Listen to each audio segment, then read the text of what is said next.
Boys, mic test 1 2 3. Is this shit actually working? Is my mic okay? I was doing a mic test yesterday and then it was a little scuffed. How do I sound? Do I sound okay? Working fine. Sick. Better than before. Hold on, let me listen. Do I sound okay? Yeah, that sounds good. It sounds good.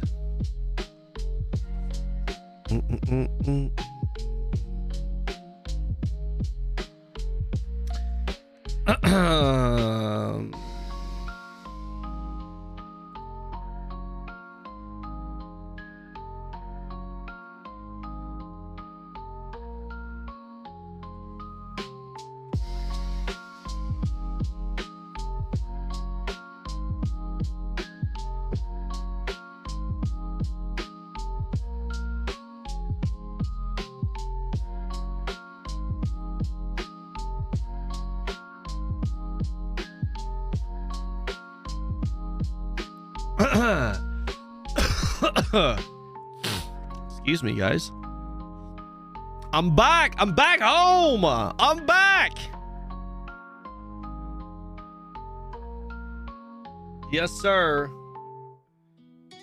In the mo-fucking flesh, baby.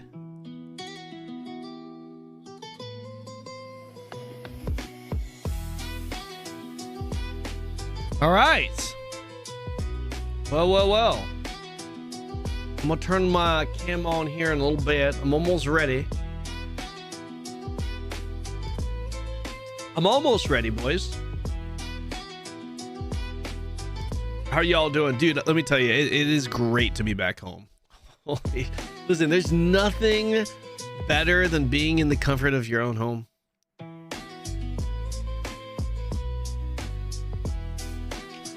Flight was good. Pretty solid. One day I'll be able to call the United States my home again. I mean, it is still my home. I'm just not there as much.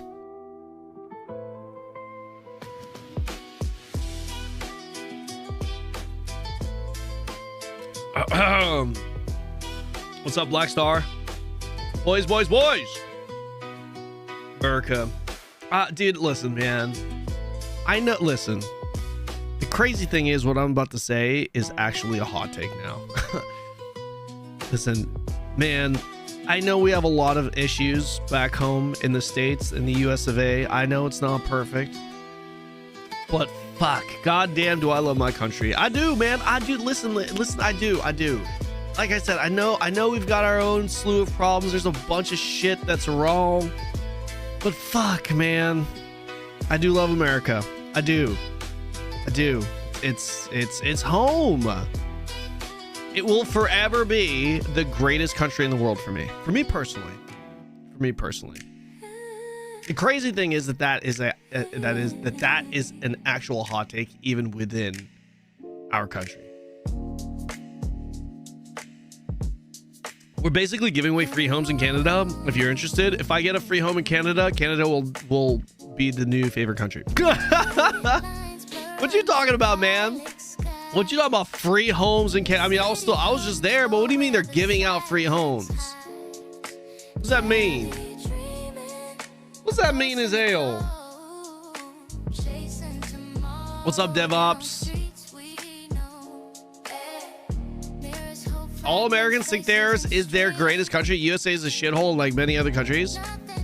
There are a lot of people from their own respective countries that think their country is the greatest. And I think there's nothing wrong with that, Ernie. I think it's totally respectable to be proud of the country that you're from. Recognize that it's not perfect, but being proud to be but to be proud of being from that country and thinking it's the best country, knowing that, you know, not like objectively the best in terms of like an actual statistical measurement, but just like the best for you as an individual. I think there's nothing wrong with that. Obviously, this is not an absolute statement. There's plenty of countries out there that are, you know, bad situation. Listen, man. I'm from Canada. I think it's a shithole. I mean, listen, Listen, that's your prerogative, right? Like, I mean, to each their own. I respect that you think Canada's a shithole. I respect that. But as someone, I can only speak on behalf of myself, right? As someone who has lived now, I've lived in America, I've lived in, I'm talking about living, not traveling. I've lived in America, I've lived in Thailand, I've lived in Korea, I've lived in China. Is that it? Yeah, four different countries, 4 vastly different countries. I think the notion of Canada or America being so bad, I personally, this is just my opinion. I know people are gonna find offense to this, but as someone who's lived in a lot of different countries now, I think both Canada and America, people that think that it's a shithole to live in and it's a terrible place, my personal opinion is that I think there's a lot of ignorance there. I do. I think if you live in a lot of other countries, you'll realize just how good it is in Canada or in America. I can't really speak on behalf of Canada, but I'm assuming Canada is fairly similar to America. Quite similar. That's what it feels like, at least when I'm there. I've now spent like a month plus, couple months there now. No camera. I'm getting ready to turn it on, Horace. We're just starting the stream. Just some starting soon yapping without the cam.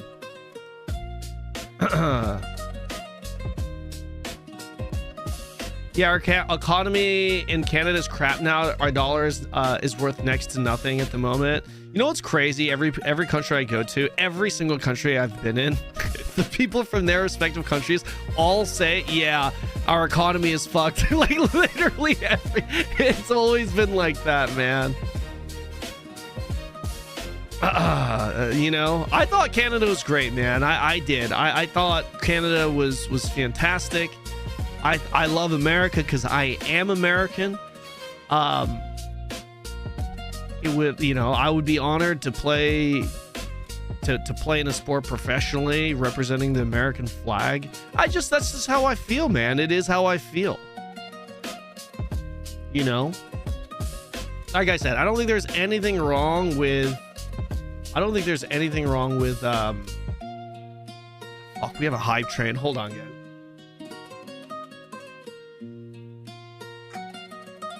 Wait. Yo! Wait. Wait.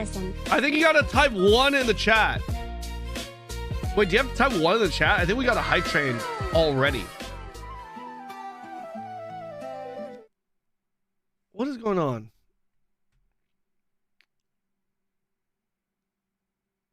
Bits and subs to start the hype train.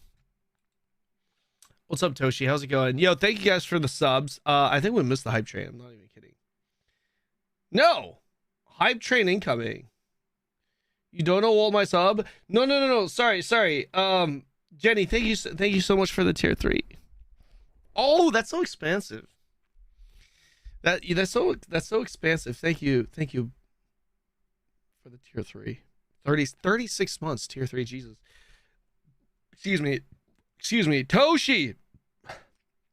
What's going on, man? Where you at these days? Thank you for the sub. Thank you. What is going on with this hype train? What is this? Hype train incoming?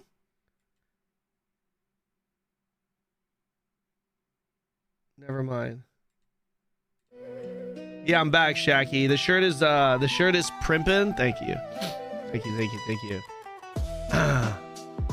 Well, the internet says Canada will be the 51st state to 61 for 61st states to the US. What? Where's the Raptor ASMR? Oh my gosh, the Raptor ASMR from Feanor. That shit was crazy. You're going to LA next week to play some golf. Nice, very nice. Need one more. Okay, we need one more. 3. That's right. 3 guys. We need 3 subs to get a hype train. Can we get the stream started with a hype train? Drop a prime, boys. Drop a prime. Okay, so yeah. So listen, guys. I'm back home. I'm very comfortable. It's very nice being back on my own setup, battle station, as Jenny would call it. It's feeling good. There it Attention, is. type There it 1 is. in chat to fire up the party train, Yeah, now or you guys type type 2 1. to cancel. You can type 2 to cancel it, boys, or you can type 1 and see what the hell this is all about. Yo, wait, is that a gift? 55 gifted a tier 1 sub to Raria. Thank you. Wait, Alvin's in the chat. He is. Thank you for the gifted sub, Alvin. I appreciate that. Love you, bro. Hope you're doing well. Hope you're doing well. Party Dev mode Ops, thank you for the has 5, been man. unlocked. Thank you, Spam thank you. your memes for free. There it is. Yo, this is the greatest application ever. Good morning, crew. Is this too loud? I will lower the volume. I welcome you on board of Starship Kanon XO. However, I regret to inform you. Is it echoing? Our hype core power levels are running critical. Estimated time to total failure 4 I haven't minutes. heard this one. We require more hype to stabilize the trajectory. What is this one? Commander Kanon requires Commander Kanon. immediate assistance. Okay. What was this one called, DevOps?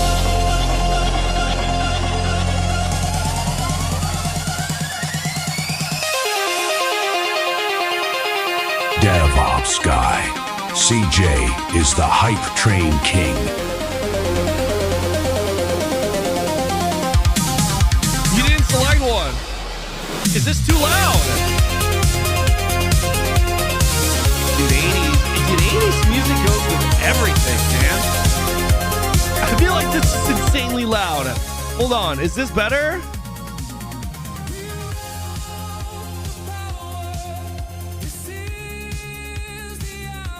What is happening?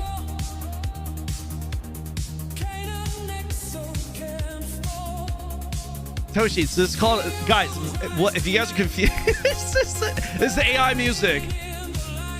It's fantastic.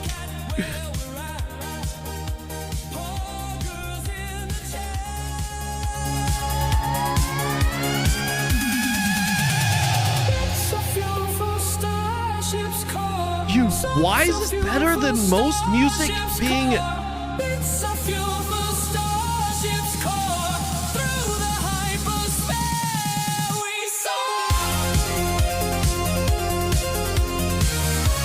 DevOps guy, CJ, remains unchallenged. For those of you who are confused, have no idea what's happening, if you buy subs, you get a hype train going. At the top of chat, it says level 4. We're at 22%. Every time it levels up, whoever levels it up gets to DJ and choose or play an AI song. This is what I guess DevOps guy chose, but he doesn't realize he chose it. F in the chat for my mom. F in the chat for my mom. What?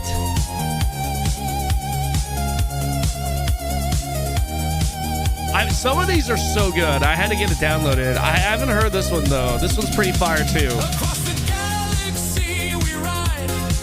Commander Kanon is our guide. Best is captain near and far.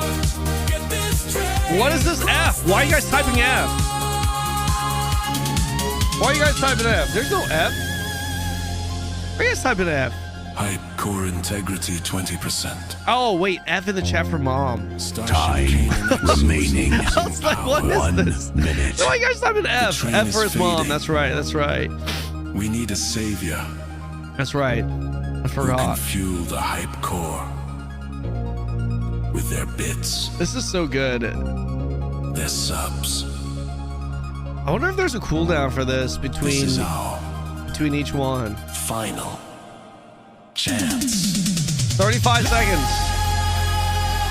What is with Scars of 30 Honor? seconds. Well, we're gonna dive into it here in a little Time is bit. running out. There it is.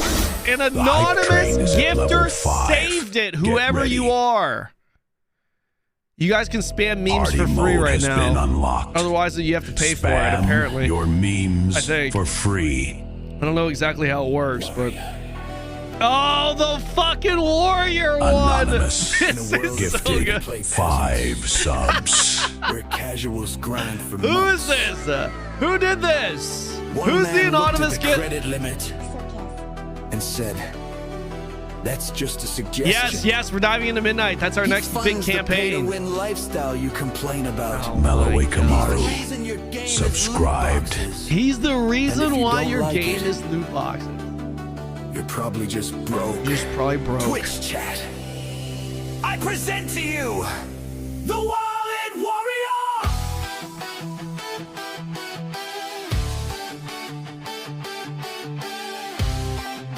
Yo, Haven, what's up, man? Thank you, thank you. Midnight because of an ad. Actually, I don't have an ad for it. I'm pretty excited about it. Just planning on diving into it for myself. Kanon never stops. A lot of people are getting an ad for it. I don't have one as of now. If I do have one during launch day, which I don't think I will, but if I do have one, just know that I would have gotten that offer after today because I don't have any offers, not even on the table right now. He's got your glow. 3 players down below. Kanon runs the show. Dude, AI knows its shit, man. Yo, Zyrez, thank you, man. Maddie, thank you for the 49. 20% to level 6, boys. For the battle one more time. The name of the widget? My design. Hype Train, I think. I think it's called Hype Train. Subscribed. Kanon next so well forever. Who wins? Who pays? Who slays? Wallet Warrior. Wallet. This shit is so good. This shit is so good.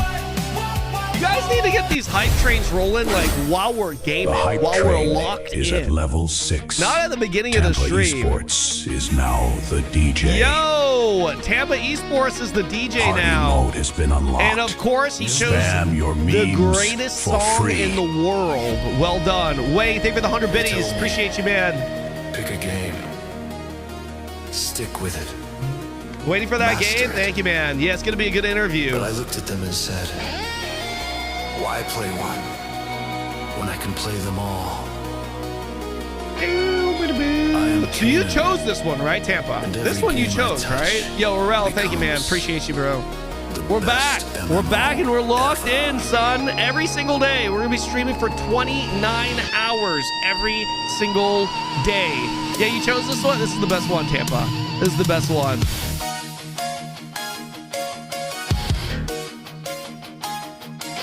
If you don't select it, it's advanced and random. Oh, random. Gotcha. So I'm trying to get a. That's adorable. This dog. I'm trying to get a starting soon screen that loops off of this song. This song is so good. Monday lost arc. That's my Man of Culture one is good too. Yeah, it is. I think that one, Wall of Warrior, and this one is the best one for sure. Man of Culture one is good.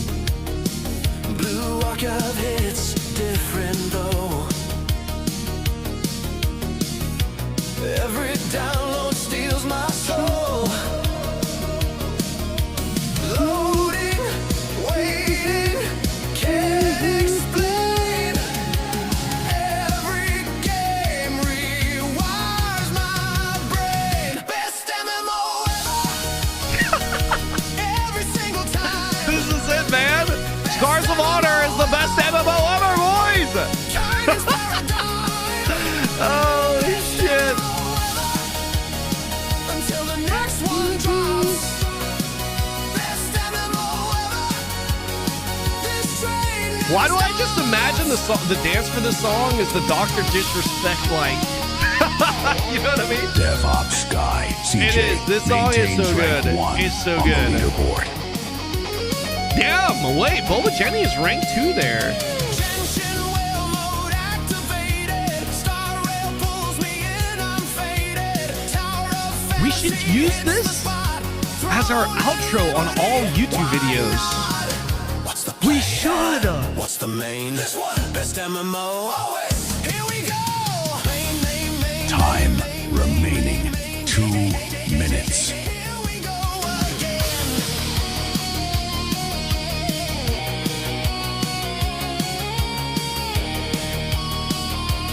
Yo, I am Warrior. What's up, man? Good morning. Good morning. Tech Timmy, what's going on? This is the AI song is fire. Listen, this shit is fire. Let me check the title.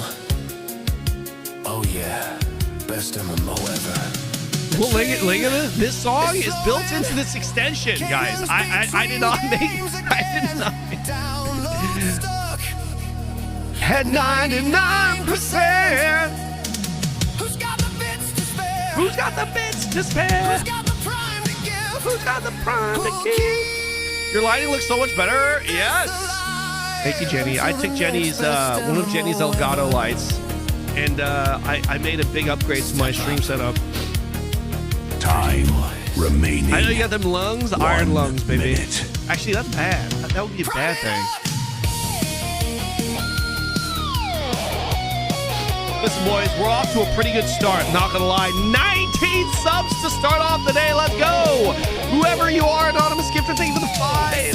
Who is that? Why is it? Is that the?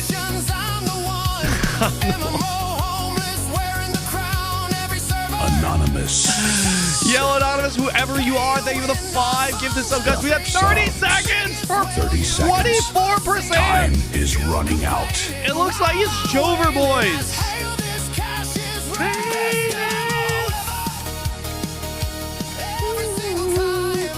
This is a good one to end on, though, boys. There This is is a good only end. This is a good one to end. 12 seconds left.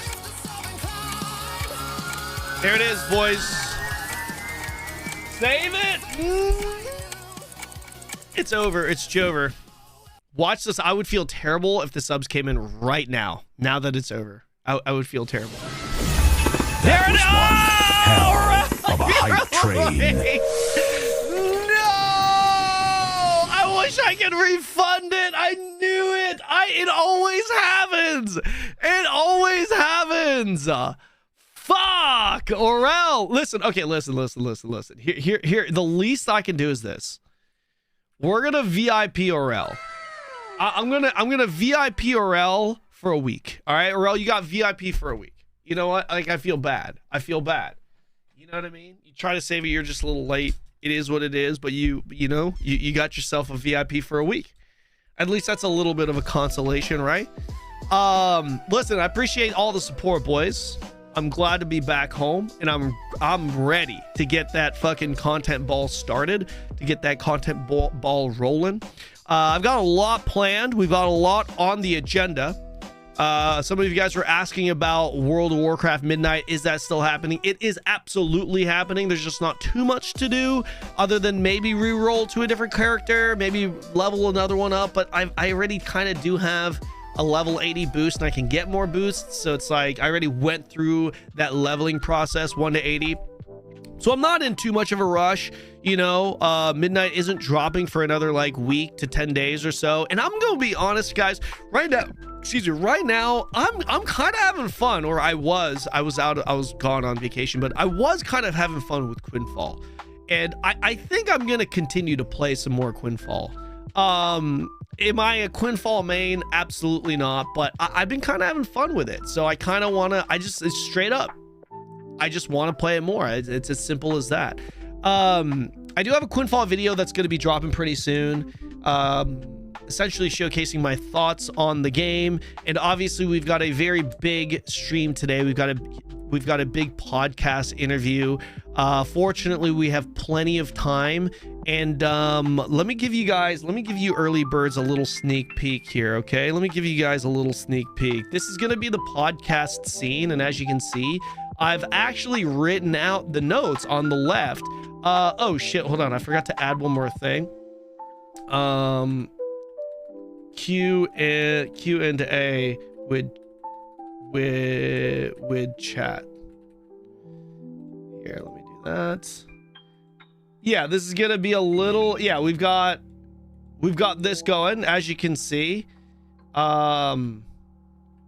This is a little bit of a different podcast setup. Like his cam's gonna be over here, okay, and down here, these are the topics and questions that I'm going to be asking. So for those of you who are joining in the stream maybe a little bit late, you'll know kind of where we're at, what we've gone through, what's ahead. I felt like that would be a good little addition to make the stream a little bit better. Also, it'll help my my editor kind of figure out timestamps, because that's usually a big challenge when going through these things and editing it. So yeah, I you know, as you guys know, when I usually ask questions and interview these devs and whatnot, these are the questions I ask, questions that I'm personally interested in, and I know a lot of you guys are also interested in similar questions. So that's kind of where we're at. Okay. Yeah. Hopefully that goes well. Fortunately, we do not have a time constraint. We do not have a time limit. So this could be possibly a very, very long, it could possibly be a very long stream. So, or a long podcast rather. I was gonna ask what server you're playing, but I'm not sure. You're maybe no, yeah, it's public. Yeah, sure. I stream it. I'm on NA and there's only one NA server, I believe, right? So Quinfall has a few creators jumping in. I really think Quinfall, if they polish it up a bit more, namely from the audio and the combat, I really think the game could have a much bigger following. It's always going to be a niche game, but the game is actually not. It's pretty good on paper when it comes to like the content that's there, right? Blue Squadron and Baggins tried it. What did Baggins think of the game? I saw Blue play it a little bit, but I don't know exactly how Baggins felt. Yeah, I saw Baggins actually playing ESO, which I actually messaged him about before. After midnight, by the way, I'm planning on jumping into ESO. That's the next major campaign. So when it comes to major campaigns, we are looking at midnight, World of Warcraft midnight with the community, and after midnight we are looking at ESO. My community that's been, you know, the regulars, I should say, should know how I feel about ESO. I do still play it off stream, kind of. I haven't played too much or logged in too much because I've been traveling. I've been gone for a week on vacation, but I've been on the road for the past 3 weeks. So but yeah, my community knows how I feel about ESO. I'm looking forward to it. I'm actually planning on going pretty hard into it. I'm pretty excited. I don't know how long it's gonna last. It really kind of depends on the updates. We'll see, but I'm pretty excited about ESO. Maybe I'll reach out to some of the other content creators and try to put together a streamer guild for that as well, which, by the way, for midnight, for those of you who are not WoWies, it's all good. I think the content should still be pretty good, because the content is going to primarily consist of a bunch of non-WoW streamers coming together, playing WoW together for the first time. So if you're not interested in playing it for yourself, then maybe watching other streamers play it really for the first time for a lot of us will be interesting, because that's pretty much the content. So it's not like I don't want to call it an OnlyFans, but it is going to be something along the lines of that, where a lot of us streamers are going to be grouping up in the same guild and going to be sending it together with our communities. So if you want to be a part of that, you obviously have the invite to our guild. The guild is already up. We are looking for a clever name. But yeah, that's pretty much the deal. Yeah. I need an MMO game in my life. Gumbo, what you got, man? What you thinking? Gumbo, if you're okay with scuffiness, for you, me knowing you, okay? If you're okay with some scuffiness, have a look at Quinfall, okay? If it's too scuffy for you, then have a look at ESO. Those would be my suggestions. I'm assuming you're not really interested in World of Warcraft, considering you're asking that question. Anyone that's saying I need an MMO right now, to me, that's essentially saying I don't want to play WoW, because WoW's big expansion is, well, one of them just dropped and the other one is coming up, right? So you're obviously not into it. Hi, Julia, how's it going? Yes, I saw that, Julia. It's already on my list. I actually put that on my schedule already. Thank you for the heads up. Hey, I gave you a little shout out, by the way, in my latest YouTube video. Try Quinfall. It's really not that bad. Yeah, I mentioned this in my video that hasn't been published yet, but Quinfall, it really is like, assuming if you are the type of person that likes BDO, that likes Ash of Creation, that likes New World, Quinfall is going to be interesting to you, and you can have fun with it only if you can get over the scuffiness that's in the game. Because on a scale 1 to 10, let's just say, I'm not saying that this is the number, let's just say for example's sake that the scuffiness level for Quinfall is at a 7. Okay, if you can tolerate that 7, that the game is going to be pretty fun for you. That's the way I see it. Like, assuming that you are a BDO Ash, like assuming that you like BDO Ash's New World, if you can tolerate that 7 example on that scale, you're gonna find Quinfall fun. If you cannot tolerate that 7, you're just gonna think it's just, you're either gonna think it's garbage, or you're gonna think, nah man, it's too scuffy for me, I can't really get into it. It's gonna be one of the two. Honestly, I might try the Darkhaven demo. Yo, Darkhaven kind of look fire though, man. I'm waiting for Abogia. For someone who like Tibia, dude, yes. If you're a Tibia, Andy, Abogia is you're definitely in the waiting room for that. 100%. Yeah, Quinfall is so scuffed. Might get into it if they improved on it. Yeah, they really, for someone like you, 88 Orig, where you're kind of like a little bit. It's like it's too scuffed for you, but you're still willing to give it a go. I really think to capture people like you, they need to fix their audio in combat. That's it. Just audio first, which ties into the combat, and then the combat, make the combat feel impactful. Because the combat on paper is actually not bad, in my opinion. A lot of the weapons have interesting effects and whatnot. It's not like crazy levels of, you know, but it's good enough, I think. Again, on paper it is. Right, but the execution of it just it feels so incredibly floaty. The sounds make it seem like it's a high school project. If they can fix these two things, then the game has an actual chance, in my opinion. Nothing reaches the high of the French MMO. Crazy.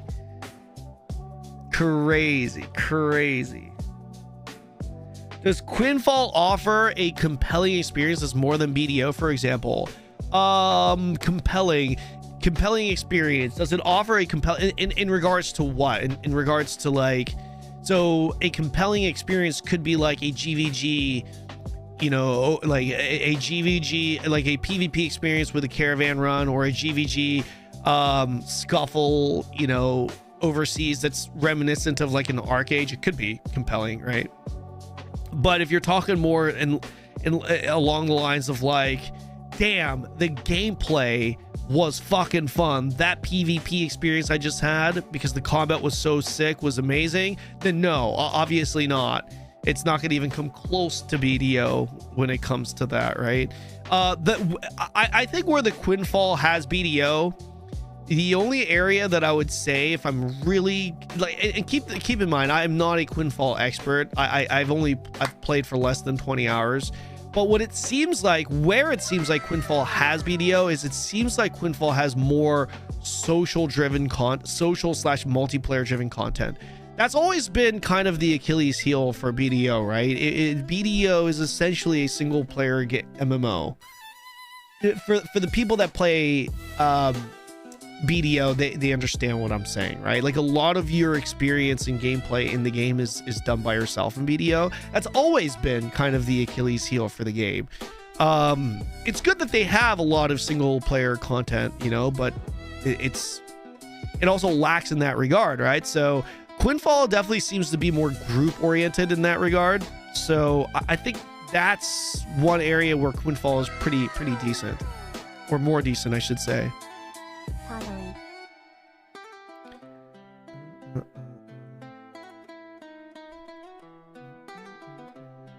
Kira did a recent vid on Quinfall. Yeah, I saw he posted it. I think I might have clicked into it, but I didn't watch it. I do kind of want to watch it though. Are you planning on playing WoW when it releases? Yes, midnight, absolutely. Is it 2 devs though, which essentially made a good asset play? So, all right, the only thing I can here.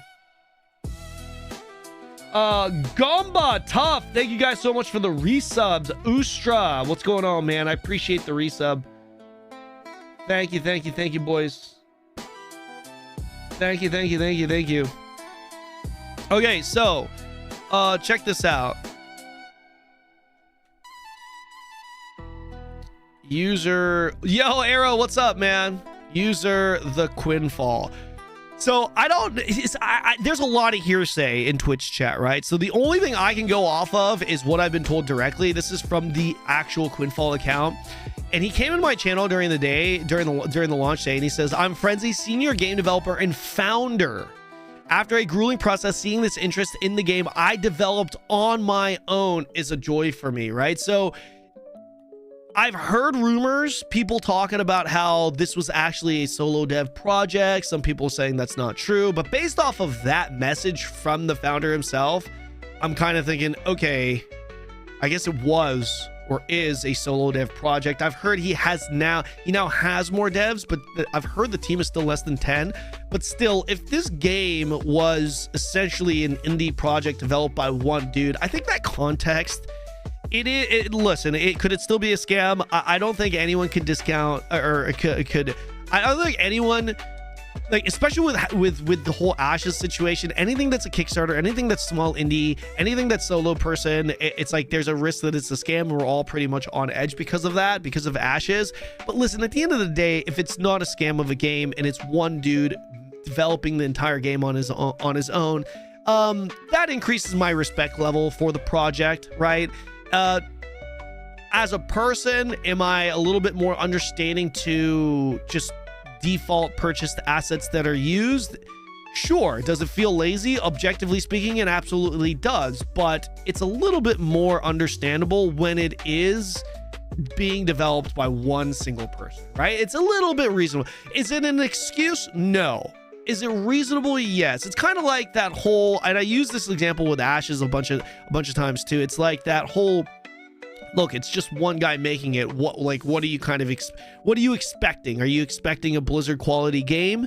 You know what I mean? But again, that's like that's like the human in me that's kind of speaking, understanding a little bit more context, right? But if we were to talk about this game more objectively, and it's all about, hey, what is the result in comparison to the commercial market, then obviously it's scuffed. Obviously it's not good enough. Obviously it feels budget. Obviously the lazy argument I can't argue against, right? It is what it is. It's a dog eat dog market. It's a dog eat dog world at the end of the day, right?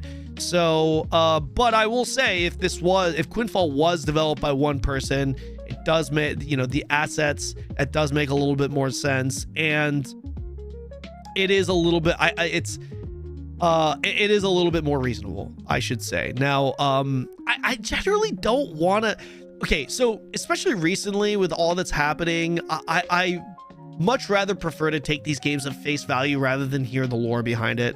Even though I know the lore is important, and even though I know the lore is significant, I don't really care enough about Quinfall to get into all that lore, because there is a lot of noise. I mentioned this in my upcoming video with Quinfall. There is a lot of noise with the game, some shady shit, the refund policy shit and all that stuff. But as a content creator, especially someone that reviews games, it's much easier for me to just judge the game and review the game for what it is at face value. And when it comes to that, the face value review, as far as I go, is that on paper the game is actually pretty solid. It's got a lot of content. I like the content that's in the game. I like a lot of the game design that's in the game so far, at least as much as I understand of it.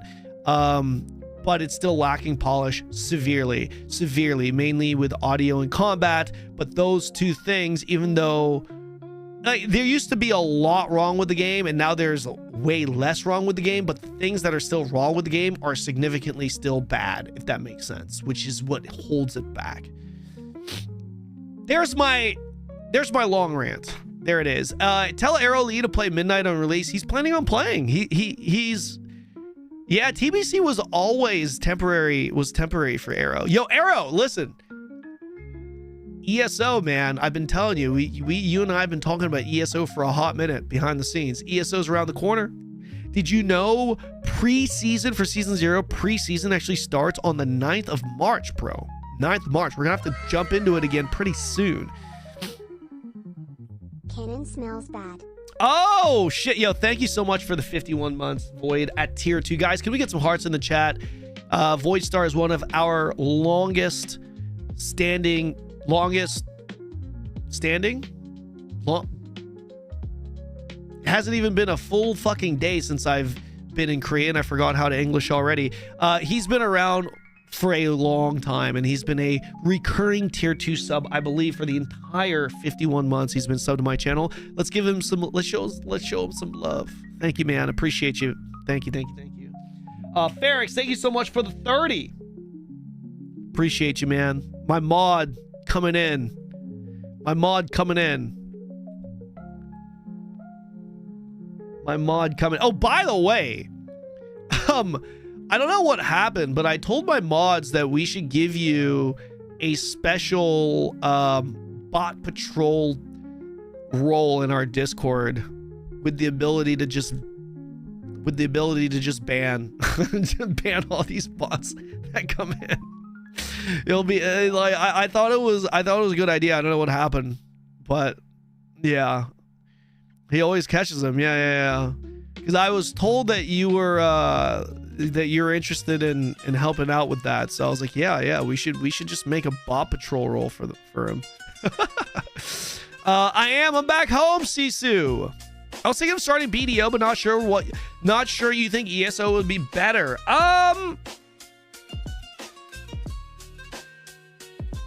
Do you want, okay, so here's my opinion without going too deep into this. SSJJ OSG. BDO and ESO are two very different games, okay? Now, when it comes to specifically gameplay, my personal preference between the two is BDO. It's not even close, right? The combat experience in ESO compared to BDO, not even close. The look, the feel, the movement, you know, again, the general gameplay, you know, the live skilling, all that stuff like that, like the canvas of it and the gameplay. I prefer BDO way more, but there are a lot of reasons why I would still recommend ESO over BDO if you are looking to get into something. The big thing being that BDO doesn't have a big event that's coming up compared to ESO. ESO has what's called Season 0 that's going to be dropping soon, and it is quite literally a brand new direction pivot, I guess, that they're trying to make with the game. They're focusing on ESO again. They're revamping a lot of systems. It's new, it's fresh in regards to that update, right? So that's something exciting versus BDO.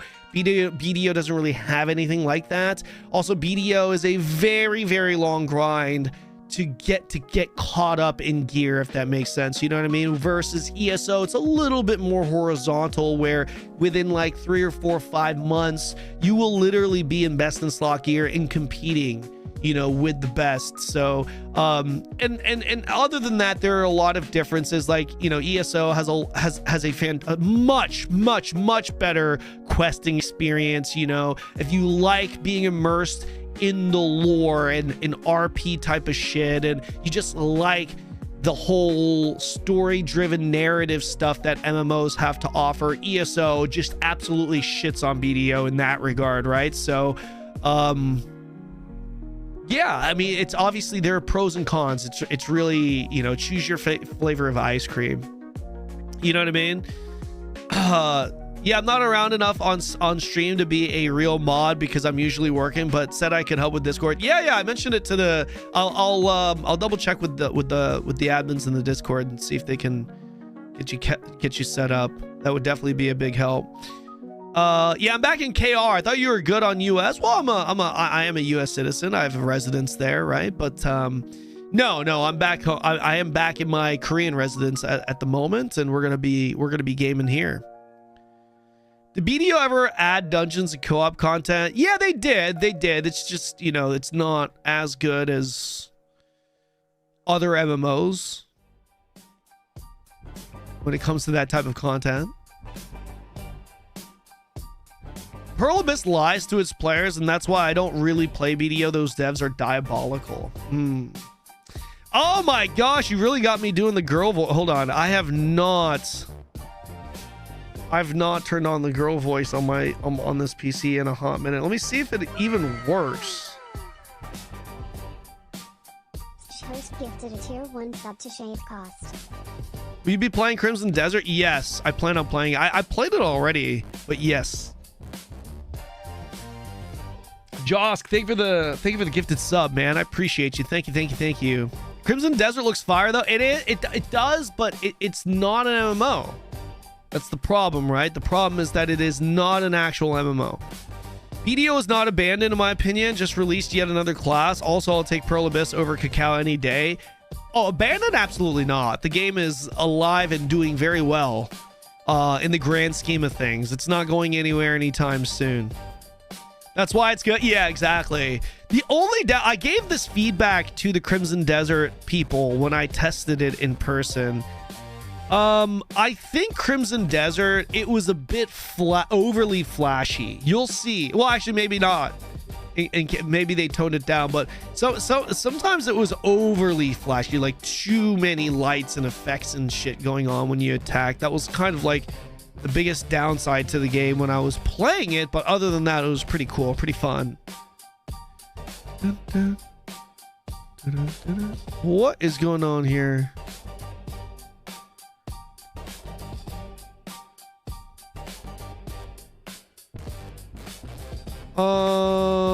Where is...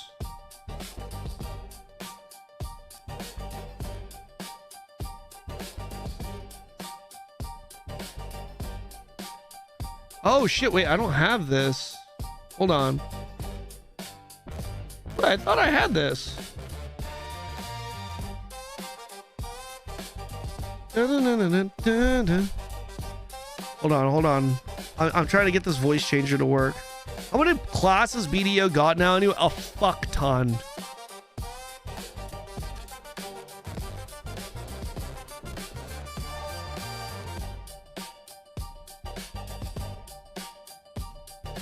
What is going on here?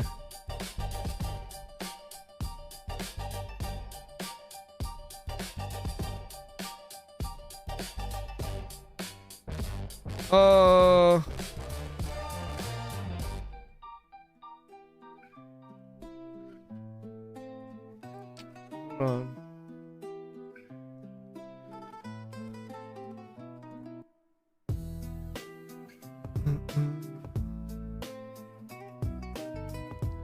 Five 27/2025. It's 2026. This is definitely not it. Sam, I gave BDO. Momo, thank you so much for the 56 months. Thank you, Bun Cup. I appreciate that. How are you? How you doing as hail, though?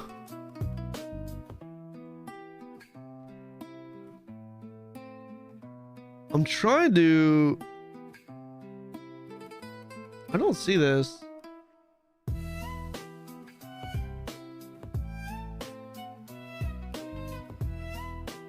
File transfer.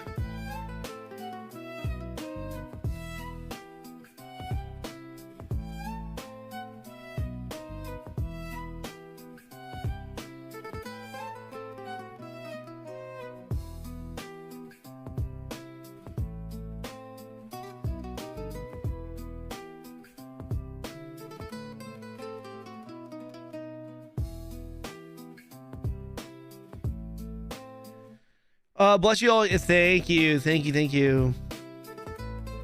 Ducky Momo, is your name a what? What does that mean? Sorry, guys. I'm trying to... I could have sworn I downloaded... Did I never download Ali's voice while I was here? I could have sworn I did. For sure, no? I guess not. Wait, I guess I downloaded it when I was in Canada. Yeah, I can't do the voice right now, sorry. If we can refund those points for the girl voice changer, I can't do it today. I need to get the voice pack here. It's not...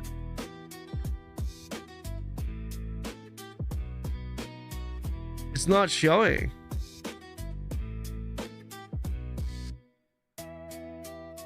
There are currently no file of, okay, transfer expired, permanently removed from our servers. Okay. Yeah, I can't download it right now. Sorry, guys. Yeah, I can't download it. Say book money bot. Thank you, Killer Joker. Here, actually, I could do this. I could do this. I'll do Shy Lily's voice. How about that? Or not Shy Lily? I guess Shy Lily, maybe. I don't know. We'll try. That way we don't have to refund the points. I don't know if this is gonna work though. Hold on.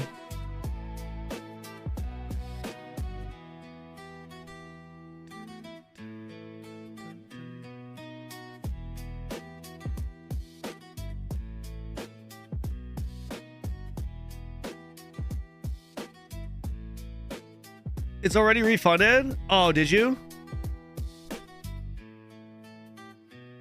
Is this working? Does this voice sound scuffed or is it okay? Hold on, let me turn on the audio and hear myself. Does this voice sound scuffed or is it okay? Hold on, let me turn on the audio and hear myself. Yeah, it doesn't sound that great. It doesn't sound that great. Yeah, I'm just gonna have to wait for it. Thanks, Maddie. Appreciate it, man.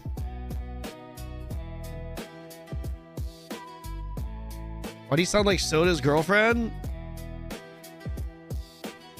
Maybe because I am Soda's girlfriend.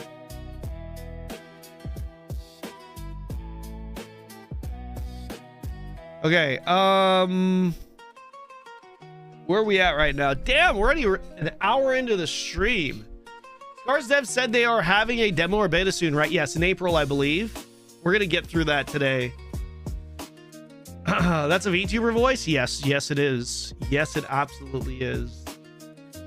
How do you move the VIP hype feature? What do you mean? How do I move? Like, how do you move the extension on the player? Is it covering too much? Sounds like Epstein's target. Dude, I want to hear more about the Epstein stuff. I haven't really had a chance to look into it much, but sounds like a young boy. That's not good. That's not good. I kind of, okay, so a part of me wants to watch some Scars of Honor videos to kind of get caught up, but I've kind of stayed away from a bunch of the Scars of Honor content so that I can go into this thing with more of a fresh, I don't know shit perspective and ask questions. You know what I mean? Rather than like, because I know a lot of my audience, especially on YouTube, they don't know anything in regards to this game. So I kind of wanted to ask from the POV of someone that doesn't know as much as possible, right? Don't read them. You'll have a hard time sleeping at night after. Not sure if you have the time, but have you taken a look into Foxhole? Yeah, so my editor told me about it, but I don't know, for whatever reason, I wasn't really available. It's probably because of my vacation, or I was getting ready to go on vacation, and I wasn't able to actually play it. But it was interesting. Maybe we'll check it out. What do you guys think? Scars of Honor is devs from my country, Bulgaria. You're from do we have any other native Bulgarians in the chat? If they couldn't deliver, they couldn't deliver. Shit happens.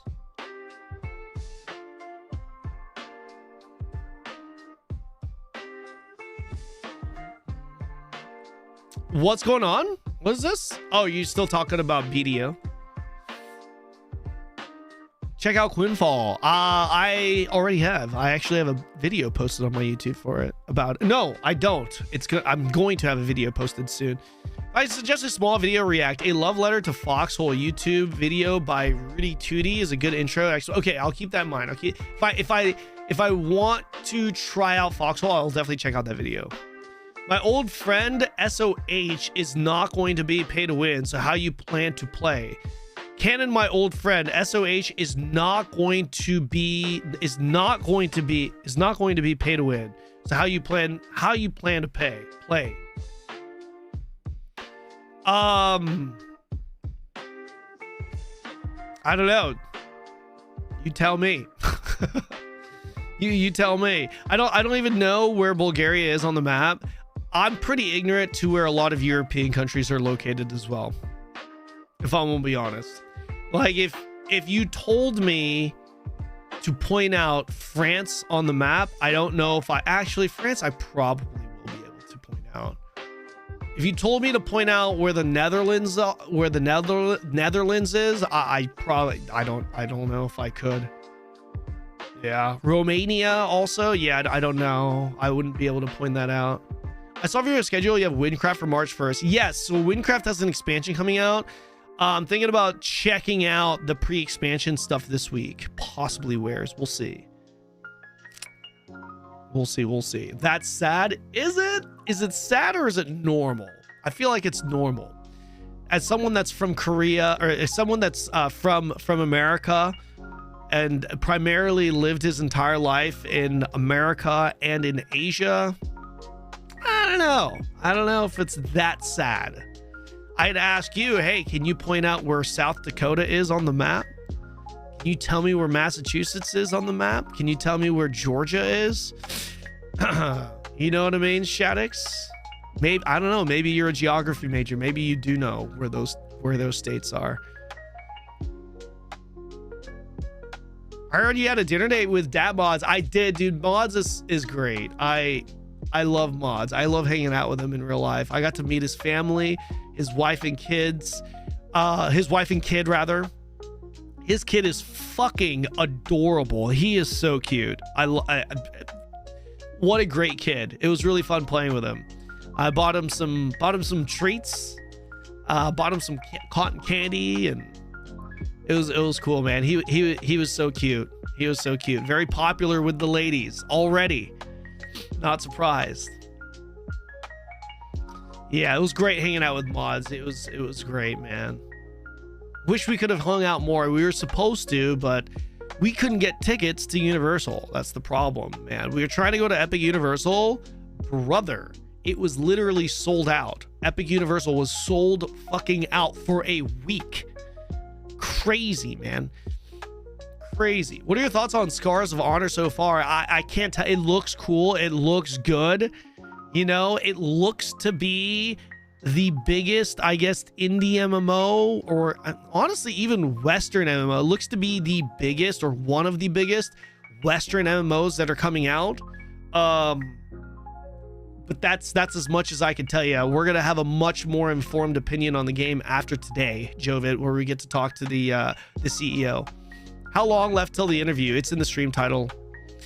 This obsession for geography is so annoying. They think knowing where a country or a state makes you smart. Like geography, it's one of those things where I would say 90 to 99% of people don't know or are ignorant to country locations in other continents that they're not familiar with, right?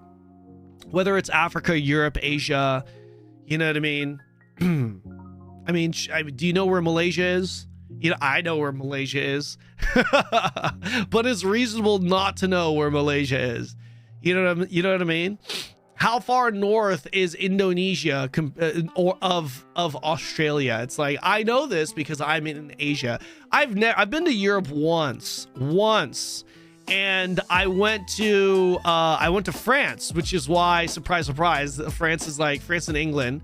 I believe, if I recall correctly, I think I flew into England, and then from England I took a ferry boat to France. Maybe it was for a golf tournament, but I think, wait, no, but then now I'm thinking maybe I just no, that's not what happened. I'm pretty sure I just flew into Paris.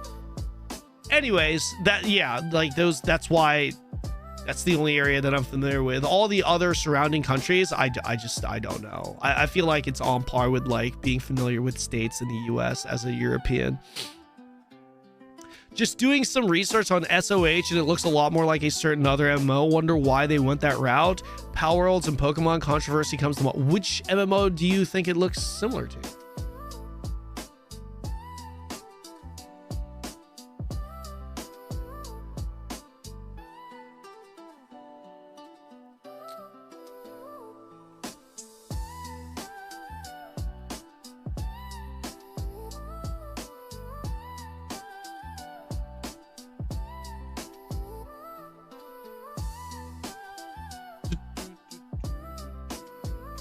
Okay, here we go.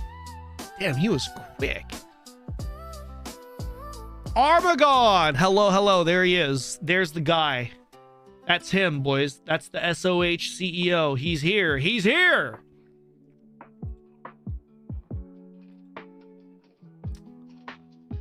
Should be a good stream.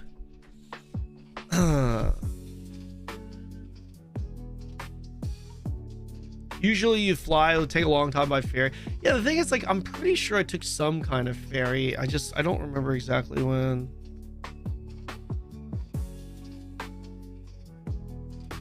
Oh, shit.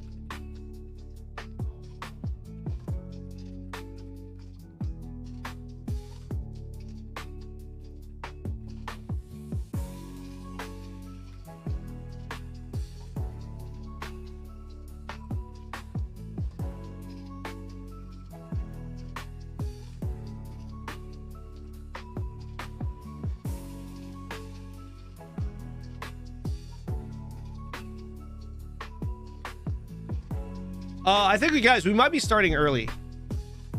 We might be starting early. And take this out of my stream title. I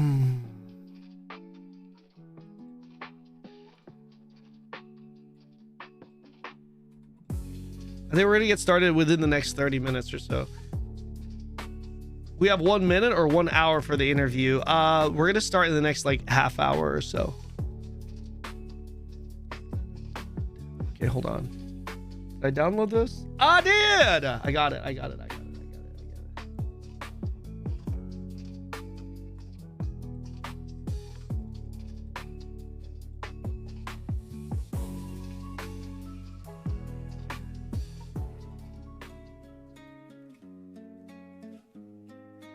Spin V2.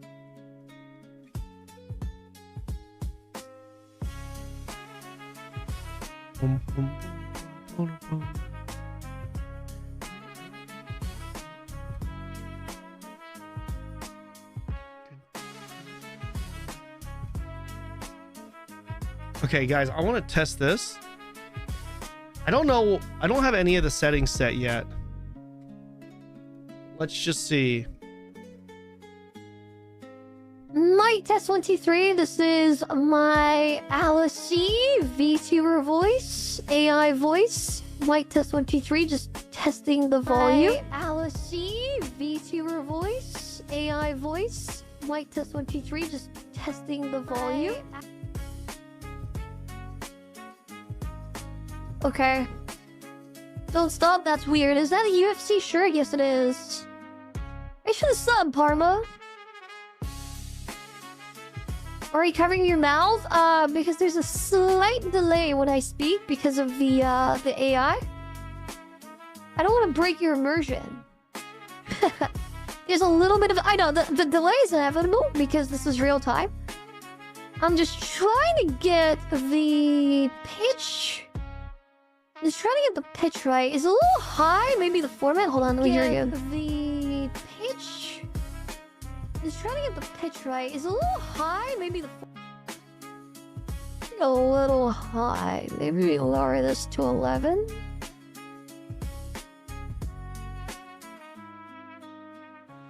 Okay, I just adjusted this a set. No, this is not Jenny's voice. This is my friend Arisi's voice. Hold on. Did this a set? No, this is not Jenny's voice. This is my friend Arisi's voice. Hold on. I don't know if that's better.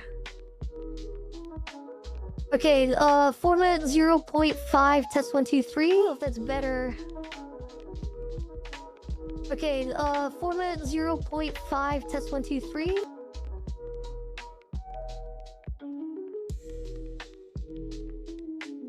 I think this is... Okay, I'll figure this out later. Yeah, this is Arisi's voice. I just had to reinstall her voice track because I don't have it on this PC, and it just set the default pitch values. So I'm gonna have to adjust this to make it sound a little better, but for now, this will do. Why the girl voice? It's just a channel point redeem for my viewers. They can use their channel points on a variety of things, one being to change my voice. It's just a stupid little thing. Finally, the real Kanon voice. Why underage voice? It's not an underage voice. It's my friend's voice, okay? She is a grown-ass woman. All right, boys? You gotta be careful, apparently. I hear you can't just use anyone's voice, like, during a live stream and shit, so... I wanted to use a voice where I actually had permission. I have Jenny's voice being remodeled and whatnot.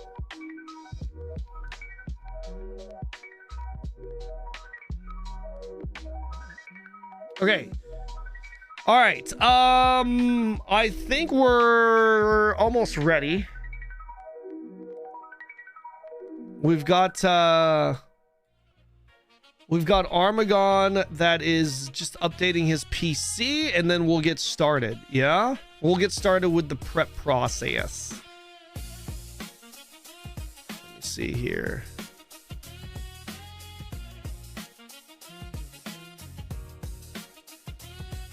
Ooh, I can't wait to get into some of the Ashes stuff, man. Cannot wait to get into some of the Ashes stuff, man. Scars of Honor.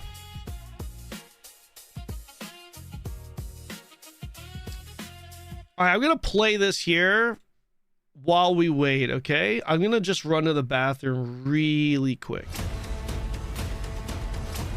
Is this volume okay? Be right back.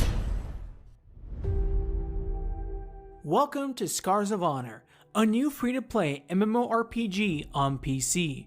If you don't know us yet, we are Beastburst Entertainment, an independent studio from Bulgaria, and we wanted to update you on what recently happened around our first game. Also, we wanted to inform you about what is coming next in 2026, as things are moving forward, and yes, you should be able to start your journey by experiencing Scars of Honor very soon. Let's welcome our host, Greta. Hello everyone, I'm Greta from Beastburst, here to talk about what's next for Scars of Honor in 2026. Today, we'll make a quick recap of December showcase, with some new information about the features we've revealed at the event, including the visual overhaul, open world, PvP, and dungeons. Joining me today is Kalian.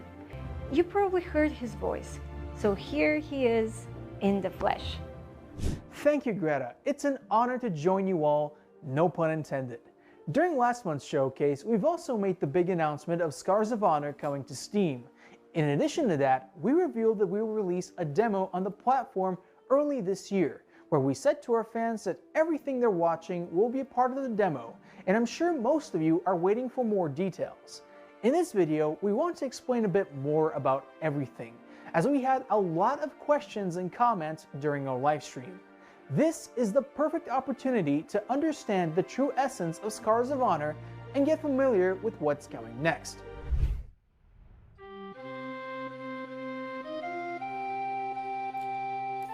In the beginning of the showcase, we had a look at the general visual overhaul of the game we've made during development with the art update, including a first look at the environments from Ondos Fall, one of the zones in Scars of Honor, where the players will explore and embark on adventures. Additionally, we had a glimpse of improvements we've made on character models, from non-playable ones like creatures and playable ones like the races that will be available on the demo. How we feeling? On the topic of playable characters, we've shown you the improvements we've made on 4 different classes you'll be able to pick in the game, along with some of their abilities. The heavy-hitting frontline fighter, the Paladin, the Master of the Elements, the Mage, the Great Tactician, the Ranger, and the versatile Druid. If you're curious to explore all our classes in more detail, everything is waiting for you on our brand... Yo, question. This is an ignorant question. You'll have to excuse the ignorance here.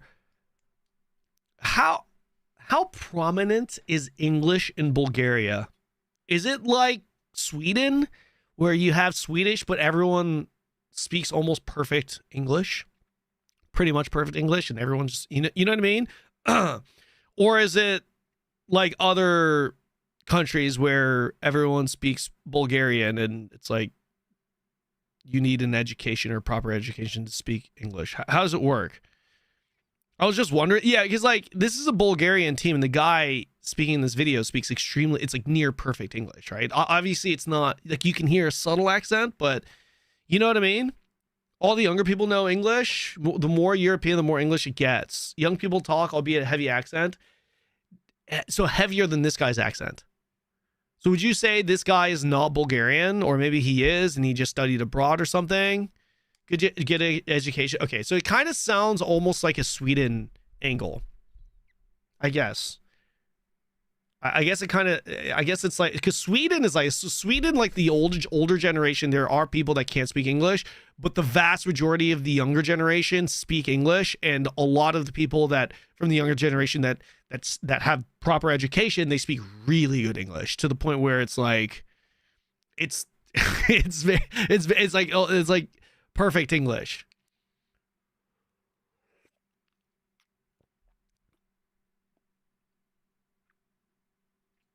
If you try to speak good English, if you don't try, you have a heavy accent. Depends on the occasion. Okay. New website where you will get the most relevant and up-to-date information about Scars of Honor. We're excited to review the new Scars of Honor website, now much closer to what we always envisioned. Lore matters to us, so you will find plenty of it there, along with detailed info on classes, races, and even deep dive articles on features like our procedural dungeons. If curiosity hits, you know where to go. In the showcase, we also explored the talent system, which allows you to specialize your character's abilities, making them more powerful. All my Chinese family is like that. Older people don't, but the people in the 20s speak near perfect English. This feature allows you... Yeah, English in China, especially with the younger generation, yeah. To allocate points in any direction you want. What's up, Joey? You can see you, man. How you doing? To your liking. And if you ever change your mind, you can yes, there will be a beta for Scars of Honor. To find the perfect combination for you. Okay, hold on. Let's do this. I don't want to spoil too much because, like I said, I'm going into this thing a little bit more blind compared to other creators. Deliberately, I really wanted to do this Q&A from the perspective of someone that doesn't know much, because I know a lot of my audience is not going to know much. So it'll help me ask questions that are a little bit more in line with the majority of the viewers. Now, hold on, guys. This is going to be the podcast scene right here. And take a look at these questions down here. This is going to be kind of like the timeline / questions we're going to have going. Is there anything missing from this list? Keep in mind, each section, each category can end up being like a 20-30 minute segment. Like, for example, PvP content, this could turn into a very long conversation. So there can only, like, this already is very long. This right here that I already have is probably going to take anywhere from 2 to 3 hours. I'm assuming it could go faster, but it's probably going to be around 2 to 3 hours. Is there anything else that you guys are thinking that we need to be asking? Yes, Yori, are you going to be playing some Midnight with us? In the sense you can go... it's crazy how English is becoming a near national standard for language. In the sense you can go anywhere in a lot of foreigners. Yes, absolutely. It is. It absolutely is. He's very passionate about his development of the server tech. Yes. Okay, server tech. Interesting. Okay. Server things, please. You want to hear about the servers, okay? Okay. Let's see.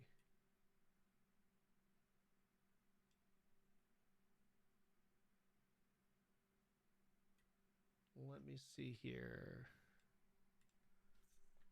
Okay, let's go. Life skilling content. And server tech, right? Server tech. Okay. We added 2. Anything else? Keep in mind, guys, there's going to be a Q&A at the end. So I'm trying to figure out what's the best way to go about Q&A, because a lot of you guys are just going to be bombing us with questions. Channel point redemption wouldn't be too bad.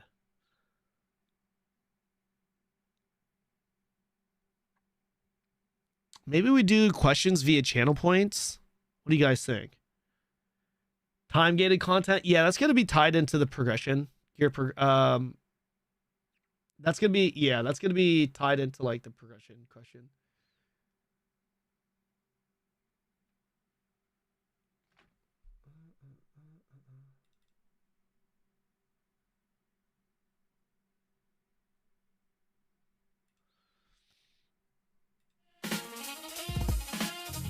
Like with BDS, a lot of try and grind progress. Confirmed I will be making a goth guild activities. I have that in their social / guild content. With setting SOH apart from the most sense of the world interactive. I think little things of being able to sit in chairs, stuff like that matters. I think it's one of the small charms that made. I agree. I agree with you, Rid. I think a lot of the small details to an MMO is a significant factor. Echo. Echo. Wait, there's an echo? Double audio or echo?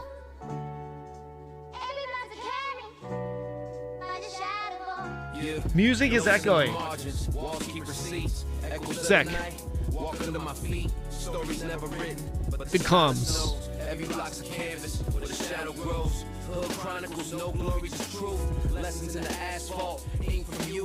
Wait.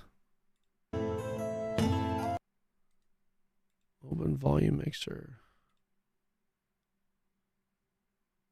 Output device is...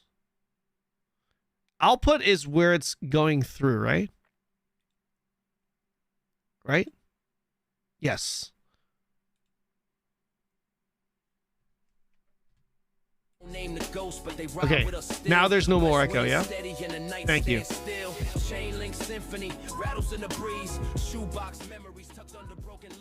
Now we're good. Thank you. Oh, you have that thing open? You used to hear your... Yeah, it's good. It was just on it was on the wrong track. Thank you, guys.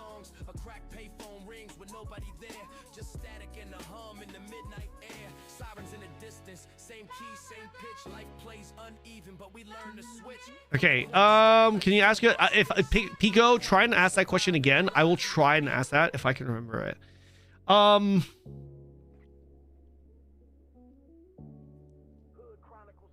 trying to see if there is a channel point redemption. Yo, Ferrix, are you guys able to create channel point redemptions right now, or do I have to do it? I wouldn't mind adding like an ask question channel point redemption redeem for the Q&A. I feel like that would be a good thing, right? Viewer rewards. Should we do a channel point redemption? 1K? No, I can't do for 1K. There's, like, everyone will have that then. Maybe use TTS. The problem with TTS is he might not be able to hear the TTS unless he has the stream running. That would be kind of weird. So it would be better if... Yeah, well, TTS could work. If I hear it, then I relay it to him. Hold on. What TTS do we have set up? Wait, can someone do a quick TTS message and then my mods will refund the points? Wait, maybe I can do it. Let me do it. TTS alert. Redeem. The fuck was that? The hell? That didn't do anything. Huh?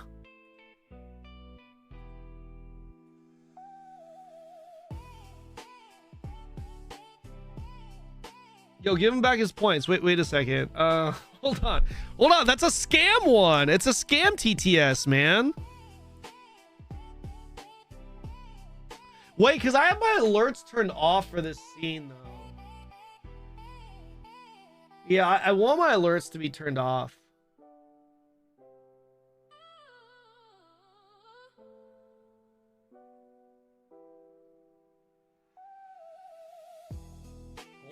I want my alerts to be turned off.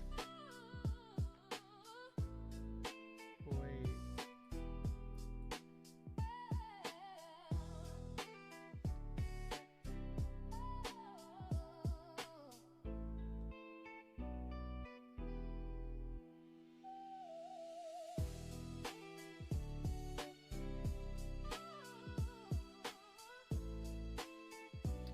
Hold on, let me try to do this. First ashes, now this. Maybe we just pull from chat. I have alerts turned on, so I guess people that sub can play their TTS.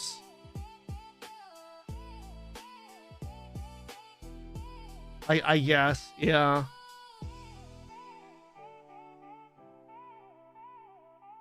And then we can just turn the alerts on yeah, I can just mute the alerts and turn the alerts back on after when we get to the Q&A section. Yeah, that might be better. I think the TTS alert that you guys are seeing is tied. I think it's tied to this scene. Try the TTS. Try the TTS alert now. Hold on. I think it's tied to that. I think it's tied to my hype train thing.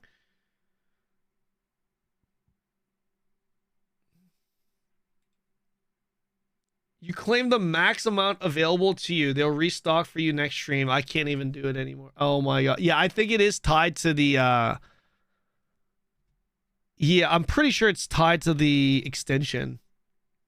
Yeah. It's tied to the extension. I'm gonna have to adjust that. Thank you for the sub, Mace King. I appreciate you. Thank you.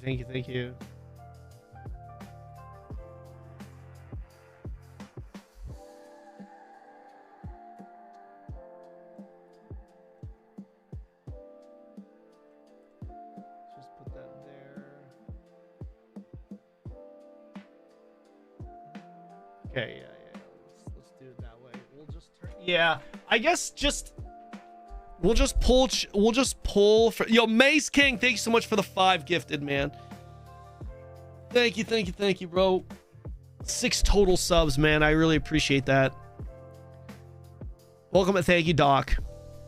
Yeah, okay, so I think the best way to go about the Q&A is just to allow you guys to ask the questions in chat, and we'll just choose whichever questions, you know, we notice. And I guess feel free to use your highlight message to make it a little bit more apparent. Yo, Mace King, thank you for the 5. Jesus, man, what is going on here? What is going on here right now, dude? Welcome back. Thank you, brother. VIP for Mace King for the week. Mace King 00. Appreciate you, Mace. Trying to start a train. I don't know if the train is wait. I think the train is on cooldown though.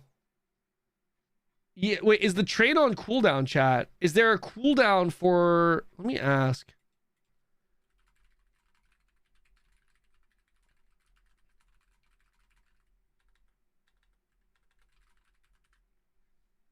$59-minute cooldown. Oh shit. Is it 59 minutes? It's a 1 hour cooldown. Damn. How much longer do we have?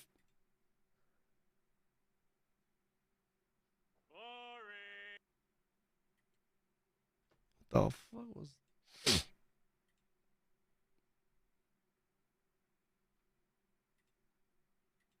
what is this? When Scar of Honor release? The actual launch is at the end of the year. It's quarter 4, I believe.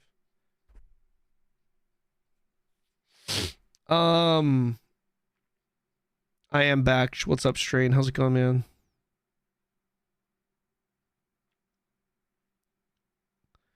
How can I wait, so the TTS. Yeah. TTS. What else is there? TTS alert.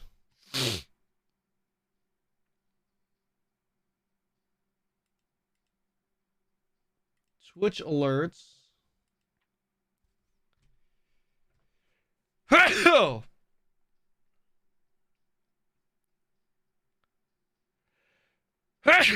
Excuse me.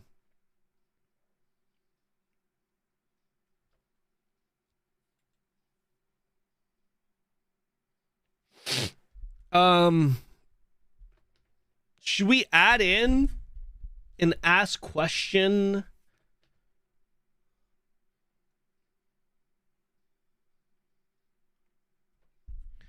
Let me see. Let me see. Highlight my message.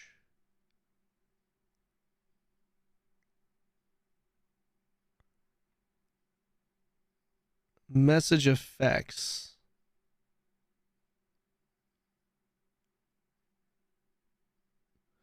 Message effects. What does message effects do for bits? I don't know what that shit doesn't work for me. We gotta pause the VIP. We gotta pause it on the VIP hype add-on. Is the VIP hype thing broken right now? I don't think it is, right? Add new custom reward. Thank you, Deep Dean. Thank you. Thank you. Thank you. Sorry, my allergies are kicking in a bit. Give your reward. Ask a question. Q&A.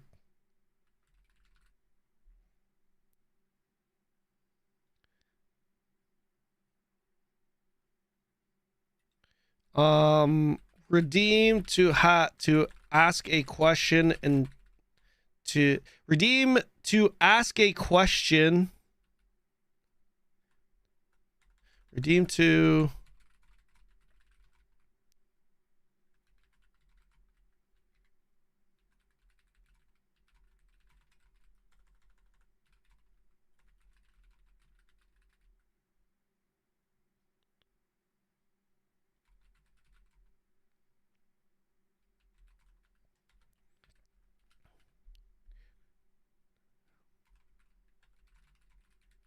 Powwow views 10,000 channel points and included the message. include the message. What?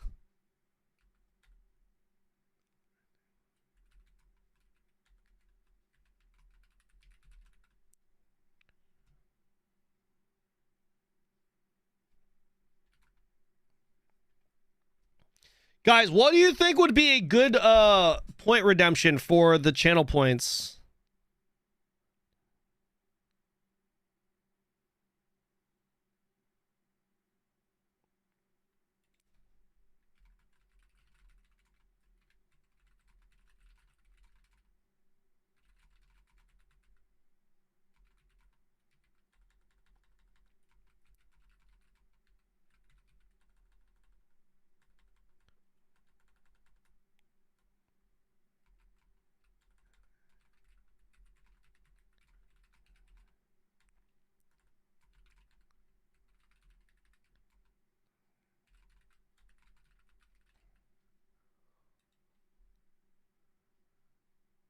Okay, cost amount 5K. Guys, you have to understand if it's too low, there's going to be too many questions and there's going to be too many, we're not going to be able to get them answered. It'll kind of defeat the purpose of allowing some people to essentially fast track. Does that make sense? I feel like 25K is reasonable. Yeah, I feel like 25K is reasonable.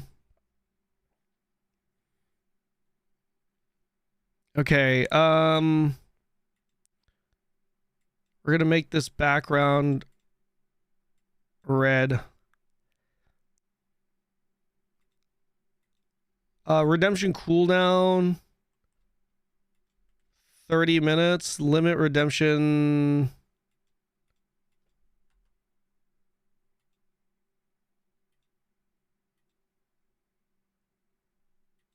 I don't think this is good. Okay, create Q&A question. Okay, chat, is it there now? Bam, Q&A question. Redeem your question will be put in a priority queue, not guaranteed to be answered. Do not redeem until Q&A segment. Perfect. Now we're good. Now we're gaming. Right? We're gaming. Yo, someone with a billion bajillion points. Can you test this? Let me see. 25K have to watch the stream for a month to ask a question. Well, it kind of depends, right? Here's the thing: like, we're gonna probably have over 1,000 people watching. If it's too cheap, we're not gonna be able to get through all of them. And this is obviously not pay to win because you don't have to sub to get channel points, right? This is essentially rewarding my regulars to be able to get their questions asked, people that have been able to accumulate a lot of points. Is it unfair? Yes, it is. But personally, it's like, if you're a regular in my channel, I just want to give you priority to ask the questions. That's what it is, right? That's what it is. You know, if you're a regular here, you easily have well over 25,000 points, and I want to allow them an opportunity to have their questions asked as a little bit of a priority. Let's test this. Wait, how do I even, like, require a viewer to enter oh, here we go. Perfect. Boom. Let's do this. All right, let's Q&A question. Test 1, 2, 3. Okay, perfect. There it is. Okay. Yes. Give me 1 second. I'm just setting up this channel point redeem thing. Give me just 1 second. Sorry. Review requests. Have this on. Q&A 0 requests. Okay, perfect. I've got this.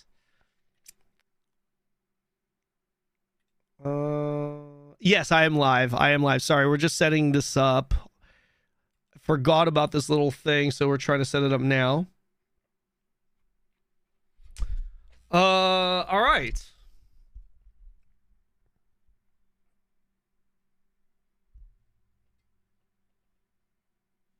I'm gonna actually set up the scene. Let's set this up.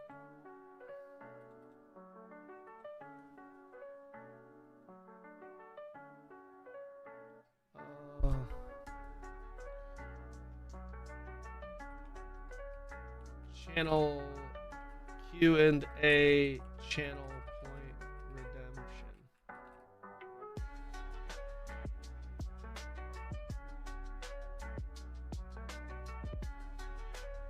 How should I write this? Q&A channel point redemption? Cryo. Maybe something like this.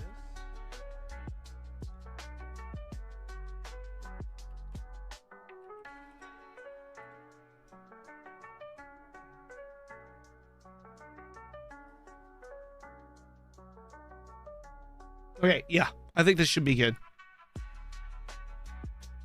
Okay, perfect.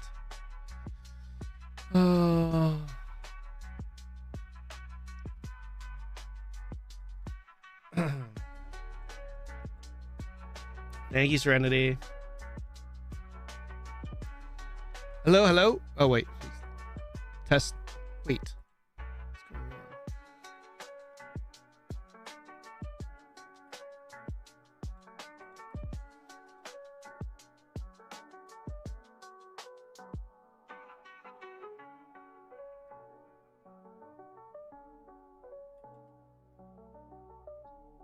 Hello?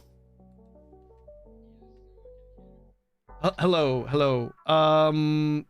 Hold on. What? Wait, can you say something real quick here?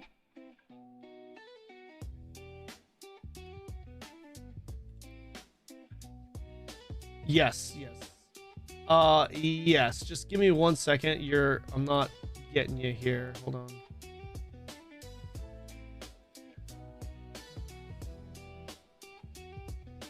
Where's this?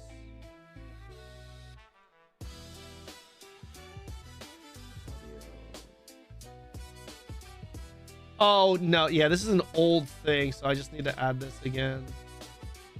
Sorry.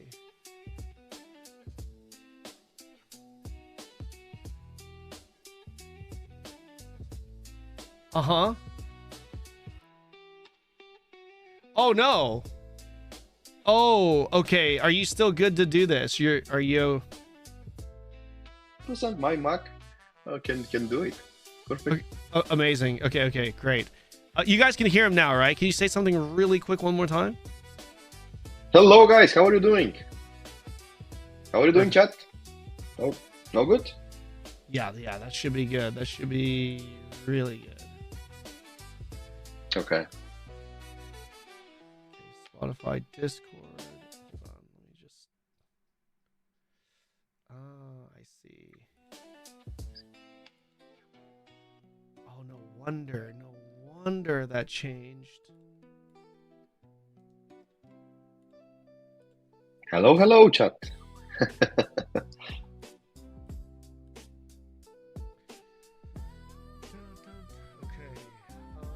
Yeah, that should be good.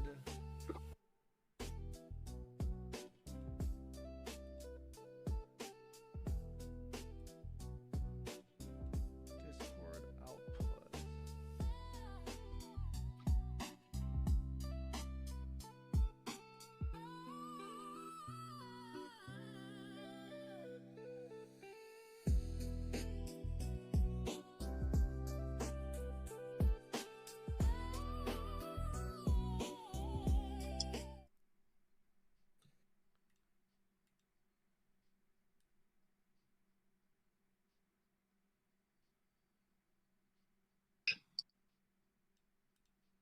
You're trying to get the camera? No, sorry. Uh-huh. It's just my audio. Yeah, sorry. So I thought my my podcast setup was set up, but I changed some audio tracks. So I'm just making sure I have all the audio tracks set up so that like when I record this, you're gonna be obviously heard.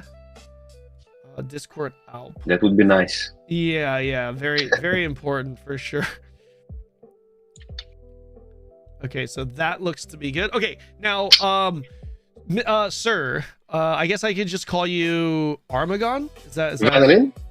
You can go Vanillin, you can go Armagon, whatever is easier. Okay, great. So I'm just gonna walk you through this. Can you? So I just need to grab your cam via the Video Ninja. So if you can click on that Video Ninja link I sent you. Okay. Yeah, and just go ahead and click add your camera, remote screen share into OBS. Okay. Select screen to share. Oh, wait, sorry. Hold on. Not that one. It's add your camera to OBS. Sorry, it's add your camera to OBS. And then just go ahead and select your camera and then hit start. Yeah, I saw the link. Yeah. And then I'll send it to you. Yeah, perfect.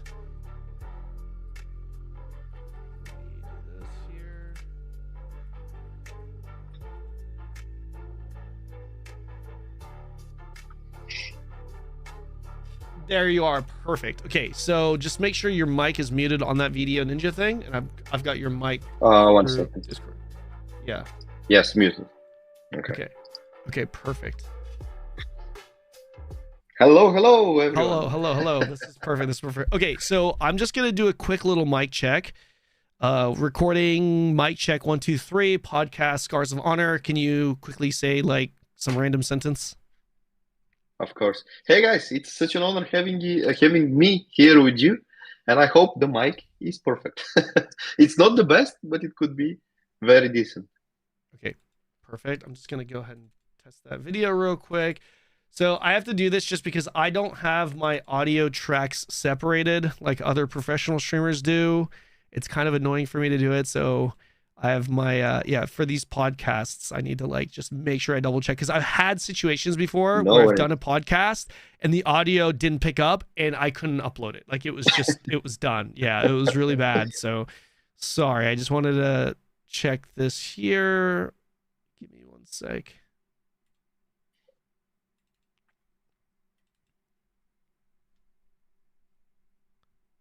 Recording mic check 1 2 3. Podcast Scars of Honor. Can you? Of course. Hey guys, it's such an honor having me here with you, and I hope the mic is perfect.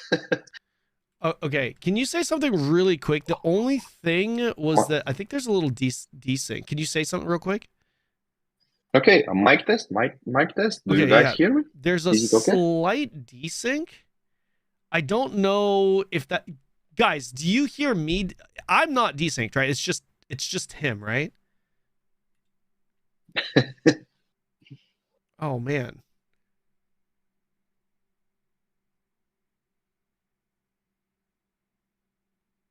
Yeah, it's just him. Oh man. Oh wait. It's like a half a second delay. It's not horrible. It's fine. Yeah, I don't want to like hold you up too long. Wait, can you say something real quick one more time? It's gonna be a nightmare Okay. for my editor to like Let's match this up. let's give another try of the audio to see if it's synced. Hopefully it Okay. is right now, but Yeah, we'll fix it. I'm so sorry, editor. Oh, ALW is gonna be so mad because the problem is I'm not desynced, guys. And if I'm not desynced, he can't just detach the audio and sync it. He has to go through each fucking line that Armageddon's. You know what I mean? It's okay. Yeah, it's all right. Yeah, that's fine. It's normal don't with Media worry, don't Ninja. worry. When you're recording with Discord audio. Yeah. Wait, would it be better if I had him send his mic through? No, that probably won't work. Yeah. I think the best would be I tried it recently. If you take the window, if I give my camera to Discord and you take the audio and the video from Discord and you just pick a window and then you slice me up so you get the yeah, you the know video, what? then I'll be perfectly safe. Yeah, let's try that. That might actually be better. Okay. Yeah. I'll go off Video Ninja. Yeah. Okay, so now try to get it from separate me. You can pop me out Yep. with Gonna pop pop out, you out. Yeah. and you can then cut me. Yeah. And I think it will be synced. I'll do that. Yeah, I'll do that. I should be able to do this via window capture. Yeah, exactly. Discord, Armageddon. There you go.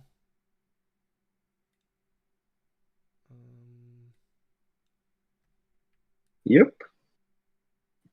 Yeah, this is gonna be a lot better. Yeah.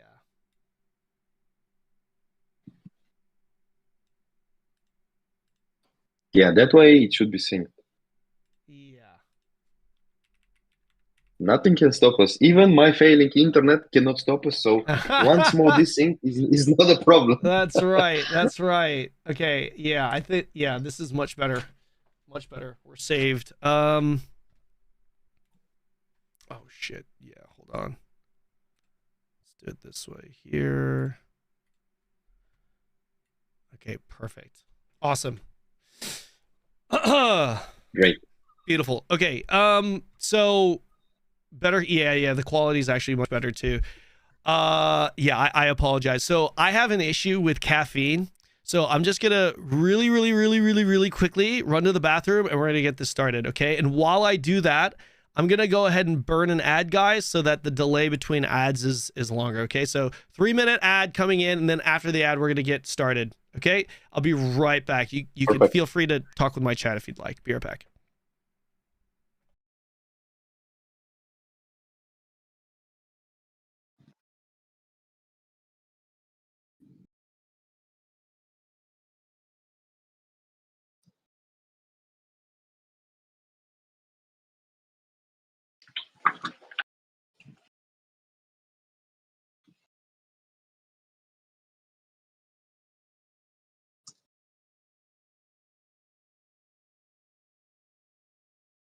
That was a quick ad, looks like.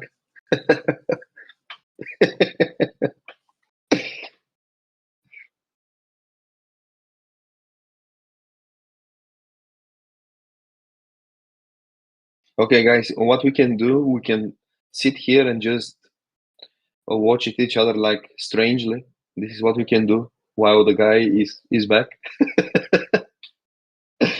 This is what we can do. How are you guys doing, by the way? What do you think about my MMO mug? I was just trying to ask the chat what they think about my great MMO mug. I That think looks they pretty like cool. it. It does look pretty cool. I'm not gonna Yeah. lie. Yeah. People think it's heavy, but it's not. It's just a replica, but a really cool one. I'm gonna go ahead and start recording right now. Okay, so we got a minute and 30 seconds. For those of you who are subbed to the channel, not getting hit by the ad, you guys get a nice little exclusive here behind the scenes, I guess. And then we'll start the intro in about a minute. By the way, thank you, Armagon. Am I saying that right? By the way, Armagon? Armagon? Is it Armagon? Yes. It doesn't matter, to be honest. I'm only getting like, it's getting funny to me when people say Armageddon. Like it does nothing with Armageddon, but people are like butchering it that way. So as long as you're not saying Armageddon, it's all cool. I mean, that was one of my favorite movies. It's a fantastic movie. Yeah. How old are you, by the way, if you don't mind me asking? This isn't going to be in the YouTube. No. Yeah. Every question is like allowed. I have nothing to hide. So 34. 34. I was young once. Once I was young. Now I'm not that young. Really? You know? Okay. Well, I mean, 34 is still pretty young, to be fair. It's still pretty young. Depends who ask. Go and ask somebody who is 24. That's a different story. Yeah. Well, honestly, having a little bit of age and leading an MMO project, I think it's a good thing. I don't know. I feel like my confidence in the project would probably be a little bit lower if you were like actually 24. I'd be like, okay, with this guy, hopefully, what's he gonna know about the MMOs? We should believe in the young. We should believe in the young, but I'm not, unfortunately, that young. So. Okay. All right. Looks like the ad is officially over. Are you ready to get this thing going? 100%. Perfect. All right, welcome in, guys. Today we've got a special guest. We're going to be talking about Scars of Honor with the founder. I'm not actually super familiar with what your official title is. Maybe you can give us a quick little intro. Tell us who you are.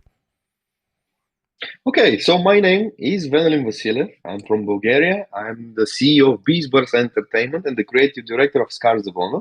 And I started this project. It was a passion project back then in 2020. In 2020, we established the company, but I started a little bit earlier before that, making the whole game alone. And that's the very gist of my very short explanation who I am.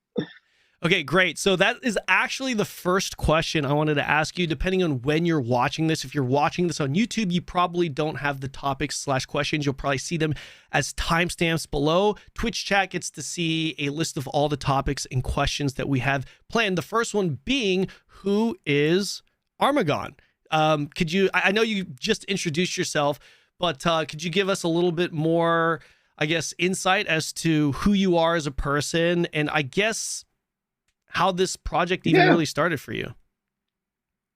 So I think one of the most important things for me that kind of connects with the whole MMORPG development is the fact that I am by profession a programmer. I am writing actively in several different languages currently. Unfortunately, I'm not writing that much because I have a lot of duties with the company, but I have completed a lot of projects in C, C++, C#. This is what the language we are using for making the game client with Unity. A lot of programming background. And for me, always the biggest motivator behind making something was the curiosity of how this thing is done. And seeing this thing made and seeing the feedback, positive and negative, doesn't matter, but seeing the feedback from the people for something that I've made is bringing me the biggest joy in my life. Many times in many previous projects which I have completed, and they are always public projects, when I was hearing the other side using the thing that I created and seeing how they enjoy, was bringing like immense happiness to me. So combination between both, between trying to understand how things work and trying to make something that I know will make a lot of people happy. This is my driving force for everything that I am doing right now and everything that I did previously.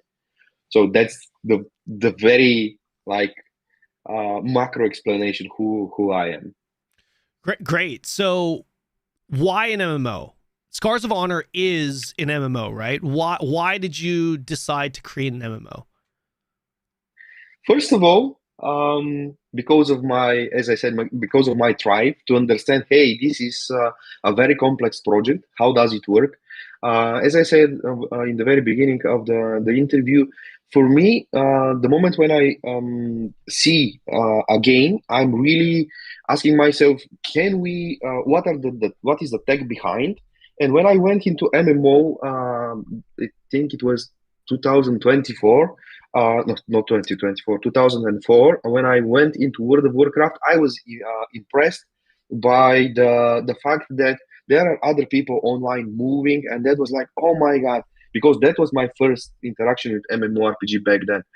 And this was the whole reason why I went in general into tech, because when I went there, I wanted to understand how things are made. Then I started experimenting with different softwares, trying to learn open source, trying to make projects. And back then, I first made the great mistake to start first with C++, to kind of get to in programming. And back then we had a single core PCs and CPUs. I'm sorry if I'm bothering everyone with technical stuff. No, you're but good. Back then it was like I was waiting like 40 minutes. I was waiting 40 minutes to see my error, and I was like, oh my god, I need to repeat it again. And this is what kind of translated me into PHP, where whatever a mistake, whatever stupid stuff I'm writing at the moment when I click save, I'm seeing it right away. So it helped me. Basically, my entrance into tech was due to gaming. And when you ask me why MMORPG in first place, I need to fast forward several years after that. I was a CTO in a payment gateway company, and everything was running well. There were no more challenges because we kind of conquered all that was requested for the business. Business was running well. And after working hours, I was, okay, I need to challenge myself with something. And what is bigger challenge than say, I will make an MMORPG alone? Like, this is crazy. This is crazy when you say it, but on the other side, you also will learn quite a lot compared to making some small to the game. And that was the reason why. And combine this with my passion of for World of Warcraft back in the day, because I was hugely inspired from World of Warcraft when I started Scars of Honor. Although we made quite a lot of tweaks and changes. Now, right now, we're inspired from many different games. But this is what probably answers the question why MMORPG. It's not because it's the easiest. It's exactly the opposite, because it's the hardest, and you can learn a lot from that journey. I mean, that's a fantastic mindset. What about your favorite MMOs? Can you tell us what your favorites are? You mentioned World of Warcraft already. World of Warcraft, what it was back in the day was definitely a mind-blowing game for me, for so many reasons. So first, the social aspect. I'm a personal believer that in MMORPG genre, you should be playing with other people. I don't think MMORPGs needs to be converted into single-player games where solo activities are more important than group activities, because I don't believe MMORPGs will ever be better in single-player perspective compared to, let's say, a game like Elden Ring. Elden Ring, you have a small multiplayer mode where you can definitely play it in multiplayer, but it's strong in single player.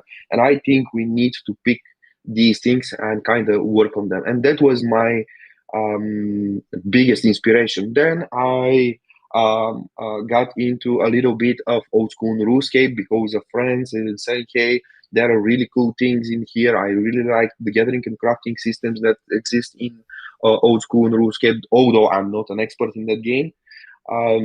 Then I went very recently to basically investigate everything that is on the market and see what is happening in there. And to be honest, not here to make an advertise or anything like that, I was pleasantly surprised that personally, because we are making that product, I still believe that for 20 years after World of Warcraft was released, there is a huge gap in the market that is there for the taking. And I believe that MMORPGs that are respecting the true nature of MMORPGs is what will drive back the people's attention to the genre. But yeah, if I have to say one game that was like my introduction to MMORPGs, it's definitely World of Warcraft. I have tried New World as well, really cool game. I'm really sad that it didn't went well. I don't know why. It looks like it had like very good numbers and stuff. They know best. But yeah, this is pretty much my interactions with other MMORPGs. So you mentioned how no one's really been able to capture that essence or the nature of a true MMORPG or a good one, right? What would you say that is then? What is your definition of it? What needs to be captured? So, for me, it is we need to first focus on the social aspect. We need to create systems like our dungeon system. Maybe we'll go later in details about because I see you have PV content where probably we'll go there. But for me, as I said, it's very important to distinguish that MMORPGs are massively multiplayer games. These are the first two letters of the cooldown genre. So we need to focus on that while providing the solo content in a funnel where, for example, if you want to level up, if you want to do these kind of things, you can definitely do that. But the more rewarding aspect should always be the group focus of the game, and then combine these with systems that are not chores. Systems that are not okay. If I don't log in today, I'm punished. If I don't log in 2 weeks, I will be in a situation where if I go in the battleground, everybody will destroy me. Or if I go in a dungeon, I'm irrelevant anymore. These are things which in 2026, I don't think are the correct way to approach this. Why? First, because the MMORPG audience is most likely like 90% around my age, and these people are super busy. So we cannot rely on them to be 24/7 in and grind endlessly. We need to find a smart way so that we can also allow new people to join the genre and not feel overwhelmed by somebody who doesn't sleep and stays like 24/7 in the game and has the ultimate gear that can destroy you. Yes, you should give that guy the ability to showcase his power, his dominance, his achievements. 100%. That's the core of MMORPG. So that when you see him, you say, "Oh my God, that guy achieved a lot." But fundamental things needs to be changed in how MMORPGs are made in current days and age. I believe a lot of systems that were introduced in other MMORPGs recently are really harming the games.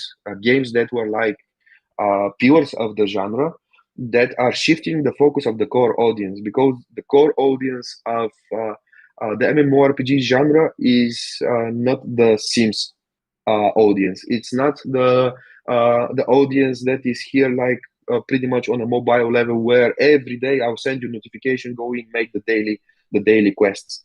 So I don't like these kind of path which currently the MMORPG genre is taking, and I believe Scars of Honor is making a hard turn on this with complete different systems, which I believe later in the interview we'll cover. Sure. I mean, all of that sounds fantastic. However, the MMO genre is so difficult to figure out, and I use this analogy quite often. It really is like choosing ice cream, right? You have like a Guild Wars 2 where the horizontal progression, right? And then you have like a Black Desert Online where it's completely vertical, right? Both have its pros and cons, and I'm very interested to hear how you plan on kind of balancing this, because it almost does feel like a genre that's impossible to please everyone. But I don't want to get ahead of myself here, because we do have a section specifically for that. We've got the vertical / horizontal / reset section. So let's talk about more of that in that section. I would like to move on to my next question, just on the list, so that people following or watching on YouTube can, make sure they're not missing out by clicking through the timestamps. But what is Scars of Honor? I know that's a very broad and loaded question, But without going into too many details, because obviously we're going to be going over those details in this podcast or in this interview, can you tell me in a nutshell, what is Scars of Honor exactly? So, Scars of Honor is a free-to-play MMORPG, primarily focused on PC, with no pay-to-win aspects. Why free-to-play? Because I believe it is super important to open up the gates to as much as possible people to join the game. MMORPGs, they live and die by the numbers. Yes. And I don't want to create artificial paywall in front of the product. The more people are in, the better MMORPG we have. And that's the very brief, like one sentence or two I can say to explain what Scars of Honor is, knowing that we're going to cover a lot of details later. Amazing. What was the inspiration? I know we spoke a little bit about this, and some of these are a little bit repetitive. Bear with me, guys, because again, I am trying to do this so that people that click into the timestamps on YouTube, click into it and they get their answer in that timestamp. But what exactly was the inspiration for you behind Scars of Honor? So, Scars of Honor is basically inspired from several games. Definitely World of Warcraft. We have a lot of inspiration from Path of Exile, and I'm a huge fan of grinding gear games and what they achieved. I really like studying Chris Wilson and everything that he achieved, because I really find a lot of similarities between the philosophies that he has preached for years, and I like what he have built. I like the community of Path of Exile, and I'm 100% confident that this can exist in MMORPG. So we have the inspirations are a mix between several good games and good mechanics that are brought into an MMORPG. It's not just one game anymore. It used to be one at the beginning, but now it's not just one. Scars of Honor and Path of Exile are really at the front of it. On one side, the League of Legends was inspiration for the monetization model. I was always showcasing this game, or World of Tanks. These are free-to-play games that are doing quite well. And if these games can do this, and for example, also on the monetization level, Path of Exile is also a great example. But if those have achieved it, why an MMORPG in 2026 should not be able to achieve that? And this was the driving force in assembling the team and going after the project. Amazing. Yeah, so I've been, just so that I've been actually trying my best to stay away from information in regards to this game until after this podcast interview, because a lot of the people that are going to be watching this on my channel are going to be people that just don't know very much about your project. And I wanted to ask questions from the perspective of someone that just doesn't know very much about it. But one of the things I did notice was some of the skill trees did look very much PoE-esque. Is that something that we can expect? Is there going to be a lot of build 100%. diversity? 100%. I'm in an active discussion with the game design. Alex, I had a stream on my channel last Sunday. So guys, if you missed that, you can go there and watch it. But he's a huge fan of Path of Exile, and he's like, oh my God, we need to have 300 nodes, etc. It needs to be super complex. And I was like, okay, Alex, I understand that, but we also need to do a one level above that. We need to make sure that you don't have just 300 node talents where +5 strength, +5 stamina, and it's just that boring to just go over numbers. Definitely, we need to have this, but we call it a minor nodes. But we need to have a class definition, for example, choosing a specific play style, then obtaining new spells through the talent tree, then modifying existing spells through the talent tree. So it's more of what you see in Path of Exile. It's inspired from Path of Exile, but it's another take, and it's implemented in MMORPGs. I mean, that sounds pretty impressive. It does. Being an ARPG guy myself, I've played a lot of I've played a decent amount of ARPGs. I dove pretty heavy into a few of them, into a couple of them at least, and I really like that. And we're definitely going to be talking more about that in the following sections. But I do want to move on and ask you about your team. Now, you are the guy, right? Like, am I understanding that correctly? You are the head honcho, the guy that is, the creative director, the main director of this project. You are steering you're steering the ship here. Basically, I'm the CEO. I'm steering the ship. I'm the person who takes the most important decisions. That's definitely a fact. But I don't want to take the spotlight from the Sure. amazing team of Beastburst. Of We're all course. making that great game. It's not only me. Of course, of course. So how big is your team? And you mentioned earlier that you were developing this on your own for a while. How big is your team? Yes. So currently, we are around 80 people, just directly hired from Beastburst Entertainment. But we are constantly working with a lot of outsourcing studios. So currently, we have around 3 outsourcing studios that we have hired for tasks. And we don't want to go like super big because for me, it is more important as Scars of Honor to stay, the Beastburst team to stay lean until we prove the monetization model, until we prove the solid grounds before we scale it to higher numbers. Team size, it's that much, How long have you and I been would like to keep that size. Yeah. Okay, how long have you been developing this game? So me personally, I worked on this 3 years, pretty much every single day alone. I worked on this, and this starts from 2017 up to 2020. I worked pretty much alone on this because of passion, because of hey, it's such a cool thing to do. The moment when I invited my wife and she played another character and we were moving online, and I was like, oh my god, I did it! It's so cool. I made a system from scratch that. Allows you to interact online. And end of 2019, I shared in a Facebook group about Scars of Honor, about what it is, etc. And for no time, it gathered like 10,000 followers. And I was like mind blown about the positive feedback that I was getting back then. The game was looking really crappy, nothing to lie about. For those of you who dig that, you can guys see there are even naked characters, so it was definitely a funny thing. But it was for me an experience, a demo that allowed me to understand pretty much the whole aspects of what it takes to make a game. Because when I started, I only knew programming. I didn't know what 3D is, what texture is, what UV is, what rigging is, what animation is, how do you connect those things, how do you make, what is high poly, what is low poly, how do you make the model game ready, occlusion culling and all kind of techniques. I was pretty much unaware of them and why they were needed in general.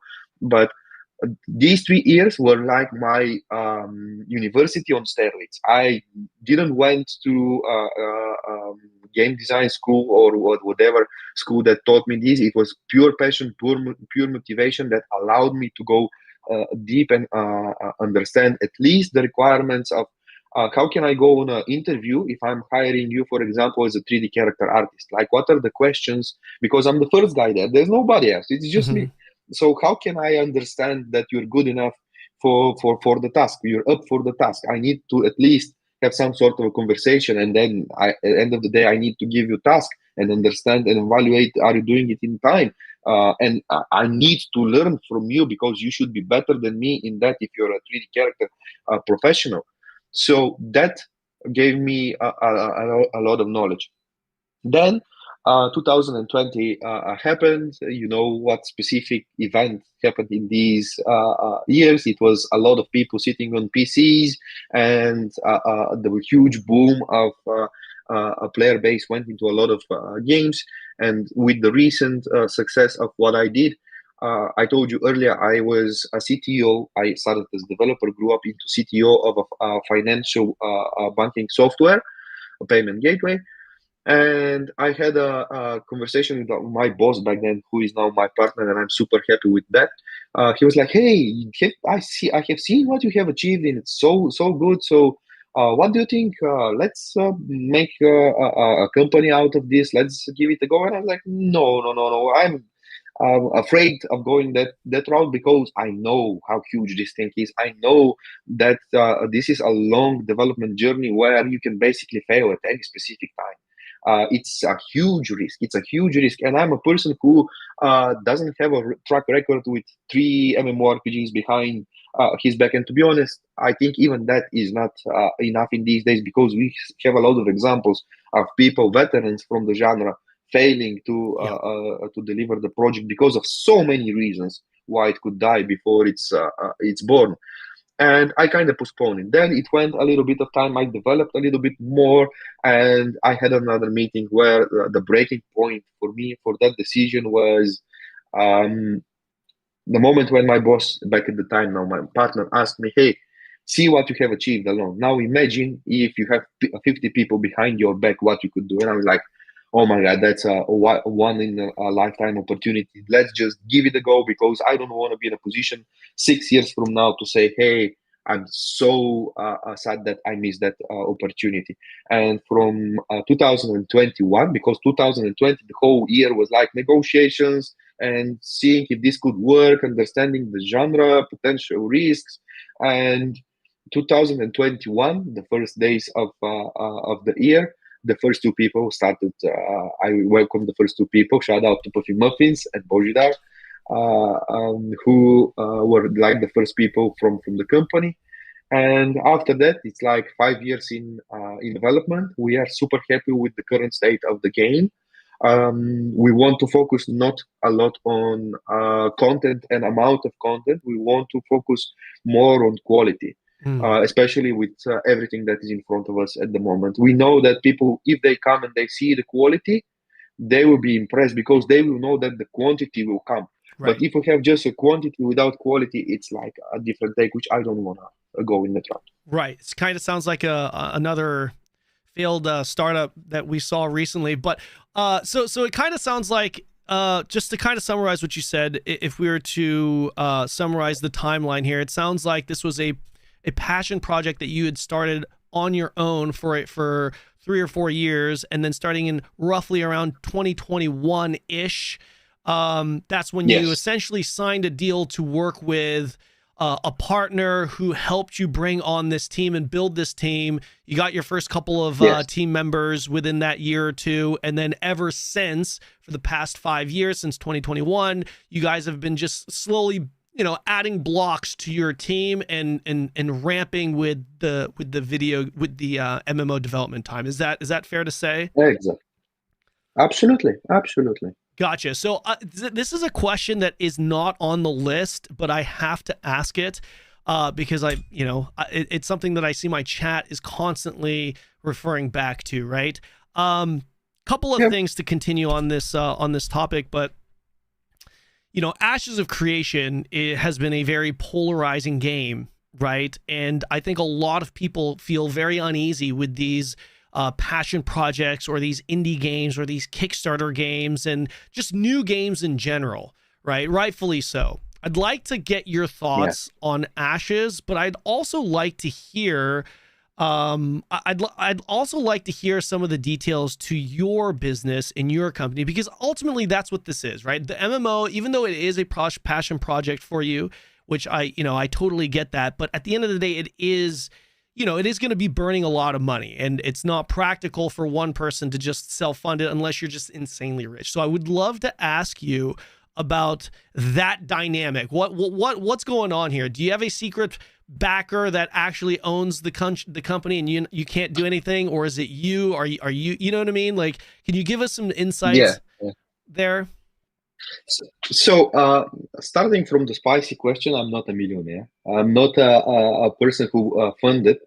By evaluation of the current company, yes, you can say that, but this is not money that I have in the bank. So guys, I'm not funding the project myself. This is a huge shout out to my partner, my previous boss back in the day, who basically single-handedly funded everything so far. But it's not me. This is also a blessing, but it's also a negativity at the moment, because I have the full freedom and I have the majority of the company. That's the important part. I have the full freedom to lead it in the creative way I believe so, and he's like my full supporter on how these things needs to be handled. In that sense, I'm fine. But on the other side, every time when there is a problem with his business and stuff, it's a huge risk for us. So at the moment, we have at this stage we have put down investments from huge companies, which I'm not going to mention over here due to the requirements of change the course of the product. I am me and my partners because we have another angel investor who invested a very small, not very small, but a relatively small amount of money at the beginning. It's actually 3 people in the whole board in Beastburst Entertainment. We all share the same goals. We all work together. It is a blessing to say this, but we are picking really carefully who will be the next one to join, to make sure that we are having a solid financial. We call it a failover. So if something happens with that business that sustains us at the moment, we have another source of funds where we can continue. So I wish I can say we are funded for the next 25 years. Unfortunately, I cannot say this.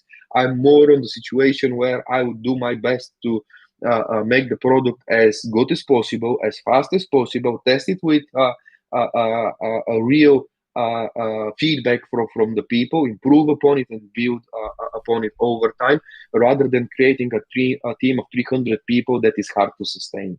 So we are approaching it, as I said, really close to how Chris Wilson did it back in the days, with a very lean team to make sure that you prove that the game has the solid foundation. And if you ask me to tell anything about Ashes of Creation, I would just say it's a pity what happened there, because I think every MMORPG that dies, and especially in that bad way, is actually hurting the genre. I think less competitors in the genre are actually worse for the genre itself, because if it's just one main game dictating everything that is happening, the genre just dies. And I believe if Ashes of Creation was there, if other games are joining and they are bringing innovations to the genre, it's just healthy also for Scars of Honor, because competition brings a lot of great ideas. And if Scars of Honor is one day a competitor in that genre, that would make me like super happy, and that's all I dream of at this stage. Can I ask how much money has gone into Scars of Honor so far? Roughly? So far, it's one thing that I can say on that side. I don't want to expose an exact number, because this is definitely under non-disclosure agreements. But Sure. I can tell you that compared to development in, let's say, America, it's 5 times cheaper. It's 5 times cheaper because, as I said, we are based here in Bulgaria, and we are using a lot of talent, especially from Europe. I would not lie if I say that we don't have even a single person, unfortunately, from America hired, because it's just too expensive. Gotcha. And we are using a window. We are using a window currently with the economy here in Europe and Eastern Europe, in Bulgaria, which I'm pretty sure that 5 years from now it will be closed. I see just financially how only studios that are based in Eastern Europe or in Europe in general are our only hope to bring anything to the genre, because the amount of money needed to develop the same exact thing in America is like 5 times at least more expensive.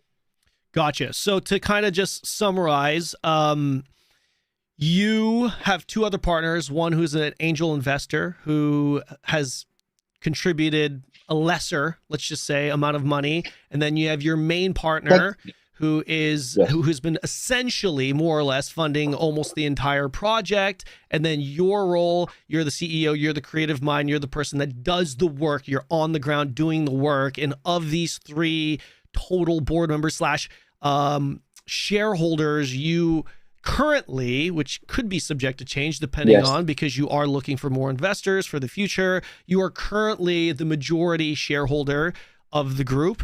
And and that's just pretty much the, I guess, corporate dynamic of the business / company right now. Did I understand that correctly? 100% correct. I would just add one important thing, because I think it's cool. Out of those 3 people, 2 of us are already working on in the game like 24/7. It's not just me and two investors. Gotcha.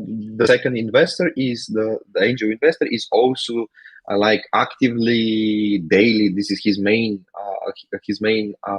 work job that he's doing constantly. So I'm blessed in that sense, and this is why we're so careful to about who comes next. So Ashes of Creation, to raise funds / scam people, they were selling their product early. They were selling an unfinished product, and they were, you know, essentially masking, or however you see it or view it, they were essentially selling to the people, hey, we need this to fund our game, to help fund our game. You obviously have funding right now, but funding is not unlimited. As you said, you can't, like, you know, next 25 years, you're not funded for the next 25 years, obviously, right? Have you considered selling your game early to backers and kind of going through that Kickstarter route, or are you against that type of approach? To be honest, many of the people from the chat already know, and this is one of my biggest mistakes that I did in the past. And I'm open with my mistakes because I think from mistakes you can always learn.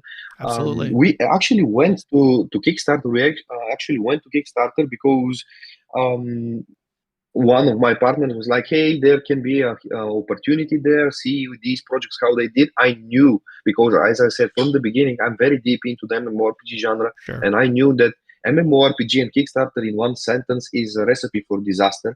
And I knew that doesn't matter how good of a project I have, it's just not gonna fly. It's just not gonna fly if you go that route. On the other hand, it's just I think that it's already passed. I don't think that's a train you can hop on with a studio and hope that it will solve any issue for us. Why we did it? Mainly because we needed to prove to other investors, to have something in our pitch deck that, hey, here is a huge milestone. Here is how we can prove you that this is market validated. So far, the huge wish lists that we are having currently, which by the way are record breaking, which is big thank you guys. So everyone who have not wish listed it so far, make sure you go to Steam. It's on Steam, guys. It's on That's Steam. all. Yes. That's all we need. That's all we need from you guys. This is the market validation that helps a lot currently. That will help us because we are already having negotiations with several potential good investors, and these KPIs are kind of important. But I think we're going a little bit too deep into financials. But if you want, we can definitely go. I don't know how interesting this is for the audience. I think it's just a sensitive subject, especially mainly because of Ashes. We're actually going to move on to the next thing. I do want to talk to you about your server tech, but to kind of just conclude and summarize that section, or that question rather. Sorry, I lost my train of thought. Yeah, so to kind of just summarize that segment there, it sounds like. Sorry, I lost my I lost my train of thought because I was thinking like the server tech. Shoot. Yes, I think we're good. Wait. No, there was definitely something I wanted to summarize there. I apologize. We can definitely come back. Don't worry, we can come back. Yeah. No, I apologize. Yeah, I guess we'll move on. Sorry, I was just going to summarize pretty much what you said, but I'm just, you'll have to excuse me. I literally flew back to Korea from the US yesterday, so I'm still a little bit jet lagged. So yeah, you guys are gonna just have to bear with me here. So let's talk about the game. Yeah, like I said, the financial stuff. I think it's just a lot of people are interested in this because, you know, people are just afraid because of what has happened with Ashes of Creation, right? So yeah, let's move on. No, but that's normal. Yeah. That's normal. That's healthy. That's how I think people should be at that specific moment. They need to be careful. Sure. Oh, I did remember. I just want to summarize the investing and the Kickstarter stuff. So it sounds like you it sounded like you guys originally did try the Kickstarter, tried it for a short period of time, recognized that it was definitely not the way, scrapped it entirely, and you're just going to be from here on out trying to raise the funds on your own privately and release a free-to-play product that's not pay to win to the people. Is that fair to say? Is that correct? It's absolutely correct. We are also joking with this that thank God that we failed on Kickstarter, so we have some chance to release the game. That's great. That's great. Okay, great. Fantastic. I appreciate that. And I think the people definitely appreciate that transparency for sure. So I've been hearing about some kind of server tech that was pretty exciting. Yeah. I know nothing about this. Can you tell us a little bit about this? I'm so glad you're asking this question because I'm really amazed how I'm going in a stream and I'm explaining this, and it's like then when I go in Reddit and I'm like, oh my God, what did people did understand from what I said? So I'm referring back to go Reddit there and is see so what did I bad. say. It's So so bad. I hope we can clear this, like exactly what this server tech is and what Fantastic. does it mean and what does it help us. Because when I'm saying we are not paying for servers, people are getting it completely wrong. They're thinking we are not paying for the dedicated servers. They're thinking we are not renting the bare metal that you put your software on and the game runs. Okay. So that's not true. We will be renting servers because we'll be having servers in Americas. We'll be having servers in Asia, in Europe. We need to rent Oh, those. Asian server But if you confirmed. go, Uh-huh. it should be there. It should be there. Asian server confirmed. Shout outs to the Sea Boys. Yeah, Oh, sorry, man. sorry. Oh, I man. apologize. Go ahead. No worries. So we definitely need to rent physically those servers. 100% we need to do that. But now, where comes the difference? When I said it in the beginning that I was always a programmer, I was always trying to understand how things are working. I knew that if you want to make the game client visually looking, etc., you use game engines. Game engines like Unity, Unreal engines, they can speed boost you to produce the game. You can definitely create a custom engine, but this will take a lot of time. It will also give you a lot of power because you would know everything inside that game.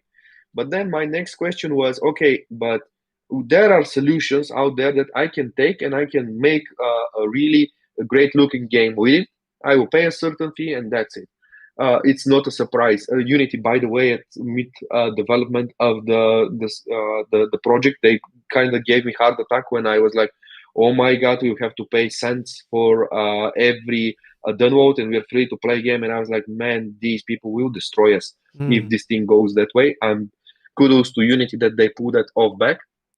But going to the server engine, server tech, I started from line zero, the development of the server software. Server software here is the biggest difference, which I want to highlight and I want the audience to understand.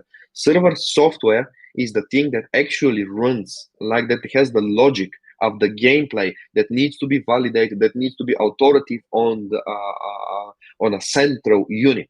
So if you go and do a very small research, there are a lot of softwares that are solving networking for you, that are allowing multi-threaded calculations and stuff, that are simulating open worlds and such things. But all of them are at least charging a fee for concurrent user online. That means if you're free to play a game, and one of the most famous one is charging 0.29 cents for every single concurrent user that you have online.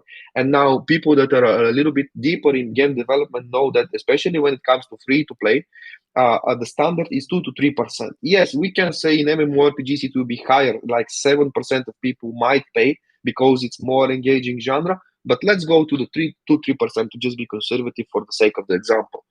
Now, with 2-3% of people paying and 97% of audience, every one of them costing you like 30 cents to be online. If I take this software, I'm done. I cannot mathematically make it. On the other side, I have two products. My game client, which is closed behind other software like Unity. I'm reliant on Unity or on Unreal Engine. And if I want to do something deeper in there, I need to have their grace to do so. But when it comes to where thousands of people will connect, they will connect to my software, which was written from the line zero, and I have full control over it.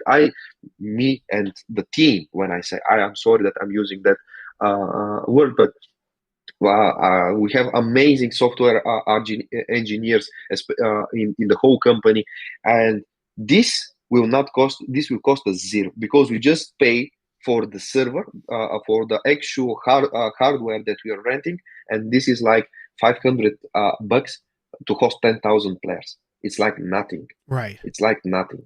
Right. So this is the hot topic with server tech.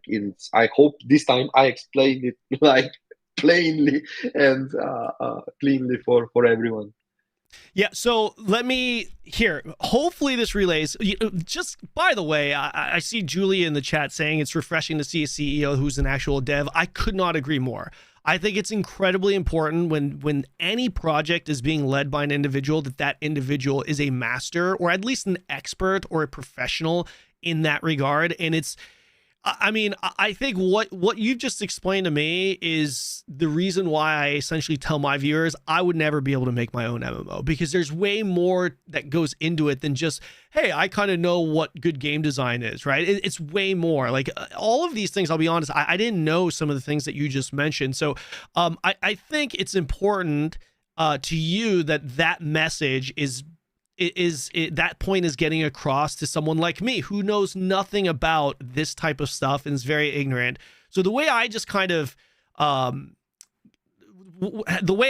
heard that, please correct me if I'm wrong here, was that, there is a base server cost that everyone's familiar with. Hey, $100 a month for this dedicated server, host X amount of people, right? Yeah. That is something that you are obviously paying for. But when it comes to hosting an MMO server, there's more layers to that. There are additional fees that essentially cost you X amount of money per user, concurrent player, that's active online, and those fees are essentially, when it comes to this quote unquote server tech, those fees are a non-factor for you. That's kind of how I understood it. Is that right, or no? Did I miss that? Looks like I did a great job explaining it, so you understand it perfectly well. Okay, great. No, because I am not an expert at this. When it comes to game dev and all that stuff, I always acknowledge I'm very ignorant to this stuff. So that's really cool. That's I appreciate you for sharing that.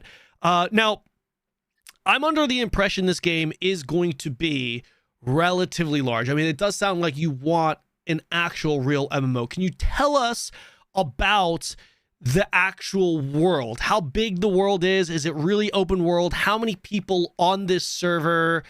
What's the structure of this game/world? So I can explain, but we went into ads. Looks like should I wait and answer the question after that? Oh yes, we have an ad that's playing right now. Let's give it a few minutes here. I'm gonna run to the bathroom because the caffeine is really kicking, and feel free to chat with with the chat. I'm sure they're gonna want to. Yes, I'll be answering questions to the chat. No worries. Fantastic. All right, be right back. Okay. What's up, chat? So whatever you have in mind, I'm here. We can definitely discuss any questions.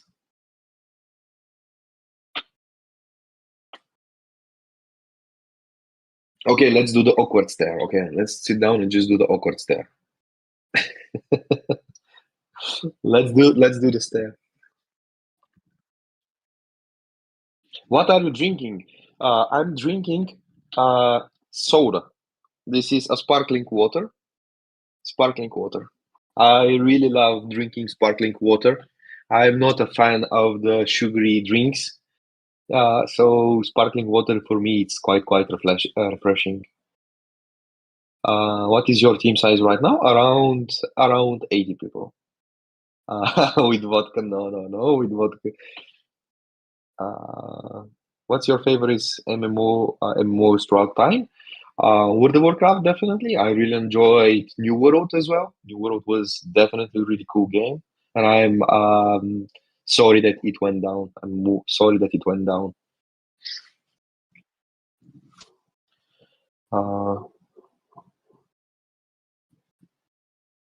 Okay, I'm back.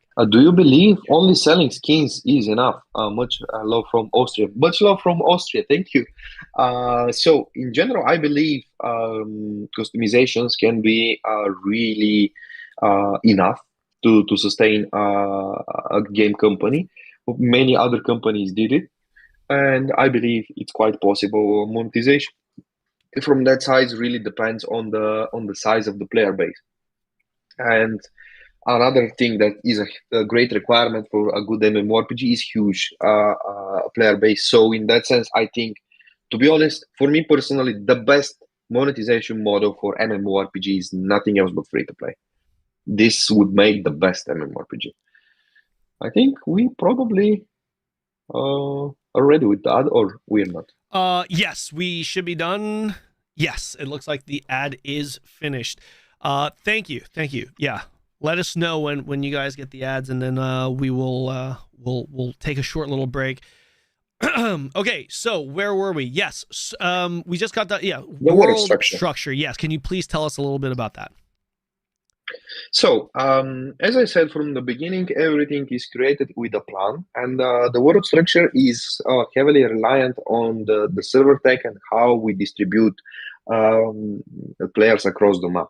So currently, our target is to have at least 10,000 people per realm. Realm is the place where, when you log in, you select the name of the realm. This is where you play.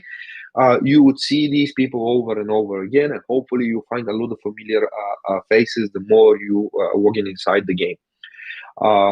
Continent is our main continent at the moment is called Irongard. This is where all of you guys will come for the early access, for the release of the game.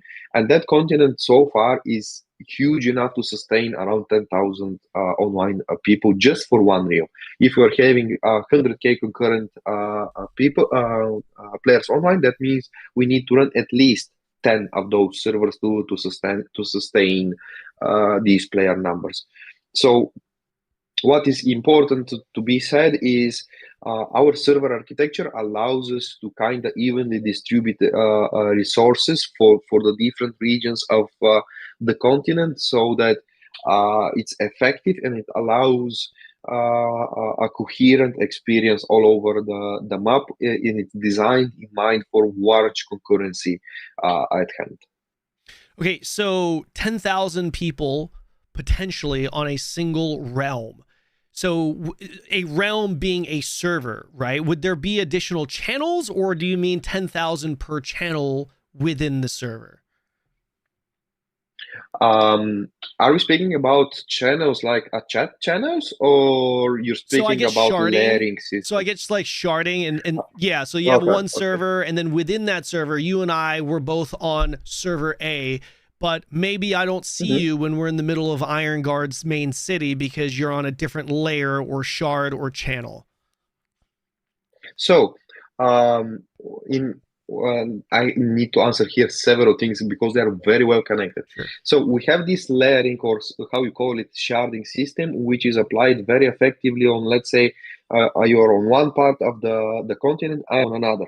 So our compute will basically separate us so that you don't wait for my calculations that need to happen on the server, and I don't wait for yours and anything that is happening around you. However, if we want to chat, we are all connected in one chat where you can see all these 10,000 people chatting in the world. Help me with that, or looking for gold, which we know will happen. So on that side, this is the parallel, the layering system. But if we go together, me and you in the capital city, we would definitely want to see this vast amount of people, and as much as possible to be seen by you, because in free-to-play game that is relying on cosmetics, this is one of the most important hubs. Because if you buy a really cool skin, where is the place where you would go and you would hope that all the rest see? This is the exact place.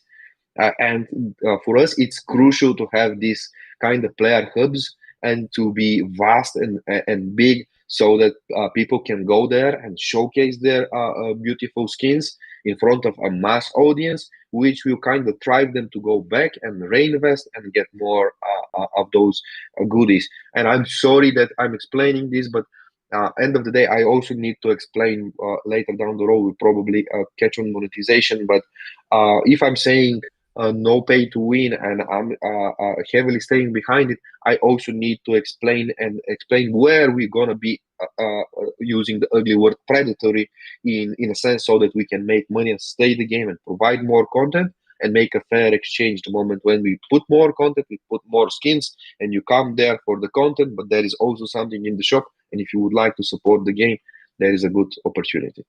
Gotcha. Okay, so sorry if I jumped from word structure to not at all. Not at all. away. Feel free to answer however you please. So we have the city, and it sounds like everyone that's in the main city or that hub is going to be able to see each other. There is no separate channels or shards or layers within the main town. Is that correct? That's correct. That's correct. Okay, so what if we were to go to Zone A, which is let's just say a zone just outside the city? It's a hunting zone, bunch of mobs there. When we go there, if I go there and we are on the same realm, am I going to see you there, or is there a scenario in which maybe I don't see you because we're separated because there are too many users in that area? So this is something that I'm honestly saying that we have not uncovered deep layering system within our current layer. So we separate the layers by regions. So if you're in that region, we give you enough compute to make sure that everything will be calculated and there will be no lag. Now, if we see that this specific area is vastly populated, what we can do is create a small region or separate it in two regions. So at least we offload to two parties where it calculates. But this is something that I think we are going to understand the moment when we release the game. And this is the moment when we see where the big influx of people go. Currently, I don't have that in information, unfortunately. Gotcha. But the world itself for the user, for the player, it is going to feel like an open world experience? 100%. For me, open world experience in MMORPG is absolute must. And without an open world experience, I think we are not speaking about MMORPG. Open world is important for many reasons, one of which is your chill place. This is the moment this is the place where you unwind from the good dungeon, for the intensive dungeon, from the challenging battleground or arena, or you just concluded a very long raid. And I really loved when back in the day I was just sitting with friends by the campfire and we were just chatting. Like, if I see this in the game, this is the one feature that I'm looking for to see. And if I see people doing this, this would bring me amazing joy, because this would be the moment when I say, man, I made some cool MMORPG. I don't care about I know that people will go to arena, they will go to dungeon, they will go to raid. These are the obvious ones. I know they will go there. But what happens when they're out of there? Do they think about the game the moment when they close it? Do they just want to spend time because they have a cool community, great friends, and they just want to sit down and chat with them? If we achieve this in Scars of Honor, these are the roots of the MMORPG genre that I'm looking for. You need to stop describing what we want in a game. The expectation level is just continually going up and up and up every single minute that goes by within this interview. Okay, so the world structure, fantastic. What about game structure? Because when it comes to MMOs, we generally categorize it into two different categories, which is sandbox versus theme park. And of course, there are plenty of games that kind of mix the two. Where does Scars of Honor lie here?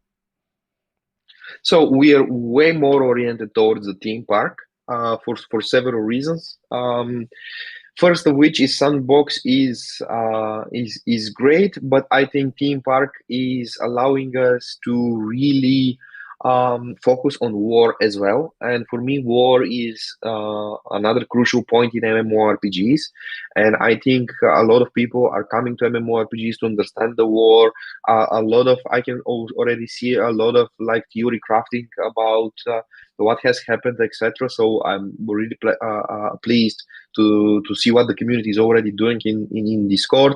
And yeah, I'm also a huge fan of theme park, me personally. Gotcha. When you say war, do you mean PvP amongst players or different groups of players? No. War of a history. War of the history, like the history of the of the game, like who is the main villain and what he did, what his Oh. purpose, what was his intentions, etc. Not between the war between the factions, but the war of the The lore. I apologize. The lore. lore, yeah. Yes. The lore, Thank you, yeah, chat, the for lore. correcting me. Sorry. The lore. Gotcha. Okay. So lore is very important. Gotcha. So Yeah, I'm yeah. assuming lore is something that you guys have been investing a lot of time in. Well, we did, but if I have to be honest, for me, it was always first the game. The game needs to be fun, because if the game is fun, only then you would care about the lore. Right. If it's I not agree. fun, like who cares about the lore? Lore is definitely something that can emphasize the game and like boost it several levels above, but priorities needs to be right and set. Gotcha. Classes. Very, very important in all MMOs. What can we expect with Scars of Honor? Are we looking at a traditional Holy Trinity system? Are we looking at a lot of classes, a few classes? Can you give us a breakdown on the classes in Scars of Honor? Sure. I guess the system. So in the system of general, classes. yes. In general, we are relying on the Holy Trinity. Definitely, we are looking for healer, tank, and DPS. However, we want to take a very specific take on two of those roles, and I mean healer and tank. One of the biggest questions that I'm always asking myself when I was playing other MMORPGs, and I mean it's super obvious, but I still don't understand why other games are not addressing this, is why do we always struggle to find tanks and healers? And it's super obvious, because they're boring. I'm sorry to say this, chat, but in so many games so far, they're just boring. Nobody is impressed. Oh, I will rise my shield and I will soak so much damage. And that's so fun. Oh my god, I'm having such a good time just soaking damage. It's that great, you know. Nobody does this. Nobody does this. So we are experimenting, and by the way, here we are really inspired from an unusual place. A lot of inspirations for our healers, for example, comes from a shooter called Overwatch and Moira, which is a balance between do I need to heal or make DPS at the moment, but it's an active class that can participate in PvP, PvE, and actually have a meaning, and it's cool to play it, you know. So why don't we have such kind of healers inside MMORPG? Why, when I'm soaking this amount of damage, I'm not saying that the tank needs to be one-to-one on the DPS meters with the DPS. 100% no. But it should not be boring. Why, when I'm soaking this amount of damage and I'm like stacking rage, I don't offload a huge amount of DPS for a small period of time? So this creates a very interesting play window when the tank can be super fun and you can decide the battle because you are tank and you're not just there to stand behind and watch who is throwing stones at you. We were joking. So this is where we are trying to shift the perception about healers and tanks, because I think these roles we need to pay careful attention and kind of iterate on them, because DPSs, they're obvious, they're fun. This is why everyone is playing DPS. I don't think we just need to make cool combat, responsive combat, and DPSs are done. People will play them 100%. I have no doubt people will play DPSs, but I need to take care about tanks and healers, and I'm really happy with what the team is doing on that front. Right. So I guess the only response I would have to that is, just balance. It sounds great, playing Overwatch-like classes, healers that can kill, tanks that can kill.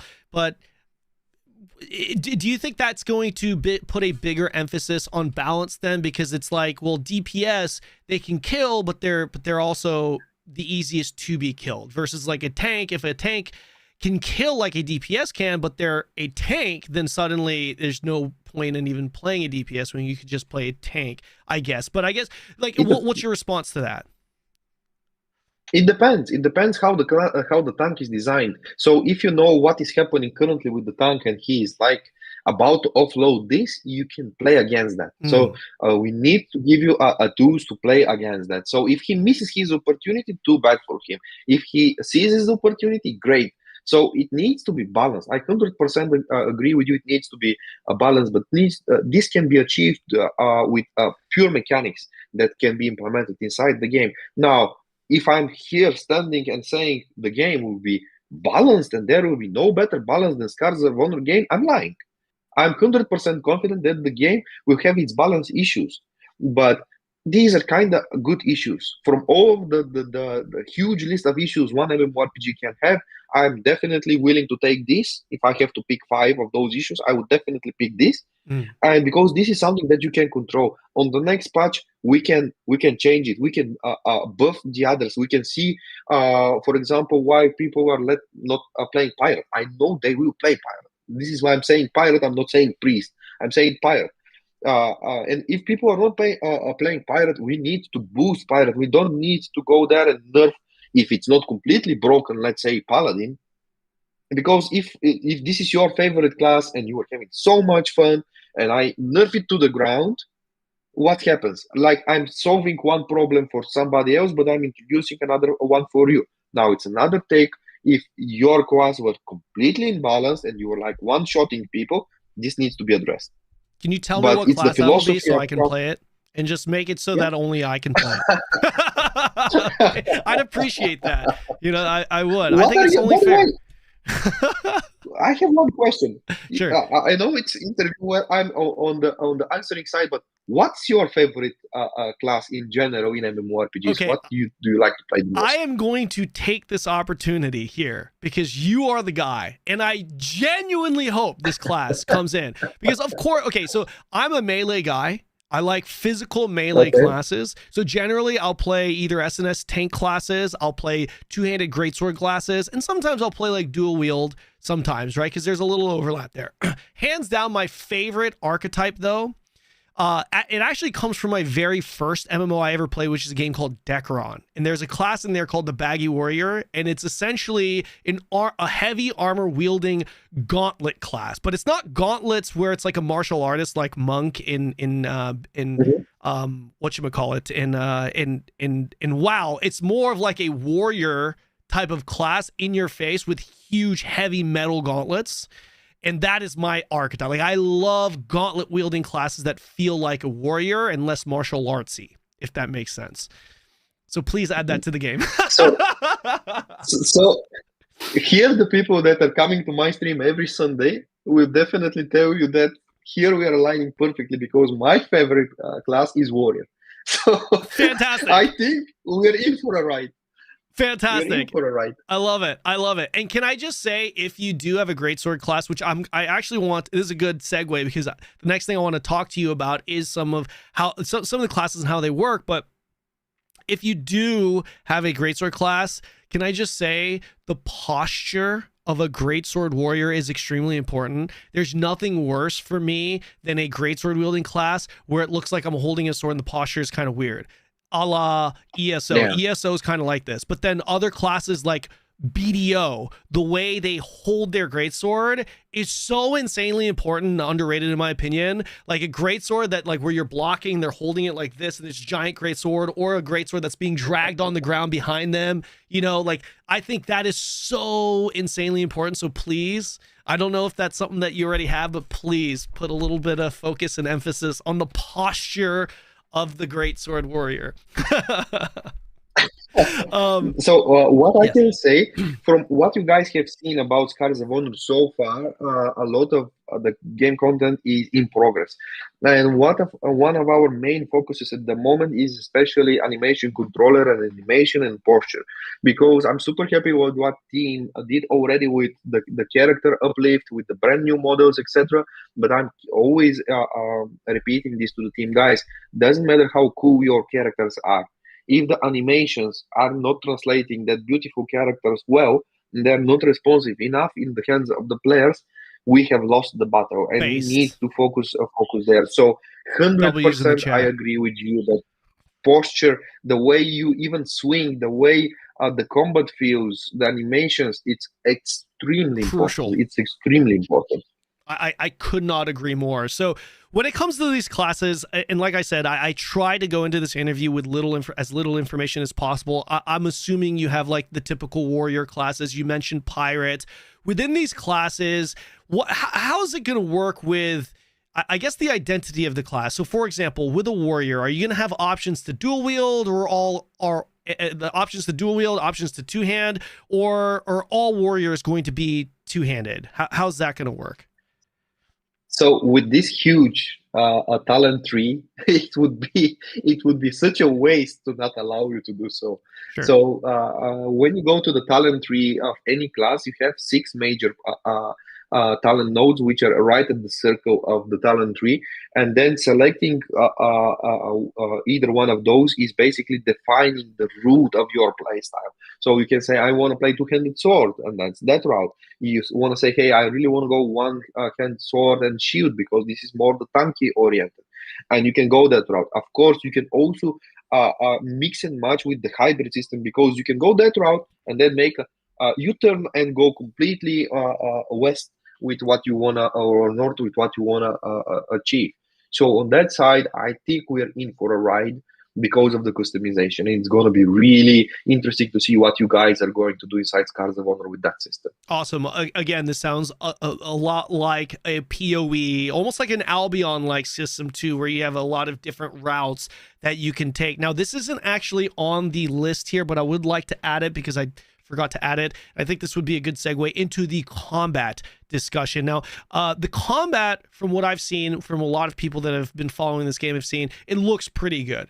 But then again, a lot of games combat looks great. For example, there's a game called Epitome that really recently came out, some AI game, and they're like cherry picking certain animations that look good, but then when you get in, it's garbage. It's actually pretty bad. So the combat in Scars look pretty good. What can we expect the combat to actually be like? Are we looking at a lot of skills at our disposal, or is it going to be more like New World, where it's only like a few skills that we can use per weapon swapping? Can you walk us a little bit through what we can expect with the combat? So we have this joke with the marketing team in general, that we are people that also love to show our flaws. Not to create overhype where it's not existing. And when I'm seeing some cinematics, very small cinematics, when I'm always on stream, I say, this is not real from the game, this is cinematic, this is cut, so people at least understand. We have shown a lot of flaws. For example, one of the recordings was made from Unity editor, not from the actual build, and FPS was not optimal. For us, combat, what you see on the screen is definitely what you have in your hands. I would let that to you guys to decide when you see it, but I'm always saying that World of Warcraft is a huge inspiration from us, and the controls of what you have in World of Warcraft is our target. We want to reach that level and see how we can be at least at that level of control, I mean, and responsiveness of the character. I really hate the situation where a movement feels sluggish, it's not responsive enough, or you see sliding of your feet and stuff. Yeah. I'm really nitpicking on this.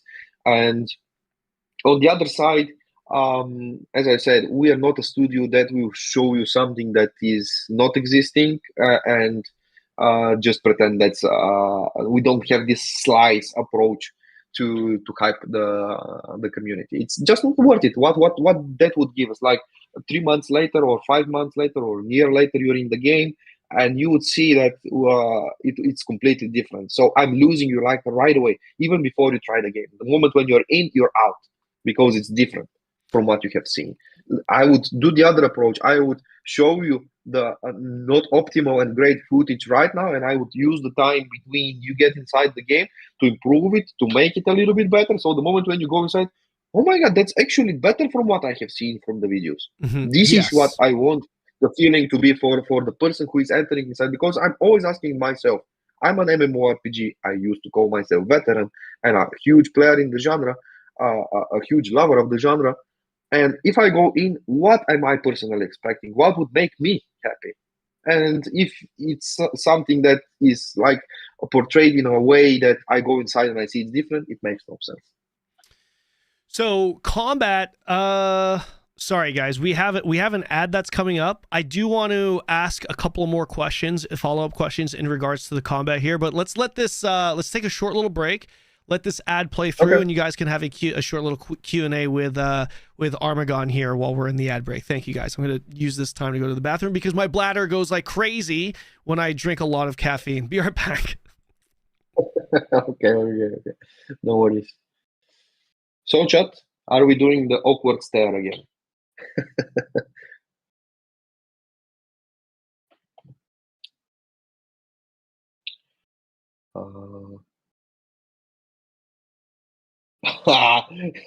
Guys, let's go stare. On average, how many skills per class at endgame? Oh, really cool question. I think Kanon also asked that question. So we don't want to go the route of 3 or 5 abilities like it used to be in New World, but we also don't want to go the route of World of Warcraft where you have 30 abilities, you cannot use them. Why I'm saying this? Because this connects very well with how our talent system work.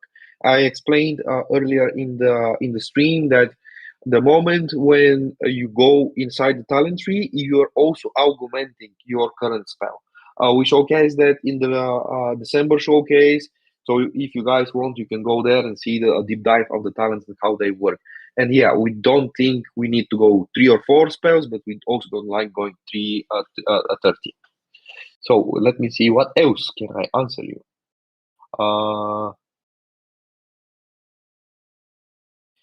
Are you going to be utility spells like portals, conjuring food? 100%, 100%. These are convenient spells that we need to have in the game, and they are relatively easy to be maintained. So no problem for that. For Necro, are they considered a summoner or a caster, or it's both? It's actually more than that. It can do all of this, but it's up to you to decide which path in talent tree you want to go. What kind of, you can make it a mixture between those. So it's up to you guys to decide how you want to play Necro or any other class, by the way. Will Action House be controlled? In what sense to be controlled?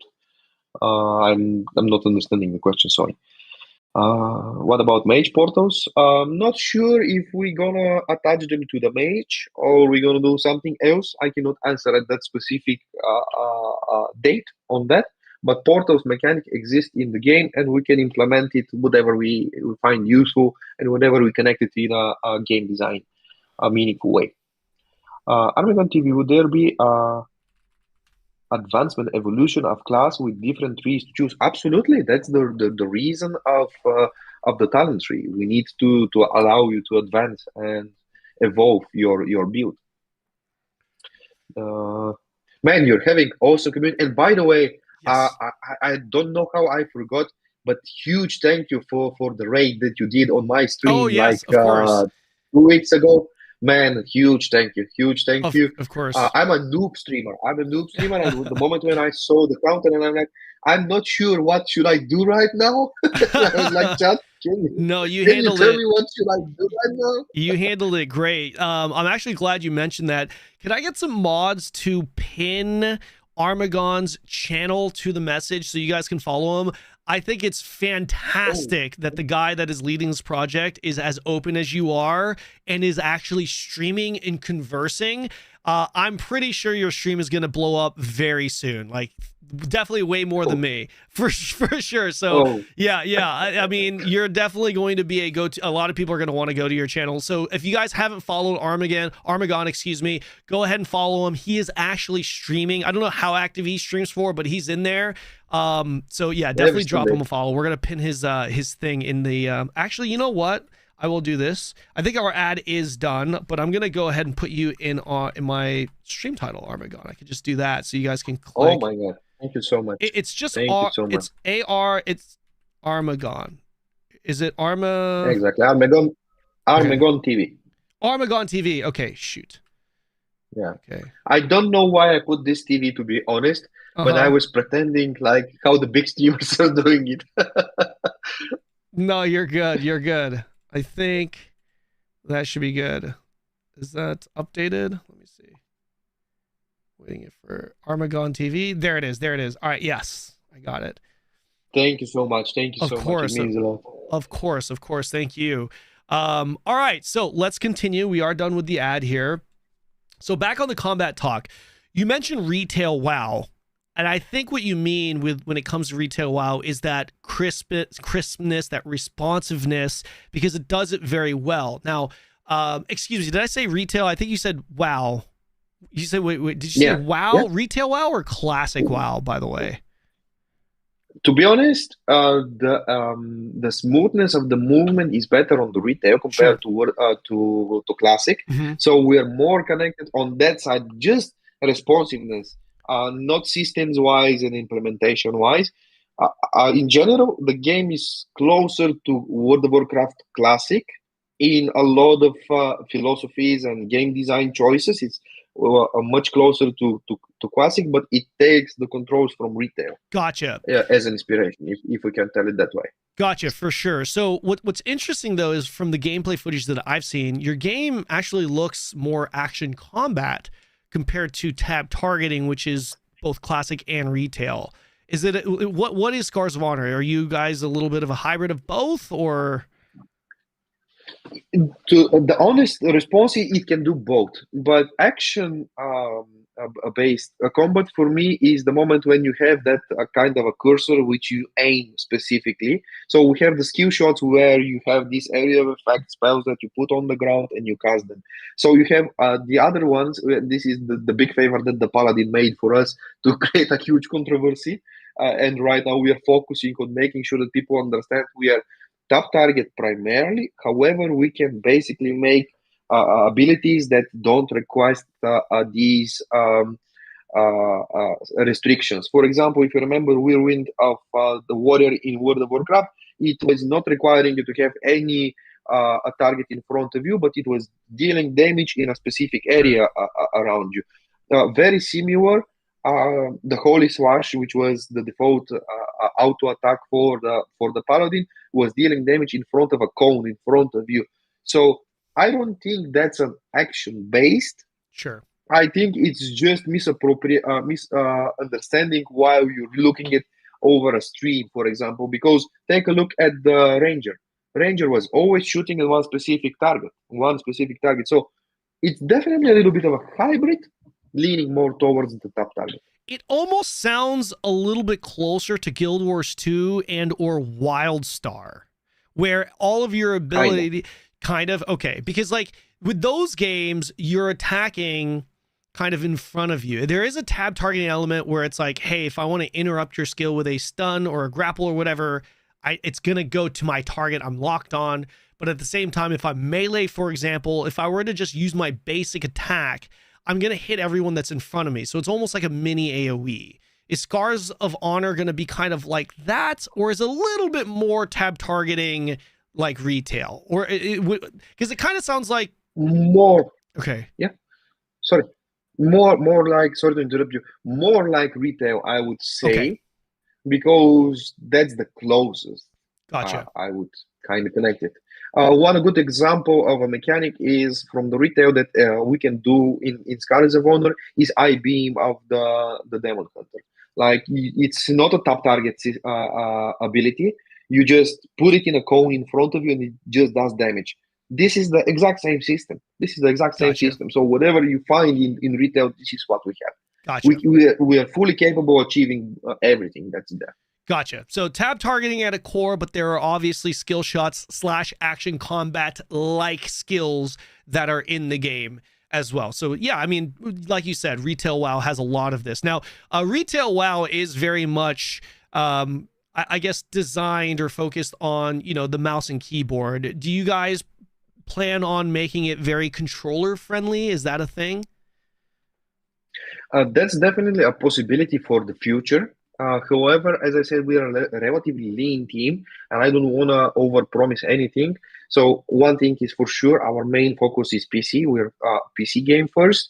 The moment when we are super happy with the game, how it goes, then we will see how much it costs for us to put it on that platform, and what do we get in return in terms of player base, how big that player base is. and this is how we would decide what comes next. 100% we can do it. The question is, we have several important milestones before we reach that level and we take a concrete decision, so that I can answer. Gotcha. So I would love to promise you the world, but I can't. Of course. Well, we love the transparency and honesty, something very important, especially in recent days. Well, I mean, always has been important, but you guys get what I'm saying, where I'm coming from here. So last question in regards to the classes. Going back a few steps here, you're talking about how, for example, the warrior, you might be able to have a dual wielding line or a two-handed greatsword line. How much of that can we expect from each individual class? Like, for example, in World of Warcraft, warrior, you really just have two different specs, two different play styles. Sounds like Scars of Honor is looking to offer a lot of flexibility in that regard. How much can we expect here from each class? So, to be honest, we can definitely go in many routes, and I don't think right now I can explain exactly which class is going to have these specific abilities, these specific tool set.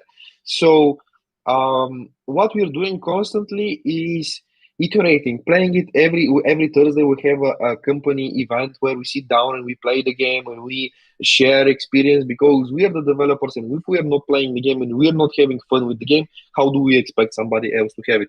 And because of this, a lot of changes are constantly incorporated in the game. And if I say something right now, it might be misleading. So I'm sorry about this. Sure. No problem at all. I just wanted to update this little thing here. No problem at all. Okay, so let's move on here and let's talk about the actual content in the game. And let's start with PvP. What can we expect when it comes to PvP content in Scars of Honor? So this is my bread and butter. This is what is my go-to thing to do in MMORPGs. This is definitely what brings me there, because I'm a highly competitive person. And for me, arena is definitely the place to go. The ability to obtain honor points and then buy a better gear is essential. So when it comes to PvP, I think we're also here taking a different take from what we have seen currently on the market. And first, we have the arenas. We have here several really cool modes. First one is 1 versus 1, but it's a mirror match. So you say, I'm the best warrior, but I say, no, I'm the best warrior. Mate, we go there and we fight and we rank to see who is proven the best warrior. So you're fighting only against the same pairs. And this is will allow you to have the crown to say, I'm the best warrior. So this is 1 versus 1, where you can go against the same class, or you can go and say, I'm the best PvP player in the world in Scars of Honor, because you go and you fight whomever and you rank. So we can know who is the best PvP player in the whole game by rating and everything. So this is the first mode. Second is the most obvious one, which is like you team up with your buddy and you go and you fight as a teammates 2 versus 2. But now here we do another take. How about 2 versus 2 versus 2? 3 teams go there, and last man standing wins the show.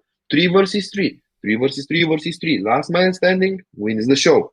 So this is where you go with your progression gear, and I will explain what I mean with progression gear a little bit later when I touch the battleground system, and you prove who is the best.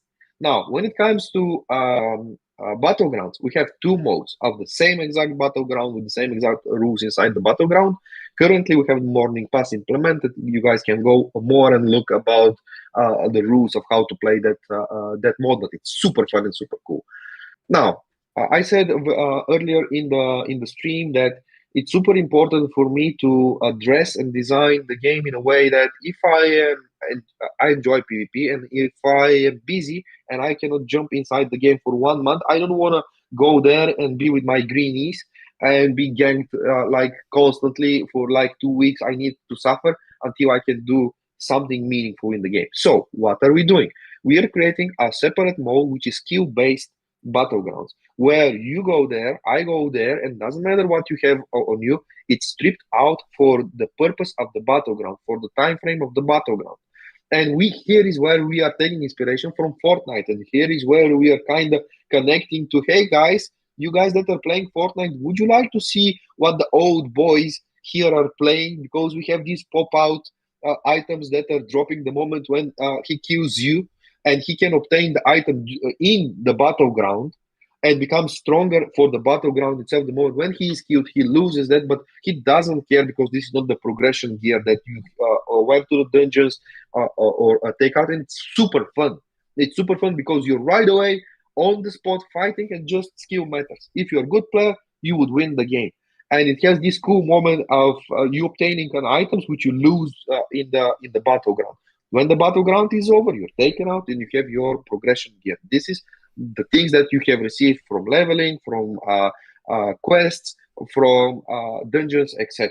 And now if you say, okay, but I really want to compete and showcase my progression, then you sign for the same battleground with the progression element, where there you don't lose your items. There you go and you fight, and if you have better gear than me, most likely, not most likely, but likely you would beat me.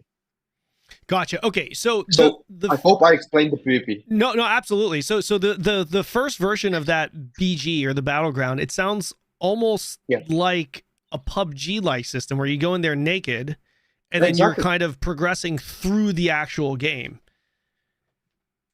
Exactly. It's inspired from PUBG, from Fortnite, and this was the mode which we wanted to kind of because in general we also understand that the genre needs to somehow connect to the new audience. We need to understand, because you and this awesome community that you have here, 95%, I'm betting these are MMORPG veterans, that they have played the genre for at least 5 up to 20 years, many of them. And we need to address the elephant in the room. If we're going and we're making games for just that audience, and we are not allowing other new fresh blood to pour into the genre, we are dooming the genre to die. And we need to find what current generation likes in other games, translate it into a meaningful MMORPG experience that doesn't ruin the roots, but iterates over it, and creates a connection point between this audience to get it inside. So I would rather have this audience, I would rather have the Fortnite audience and PUBG audience to come to the MMORPG rather than Sims audience. I hope you understand what I'm referring to here. Yeah, sure, absolutely. Are you concerned, going back to the arena instances, are you concerned about having too many different forms of PvP when it comes to instanced PvP specifically? Because I've seen a lot of games have a lot of different modes, but then only one realistically gets played. You know what I mean? A lot of the PvP communities end up being like, yeah, no one gives a shit about XVX.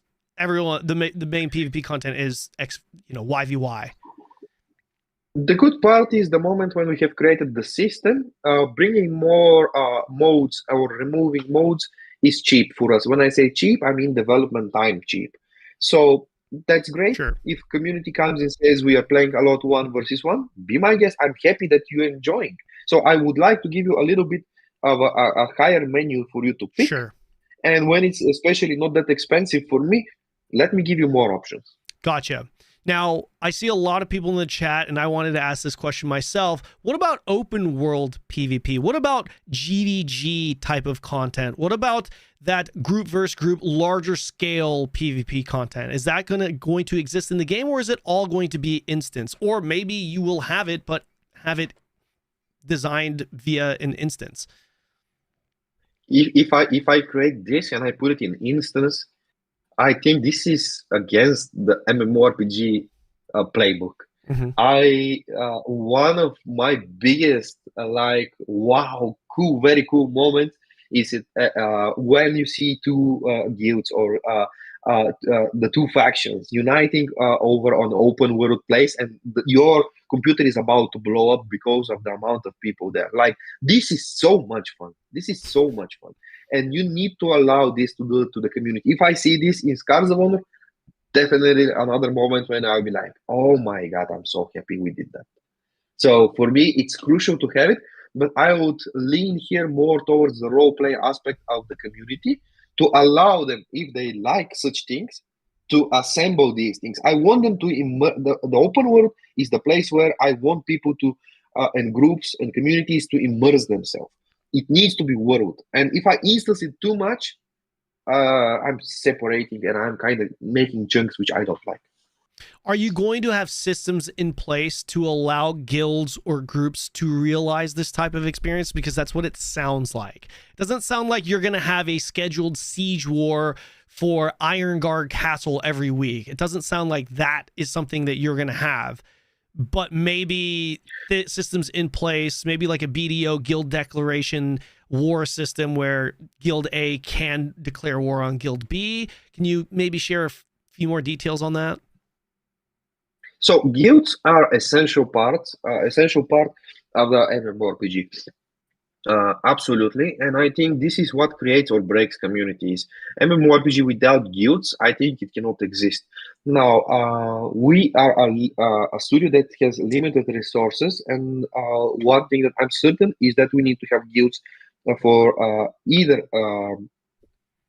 The best would be for early access. The worst would be if we go at 0.1 to release the guilds. I would actually go, let's make the guilds as a system and be implemented by early access and not have this war system between guilds, but allow the people to create the communities. Then later, we can definitely sit down with the community. We can make a poll. Hey guys, tell me what are your most needed, most desired systems, and I will give a list. Not me personally, but we as Beastburst developer would give a list with the specific time frame, because we also that's super important. I'm sorry that I'm jumping like here from topic to topic, but it's very crucial to give you content every 3 months.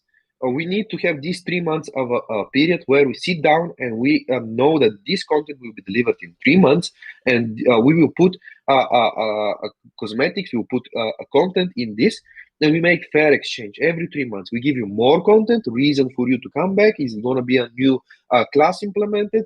Is it going to be the war system of the guilds, so that you have a reason to come back?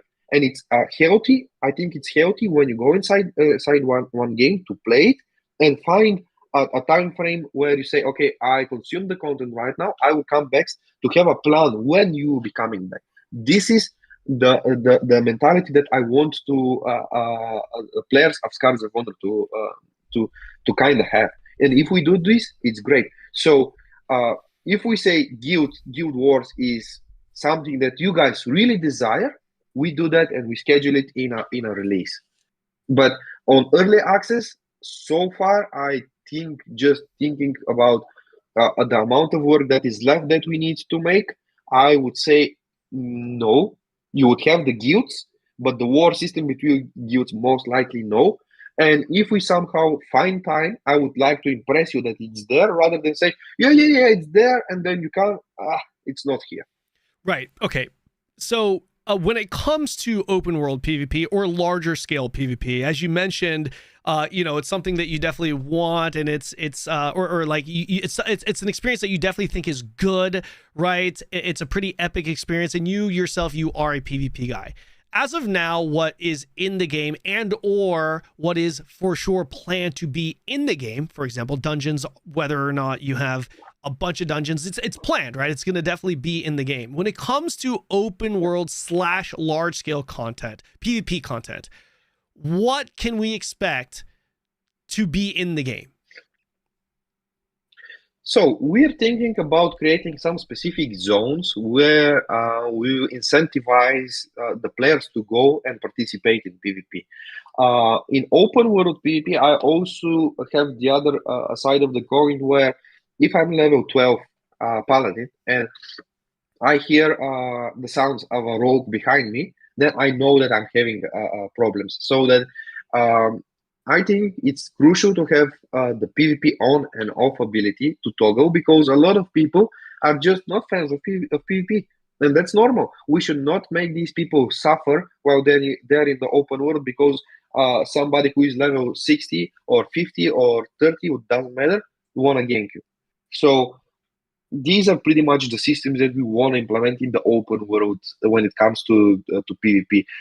Specific events, yes, definitely we can do those. This is we can connect them with war and stuff, but we would do so after we make the release of the game, because it's not in the priorities at the beginning. For us, the priorities at the beginning is understanding the core whoop of the game is fun, and then understanding what the player base wants. If we see that 75% of our player base is PvP lovers, then we know our attention where it needs to go. Like what more systems we need to give.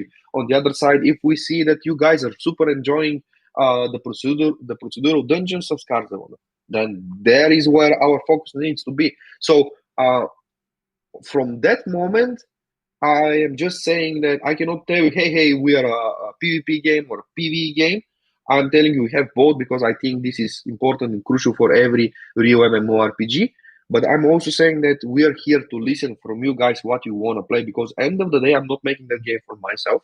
Yes, I like how Scars of Honor is shaping as a product, and I would 100% play it every single day. But it's also a game that you guys need to play, and we need to take your feedback. By the way, I need to close the window because I'm freezing. Okay, yeah, sure. Go ahead. Yeah.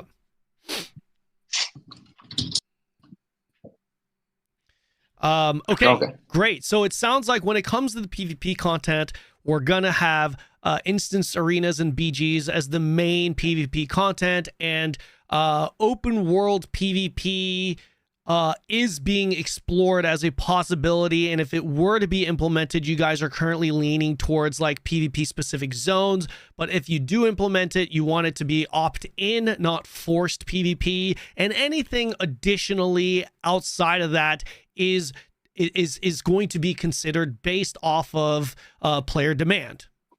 Is that exactly? That's accurate? Okay, great. Fantastic. So let's talk about PvE content then. So PvE content is obviously extremely important to most people playing MMORPGs. You were mentioning this game is probably going to be more of a theme park. It is going to be more of a theme park approach. So I'm assuming we're expecting instance dungeons in raids. Maybe can you explain to us what we can expect with PvE content in Scars? Yes. So you're correct to say that the PvE activities, when it comes to dungeons and raids, they will be instanced.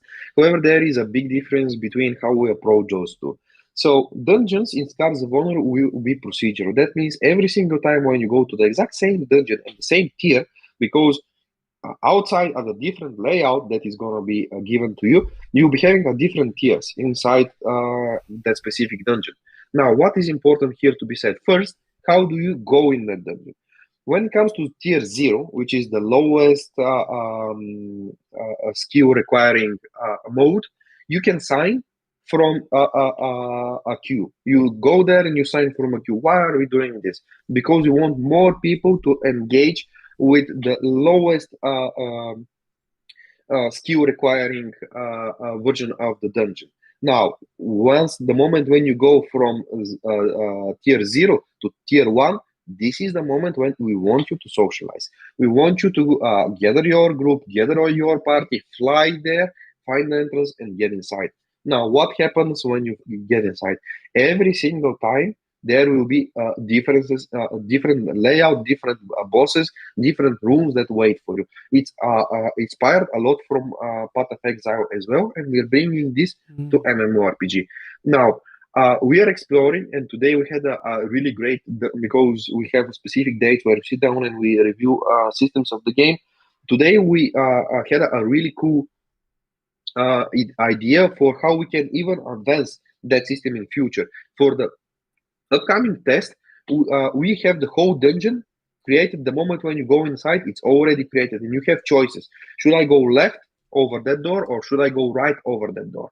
And choosing this is also applying a dungeon augmentations, meaning if you choose right, bosses will be hitting you 20% harder. They will have burn hour or something like this, but you have 30% more loot, for example, or whatever it is. Or you would go left side where they will become easier, but you will also receive less wood.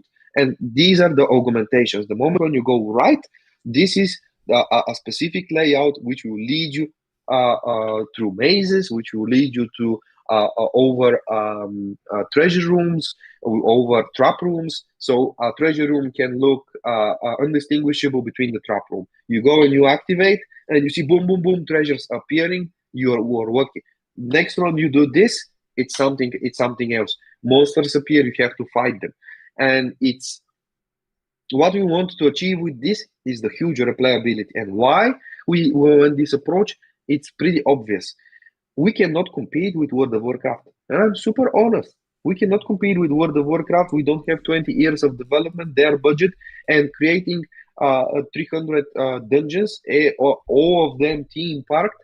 Because what first happens? We will create this, we invest huge amount of money, and you will go over our dungeon, you will repeat it 3 times, you're bored, you don't want to play this anymore, you want the next dungeon.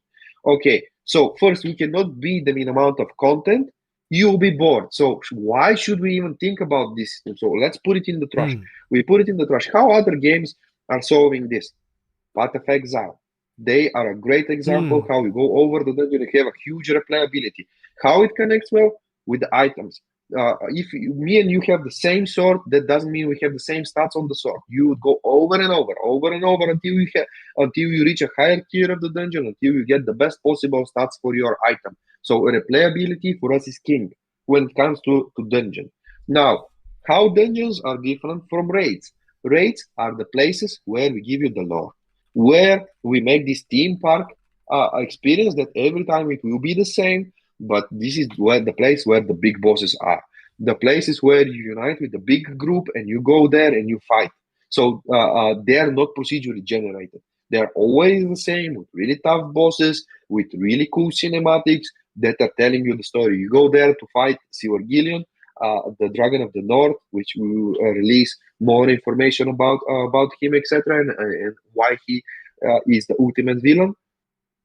But this is the PvE in Scars of Honor, and I dare to say that we are taking a different take on how we approach this for many reasons. For many reasons. It almost sounds like the PvE dungeon experience is like a mini Path of Exile. Is that kind of what we're thinking here? It's relatively similar. It's relatively similar, but it's an MMORPG. It's completely different camera. It's completely different experience. Sure. And it's an interesting take that I have not seen so far in MMORPGs. Now, the thing about PoE in these ARPGs is that you get huge dopamine hits and regular dopamine hits by getting gear, by getting loot. Is that what we're going to be expecting with Scars? 100%. We are exactly chasing that same feeling. Amazing. Guys, I apologize. We're gonna take a quick little break here. There's an ad coming through. I have adjusted the ad so that the next one is gonna be way later. So I think we've got like an hour until the next one. I'm gonna take my. I apologize for not setting this earlier. I was kind of caught up here. But I have adjusted the ads. I will be right back. Quick bathroom break, and then we'll get started. Be right back.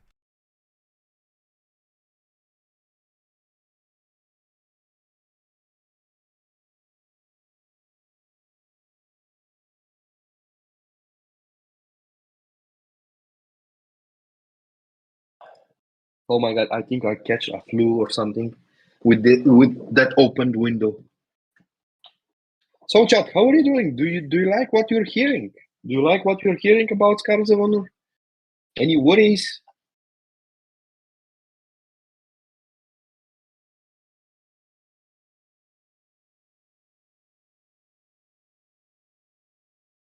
Thank you, chat.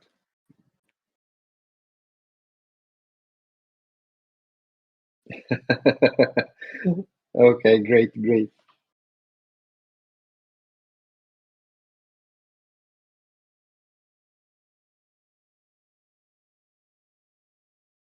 The only thing left right now is to write exactly.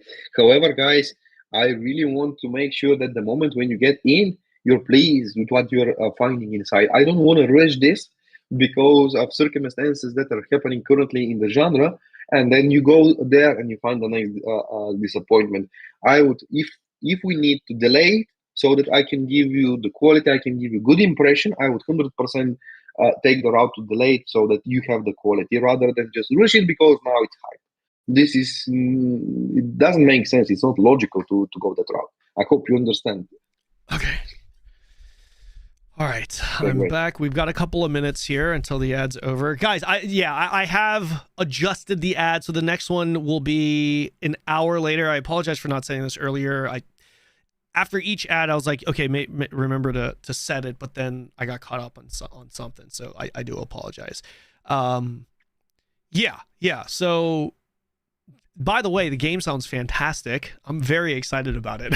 I'm pretty excited about it. Now we just need to pull it off. Now we need to just to pull it off. Yeah. And this is what I was discussing always with the team, that it's super cool that a community is growing. Yeah. But this also puts a lot of expectations, a lot of pressure on us, which I understand how important it is to just deliver. It's that one thing that the whole genre needs. We just need to deliver, not many promises, just show the game. Yeah, I feel like that's something that's so difficult with games, especially MMOs, because it's like, you know, the higher the expectation, the bigger the disappointment, right? Like the reality is even Scars is going to disappoint a lot of people, no matter how good it is, because at the end of the day, you can't please everyone, right? And if there's a lot of hype building up for the game, it's good because the game gets exposure, but then it's bad because the expectation level is so high. You know what I mean? This is a reason why I really think a lot of people are going to be disappointed with the Riot MMO, just because of how insanely high that expectation level is. And then you have games like Expedition 33 where the expectation level was 0 because no one even heard of it, right? Like pretty much, like no one was expecting anything. Then all of a sudden the game comes out, not perfect, but it's like, holy shit, this game is so fun. And then obviously, you know, the perspective on the game is overwhelmingly positive. So I'm really hoping that the people give it a fair shake. But what I know for sure is, you know, within the MMO space, people are starving for a good MMO, especially this year. And it's not looking good, I should say, for Western MMOs right now, specifically. Yeah, the economics are not helping at all. The economy is not helping at all. And yeah, it's tough times, but in tough times, a lot of beautiful things were born. So sure. I'm hopeful. That's true. Okay, let's see. We were just talking about the PvE content and the PoE like dungeons. Okay, so continuing from our previous conversation there. So it sounds like the gear acquisition is almost going to be similar to PoE. Now, the only potential issue that I see hearing this is the power creep. Right? Like if you're constantly getting upgrades, the dopamine hits, it feels good, fantastic. But then the gap between, you know, between someone that has a lot of gear versus not a lot of gear gets insane. And at some point, that's going to probably taper off, right? Unless there's a reset, which I know we have a segment for this, a section later for this, so you don't have to go into too much detail because we are going to come back to this, the vertical / horizontal / reset. But just to kind of, I guess, respond to your previous explanation with the, you know, the dungeons and getting these dopamine hits, how are you going to manage that? You're 100% correct to say that this will create a huge gap between very geared and under-geared people, and that's correct. That's 100% correct. But where is the most obvious difference between these people? And it's in PvP.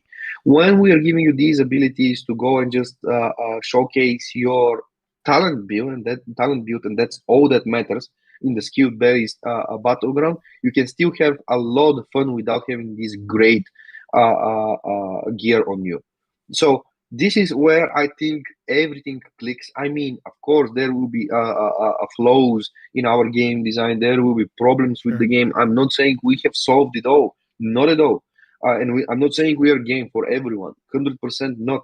But I think doesn't matter that you have that great gear. I can go and I can still beat you if we go in the skill-based battleground. And this is what's important. This will make me. Okay, I beated him, a very geared guy, purely on skill. Now it's my time to get my gear, and this will motivate me to go and grind and make this this gear.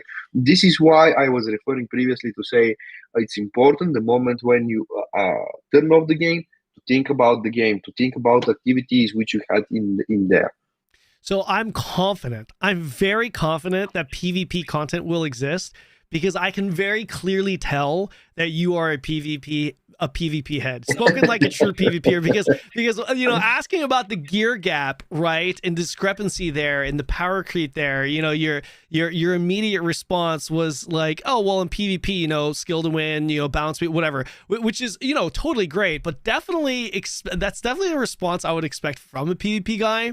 But like when it comes to the PvE specifically, damage is a pretty big thing. You know, there is competitive PvE where it's like that extra like an extra 5% damage when it comes to more competitive PvE is very significant, right? When we're looking at the differences between the, you know, those DPS meters, which by the way, are there going to be DPS meters? How competitive is the PvE going to be? And before you answer that, I apologize, I'm jumping around now. Can we maybe circle back to that gear gap specifically in regards to PvE? Yes. Because I think it's a bad feeling when it's like I'm going in there and we're doing a dungeon run and, you know, Sherlock over here, he's lapping me in damage. He's doing like 3x my damage and I just feel like I'm getting hard carried. To be honest, you're correct to address this back to PvE, but I think when it comes to PvE, first you have the tiers of the dungeon. So if you are under geared, you won't go in tier 6, for example. You won't go in tier 10. This is not your place. You won't be in the same group with these people unless they just sign to carry somebody on tier 0. And on the other side, we cannot take away the sense, the feeling of accomplishment for these PvE masterminds that were there, they were grinding, and they were handpicking the best possible items with stats. Like, this is the reason why, in general, you would go there and grind and grind and grind, so that you can go higher tier and you can showcase. Then you should not be mixed with people that are not on your level. You should find these min-max players and go together with them. And you need to have this sense of accomplishment. And also, once you go there in White Song City for Sacred Order, for example, or in any capital, the moment when you sit there and you see your item level and you see the progression, people just need to salute you. And this is something that you have earned, and we cannot take it away from you to equalize everyone. Right, understood. A lot of replayability when it comes to, a lot of replayability when it comes to retail WoW it lies with Mythic Plus. A lot of people like that because it offers a greater challenge, and then then you have like your competitive push when it comes to PvE. It sounds like the dungeons in Scars at a base, at a core, is going to be more of like that procedural dungeon approach. Do you have, and then the tiers also kind of sound like a Mythic Plus like system, kind of, or is that more of like a simple, easy, normal, and hard type system? It's inspired from the Mythic Plus, and it combines the best, which we believe, from the dungeons of World of Warcraft with the best from the dungeons of Path of Exile. Take it, and if they had a baby in MMORPG, that would be in Scars of Honor. Gotcha. Okay. So what's the scale? What's the scaling going to be like when it comes to these dungeons, these procedural dungeons, and just, I guess, general PvE content? Is it going to be endless, or is there a hard cap to this? No, there is definitely a cap that you can reach at the moment, because we want to see first the capabilities of the system. Later, we can say now they're endless if we decide, and if we decide it's a good idea. But so far, we are we are exactly at the beginning of it. So I cannot really answer where and what the final would be like until we play it, until we gather the feedback from you guys. Because today I started this and I didn't finish. I'm sorry about that, but we were in the dungeons meeting and we were discussing the possibility for the players to choose left, right, or center, whatever they want to exit, and decide if they want to participate in 2 more bosses fight. to kind of extend, to create the dungeon, to enlarge it in real time. And we said, look, this is definitely possible. We can definitely make it, but we'll have to rework how we generate the dungeons at the moment. And we're so close to a public test. So let's first give the old system, which you go inside and everything is generated, and every time it's different. But you cannot change the layout in runtime because you just have the mazes. You go there and you see them, and let's get the feedback from the players. And after we take the feedback from the players, then we can build upon it, and we can allow the players in real time to change the layout, to change how many more bosses you want to fight, how much you want to raise the stakes in terms of also reward, risk and reward. And also one thing very important in Scars of Honor, you have a hard cap on deaths. If you go and you die X amount of time, and you use your resurrect, you lost the dungeon. So you need to be really careful how you're playing it. And this also emphasizes again on the replayability. So this is why I'm telling you cannot go if you're under gear in tier +6, for example, because you're just not for that. This sounds actually pretty similar to New World's latest Catacombs dungeon feature. I don't know if you're familiar. Are you familiar with their catacomb system? Not really. Okay. Okay. It kind of sounds similar, but I've heard it, but I'm not. Okay. No, all good. No problem.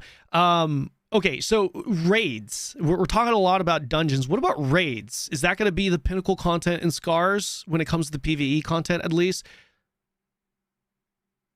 To be honest, I think it might be, but yet again, it's too soon to answer that, because, as I said, we need to take a lot more feedback to understand where we need to go. It's not yet clear for us, Gotcha. I mentioned DPS meters earlier. What's your stance on DPS meters?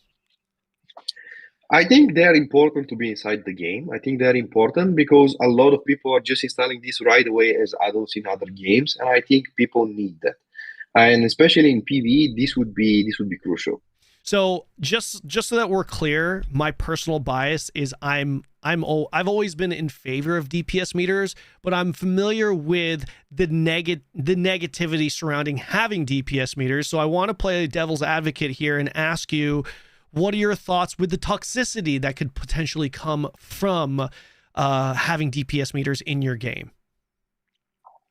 I think this is a relatively high risk that the DPS meters can bring, but we can also put this on the higher level of the tiers. If we see that this is not really great for the people that are just casually playing the dungeons, we can definitely enable that only on the higher level where you would like to know how you performed, where would want to optimize your build as much as possible. So yeah. It has a risk. Every design decision that we make, Sure. we are paying a price for it. Making it or not making the DPS meter, we are having a price to pay. Yeah, I totally agree more. To insert my opinion, if it is any form of feedback, is that DPS meters are going to exist third party regardless. It's like you can't stop it, right? Personally, I think that. And I think there's other ways to go about the toxicity, because that's another thing. It's like, with or without the DPS meters, it's still going to be toxic / gatekeeping will still exist. Sure, it could be accelerated, but I mean, you take a look at a game like Lost Ark, which they've historically been against having DPS meters for that very purpose, and people still ran them anyways. It's still known to be one of the hardest gatekeeping games. But that's just my personal opinion. Feel free to agree or disagree if you're watching on YouTube or in the Twitch chat. Yeah, it's perfectly correct. Sure. Okay, so last question in regards to the PvE content. Arguably the most important. Theme park games generally equal daily content. It generally equals dungeon / raid lockouts. Can you tell us what we can expect in regards to this with Scars of Honor? So one thing that I always said that I don't like when it comes to these locking mechanisms is hard cap on, for example, how many dungeons you can do daily and you just do this once a day, especially for dungeons, and come tomorrow, this is the time when you do it, can do it again. Or a hard cap, on, let's say you cannot level more than 3 levels today, you need to come tomorrow. This is definitely something that we won't have in the game. Now, on the other side, when we're speaking about raids, which are a huge event that is happening, I think weekly resets are kind of important, because you don't want people to go there and get overgeared in no time. You want to allow them to explore the lore, to participate in the raid, and it's a huge event that you don't want to kind of have it daily done. But when it comes to dungeons, when it comes to leveling, I 100% agree that it's a place that you don't want to restrict the player. I mean, if you want to play this over and over again, and we are saying that a core value of the dungeons is replayability, then it doesn't connect with if it's gatekept in some way. Gotcha. We will be talking a little bit more about character progression / gear progression here in a couple of sections. Okay. But let's move on. Life skilling. Life skilling is pretty big, especially in sandbox MMOs. However, this is a theme park MMO. Life skilling / gathering, these types, or crafting, these types of systems were also pretty important or significant in games like classic WoW. What can we expect when it comes to life skilling content with Scars of Honor? So we are taking a specific approach when it comes to gathering and crafting, because as I said, it's Scars of Honor will be free to play game, and bots are definitely going to be something that will flood us right away.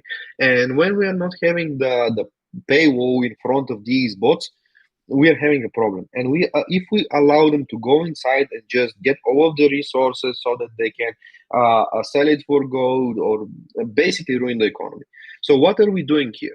All of our gathering professions, like mining, like wood cutting, herbalism, and all of these, we have the mini games incorporated in them. So when we were designing these, we were like, with the game design director, we were sitting down and we were like, this is the first thing that bots will come after. 100% they will come after it. And what are the mechanics that we can implement inside so that we try to fight them as much as possible? When we were joking, we should put capture. I'm a human, so you need to click it over the or or something. Uh-huh. and in that sense, what is the closest thing we can do in order to keep it fun, keep it engaging, because we also don't like the go there, right click and just see the wording bar. Here are your rewards. So we implemented these mini games, which are different. They vary based on the gathering activity that you are doing, and this is how we're also fighting bots, because you need to pay closer attention to what is happening, and we are also kind of removing this boring aspect of just right click and get the materials. And I know that this is a highly controversial topic in Scars of Honor and in all of the game design ideas that I'm covering, and I would like to hear your chat, your community. What do you guys think about mini games? Because I'm always explaining the reason why we created these mini games. And it's important to understand that they're also a tool to fight those bots. Because for me, it's important to keep the economy healthy. If we destroy the economy of the game, like it is a huge problem. Yeah, it's interesting you say that, and I'm glad you brought that up, because it's not just about, hey, we're adding mini games for the sake of making it more interactive, more engaging, but a big part of it is us trying to fight bots, because you are a free-to-play game trying to bring in tons of players, which means your game will be botted. There will be people that come in, bot your game, do the RMT, thing. And it's interesting. I'm glad you actually brought that up. And guys, as he has just mentioned and acknowledged, this is a controversial topic. There are a lot of differing opinions. I already see people in chat scoffing at mini games, some people preferring the mini game. So do go to the Discord. By the way, if you're watching this on YouTube, I will have the Scars of Honor official Discord linked in the description. Be sure to go to the Discord. Maybe my mods can pin it on top of whatever we have pinned right now at the top of chat for you guys to for you guys on Twitch to also go send the feedback there, and let me know in the comment section also what you guys think if you are listening on YouTube. Cool. Thank you so much. Thank you so much. No, absolutely, definitely. Okay, so I do. So this wasn't on my list, but now that you've mentioned it, let's talk a little bit about botting. What are the plans right now to go about botting? I know you can't give up too much because that would defeat the purpose of that defense. But can you tell us a little bit about? Yeah, can you tell us a little bit about what's going on here with the botting situation? So what we expect to have them first. Like chasing is definitely the gathering and crafting. We have an internal system that is implemented inside our server engine. We call it Warden.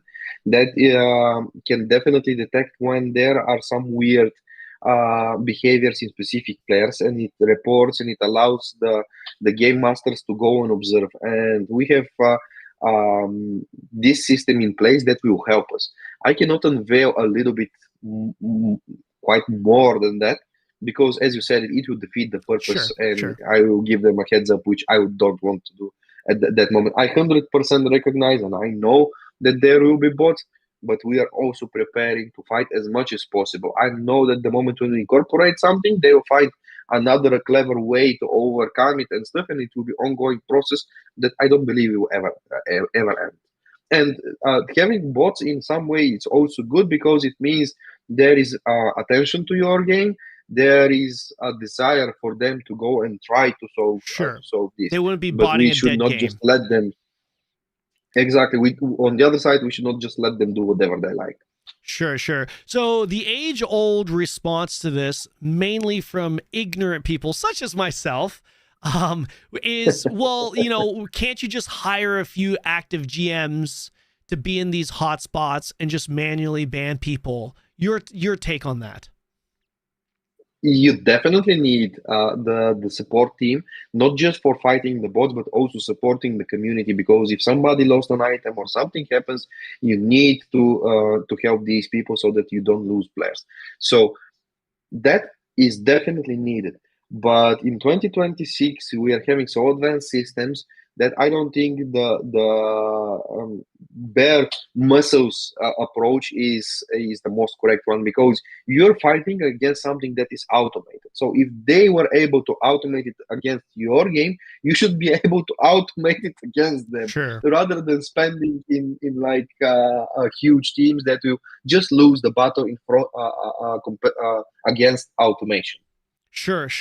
So to round out this life skilling section, because that's what this section originally was, how big of an impact is life skilling and crafting going to have on Scars of Honor?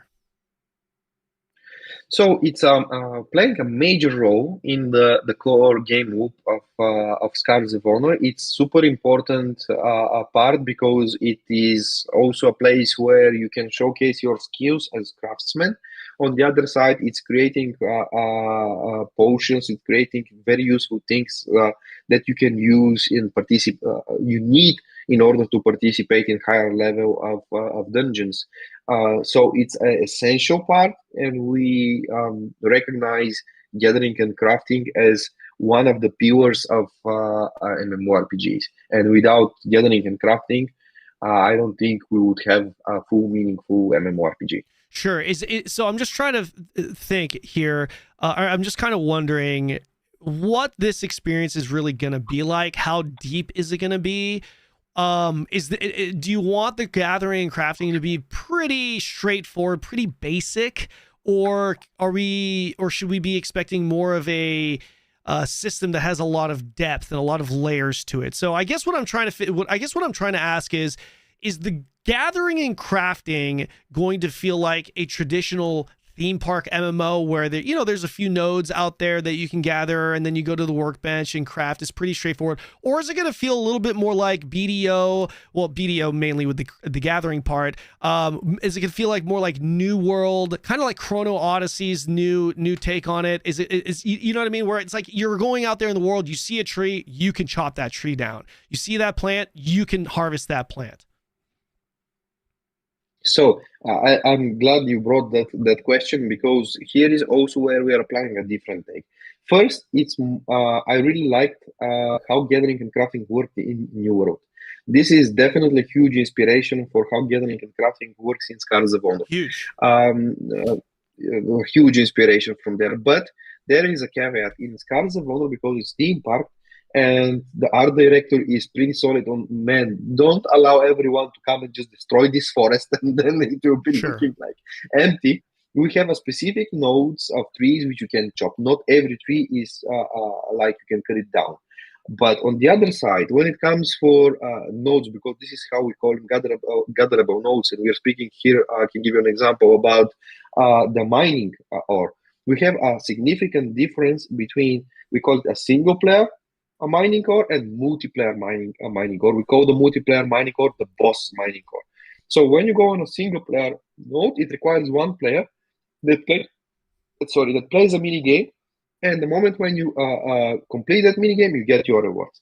But when you go on a multiplayer or a rare mining core, which is bigger in size as well, you're required to have a party of 3 people to fight play the mini games against that boss / rare multiplayer or, and there you get a way higher and better materials, like a lot more precious materials you would get if you participate in group and you destroy that ore together with your buddies.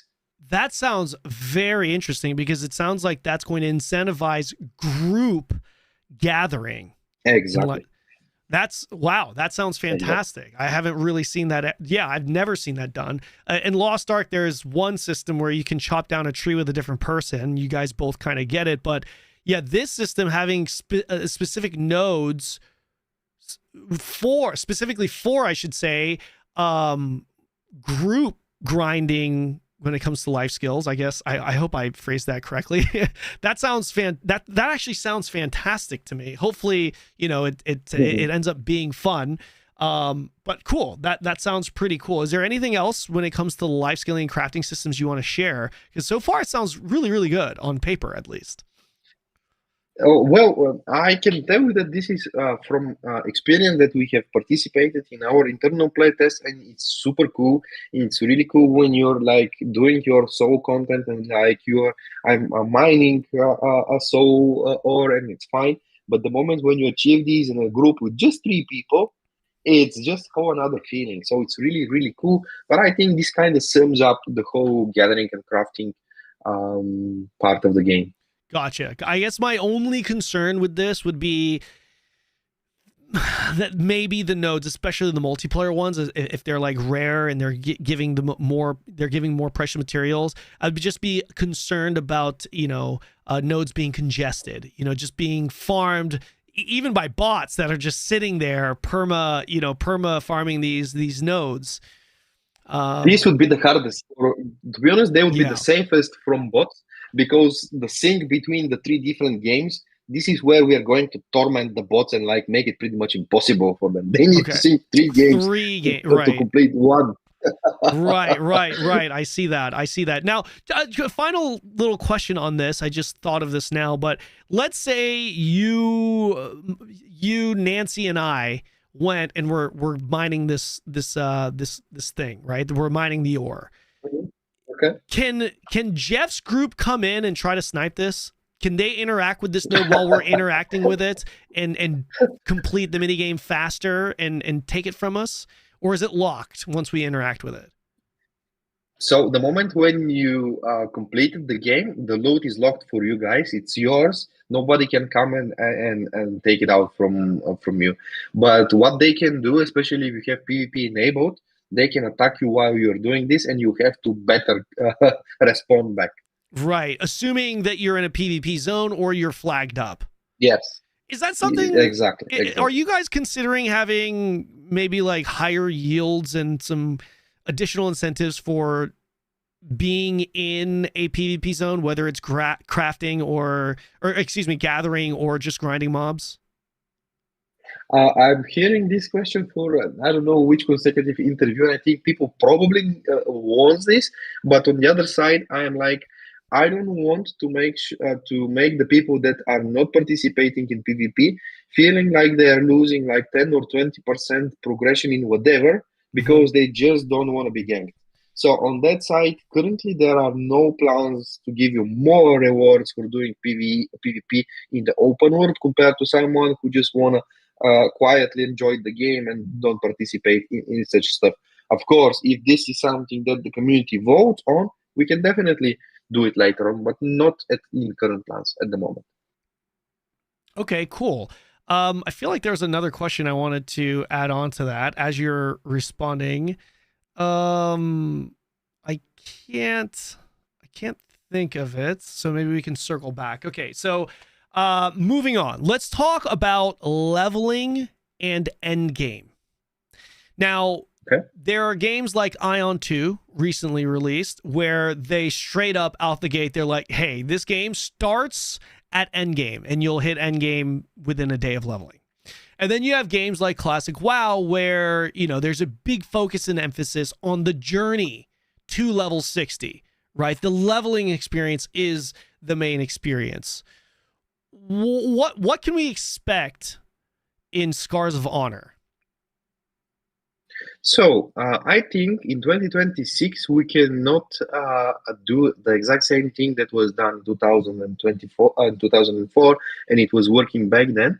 But on the other side, we cannot skip the importance of leveling because this is a progression which is important. The joy of achieving something hard in MMORPGs is kind of lost, and I think we should not design a leveling system which sole intent is just to go through it as fast as possible because you know by design it's boring, just so that you go to the fun part. Because this is where a lot of for us, leveling is super important because a lot of people will give up on the game in the low levels. Somebody who is at the end is most likely to stay and play more time, spend more time in the game compared to someone who doesn't enjoy leveling. So enjoyable leveling and leveling that gives you sense of satisfaction that you have achieved something is crucial for our game. And this is the right balance, which will be probably one of the hardest things to achieve. But we need to find the perfect balance between not too fast, not too slow, that provides a sense of accomplishment. Do you want the questing? Well, I should start with this. Do you want the leveling to be primarily questing to the end game, or is there going to be some just grinding options? How's that going to work? So it's a mixture between several things. First, I don't see scars. Oh, scars are scar schedule. Maybe that's something different. But there is a scar system in Scars of Honor, which is a whole another interesting take that we are doing in the genre. Scars are something that is unveiled as you level up or once you kill a specific rares in the open world. So your leveling is not you just going and doing quests. I'll come up on quests a little bit later, but when you go and you find a specific rare in the open world, you'll be phased. You'll be phased in a place where you and that boss you need to settle the scores. The moment when you defeat that rare boss, you get a specific scar. You have several scars which you can pick which one you want to take from him.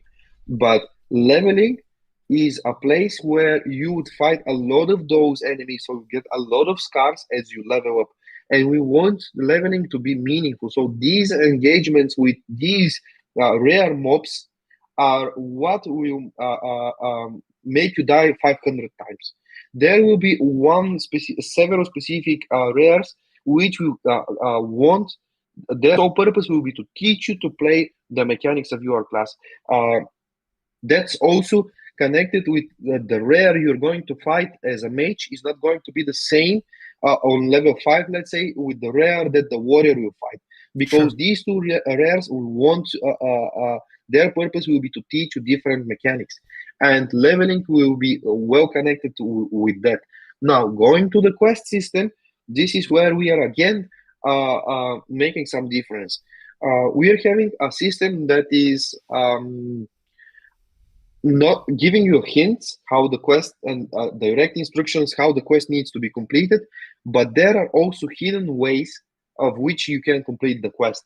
So there is always several additional ways how you can complete that quest, and you never know. You never know which are they, and is there a such hidden ways on your current one. So this will allow you to wander around, to get clues, because there will be clues around hinting that you might do something different here rather than what is the exact description of the quest. So we want to have this sense of exploration while we are leveling, this sense of journey while we are leveling, and this sense of mystery and this sense of, oh my god, I just found something new. And you as a streamer, the moment when you tell this, it will be like, oh my god, a huge dopamine moment for you. Hey guys, did you see how I concluded that level, that quest? And the interesting part is the moment when, let's say, you're on your third out or in your second out, then you have completed that quest previously, and right now you understand that there is a hidden path, there is a hidden way of completing that quest.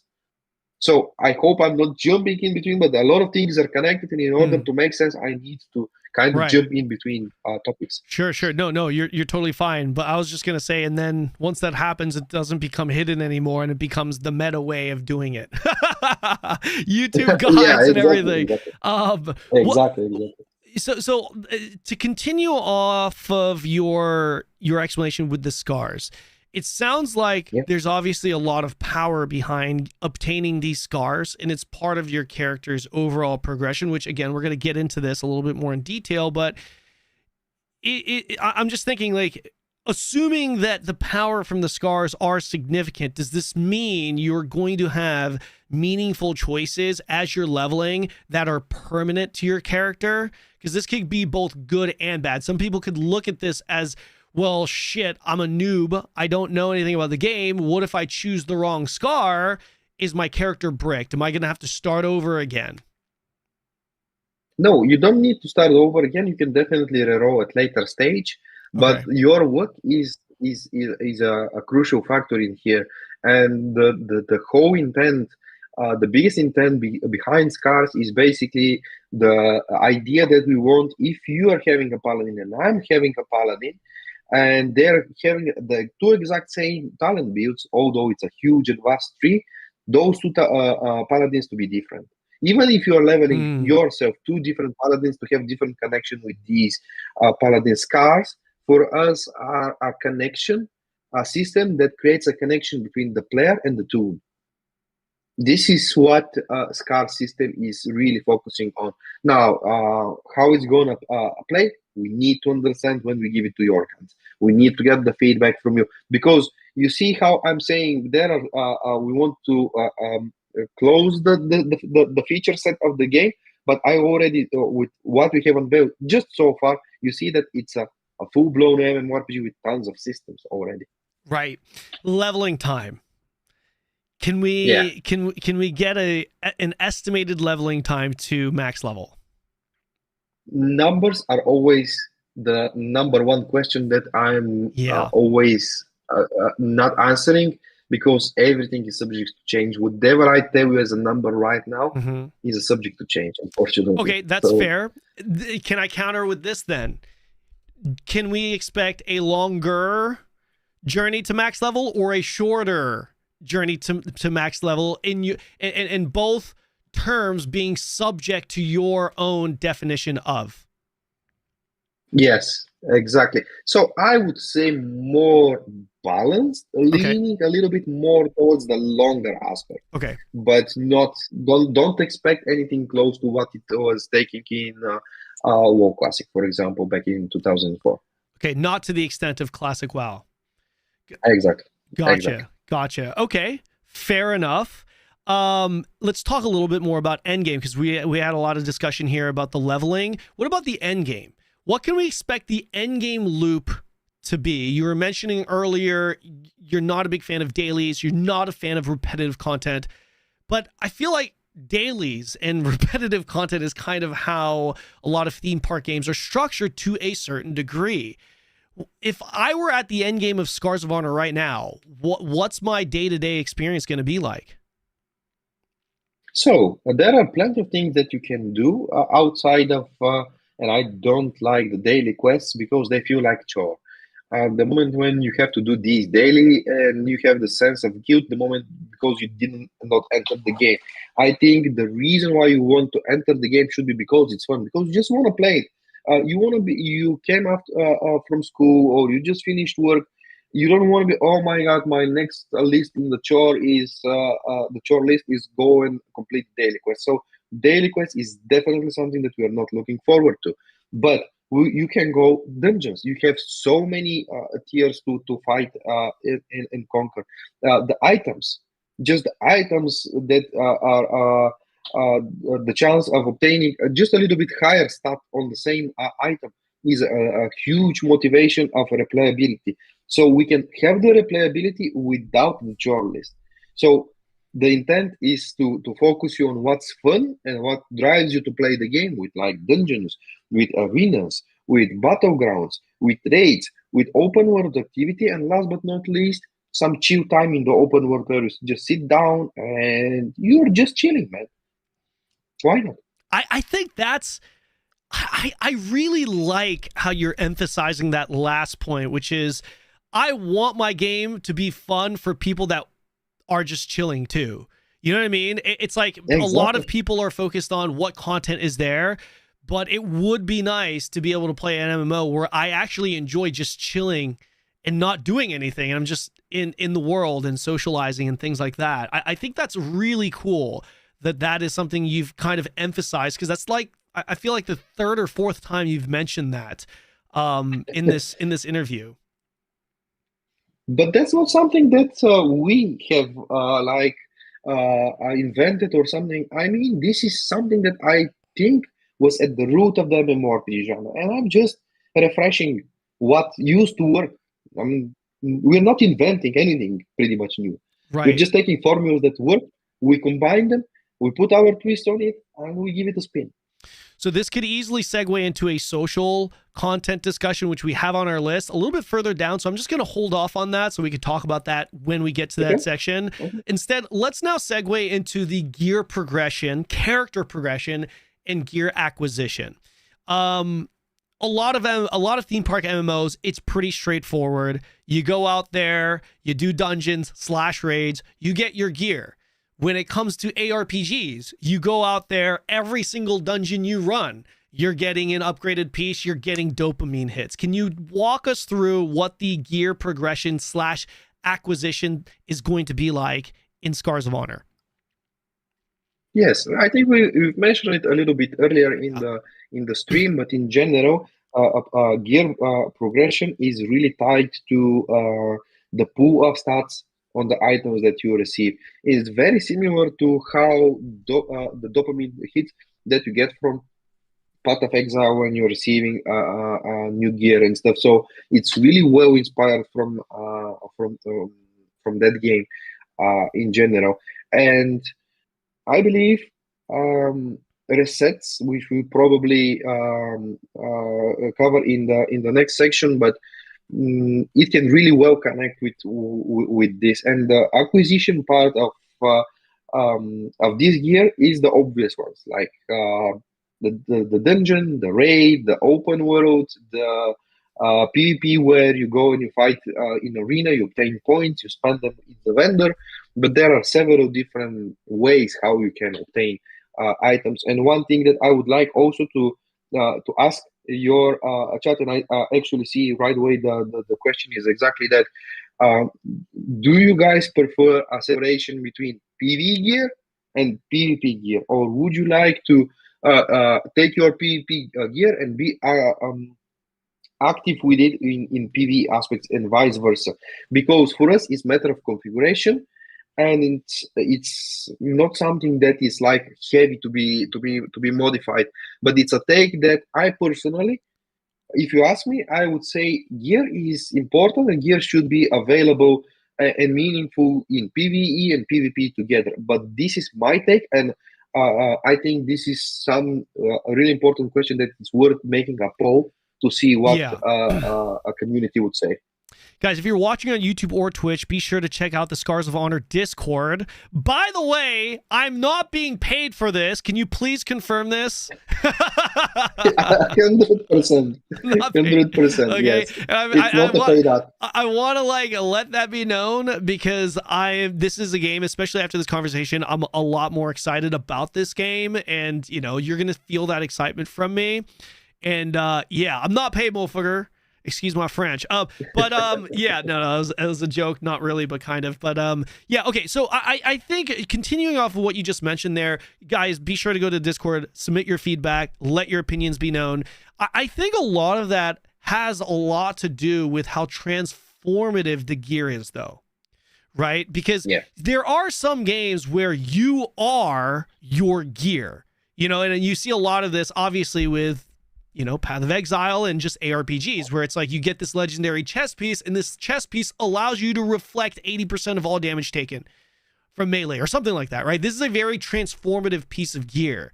Can we expect that type of gear to be present in Scars of Honor, or are the stats in Scars of Honor going to be a little bit more just stat sticks? So it's a combination of both. You have the stats and you have your chances of whatever it can be rolled on it. But we are also having the passive effects. We call the passive effects of, let's say, it increases your on a specific rate when you be critical, receiving a critical strike, for example, to give you a shield or something like this. Yeah. So it's a mixture between those. So the combination of what the game designers can do is up to their imagination. They can attach whatever they like as a additional passive ability to the item. So it's not just a pool of stats. When it comes to PvP, are you a fan of using the hard-earned gear and using the build that comes along with your gear? For example, maybe your build specifically as a warrior relies on high crit on critting a lot to proc a lot of shields to stay protected. Let's just say, for example, your build relies on that. If you were to strip that from the PvP instances, you are no longer playing the same type of warrior that you are building. Now, for you personally, is that something that you prefer, or you're okay to strip off? Because there are some people that like that just straight up balanced PvP where it's, you know, no gimmicks, and then some people like to feel the power of their gear, the build that comes from their gear. Where do you stand on this? To be honest, I think it's borderline impossible to do this in Scars of Honor because of the talent tree. The moment when you have this talent tree and it's so vast, it's pretty much impossible to take these things out. So in Scars of Honor, how I see it working would be the situation where your gear is your gear, your build is your build, and it's up to you for whatever case you design it for. So if you're a PvP player, then make a PvP build because this is what's gonna stay with you. If you wanna switch to the PV, it's matter of preference, because end of the day, I don't think anyone is just a person who says I'm 50-50. I'm PV and PvP equally. I enjoy them both. 100%, you'll be like, I lean more towards PV or more towards PvP, but it's never like equal.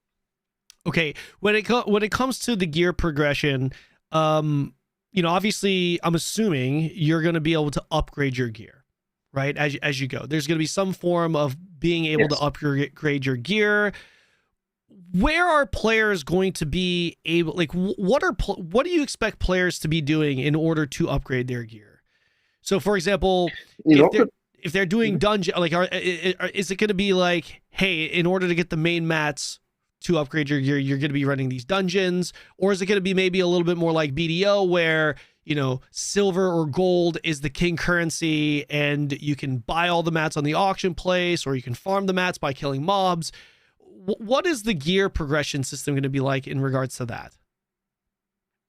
So gear progression system is really tied to the huge replayability which we want to have in the game, and it will be really well connected with dungeon system. So the more you replay them, this is the way you would upgrade them. We don't have currently any plans with specific scrolls, or you go to a blacksmith person and he increases the level of your item. We want you to go there over and over and over again. Okay, gotcha. This is how currently we want to approach the upgrade of the gear. Is there going to be any open world progression systems? Like, for example, I'm going to use BDO as an example again, where BDO, you're going in there, even though it is kind of instanced now to a certain degree. You know, a lot of people are farming mobs out there. Ashes of Creation also took this approach. Quinfall also kind of seems to take this approach where you're going out there, grouping up with people, killing mobs. Is that a thing in Scars of Honor? In the leveling, 100% in the leveling process, it's 100% the way to upgrade your items, quests, open world PvE activities is definitely the way to upgrade. But when it comes to end content, it's more like dungeons and raids and PvP arena battlegrounds. Gotcha. So it almost sounds a little bit more in line with a World of Warcraft, kind of. Kinda, yes, kinda. Okay, kinda, but not exactly. Okay, I don't want to put words in your mouth. I'm just reiterating it so that I personally understand. Okay. So yeah. So what about chase items? You know, in some games you have big mythical chase items like the Sword of a Thousand Truths that only a few people have on a server, right? In Arcade, they had certain world boss drops. You know, that was where the weapons were on par with best in slot, but it had an additional effect on it, and it was kind of like a big dick thing. Do you want? Are we going to have chase items in Scars of Honor, or is everyone going to be pretty much in the same gear set? Man, if we don't have this, what kind of an MMORPG? Like, this is 100% the requirement. Okay. How can we get these chase items? Are they going to be raid drops, or are some of them going to be open worlds? I didn't even ask if you have world bosses as a thing as well. World bosses is definitely a thing because it's well connected with the rares and the elites which are in the open world. Definitely a thing. Is it gonna be in early access? Definitely not gonna exist in the upcoming public test. These open world bosses, because we want to focus on other things. We really want to get your feedback, and our attention would be to send you towards the dungeons, because this is where we need the huge feedback from the community. And then there will be other events which are here in the year, or which are where we can shift focus. But to answer from where you would obtain this, I think it's a little bit too soon to speak about these rarities, because the team first needs to go connect them with the lore, decide how exactly you're going to obtain it, what how low the exact drop chance would be. But 100% there will be such rare, and like 1 in a 1,000 people would have this. Gotcha. Okay, so my next question actually ties into the next section, which is gear cap. Gear cap is pretty significant. BDO, it almost feels endless. Obviously, there technically is one, but it is definitely a vertical game. Lost Ark, a vertical game, and then you have games like Guild Wars 2 where it's permanently horizontal, and then you have games like World of Warcraft where it's vertical, but then it stops, and then there's essentially a reset with an expansion every 2 years. This goes into our next section, which is vertical content, vertical/horizontal progression /resets. What are we expecting here with Scars of Honor? So it's quite closer to vertical. We definitely have these kind of planned resets where we just put a bunch of content that makes people come back and do this. Horizontal is something that we have discussed previously, but we are not really sure how well it will fit with the systems that we have at the moment. It's definitely more connected on the vertical side. On the vertical side. Okay. Now, are you guys planning on having obviously, based off of what I've heard, it doesn't sound like you're going to have any hard resets, but do you guys plan on having soft resets, kind of like how Retail WoW does, where there's an expansion every 2 years, bringing in the influx of new players? Not even new expansions that would create this reset, but the moment when we drop new content, it's like a new dungeon, or it's new tiers in the same old dungeon, or it's a new rooms in the old dungeon. These would basically give you new items that you can obtain, a new higher level of a complexity that would even go to the old dungeons, because we really don't want to go into a situation where we create a new dungeon and the old one is irrelevant. The moment when we introduce new dungeon, we also want to introduce new rooms, new corridors, new mechanics to the old one, so you have the reason to go in both of those, and we will just increase the item level and stuff, so that it's a kind of a soft reset. Okay, understood. Earlier, you mentioned how it was really important for you guys to create a system where new players felt like they could still, I guess, not catch up, but you didn't want to turn away people from being like, oh man, I'm 2 weeks behind, there's no point, I can't catch up, right? Yeah. How are you going to be able to do that in a vertical progression system that has a lot of dopamine hits, almost kind of reminiscent to an ARPG? How are you going to manage that? There are two ways. So when it comes to PvE, I think it needs PvE is a progression funnel, if you will. But for PvP, it's super easy, because, as I said, we have the skill-based modes where you just go there and you will with equalized gear. So there it makes absolutely no difference for you. You can play PvP and engage with it without having these problems. But when it comes to PvE, these soft resets will help, but we cannot 100% take away the sense of accomplishment for someone who stays there, grinds there, and wants to have the best ultimate, the best gear. We don't want to do that. Take this sense of a feeling away from the player.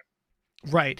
I apologize if you mentioned this earlier. I am trying to take notes while I'm listening to your answers, but can you tell me a little bit more about the soft resets that you mentioned earlier?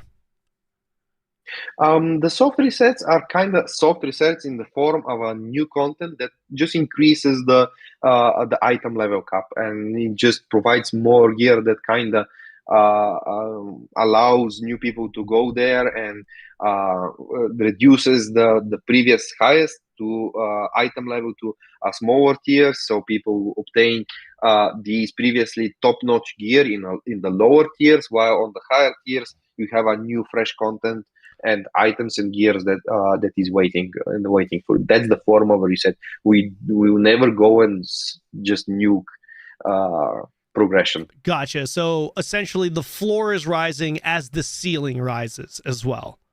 Yes. More or less. Gotcha. Okay. Interesting. Let's talk a little bit about the social and guild content. I wanted to talk to you about this because this is something that you were emphasizing quite a bit earlier on. The social content, guild content, can you kind of give us a brief explanation as to what we can expect with that? Sure.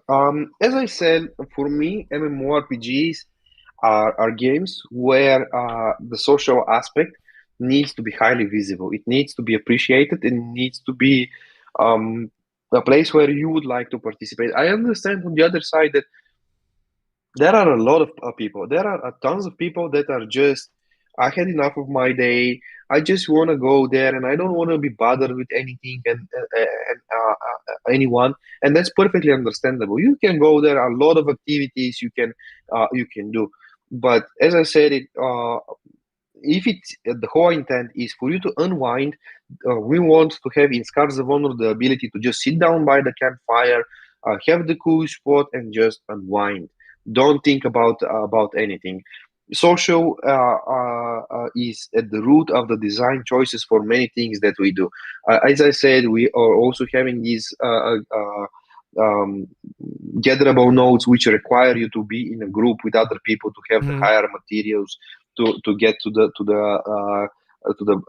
better crafting gear that you can produce with it.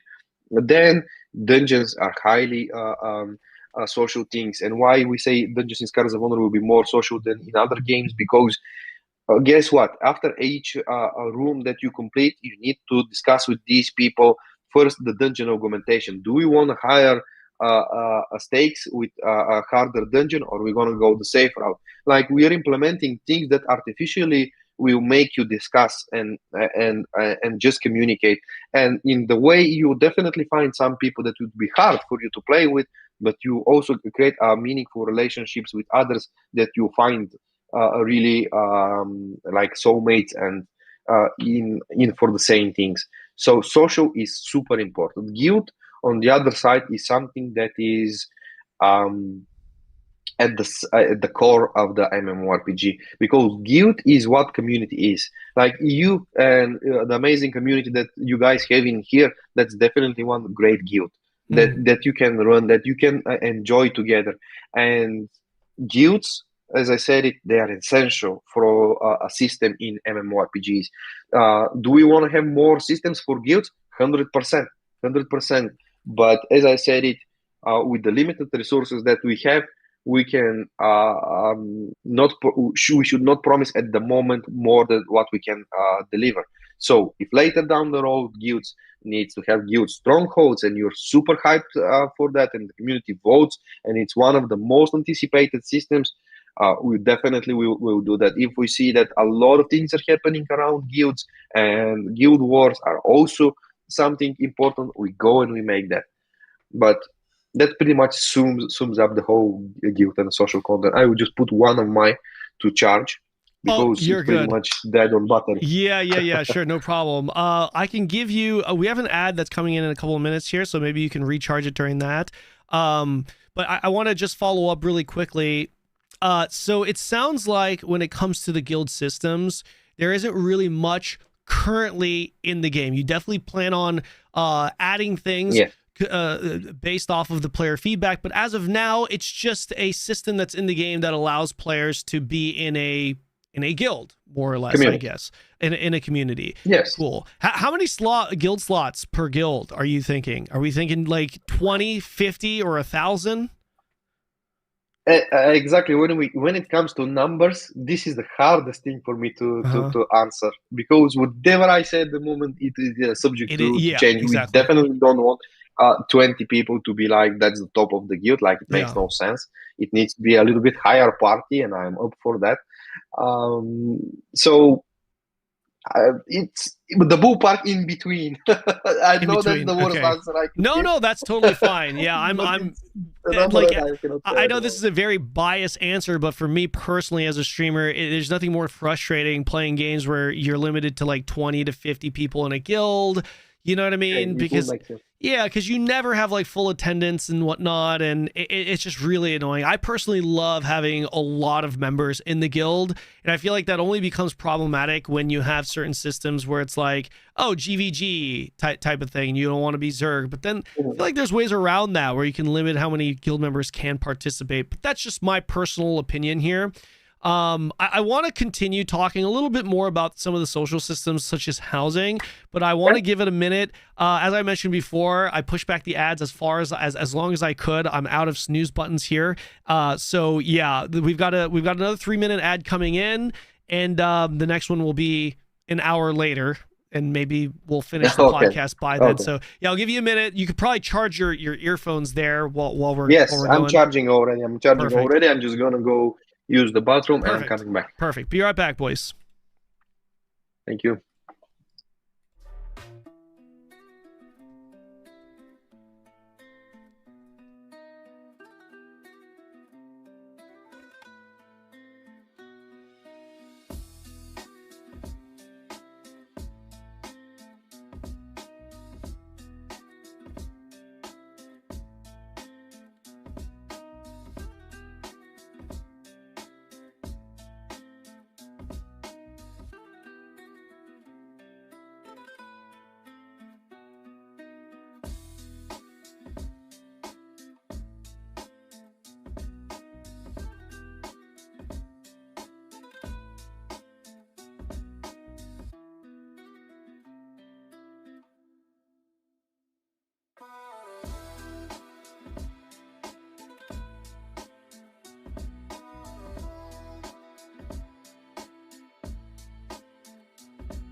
Good timing.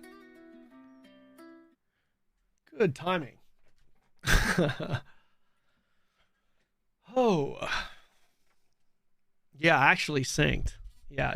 We got about another minute here, so we'll let that run. I don't know if he has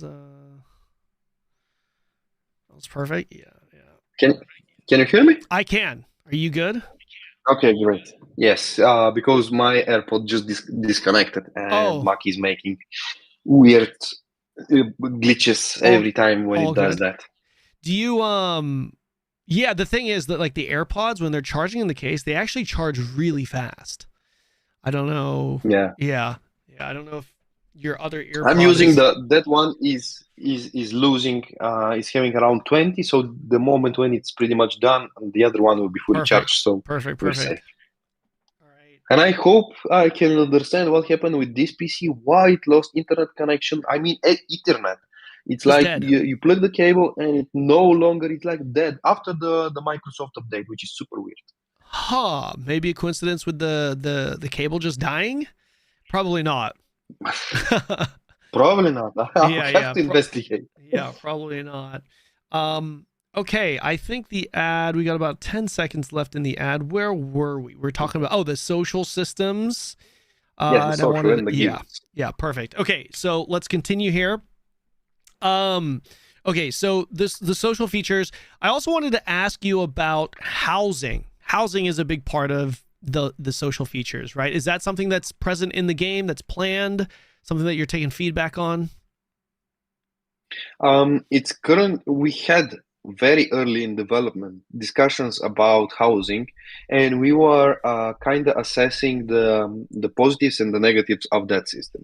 First, housing in Scars of Honor will be negative for the monetization model, because housing is kind of taking people out and creating a small chunks in groups. And the essential part when it comes to monetization and cosmetics and stuff is the rights to brag, like the brag rights. So first, that's one reason. Second is, does it really gives the player the same value which would which pays the cost of our development time, of our investment of money? Would it because development time is equal money, does it returns the interest with the players? Like, would they spend a lot of time with that feature? And in general, is this a system that resonates to the core audience that we are targeting? Would people prefer to have more raids and dungeons, or for example, or improved guild system rather than housing system? And does this housing system connects to the core roots of the genre which we want to preach? And so far the answer is no. I don't think housing system in MMORPG connects well with the roots of the genre, although I understand the appeal for in modern days. But I think it shifts the player base from what is the essential what are the essential systems for the game towards something that is nice to have, but it's not in the root. On the other side, I would invest if we need to make housing system. I would 100% vote against behind a guild stronghold. I would prefer people to socialize and make a guild stronghold, which you guys obtain, which can be subject to attacks in future and stuff. Like, I would invest in this because I see a lot of gameplay potential there. I see a lot of you experimenting, creating your own stuff, creating role play elements where you, for example, your guild can defend this. And it's like, oh my god, that's a huge drive behind this, rather than just you making your cool, cozy house. I mean, there are a whole genre of that game that will do always better than what you can do in MMORPG. In MMORPGs, we need to be there by numbers. We need to make grand events. A lot of people fighting over your house, for example. Right. I gotta say, instanced housing I've never disliked them. I always thought they were pretty good. To your point, you guys are not Riot, you're not Blizzard where you have infinite money, right? So yes, development time equals money. That makes sense. Yes. However, for me, as someone that does like housing content, but I'm not particularly thrilled at instanced housing content, I absolutely loved the housing content in ArcAge, where it was open world, where real estate was a thing. The value of the land was significant. Are you familiar with ArcAge's housing system? I'd like to get your thoughts on that.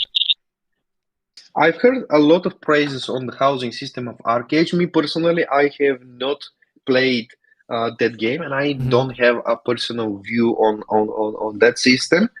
And it's definitely worth a try, but we need to give it a go. But only if we decide that, okay, with the expansion of the game, this is a main focus. I would give the community the ability to vote, for example, guild strongholds and guild wars, Right. and all these activities. And compared to, I'll put this with housing, and I'll just see what people will say. If people say, no, man, I really care about housing, and we see a lot of you guys voting on this, then this goes higher on our list. Because as I said in the beginning, I'm not making game for myself, although I'm not a fan of housing. If your community and any other communities are really vocal and everyone is like voting for this, right, it's worth a try. Right. Yeah, the only reason why I mention it, like personally, ArcAge was my favorite game of all time, classic ArcAge, or vanilla ArcAge rather, and they had open world housing zones all spread all across the land, and it really gave value to the land. And what I noticed is, because especially because you're mentioning you're talking about how big the social driven content is, there were a lot of people that played ArcAge, and the open world housing was quite literally their end game. They didn't care about dungeons. They didn't even care about PvP. They just really wanted to build up their houses because they could show it off, because it was in the open world. It had value. Rather than getting a nice shiny piece of gear, they would have a nice shiny piece of real estate or something in their house that they could show off. And I thought that would tie in quite well with the socially driven content. But I do get how that spreads, the player base across and could kind of maybe take away people from the main city hubs. I can tell you a funny story regarding housing and the discussion between should it be instance on open world and whatever people make. That's what they do. We also had a discussion, should it be blueprint, where you just purchase a blueprint and it makes the house and this is how it looks, or we just give you more like Valheim, the ability to build anything. And we had George Stripe Hayes at our office, and we were discussing with him, and he was like, man, don't do the mistake to give that power into the hands of the player. The first thing that you're going to see the moment when you walk in is a house with the shape of a dick. And I mean, you understand that the moment if you allow what's wrong them with to that? make these... So what's wrong with that? Giant penis? You don't want streamers showcasing that? That would be awesome. Yeah, that would be awesome content, but everybody who goes inside, it will be like, oh my god, what I'm seeing in here. And if you give that freedom to players, they will use it. 100%. Yeah, so you're not wrong. I'm just telling you this. I'm telling you this from the point of where it was in discussions. It was in discussions. We were even thinking blueprints versus freestyle. Sure. So it was in discussion, but we evaluated at the end that it's not worth the cost of the development and doesn't resonate that deeply in our understanding so far. Of course, that's a subject to change in future if we see a big demand of this. I think just a little side nugget here. I think it would be like if you're exploring the possibility of guild bases and guild strongholds, and you don't really want to have like open real estate, but at the same time you don't really want to make it super instance. I think the idea, maybe this is useful. Is just a thought that I had. Maybe having like a select amount of guild bases that are in the open world that are earned by the guilds, maybe through PvP and or PvE, maybe like 3 guild bases for the top 3 guilds, whatever that may be. Maybe the PvP is through a GVG system you have in place. Maybe the PvE is through a competitive PvE or something. I'm just something that I thought of that I think would be pretty cool. But I am with my chat here. It seems like my chat is in favor, majority in favor of having some kind of guild stronghold, because there are a lot of economical benefits to, gold sinks and all these other things. But yeah, that would be pretty cool. That would be definitely pretty cool to have. Yeah. Okay, so the cool thing with MMORPG is that the possibilities are endless the moment when you create the solid foundation and it's a healthy community, it's a healthy game, then the possibilities are endless. You can explore and develop in many different levels. Okay, so the next topic is going to be a little spicy, or maybe not. Could be a little spicy, but let's talk about the monetization here now.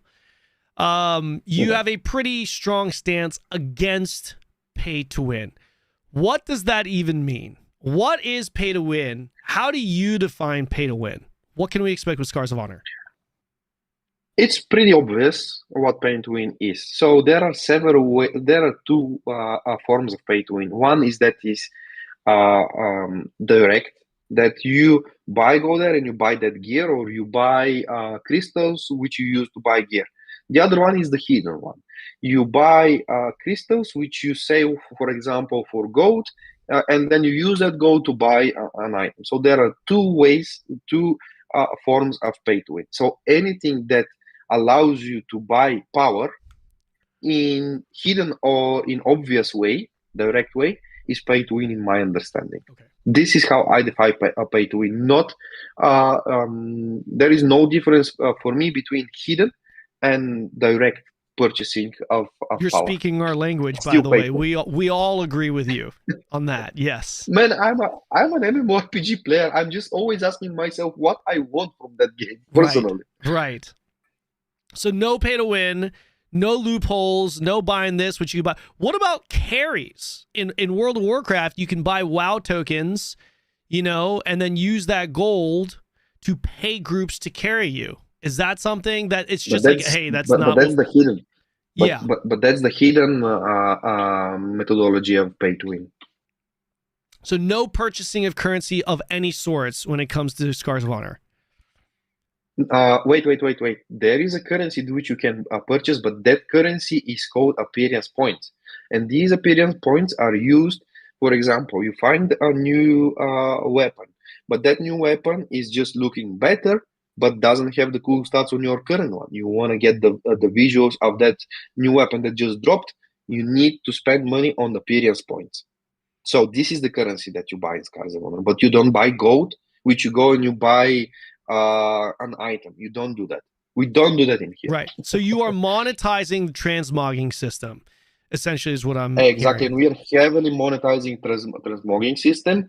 We are monetizing VFXs and skins on the spell itself, so that it doesn't break the readability of the game. You know that this is still a firebolt, but it's not. Let's say it's not orange. It becomes a little bit reddish, and it's still recognizable that is the exact same spell, but it's a different. So this is where we kind of monetize on. We will have the battle passes as well, which will be purely cosmetic, which is something that you can purchase the moment when we provide more content. And appearance points will be heavily monetized. We are also in a situation right now where we are discussing an optional appearance subscription, so that you just buy that subscription and you don't care about appearance points. You swap as they come. So this is another possibility, which I think we can also ask the chat what is their take on this, because I had a worry saying free-to-play game and a subscription, but that's an optional subscription, and it's a caveat that's important. That way, you just say, hey, I'm paying this optional subscription, and I don't care about appearance points. So these are several takes that we are doing. Then there are emotes, which you can purchase and have inside the game. Everything that is heavily cosmetic oriented.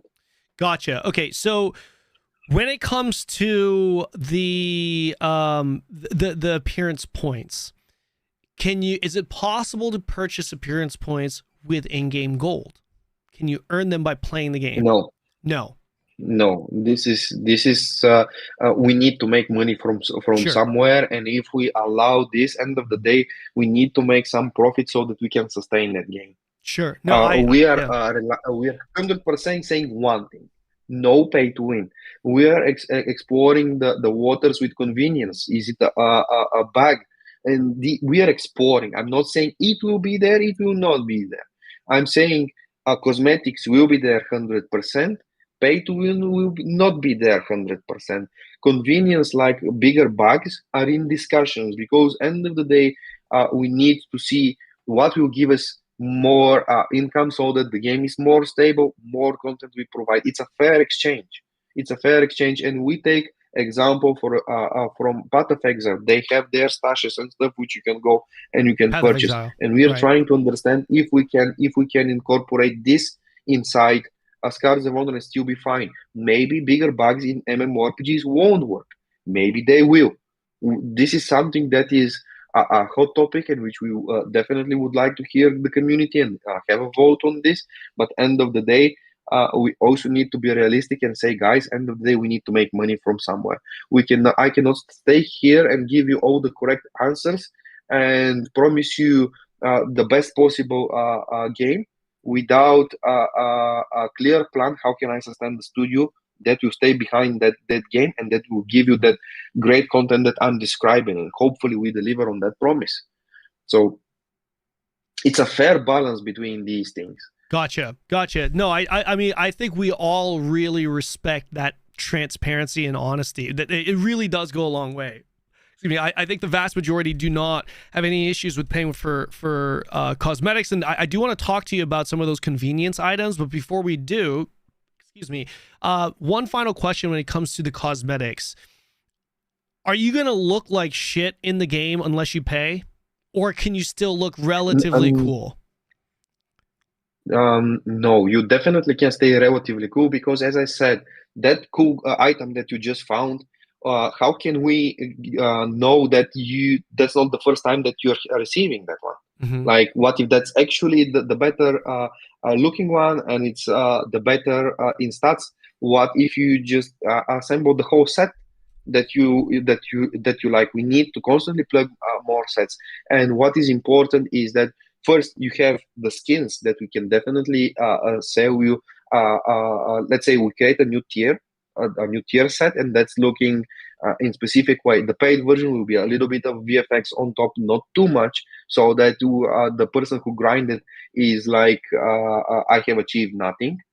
And on the other side, we really want to emphasize the moment when I'm granting you this, I'm super honest here.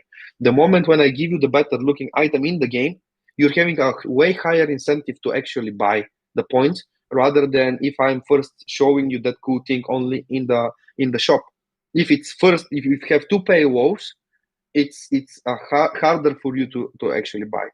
So I would give it to you, and if you want to use it, just use the appearance points. So I know it's a relatively predatory there, but guys, end of the day, I need to make ends meet in order this thing to be sustainable and continue. If I'm promising all these things and I'm saying nothing negative here, like, would you believe me? True. Yeah, exactly. It's not realistic. Yeah, exactly. Exactly. Well, no, like I said, once again, we do appreciate the honesty and the transparency here. It really does go a long way. Let's talk a little bit about those convenience items. This is also something that is oftentimes met with a lot of, it's a controversial subject. Storage space, yeah, exactly. Bag space, and these are things that you said you guys are, it is on the table. You're considering it. Nothing's set in stone yet, but you are. Obviously there are different impacts to this type of stuff. For example, with a game like Black Desert Online, where a big part of your character progression is from grinding mobs, collecting trash loot, and you are at a significantly larger advantage. You have that big advantage if you have more weight capacity, more storage capacity, or inventory space, because maybe the spot that you're grinding in gives you a bunch of different type of trash loot, and you end up filling your inventory pretty quick. Then you got to go back to town. It's kind of no different from having like an experience boost to a certain degree indirectly, more or less. But then other games where inventory space literally means jack shit. It's like you're never going to fill it anyway type of stuff. It's like, let's just say, for example, all your progression is just dungeon running. Well, are you going to fill up your dungeon, your entire inventory just running that dungeon? Probably not. Maybe not, for the sake of this example, so it doesn't matter. To be honest, sorry to interrupt you here, but most likely you will. Okay. Because, as I said, dungeons are something that you would replay a lot, and items are constantly shifting their stats. So there is quite a real chance that you will have 5 copies of the same hammer, for example, with quite a different stats. So there is a very good chance that you would keep all these 5 hammers, or at least 3 of them, because these 3 are having the different builds you can do with the talent tree. So it's not trash. It's not trash. Right. You definitely need those, and the more you see between those, it will be well connected. So on the other side, we cannot just go and say 1,000 of stashes for everyone, because this is having a technical depth which we cannot cover. So this is why we still have the higher stashes, the bigger bucks for the people that are supporting and paying or buying those. But it's not that we will flood you guys with trash so that we created a problem. No, in our design philosophy, and it all connects in general, it will kind of require you to have a little bit of a bigger bag. So yeah, I totally get that. Now, to play devil's advocate here, if Scars of Honor is ARPG-esque, where you're getting a lot of loot, and sure, I'm sure there's some trash loot, but a lot of the items and weapons that you have will have different stats, and you may want to hold on to them for different reasons. This sounds like a system where, just like all ARPGs, inventory space, storage space starts to get pretty flooded. Now, there will be, if that is how the game is designed and you're monetizing storage space and inventory space, there will absolutely be people that accuse you of creating a problem and selling a solution. To that, you say what? 100%.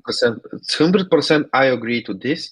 But on the other side, it's an after effect that comes from the main design philosophies, because end of the day, I said the replayability is king. When you are replaying something, you would be there fighting for a little bit better stats, So that's the core. And then that creates a problem. That 100%, I totally agree that this creates a problem. But as I said, every design decision that we take, we have a price to pay about it. When I said in the beginning, we cannot go the World of Warcraft route because they have 20 years of making dungeons. And if we go that route, we have lost from the beginning. We need to have the procedural dungeons. We need to have the higher replayability, so you stay inside. So I'm choosing that path. And just that path that I have chosen over here, forget about monetization. Even for a moment, let's say we never touch backspace. This would create this issue. I'm not creating this issue because I want to make money out of backspace, and out of nowhere I created a really cool system that connects. It's the other way around. And every design choice that we make have a price to pay. But am I willing to go that route rather than hiding and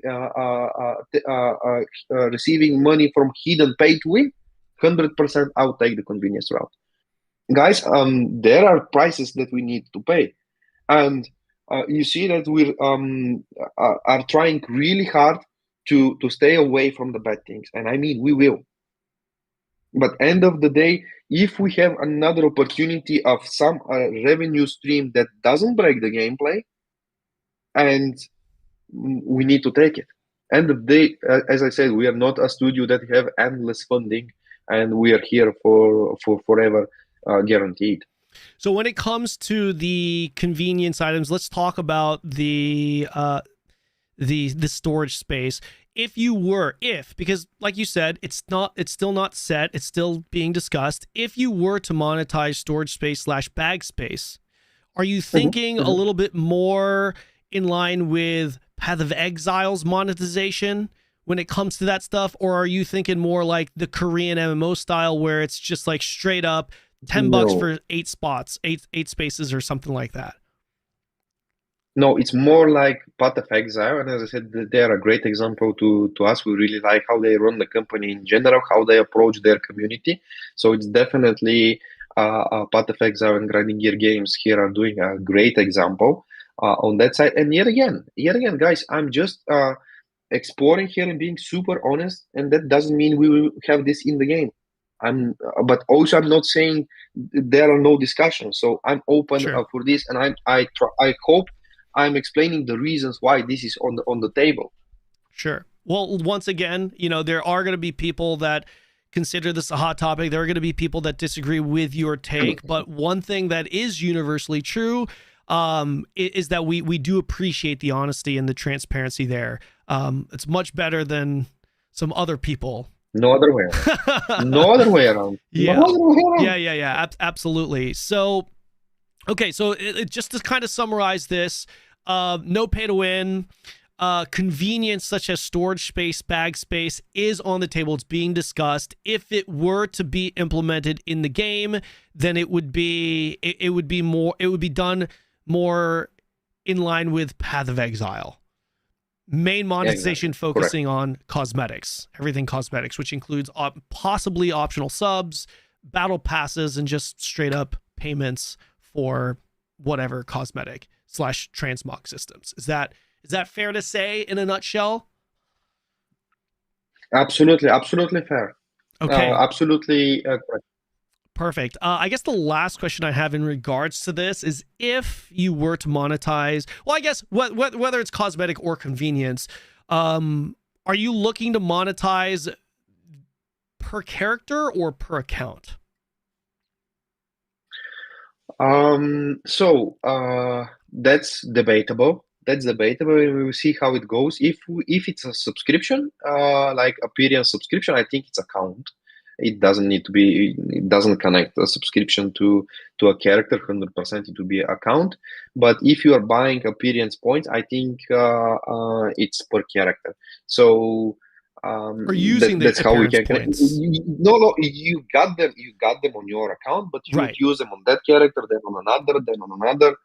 So. Gotcha. Okay. Well, once again, we appreciate the transparency there. We can, guys in chat, if you have more questions in regards to the monetization, we do have a Q&A session at the very end of this, which is coming up soon, right after the next category, which is the Scars of Honor schedule. From my understanding, you guys are looking to have some kind of open test in April, and then you're looking to launch in Q4, maybe at the end of this year. Could you tell us what the schedule is right now? I appreciate the hot take with mentioning the month, April. We never mentioned April. Oh, really? I apologize. I could have sworn I saw that. I apologize. No, I could have sworn it was... Wow. Okay. Sorry. I usually don't. Yeah. Sorry. It's a spring. It's a spring because, as I said, we want to polish a little bit of... not a little bit, quite a lot of systems before you have your first experience with Scars of Honor, and we need to do that. That's the first major event. Now, outside of this, I am saying that there will be 2 other major events that will be done that year. I will not unveil at the moment anything regarding that, because first of all, we are having really close. We are having a huge event. That is something that I believe we all are going to enjoy. Fantastic. Guys, I'm not under NDA. I don't have any NDAs. I do not know the date, okay? I genuinely thought it was not a leak, okay? I genuinely thought I saw April, but I guess I didn't. I'm mistaken. It's spring. I don't know what. Maybe I was thinking a different game. I don't know. I'm just kidding. I genuinely, It was a good time that you tried to slip me on this. Yeah, it kind of was. I almost accidentally may have gotten an answer there, but okay, cool. So first big open test via Steam, available to everyone I almost said it again, in spring, and then tentative launch. You're trying to get it launched Q4, and then 2 other major events sometime this year. Early access launch is still a subject to debate. Okay. We want to have something around the end of the year. Is it gonna happen? 100%. I cannot guarantee right now. Why? Because as we discussed previously, early access in our initial plans were a paid early access, so that we have a few number of people inside, so we get a feedback before we release the free to play to everyone. But that is changed. We understood that in a free-to-play game, we cannot put a paywall into early access, because this, in all cases, will cause us problems. First, if early access was pay to access it, like you buy the early access, you go and you play, this creates 2 problems. First, you would go there before the rest, and people can say it's a form of pay to win, because you guys went there, understood all of the best talents, so how to obtain gear. And second, if we don't reset this, people will say these people have advanced because they paid, and it's a pay to win. But now, if we reset this and you paid, it will be like you people that bought this will be upset. So we said, okay, we dropping the idea of paid early access. We will go early access free to play for all, with a founders pack, like a bunch of cosmetics and everything that is like no pay to win. But this is it's a huge risk for us, because this is like the launch of the game. If we go early access free to play for all, it's aka the launch of the game. Yes, it's another stamp that you put on top of it. Give us as much as feedback as possible. Not finished product, but in these days and age, how many people will understand this? Like 20-25%. Everyone else who goes there, it will be like, this is a game that I'm evaluating as a released game. So in that sense, the full release of the game was always scheduled for 2027. Okay. And right now we are trying to understand if we can play our cards right with this free-to-play early access, because we know for certain we want to go free-to-play early access with founder packs. This is why we are in a debate to find the sweet spot when exactly the early access needs to start, because after that we also don't want to stay 1 year in early access. We want to go out of early access as soon as possible. And the moment when we enter early access, we want to have some content on the shelf that we are not providing to you at the moment when early access is launched. But we want to, as I said, in every 3 months, we want to have 3 or 4 months. We want to have a scheduled content that we provide to you guys, so that the machine is ticking, the machine is flowing, and you have the reason to come back. Are you guys planning on having a reset for the official launch once you're done with early access, or new servers, or is that still too far? No, because no. Why would we do so when basically everyone can join from the beginning, and early access will be open for everyone? Right. Gotcha. Okay. So, listen, I appreciate your time. That's going to conclude my segment.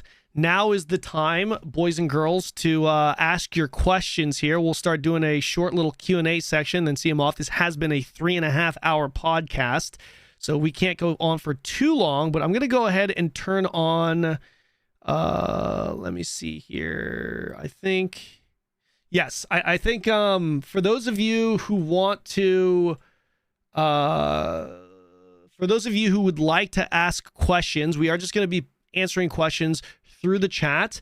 And for those of you who have channel points to redeem, you can also spend channel points to have a little bit more of a prio. I think it's like 25k channel points, so this is obviously favoring the regulars that have been in my channel for a while. And that's just gonna make your question stand out a bit more. I can see it logged.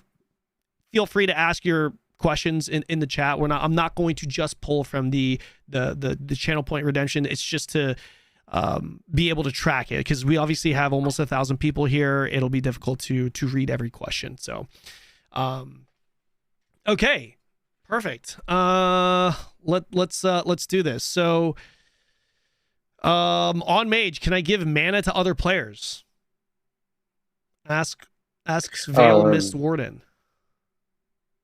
Can you give, as a mage, can you give mana to other players? Yeah, this is such a random question. This is such a random question. Oh man. Sure. Yeah. It's called mana healing. It's called mana healing. There you go. All right. So we got the channel point redemptions coming through. Morphine is asking, having a PoE inspired loot / itemization system, how do you plan the dungeon loot distribution to work? Personal or party roll for it? And is there a loot filter of some sort? So for the test that is coming, it will be a group loot. So you go there and you get the loot as a group. However, in future we will create, as we receive your feedback, we will create the master loot and all these filters that that are needed. It's a user experience. We put it in that graph, which needs to be extended and improved upon. Fantastic. DevOps guy CJ wants to know, how long will the playtest be? So in discussions currently, we are thinking 1 or 2 weeks. We definitely won't stay for a month with open test, because we need to focus. As I said, we are a lean team, and we need to focus on what's next while obtaining the feedback on the focus feature of the test, which will be the procedural dungeons. So 2 weeks will be more than enough for you guys. 1 week or 2 weeks, depending on what we decide, will be more than enough for you to play plenty of dungeons and go there, explore the open world, and play with the talent tree, and give us a feedback as much as possible. Fantastic. Cody and Beard would like to know, what is the background of whoever is in charge of the skin designing? Is there AI involved with the designing? No, we don't use AI in any art. We use AI as a speeding tool when it comes to programming, but AI is not writing our game, is not writing our code. It's a tool that helps research of the developers that we have in the game. But when it comes to art, if I'm saying AI, I think they will come with a riot against me. A lot of people hate that AI. Okay, Tazosaurus would like to know, does the skill tree unlock specific skills or modify existing skills? Both of them, sir. Both of them. I'm gonna pull one from chat here. Jai Dragon is asking, can we marry each other in the game? Oh my god, that's such a cool role play question. I would love to have that feature in future. Unfortunately, it's not in the works. I don't think it's too complicated to be made, but I would absolutely love to have such feature in the game. It's such a role play cool feature. So thank you for that question. I actually if someday we implement that feature, we need to find that guy and make him marry his wife in the game. Okay, there you go. Great answer. Me and you, we need to be there on the wedding. Oh yes, as a best buddies. I mean, okay, listen, I can be there, but you're going to be busy. You know, are you willing? The founder of this project, are you willing to go to this person's wedding? 100%, especially if it's in the game. I promised here, chat. I promised here. Okay, I believe that was from Jai Dragon, so I'll have him or her go to your channel.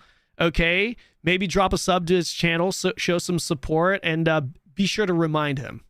Okay, Nova God would like to know, how will Necro work? Minion spam? ? Life stealing like Guild Wars 2? ? Something in between? ? It depends how you design it with the talent tree.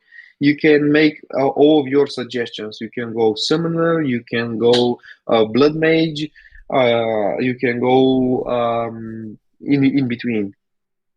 Great. Blue Pikachu would like to know, I gonna play a Ranger bow class. Can you make it OP, please, Cap? I can't believe I just read that. Oh my gosh. Thanks for wasting our time. We're moving on. I'm not gonna even let him answer that. Chowda54, is there a fully functional marketplace for excess gear that you maybe want to sell? Wasn't here for most of the Q&A. If already answered, all good. Action House. Action House will be the main hood where the economy will thrive. McNuggets would like to know, you mentioned PoE as an inspiration for the cash shop. If you decide to sell storage space / bag space, will it be account wide or per character? This is a thing that I cannot answer, unfortunately, because first we have not yet concluded, okay, we need to do that. I would 100% first put a poll with the community to see the voting, because if you guys, 80-90% of you are voting against that, then it makes no reason to go in further discussion. I think we need to do a great job explaining what exactly is our intent, formulating correctly the question to you, and also informing you why we are thinking about that approach. And I think we can together decide on the correct path. Because if this is something that will put a lot of people away from the game, I'm 100% not doing it. But if this is something that people will not mind, and this will help the health of the company, guys, you understand that it's a win in general. So it depends. Well, it quite depends. A little bit of a spoiler alert. If you were to put that poll out, I will sell my kidney if you didn't get 90% to say account wide. Like, for sure, 90% plus will say account wide. Just so you know, like regardless. I was referring more towards, should we have a convenience like backspace as a vote? Okay. Gotcha. Should it be account wide or character wide? It's more like on the previous topic, the general topic. Should we have it or not? Yeah. I just think most people are going to say make it account wide if it were to exist in the game. That's just my opinion. Okay, Ooctastrophe. Will the crafting market be fully player driven without time gates or artificial resource limits? Absolutely, 100% player driven. No Name Sama, will there be hardcore servers? Death equals delete. This is a mode which we call ultra hardcore. However, on our hardcore servers, we are thinking to implement a roulette. The moment when you die, to spin between all of your items and decide which one is going to burst. So this is a moment when you can still continue with your character, and it's a good a dopamine moment, and it's a really cool moment for streamers to participate with communities, which don't screw up the whole progress of the player, streamer, or whomever is participating in the hardcore. Hardcore is a niche player base, but I think it's a very, hardcore player base, which we cannot just leave without a cool realm and cool mode. Gotcha.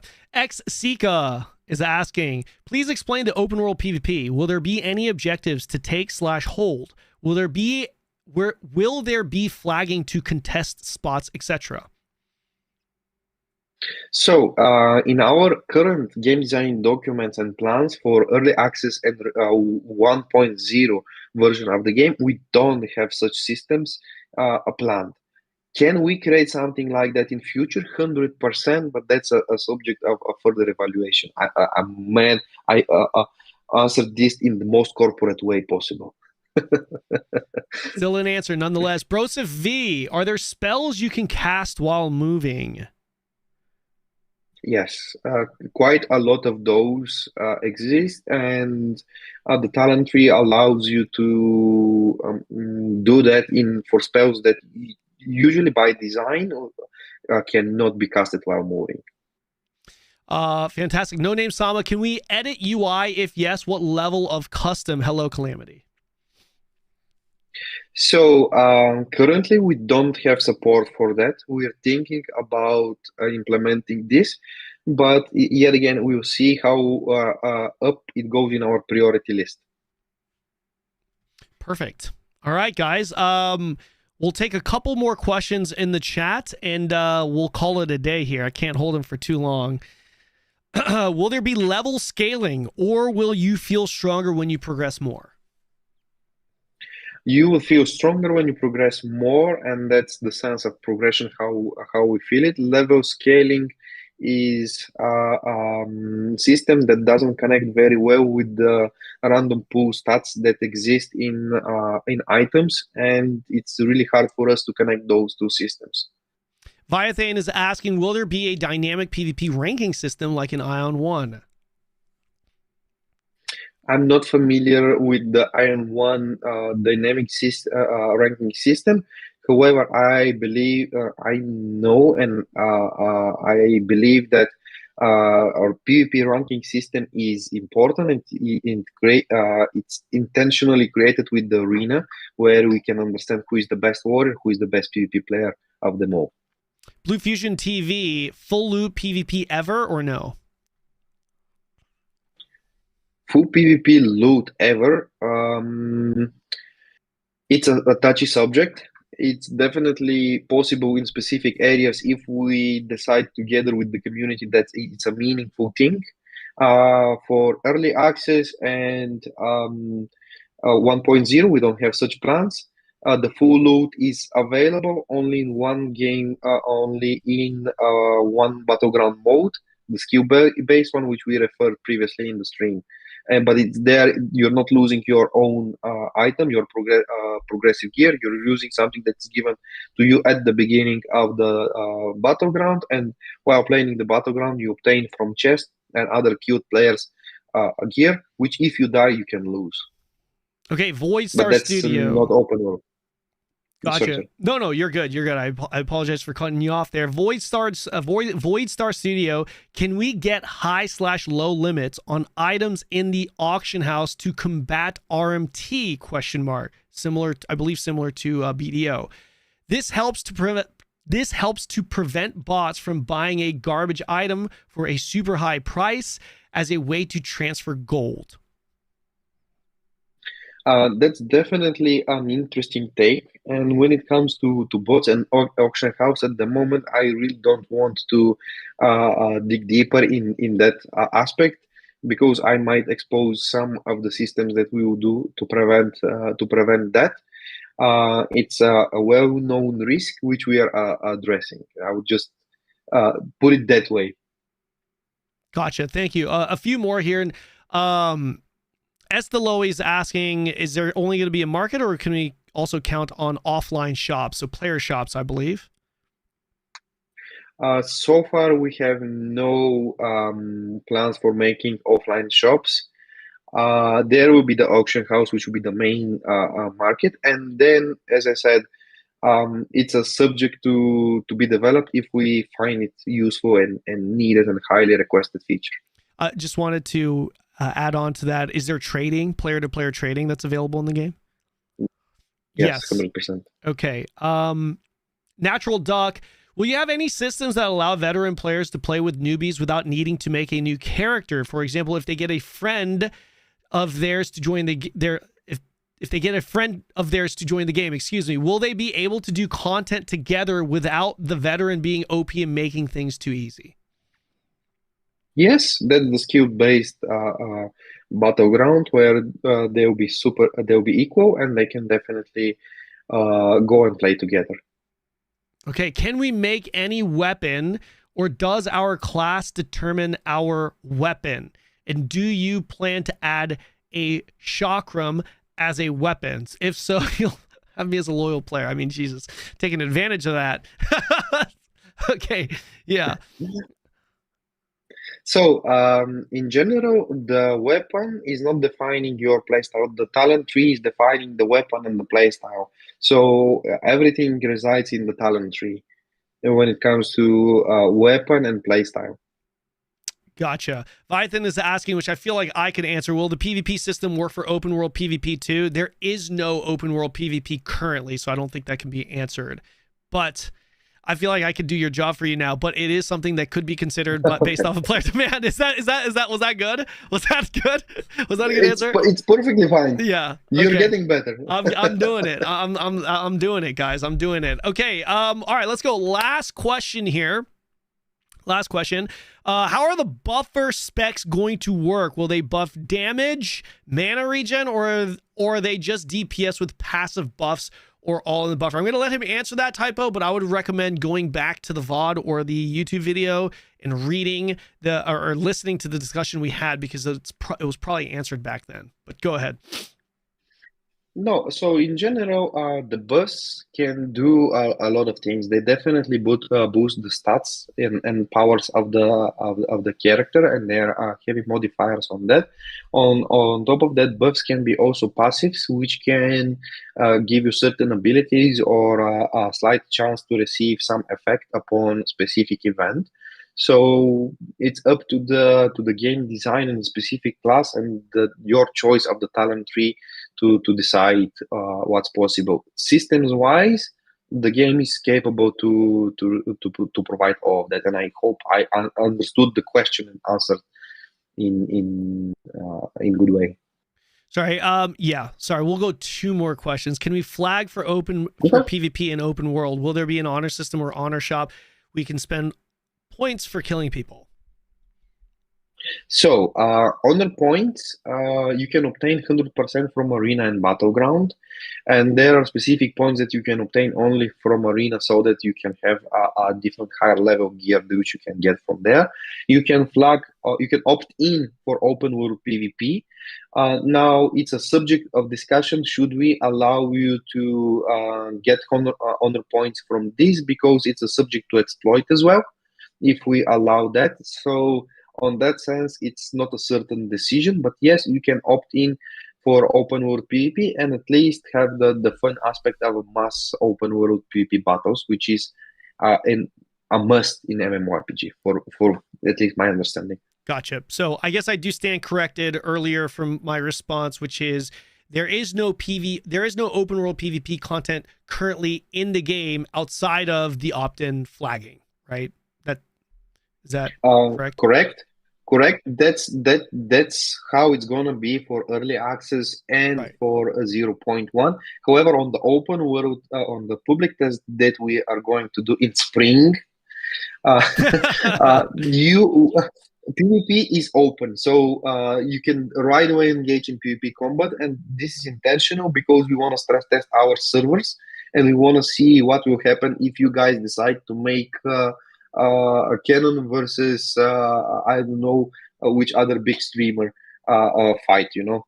Oh, interesting. So the test in spring, it's going to be just forced PvP. I guess forced PvP, like just in the open world, anyone can kill anyone. Open world.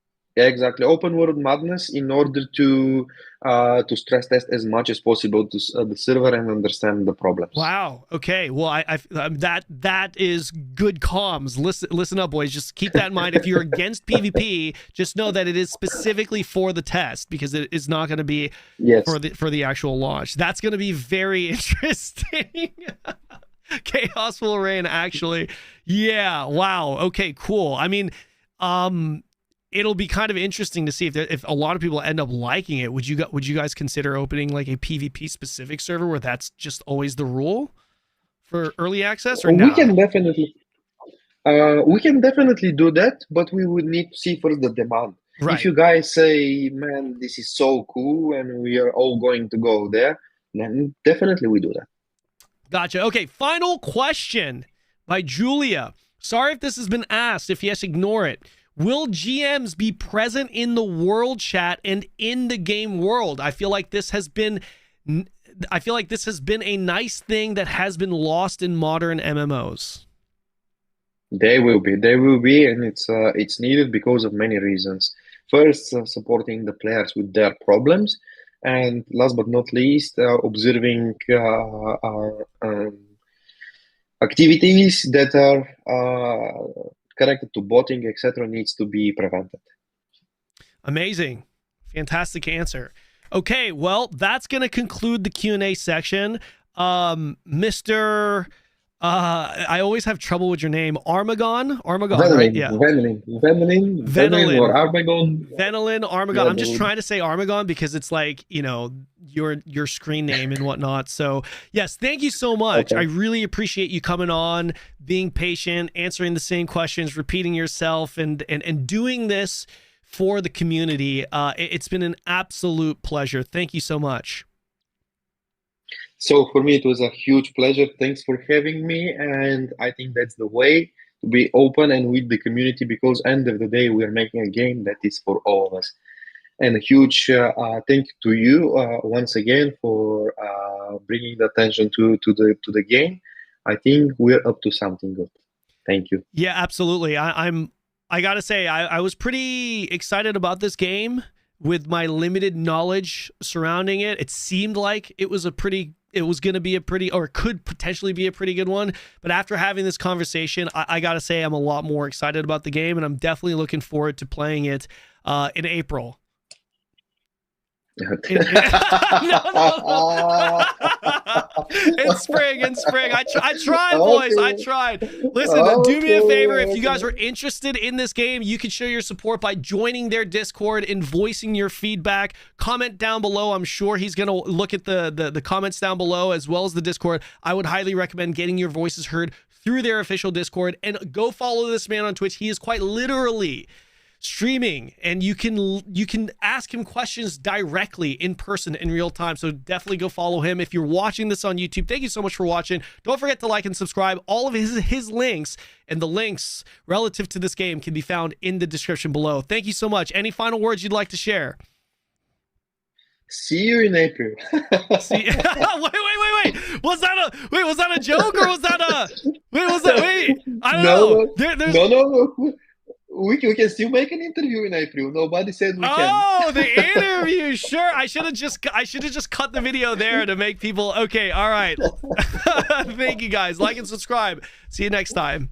Thank you. Thank you so much. Thank you. All right. We did it. Bam. There it is. Guys, what did we think? What did we think?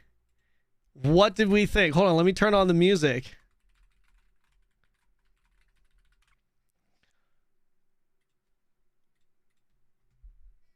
Huge. All right, let's do this. Holy shit, I told you guys it would be long. Shout out Armagon TV. There it is, guys. Check the top of chat. You guys should be able to see his channel. Just go ahead and click that heart button to follow him. All right. And listen, if you guys are new to my stream, I'd appreciate a follow as well. I do appreciate you guys for tuning in. I hope you guys enjoyed the stream. We do have an ad that's about to play right now. Like I said, I tried to delay the ads as long as possible, right? 1 hour delays, but I do have to run 3 minutes of ads every hour to not get pre-roll ads. For those of you who are unfamiliar with the rule, pre-roll ads are death. Don't want those. So I'm gonna let this ad roll through, and then we'll kind of chat here a little bit, and then move on to the next bit of content, which is Ashes of Creation. I definitely need to get caught up on that. Hope you guys enjoyed it. Don't forget to follow if you're new here. I'll be back.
All right, we back, boys. Hello. Let's chat here a little bit. I'm like 2 hours behind. What am I hearing? What I'm hearing? What I'm hearing? What do you mean what I'm hearing? Oh, the alerts. Can finally share. Thank you. Didn't want to do it mid-interview. Thank you. So hard. I really appreciate that. Thank you, Sammy. Thank you so much for the 2 years. Guys, can we get some hearts in the chat for Sammy? 2 years, 24 months. Goddamn girl. Thank you. Thank you. What do we think, chat? Are we more or less excited about Scars of Honor? I gotta tell you, man, it sounds too good to be true. It sounds pretty good. At the end of the day, they just gotta execute. You know what I'm saying? At the end of the day, they just gotta execute. On paper, it sounds fantastic, though. Seriously, on paper, it sounds fantastic. And I'm actually kind of glad they're in year 9. That's what they are. They're actually year 9, right? Listen, it's not quick to make an MMO.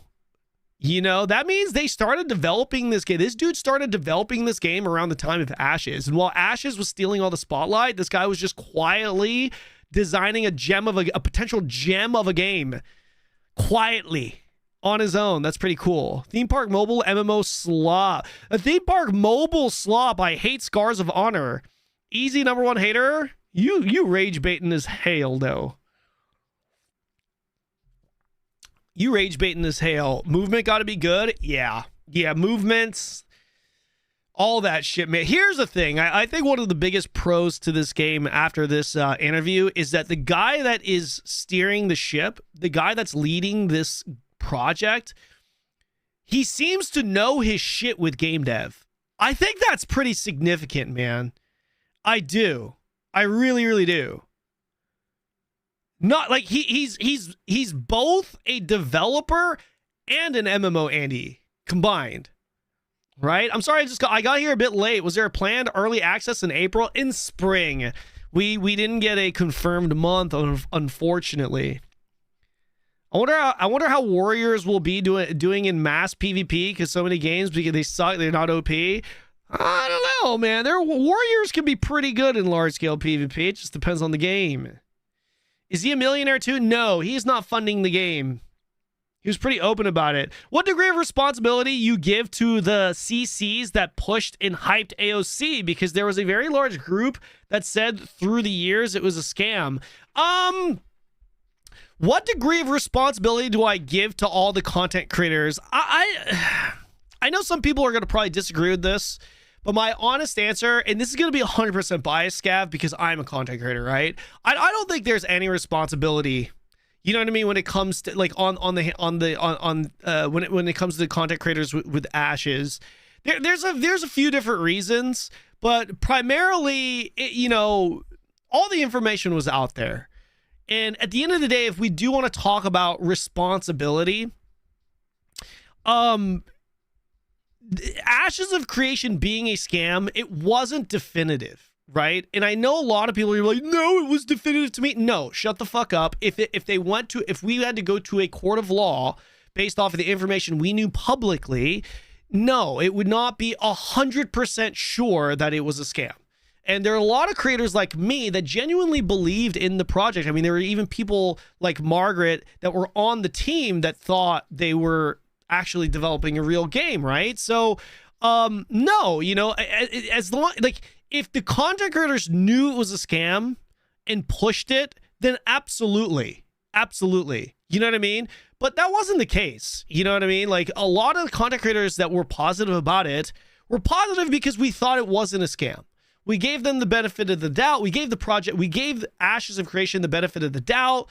And there in no world can you tell, like, sure, you could sit there, point your finger and be like, haha, I told you so. Fair, 100%. I already acknowledge and recognize that in my Ashes video, right? I was wrong, 100%. You were right.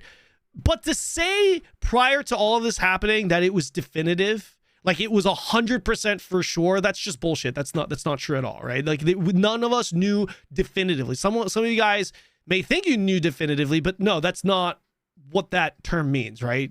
Like you thought, and you thought right based off of evidence, which was good, but it was not definitive that it was a scam. And like I said, I'm not using that as a scapegoat. I'm just trying to simply say that I, along with a lot of other content creators, we genuinely did believe that it was not a scam.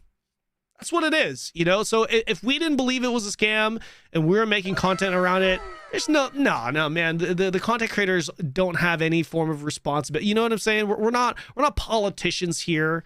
You know, like I said, the only scenario where I would hold a content creator responsible is if they are aware of the scam and they're pushing it anyway, then absolutely. You know what I mean? At the end of the day, a content creator is no different from you when it comes to, well, I guess, no, that's a bad take. We are. I understand and I recognize that I have a certain level of influence that regular people, you know, non-content creators, I have a certain level of influence that others don't have. I get that. But at the end of the day, don't forget the fact that content creators are people too. And a lot of us genuinely just want to believe in a project or do believe in a project or think a certain way, and we can be wrong. We are just people, you know. It's no different. The only difference between you putting out a video and sharing your opinion and me doing that is that I'm gonna get more views than you right now because you're not a content creator. Of course, if you are a content creator, that wouldn't be applicable to you, but that's pretty much, yeah, that's kind of the way I see it. Wait, was it a scam? I don't think it was. I don't think it's officially a scam. I don't know. Maybe there was some information that was put out that prove it was, but I don't think it was like for a fact proven to be a scam. But it was. In my opinion, it was a scam, and all the evidence points to it being a scam, as far as I could tell. But it's not like absolute fact. Yeah, officially a fact yet is what I'm saying. Even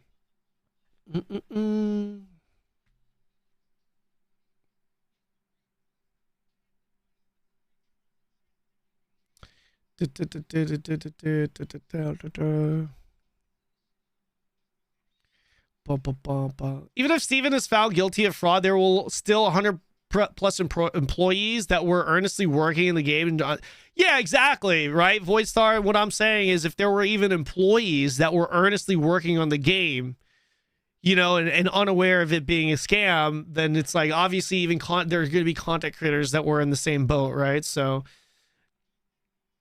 I think people here saying it wasn't a scam see that, oh, it wasn't. Well, I'm about to find out, right? I'm about to find out because we're about to watch, we're about to do some Ashes React now.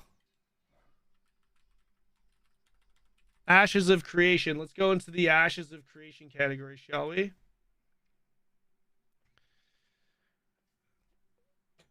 From the information we know, the game was not a scam. Okay, interesting. Steven scammed the investors, the players, and people that worked with him. I see. So I gotcha. Well, I guess we'll find out some more details. I was gone on vacation, and apparently a lot of new information has surfaced, and I'm looking forward to checking it out. So we're gonna do some Ashes React, and then maybe play some Quinfall after. I do want to play some Quinfall. Yes, Legal Mindset is the first video I'm gonna watch. That is at the very top of my list. Yeah, you can't blame Hope for. Yeah, exactly. You know what I mean? It's. Well, like, for example, Dusty, are you gonna hold him accountable because he believed in the project and he was positive around it?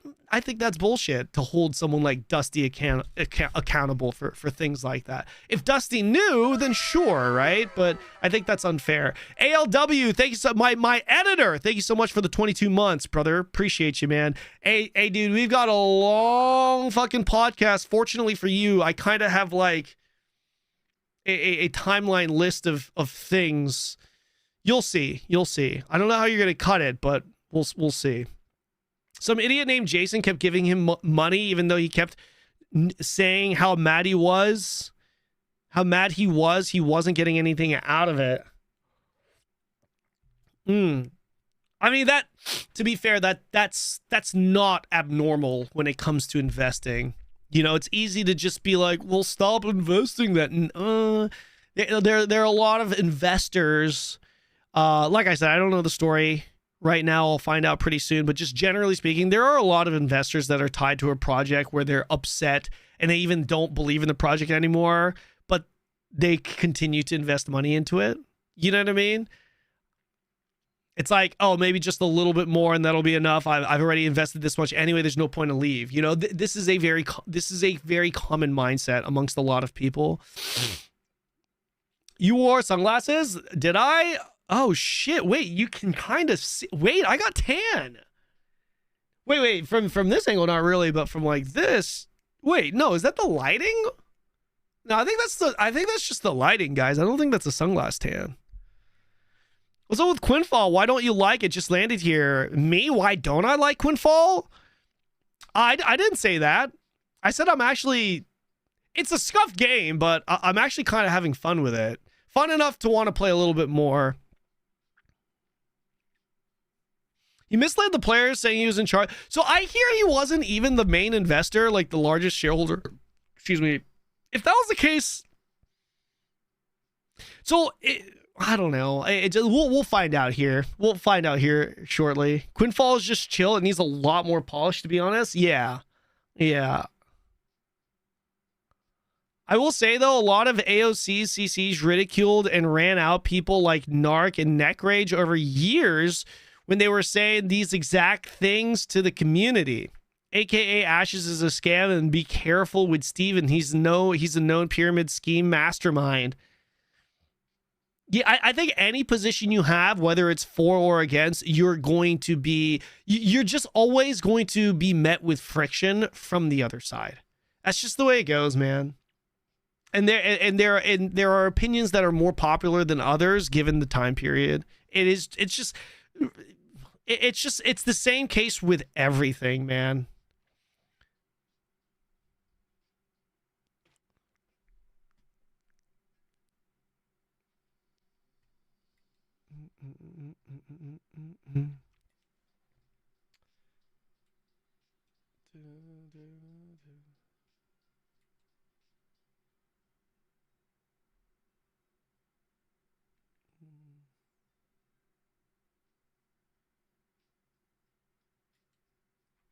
I don't know if you're gonna have to cut this out. A part of me kind of wants the podcast to be a little bit more of like a back and forth. You know, the easy way is to just have two cams up. We might as well just do that to save time. I don't know. We'll see. Imagine if this game has half the funding Ashes had, 10 developers, and this is fun.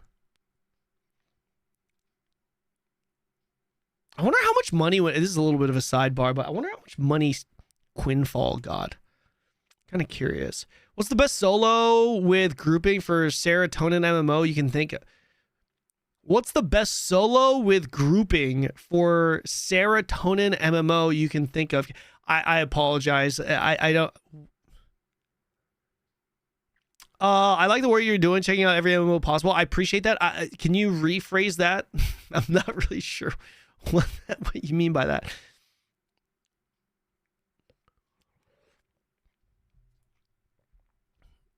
He didn't invest any of his own money. It was all from investors and gamers. Steven and his companion were embezzling money from the company. That is the scam. The game was being developed, but Steven put apparently $0 into the company. It was all outside investors and Kickstart. That's crazy, man. But the thing is, right, even after the shit hit the fan, he was still kind of sending messages being like, it disheartens me. People are gonna feel I can't wait for the evidence to come out, type of thing. You know what I mean? Like, the problem with interviews is you either go the short edit route or cut like 20 minutes out max, or pause or delayed. But since it was a podcast, it's either a fully cut where we do a handful of questions, or yeah, I don't know. We'll figure it out. It was definitely a lot of really good information, though.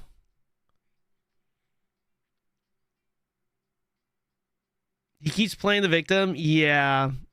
Dude's a straight up... Yeah. Just looked at the class breakdowns and skill tree stuff for the Scars game. Actually looks really cool. It does. It does, actually. Yeah, honestly, the bathroom breaks. Yeah, the bathroom breaks. We timed it with the ads.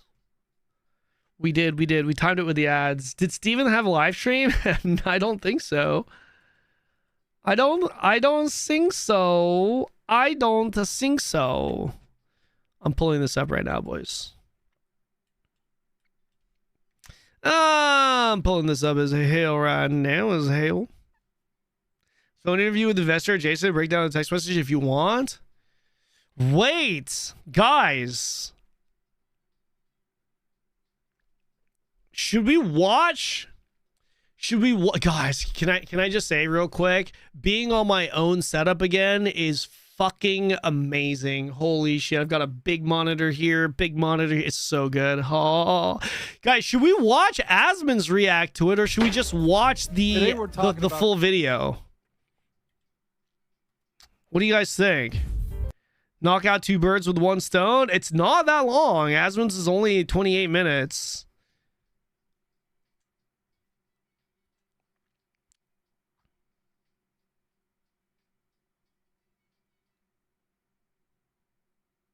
Full video.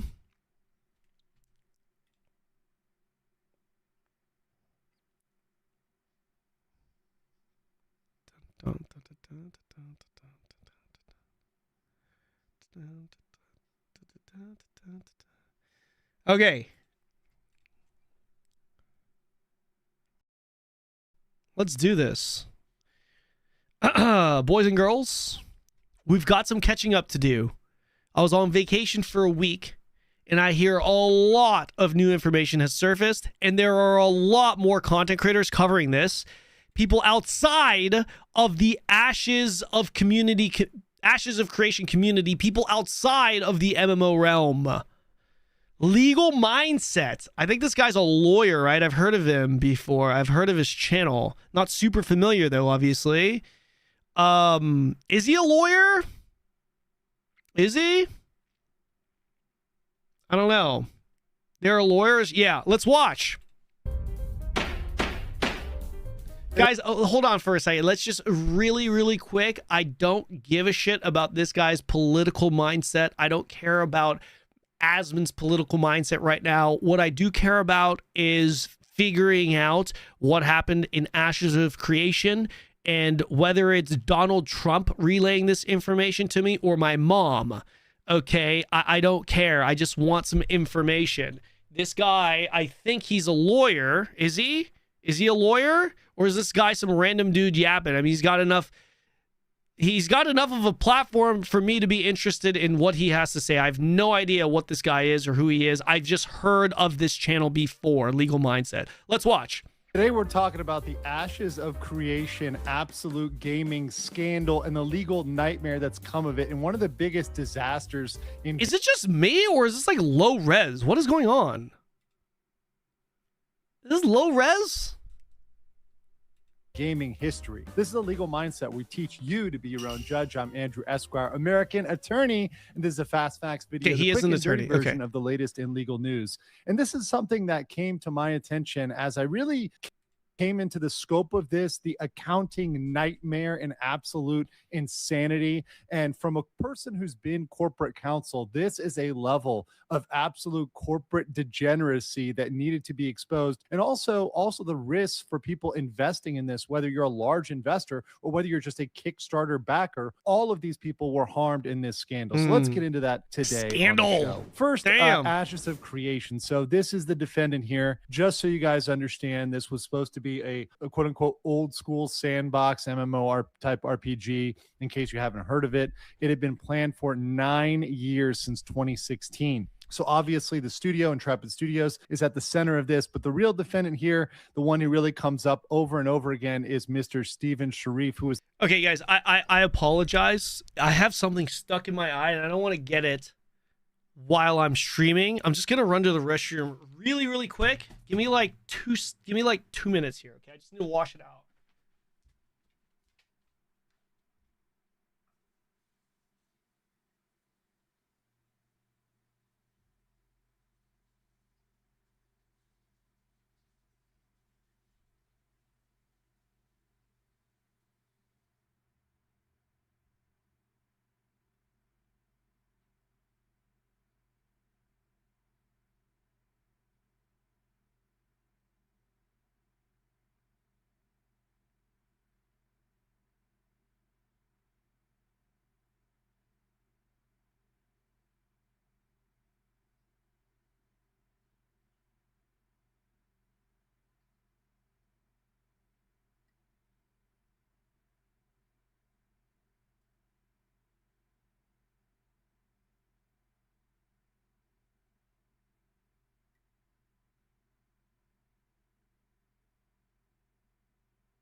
Okay. That's better. Sorry, guys. Sorry. Yeah, no. It wasn't for a pee, guys. I had something stuck in my right eye. I don't know how. Not only creative director, but really the founder, the driving force behind this. And when you look at all the accounting, it points back to this gentleman. And there are many plaintiffs. When you look at the plaintiffs here, you see there are WARN Act lawsuits, which were mass layoffs. That's something I'm going to explain to you guys because the laws regarding that in America are actually very strict. And where they were in California, they're even more strict. And then you've got TFE Game Holdings, Robert Dawson, a massive investor, Yeah Legacy Trust with Jason Karamis, unpaid vendors. They were not paying for stuff like Google services, etc. All that had to be paid back. And then one thing I'm really concerned about is backers and crowdfunder class actions, because in my mind, Kickstarter funding and whatnot, it may not be as big, but it shouldn't be treated as less than or shouldn't be treated as second class. And these people shouldn't be forgotten about as people that were harmed as part of this whole debacle. So let's get into it. The opening statements here. The Sandbox MMORPG was developed, announced in 2016. It grew through Kickstarter, primarily hitting $750,000 in 12 hours. So getting a lot of traction very, very quickly, and eventually ending up with over $3 million in funding. So a significant amount of Kickstarter funds in the aggregate. Although, yes, that's less than their total investment amounts. But we have to remember, as we're going to see, a lot of this was really a pyramid of loans based on projected revenue that was not reported correctly or not being actually donated. And then that used to create larger loans. So there's a whole sort of pyramid that started with Kickstarter. Without that Kickstarter funding, they wouldn't have been able to secure the larger loans and get themselves in this deep.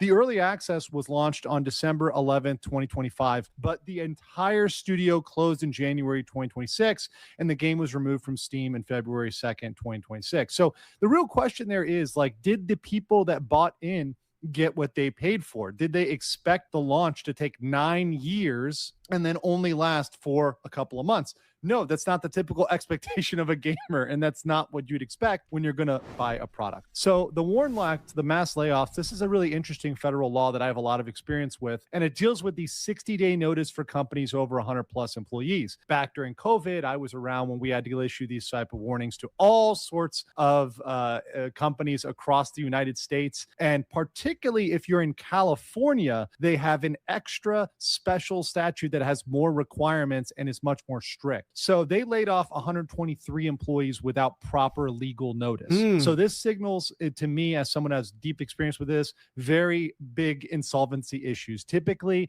you're going to be able to do this. You're going to be able to get around this and deal with this if you've got the money, if you've got the ability to deal with this. Only companies that do not have money and that are truly deeply insolvent are going to run up against WARN Act mass layoff issues, right? That's typically a sign that you don't have the money and you're not doing the budgeting properly. And the cases that are looking into this and the cases that are against this are in several jurisdictions, but they're really seeking 60 days back pay and benefits. There's 2 class actions. One of them's in California. And like I mentioned, California law is not in favor here. So those people are probably going to get a payout there in California. But I want to read you the comments from, once again, Mr. Steven Sharif, because he's a character here who, after these layoffs were happening, tried to draw out a lot of sympathy. And as we're going to see, he's perhaps one that shouldn't be speaking here. But let's read his statement to give it fair dues. This was...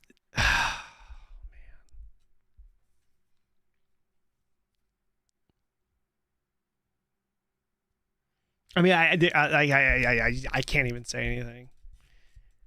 Him making this statement was just knowing what we know now, knowing what we know so far, reading this guy's statement back, it's just so cringe here, and give it some thoughts. So he said, and this is one of his statements he made on Discord: I can make a limited statement in my personal capacity and not on behalf of the company regarding the situation. Control of the company shifted. Guys, what do you think of the saying, never trust a guy with a smiley emoji in his name? This smiley emoji never looked so sus. Looking back at it now. away from me, and the board began directing actions that I could not ethically agree with or carry out. As a result, I chose to resign in protest rather than lend my name and authority to decisions I could not ethically support. Did Steven just not know that this shit would get blown up?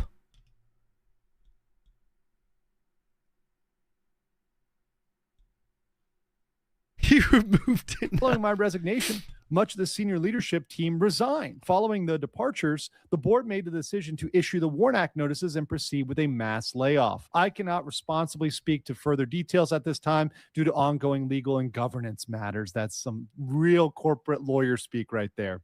What I can say is that the developers and staff acted in good faith. That's a word right there. And deserve better than uncertainty they are now facing. I am incredibly dismayed by the situation. I guarantee you he had a lawyer draft this up. I can tell you that right now. This is a definite lawyerly statement talking about limited statements, good faith, right? This is something that is lawyer drafted up. And we can see that when we actually get into the accounting. I should have been a lawyer, and, guys. Credit to Nafaz HQ, who did a lot of the accounting work. And there's a lot of great accounts that have been following this and haven't gotten enough traction on this, because I believe a scandal of this size deserves to be exposed so that everybody knows this is what you can be getting into with these projects you're giving money to and investing in, whether you're investing on Kickstarter or whether you're somebody who has a significant amount of money, like in your pension or your 401k, and you're deciding to direct it towards these things. This was a massive. Can we get some F's in the chat at Robert D. Dawson? Oh, I mean, listen, Jason, all these people, but I mean, holy shit, Robert D. Dawson.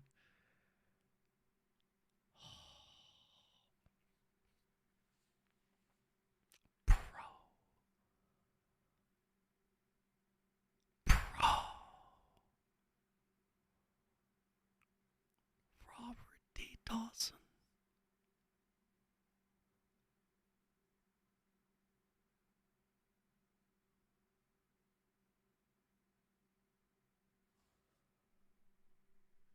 Holy shit. I mean, everyone.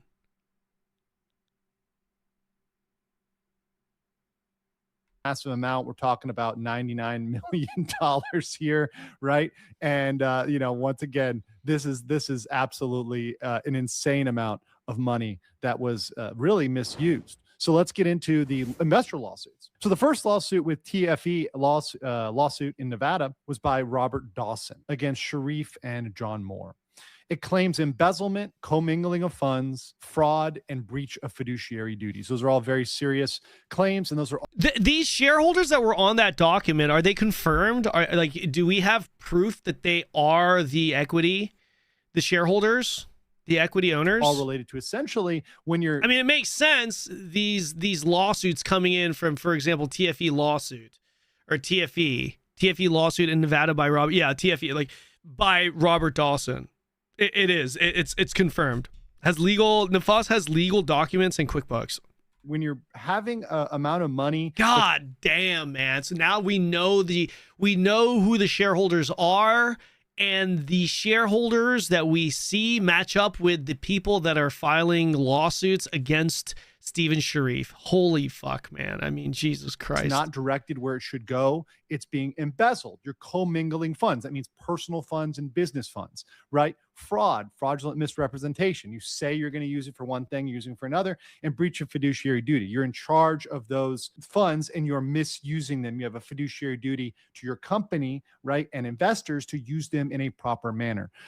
So they go out and say that Sharif withdrew $10 million. That's just what. I can't believe all this shit is actually happening. Dude, the people that were calling this game a scam and Steven Sharif a scammer since day one, they are probably eating so well. Like, they are quite literally feeling like they are on vacation without actually being on vacation right now. They are mentally sitting back on a beach, sipping on a pina colada, $10 million caviar, chilling. You know what I mean? Probably. And hey, listen.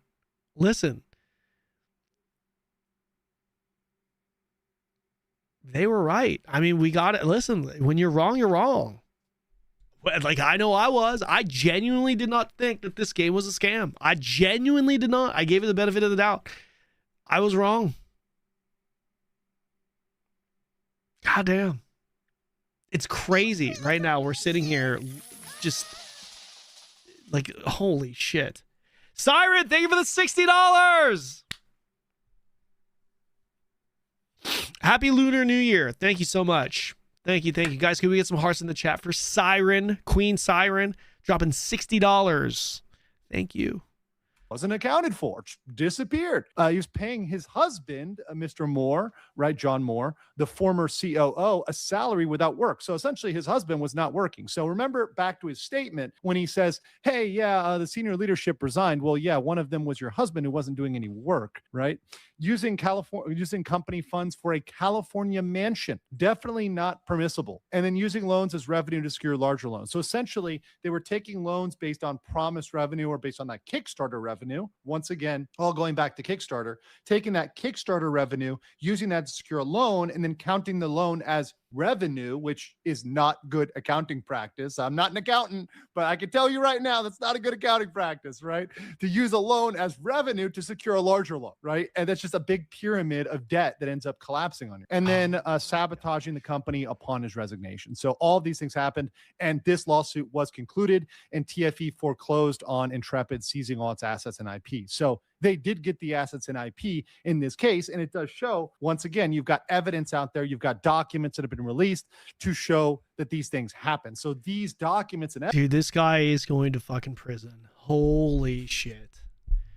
This is nuts.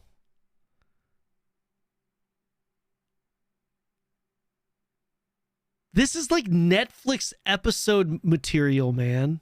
evidence are now used by... Wait, I should have covered this more. Maybe I would have gotten some Netflix coverage as a react. You know what I mean? Had a little, like, I don't know, like 5-second spot where it's like content creators were, you know, covering the... It's going to be that Nefas guy in Kira, Theory Forge. God damn it. I missed my opportunity. People, such as on YouTube, to expose them, accounting and tax emails, etc. But they can also be used in other class actions, and that's very important here. Next, there was the Yaya legacy lawsuit, which was another large investor, Jason Karamis, against Sharif. And this one's got really the big key points here, pretty much saying that Sharif orchestrated a $140 million fraud scheme by falsifying self-funding when he really gave no money himself. So he had zero personal investment, looking at the QuickBooks and using that as the evidence to say, hey, he's got nothing in here. He was failing to report monthly losses of $2.3 million every month. Think about that. Not putting those losses on the book. That's crazy. Having no board meetings in 9 years. And this is one that I like, how negligent do you have to be to not have a single board meeting in 9 years? That's really how you pull the wool over people's eyes, is you're just not talking about things. You're not. Why was there no friction when Steven was publicly talking about how there is no board and he is the board? You know what I mean? Like, he is the sole owner. He's self-funding. Why was there no friction there? Does that get answered, or does that get addressed later on? I mean, it's public, right?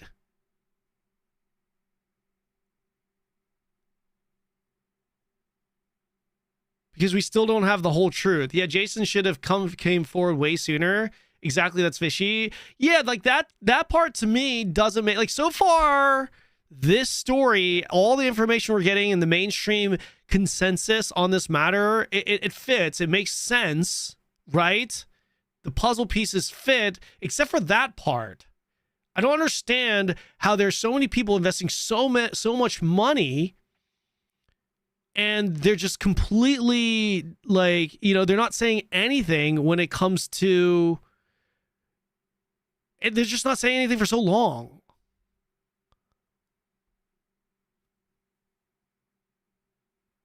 He sweet talks some stuff from Jason. Yeah, but like, if I'm putting in like $60 million into this goddamn game, and homie over here,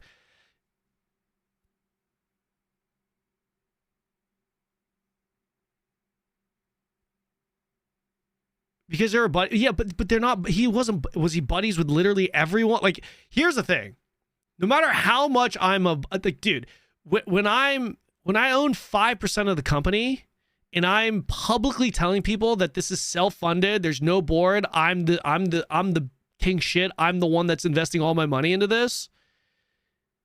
Brother, there's no way that that's going to be okay. That there's no way there will be zero friction from all of the other investors, because there wasn't like one or two investors. There were multiple investors there. One of whom spent $50-60 million.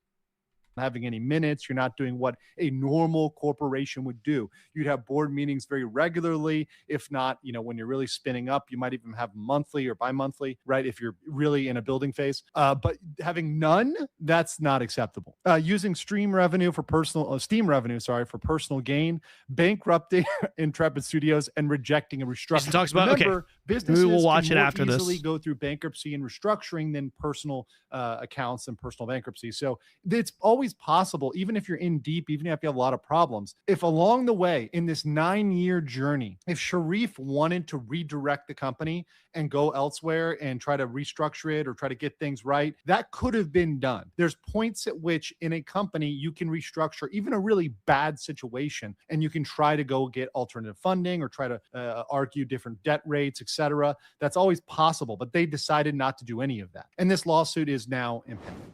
And now getting to the one thing that I'm kind of passionate about, which is Kickstarter. As somebody who's invested in some Kickstarter stuff in my time, and looking at, what was promised, these are tier lists from one of the Kickstarter campaigns. There were, from what I'm aware, talking to people, there were multiple Kickstarter campaigns, but from one of them, you got the Warrior of Old at 250, Braver Worlds at 500, Leader of Men at 1,000, and all the way up to Avatar of the Phoenix.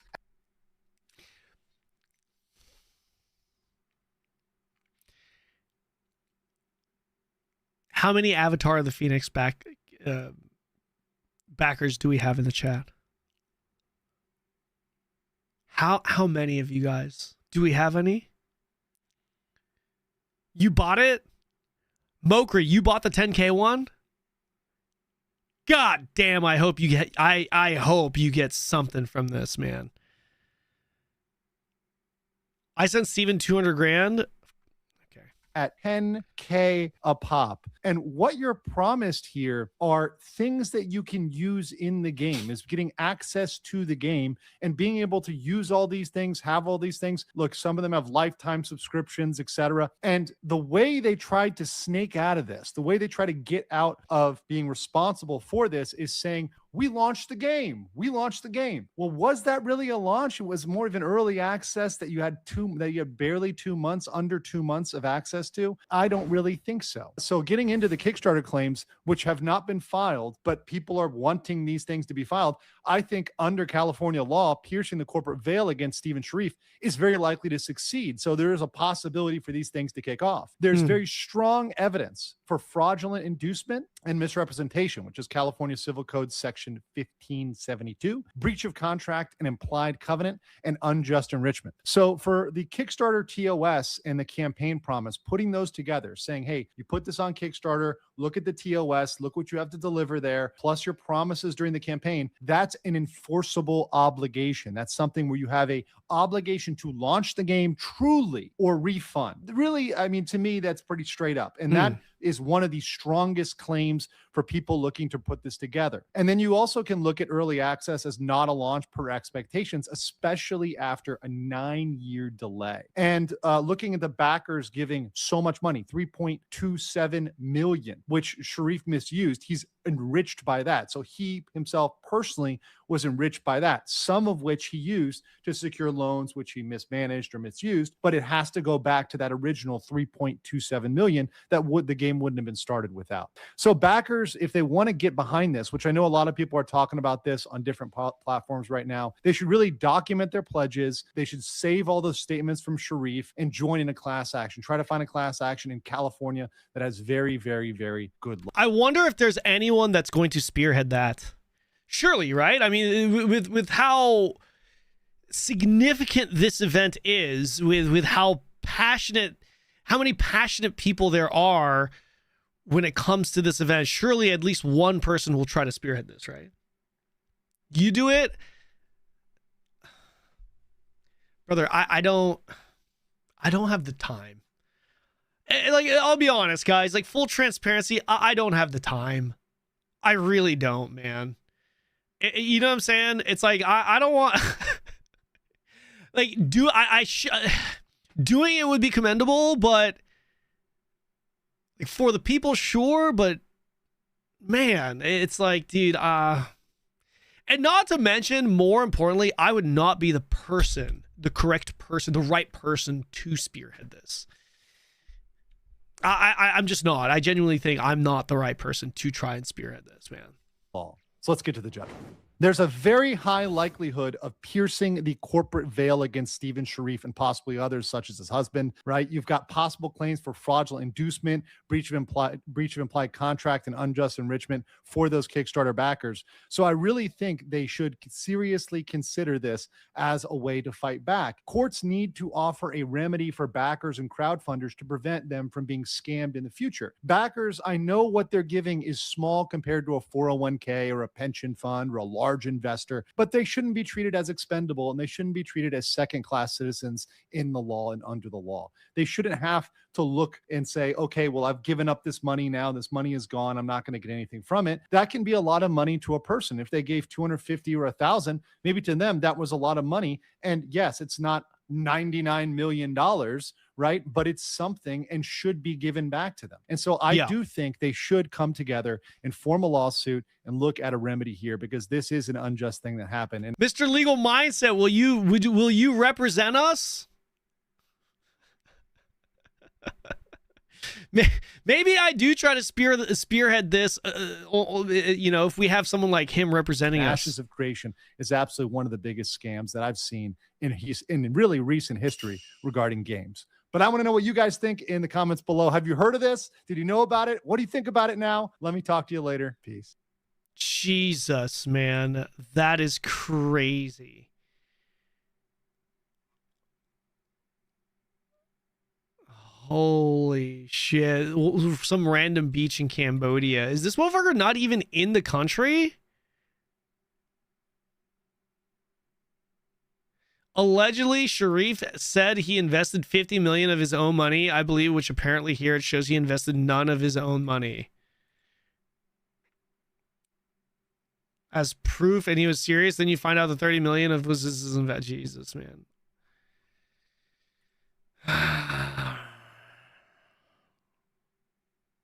They can't find him is this true? Is it true that no one can find him right now?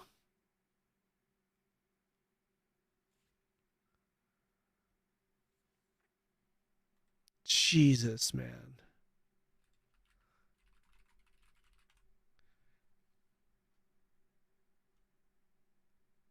What's another good one to watch?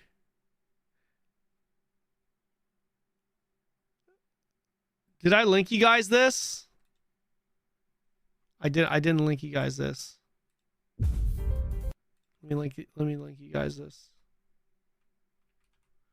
Full watch is worth over 100. This is an hour and 20 minutes though. Are we really watching this for an hour and 20? $1 million of depth. The total amount of investments I'm seeing in these private documents so far is a staggering amount of over $105 million. Oh, look at that dog! It's so cute. None of which seems to have come. It's really good. Sharif. All right, let's watch a bit for now then. In the days following the abrupt collapse of Intrepid Studios, hundreds of I will say this guy has a phenomenal voice that absolutely does not match the face that I'm looking at, but that's fine because neither does my voice, most likely. Thousands of hopeful gamers who believed in the promised MMORPG Ashes of Creation were stranded without any official announcements, as 210 developers and employees were laid off without being paid or compensated. Tens of millions of dollars in funding gone. 10 years of community building and game development vanished in less than 5 minutes on a Saturday right before the month of February. Content creators started abandoning ship, while others lingered in disbelief. Lawyers started, well, lawyering up, as they do for former employees. In these uncertain, dark times, over 200,000 people in the official Ashes Discord server could only look to the dim light of vague Discord messages from Steven Sharif, the once revered visionary of the MMO space, who had said all the right things every reasonable MMO player would dream of. Steven Sharif's first announcement in the Alpha 2 general chat channel said, "I can make a limited statement in my personal capacity and not on behalf of the company regarding the situation. Control of the company shifted away from me, and the board began directing actions that I could not ethically agree with or So carry cringe, out. As a man. result, I chose to resign in protest rather than lend my name or authority to decisions I could not ethically support. Following my resignation, much of the senior leadership team resigned. Following those departures, the board made the decision to issue WARN Act notices and proceed with a mass layoff." I wonder what people from his guild, the White Order, think about this guy now. I remember in Vanilla Arcade, this dude had such a cult-like following. And then he also had Omega haters. You either fucking loved him or you hated him. And I'm not even kidding. That was the name of the guild. It was literally called the White Order. I cannot responsibly speak to They further hate him? details at this time due to ongoing legal and governance matters. What I can say is that developers and staff acted in good faith. Wait, he was a keyboard turner? Shut up. And deserved better than the uncertainty they are now facing. I am incredibly dismayed by the situation. This and other follow-up statements conflicted with testimony from former community manager Margaret Crone, volunteer moderators for Ashes of Creation, and the inked letters of public court filings. Day after day, unearthed information or things that have been cast aside into Wait, what's Kira saying about this? Is Kira disagreeing? Is Kira discrediting Nefas? Is this wait, sorry, what was his name again? His name is what? Nefas, yeah. Is he agreeing or is he what's the deal? Shadows by the massive hype surrounding Ashes of Creation sowed even more confusion amongst those who were trying to figure out what had happened. In this video, we'll attempt to piece most of this disastrous landscape together, parts of which I have been painting into clarity over the course of several videos, with private documentation and over 380 pages of text communications between what game does Steven he usually Sharif cover, this guy? and one of the primary Intrepid Studios investors, Jason Karamanis of Yaya Legacy Trust, who graciously reached out to me. After taking the precaution of confirming Jason's identity, as I'd been bombarded by people posing as former investors, insiders, or whistleblowers, we talked over several days through emails and video calls discussing his personal and business experiences with Steven Sharif. Oh, he's and an Intrepid ESO Studios. guy. Jason agreed to share many uncensored things, but out of respect for him and involved parties, I will be censoring sensitive information and omitting items irrelevant to the main topics of this video, namely that of Steven Sharif allegedly being a lying con man since day one, the allegation that he never once put a single cent of his own money into Ashes of Creation or Intrepid Studios, and how much he may have scammed investors just as much as he may have scammed his community of gamers. Jason Karamanis is not a gamer, unless you count Pac-Man. He made a good amount of his wealth from MLMs or multi-level marketing, primarily with a company called Jeunesse. Jason would contribute heavily to the $10 billion in sales Jeunesse made alongside a figure named Robert Dawson. While Jason acknowledges people may ridicule him for MLMs, it's clear from our conversations he's since branched out into other business ventures such as crypto, foreign investments like the Korean skincare company Liman, gyms, dealerships, and even the Devil's Lettuce. Unfortunately for him, much of his revenue and even 401k savings would be depleted by the ravenous engine of Intrepid Studios for many years. In 2014, Jason would first meet Steven through Steven's mother, Sharon Sharif. She would boast to Jason about her son's brilliance at being a professional gambler and gamer. She would claim that Steven was valued at 20 to 30 million US dollars, a factoid that would carry over in convincing gamers that Steven was not only the right man for the job, but the man who had enough capital to kickstart his ambitious MMO.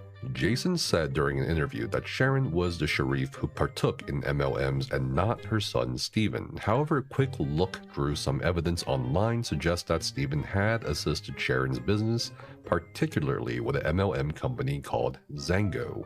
Thanks so much to the Sharif family, to Sharon Sharif, who's one of the top in her company. And if you don't know who she is, she's on the Forbes top 20 MLM list, along with her whole family, Tim and Stephen and Mark Sharif. We know that they now travel with their family. They enjoy that lifestyle. I want to say unlimited income. They create millions of dollars every year, almost monthly, in this industry. And we wanted to learn that. And so we're so thankful that they've taught us. Now we're looking for 2 to 3 people this month that we can actually help get started in their business, show them what we've learned, what we've been taught, how to run this business like a business, how to run it in profit, and how to get on the internet, how to make money, and how to actually be able to start having that lifestyle. After spending time with each other through lavish Las Vegas celebrations as high rollers, Steven and Jason would hit it off as good friends, with Steven slowly introducing the idea of Ashes of Creation in Intrepid Studios over time. In 2015, a mutual associate called Tom A. invested $2 million into Intrepid Studios. Steven told Jason at this point he himself had put in $2 to $3 million, but it was discovered by Jason later that Steven had lied about his initial multi-million-dollar investment. As things started taking shape with Intrepid Studios and the website for Ashes of Creation got increased attention, Jason decided to invest further into Steven and his project in the year 2017. Jason showed me a staggering financial sheet of all the contributions he and other investors had made since 2015 to Intrepid Studios and Steven. Jason himself would eventually invest over $12.5 million. Individuals like Robert Dawson, through entities like Intrepid Creations, would invest tens of millions of more dollars. Other investors such as Karen Borrego are also listed with hefty investments. Karen Borrego in particular has been demonized by much of the internet as the evil board member Karen that made Steven resign due to a public court document filed in January 2026 unearthed shortly after Intrepid collapsed. The total amount of investments would end in a ghastly amount of over $115 million from Steven's network of recruited investors and lenders. On one accounting sheet Jason shared with me, he showed a total of $109,049,831.54, but this investor total does not include the additional loan from Commerce West Bank, which would bump up the total to over $115 million. Now, keep in mind that these are just records we now have access to on the investor side.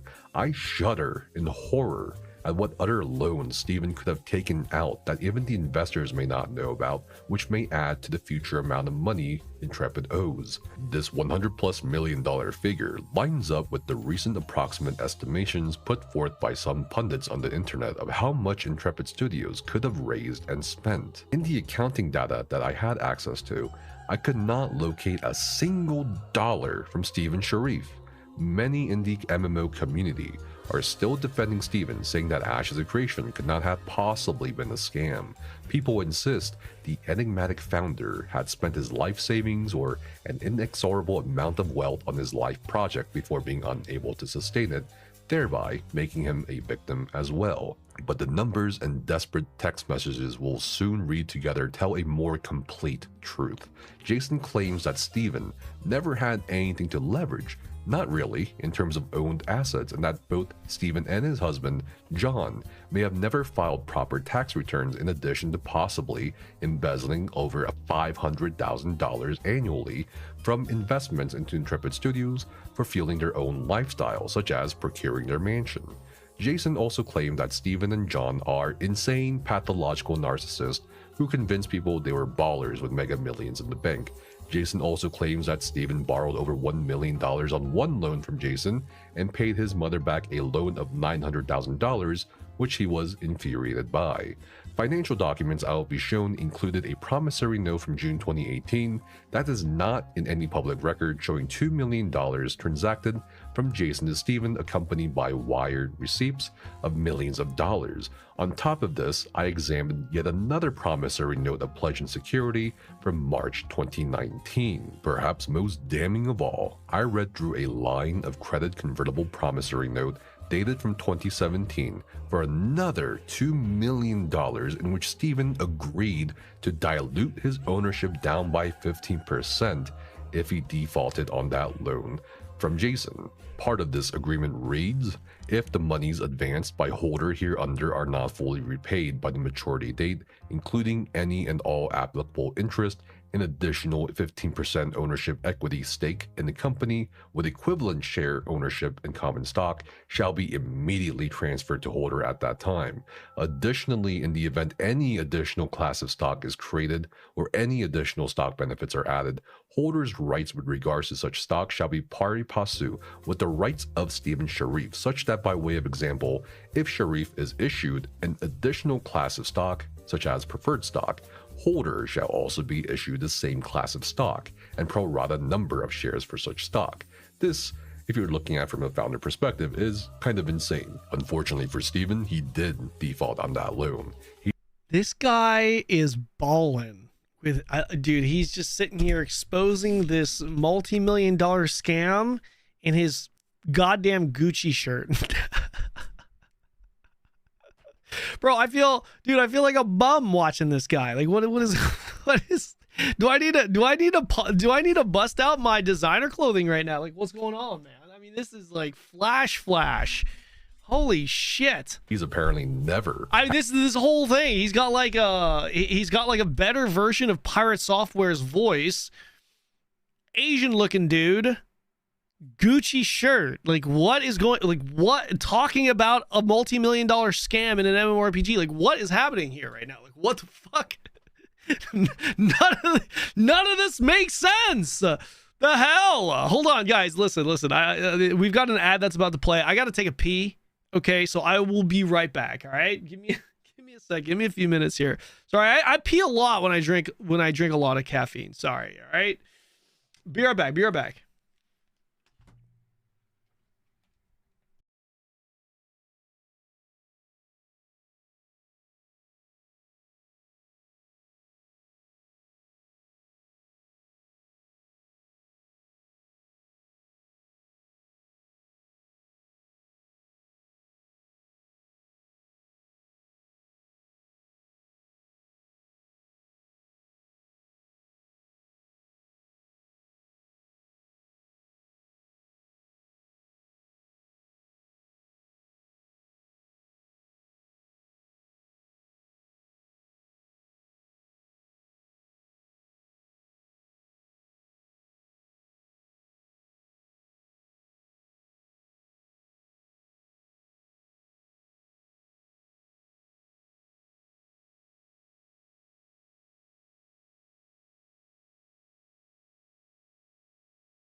All right, we're back. Let's continue.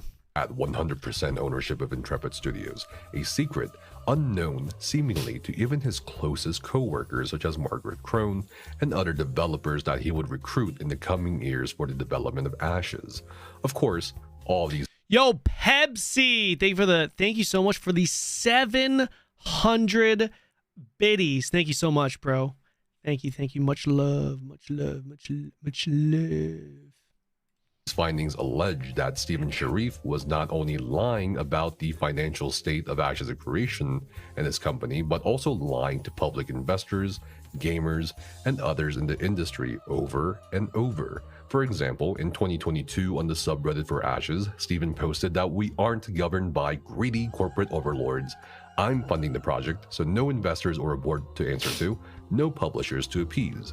Such claims would circulate from Stephen, eventually those loyal to him, who insisted that he was a multimillionaire. He had a mansion in California, for crying out loud, from which he did many live streams from.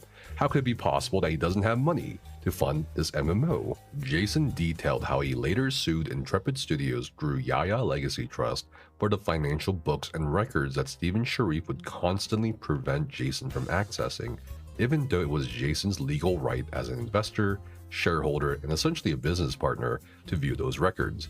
There will be conversations later in this video showing the infuriating deflections from Stephen's end about financial records, which hints at not only corporate mismanagement, inability to manage a business, or laziness, but a possible malicious intent to keep a train out of fuel, running towards the edge of a cliff. Jason's recounting of this lawsuit aligns with what many have seen from the public record of Yaya Legacy suing Intrepid Studios for books and records that we had covered in the previous video, that said the lawsuit was for a writ of mandate to view said documents.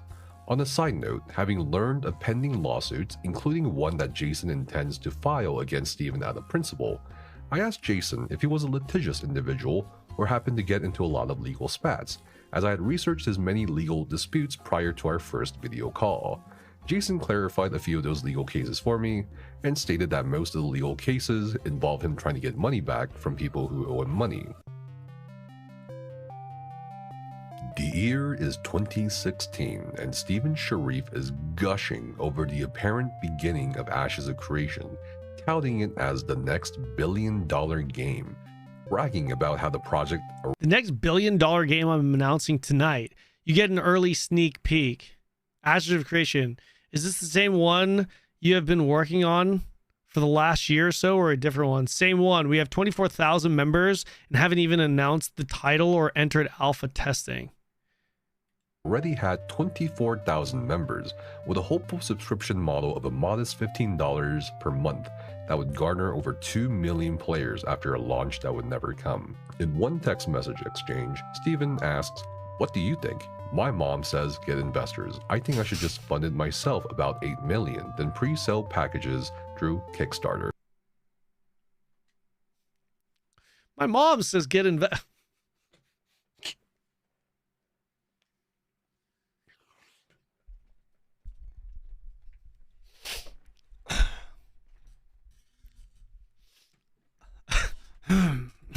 To raise additional capital for development. Except for a brief period in 2014 during which Jason and Stephen very briefly talked about the idea of Intrepid Studios, Jason during the 2015 to 2016 period was more acting as a mentor, giving advice rather than shoveling money to a starry-eyed Stephen, who excitedly would text Jason about potential investors, how his creation would be the next World of Warcraft.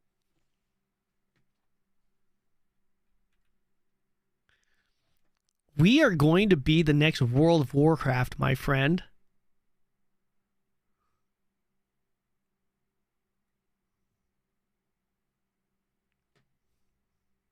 Text Jason about potential investors, how his creation would be the next World of Warcraft, a very specific claim he'll often keep mentioning throughout the years with Jason. In the beginning of 2017, Stephen started sharing metrics from the Ashes of Creation website and Kickstarter with Jason, who was of course keenly interested in making money through investing in a project that had potential to change the MMO space, at least according to Stephen. Perhaps like the crypto industry, Jason figured he could do some research and navigate the gaming industry to a similar effect. As you will see from the rest of the video, Stephen will display an eerie knack for love bombing and emotional manipulation, which would successfully help him cajole Jason and other investors into giving up more liquid cash for a project that never really seemed to get any bad news on its public front. In February 2017, Steven cemented a deal with Jason for a convertible note, then notified Jason that he would be in San Francisco for the 2017 Game Developers Conference, where he would meet with executives from Epic, Electronic Arts, Tencent, and NCSoft, while also giving a 15-minute lecture. I could not independently verify at all if Steven Sharif was even telling the truth about being invited to give a 15-minute speech or lecture at the Game Developers Conference in 2017, anywhere between February 28th to March 3rd. Checking the GDC Vault and session list for 2017 showed no sessions for Steven Sharif or Ashes of Creation. The only notable MMO-related talks given that year were by veteran developers from Blizzard and Studio Wildcard, with a presentation on Transformice by Melanie Kristen. So it is more than likely that Steven lied about giving that 15-minute talk. As far as I recall and subsequently re-looked up, the actual first major industry appearance by Steven and Ashes of Creation was at PAX West in September 2017, which was indeed followed up by a formal appearance at the GDC in March 2018 the following year. So, fast forward to 2018, good news would keep flowing from Steven's fingertips, with him somehow projecting over $35 million in 2018 for Ashes of Creation, and saying that Tencent and Mail.ru were potentially interested in a licensing agreement. In February 2018, Steven told Jason they could be signing a licensing and maintenance deal with Tencent, even detailing that he'd be doing a photo op for a marketing event after signing this massive deal. Jason was of course enamored because it's Tencent, goddammit. The Tencent, all while he's telling everybody else publicly, yeah, I'm funding everything. No corporate overlords. And he's like trying to get on Tencent. Oh my deal, gosh. if it even existed in the first place, behind the scenes, seemed to serve more as a reminder to Jason of a higher return on initial investments if he held on a little bit longer. As Steven notes, yeah, all of this shit is definitely fabricated. He's just probably sending all this fucking juice to this guy so he can get more money out of Jason. Would only offer Jason around $3.5 to $4 million for his convertible note. This may have been a good moment for Jason to dip out for a smaller margin than he'd initially hoped for, so he lets Steven actually take the reins on this matter, telling him he's open to what Steven feels is.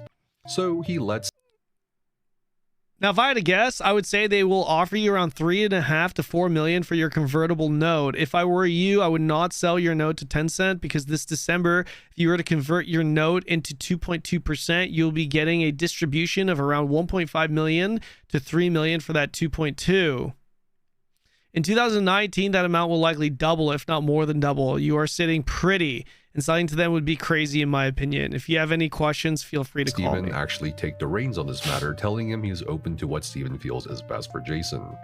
I heard that some of these messages are fake or not real. Do you know if these are confirmed? I have no idea. No idea. To Tencent and starts juicing up the business concept of Ashes of Creation, remarking that around 2 million players will participate in the launch of Ashes of Creation, which could translate to $40 million a month in subscription. Steven offhandedly mentions other titles or projects that could serve as great moneymakers, such as potential Hollywood rights, which unsurprisingly gets brought up a couple more times. This idea makes sense as merchandise sales or even TV show rights may pull in more revenue than the primary IP medium itself. Discussions surrounding dilution concerns and equity occasionally pop up throughout the conversations between Steven and Jason early on, which again speak to the fact that Intrepid Studios did indeed have outside investors.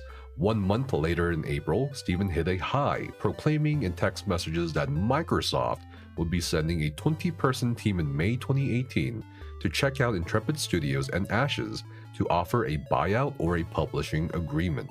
Steven, for some reason, floats the idea of purchasing Daybreak Gaming Company, formerly Sony Online Entertainment, another game dev company located near Intrepid in San Diego.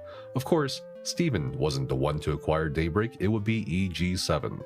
This mention of Daybreak is important because the timelines now merge on when Steven would recruit Jeffrey Bard, Margaret Crone, and other senior developers as they jumped ship from Daybreak. In May 2018, Steven would start mentioning Fortnite's astronomical revenue sporadically, assuring Jason that our Fortnite would be launching 3 months after he sent this text.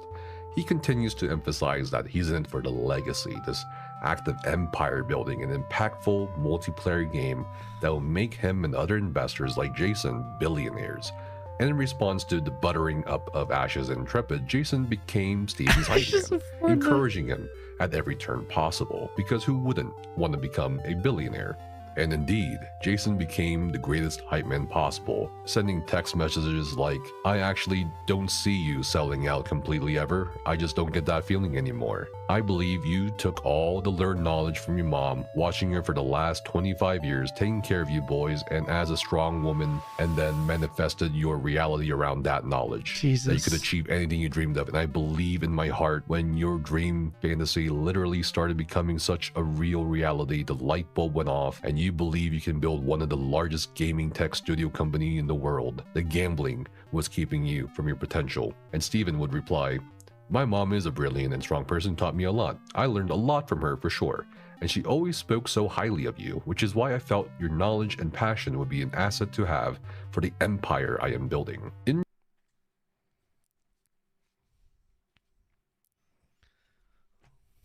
response to Steven casually texting him for a 60-day $2 million loan, Jason immediately wired the requested amount the same day that afternoon. At this point in the timeline, Jason starts probing Steven on future matters, seeing as he is an Intrepid Studios investor, and perhaps Steven would be open to suggestions on things like payment processors and methods. Jason sends, "Are you taking crypto on Ashes or any of your games? I have a group that can help take crypto and convert it in real time for you, or you could hold the crypto on the books." Steven replies, "It's something we can for sure consider as part of our payment methods." 4 months later, in January 2019, Steven again bombards Jason with more good news from Intrepid. He shows more metrics and claims 58,000 players from a beta test weekend. While the numbers and earnings may look weak at first glance, Steven assures Jason that what they should really be looking at is the current and potential amount of money each of those 58,000 players could shell out. Steven, "Our monetization is performing at very near Fortnite's performance." again links an article about Fortnite, arguing that Intrepid's monetization per player is performing close to Fortnite's metrics. Now, if you're wondering why Steven seems specifically obsessed with Fortnite so early on in Ashes of Creation development, keep that question in mind, because that is going to be really important in a few minutes here. The day after, Steven brings up a previous conversation about looking for anyone who's interested in providing liquid capital for financing Intrepid Studios, as it's clear at this point Jason is more well-connected than Steven is in terms of networking and knowing potential venture capitalists. Steven mentions mail.ru again and says that he'll be meeting with investment teams from Amazon, Google, Microsoft, and Epic Games at the 2019 Design, Innovate, Communicate, Entertain convention in Las Vegas. Now, unlike more public-facing conventions such as PAX or Gamescom, DICE is more for business-to-business networking, and perhaps such meetings Steven described in his text did indeed occur there, but I cannot confirm. Weeks later, in February 2019, Like, for me, dude, it's bro. Like, if I'm doing business with someone, I'm investing in a project, bro, the biggest red flag is when this like, regardless of what he's saying, what they're what they're using to sugarcoat shit, at the end of the day, it's like when someone is asking for money, that is, it's just the biggest red flag. It's like, you know what I'm saying? It's like, we're making all this money, we're like Fortnite's level, you know, all this money could be coming in, yo, but real quick, we need a few extra $1 million. It's like, what? Jason again probes Steven on business, saying that Steven taking $50 million for a $500 million valuation in the contemporary market is a great deal. But again, let Steven take the reins on this one. A day later, Steven talks about the February 2019 layoffs at Activision Blizzard when CEO Bobby Kotick admitted that while 2018 was a record-breaking year in terms of profit and revenue, the performance still did not meet expectations and that the company needed to lay off approximately 800 employees. This famously occurred shortly after Bungie parted ways with Activision. In the very brief discussion, Steven and Jason agreed that they should pick up the veteran developers that were laid off. While at this point we may be lulled into this building of an entire game studio, We snap back to reality when 3 days later, Steven, aka MLM, offers 3 different levels of loans to Jason. The deal is very simple. Jason lends Steven more money for more equity. Potential options for 12-month loan. Wood tier loan, bronze tier loan, super special Steven tier loan. Oh my gosh, man. Holy shit. With 30% interest rate convertible for Jason, $3 million additional loan plus $2 million current non-convertible loan, interest convertible $1.5 million or 1.8% equity, a $6 million additional loan at $2.4 million or 2.9% equity, $10 million additional loan, you get an interest convertible of $3.6 million or 4.6% equity.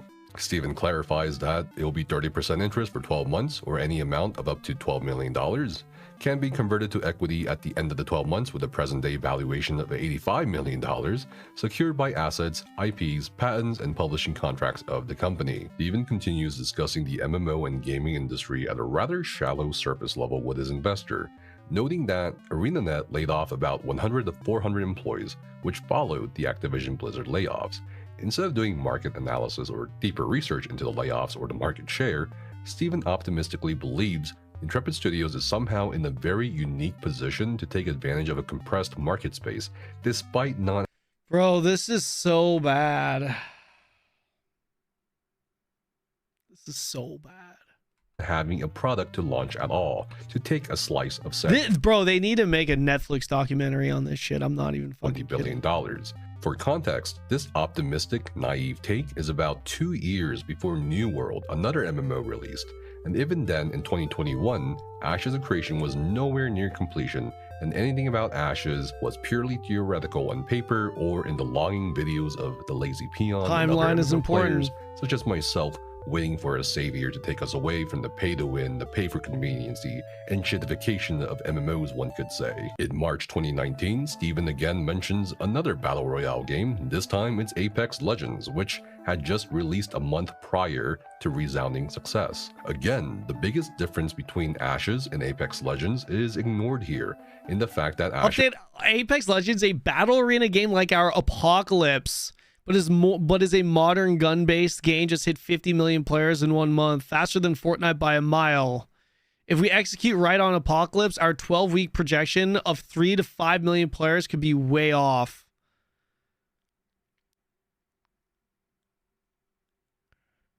Apocalypse. Bro, I remember playing that. Who remembers playing that garbage? Who remembers playing that fucking garbage, man? Just doesn't exist yet in the public form. It was fun. It was terrible. I couldn't play more than fucking 10 minutes. It was so bad. I thought it was horrible. But, and this is very important, Steven mentions Ashes of Creation Apocalypse right here. Remember how he talked about Fortnite? That's right, this is still a burning question for many in the Ashes of Creation community. What the hell was that Ashes Battle Royale game all about? In hindsight, it seems like a frivolous waste of resources, or perhaps it was a way for Intrepid Studios to get testing feedback, or something that will help the progression to the actual MMO along. But based on what we're seeing here, I think it's more than fair to assume that Steven saw how much money Fortnite and Apex Legends were making, and thought, hey, what if Battle Royale, but Ashes of Creation? Within the additional context offered by the existence of investors, the loans and growing expenses, it certainly makes sense.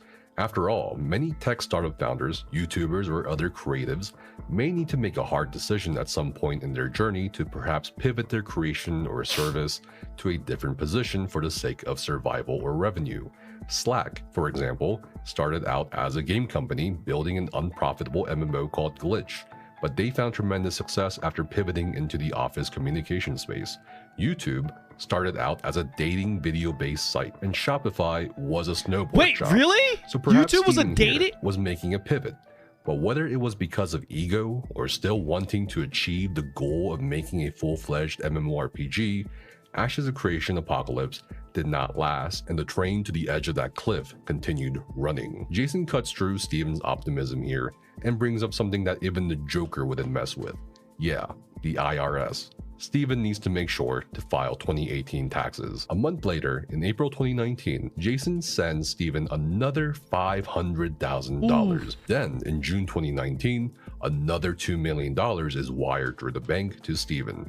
Jason also writes 3 separate checks for Intrepid Studios Incorporated for the amounts of $8,000, $450,000, and $42,000. And all of this money is sent after Steven sends pictures of himself posing for the camera in April with people.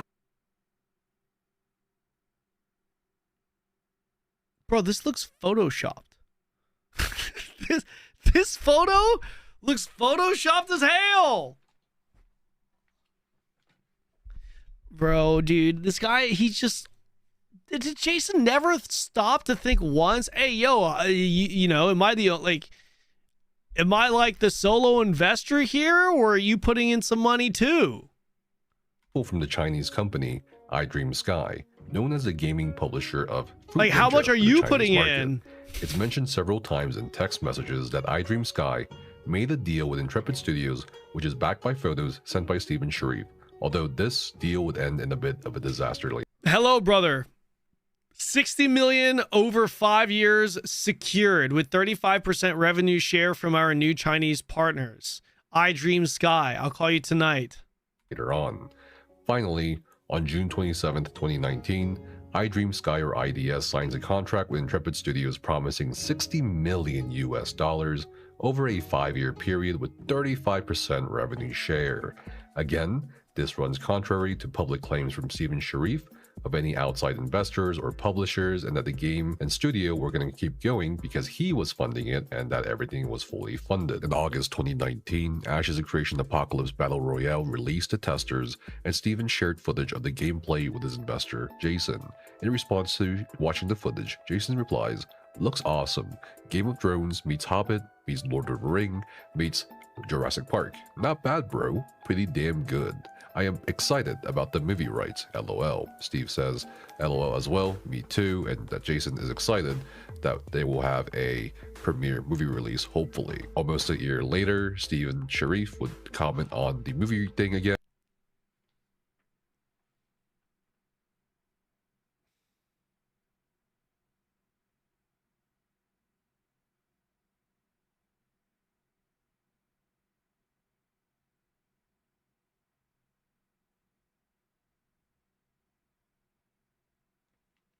You know what's actually really funny? You know what's really fucking funny? Like last week or a couple of weeks ago, this was actually a talking point on my stream. I was saying this should be a fucking movie. If it were a movie, who would play Steven Sharif? If we were to choose like a major, like a famous actor. You know who I think would actually kill it? Oscar Isaac. Oscar Isaac was the suggestion that I found. Oscar Isaac. This guy. Right? Right? Tell me he wouldn't kill it as Steven Sharif. Tell me he wouldn't fucking kill it. 100%. No. If we're talking about, right? If we're talking about an actual fucking movie where we want to actually portray Steven's real character in real life, this would definitely be him. Yeah, I think Oscar Isaac would fucking kill it, dude. Leonardo DiCaprio.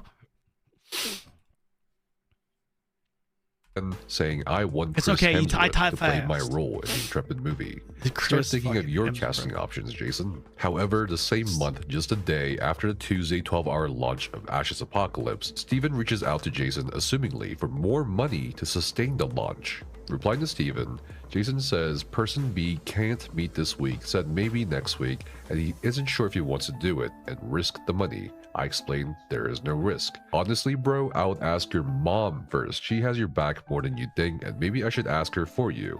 But I know you would kill me, so again, ask her. Steven replies and says, lol, no, do not ask her for me.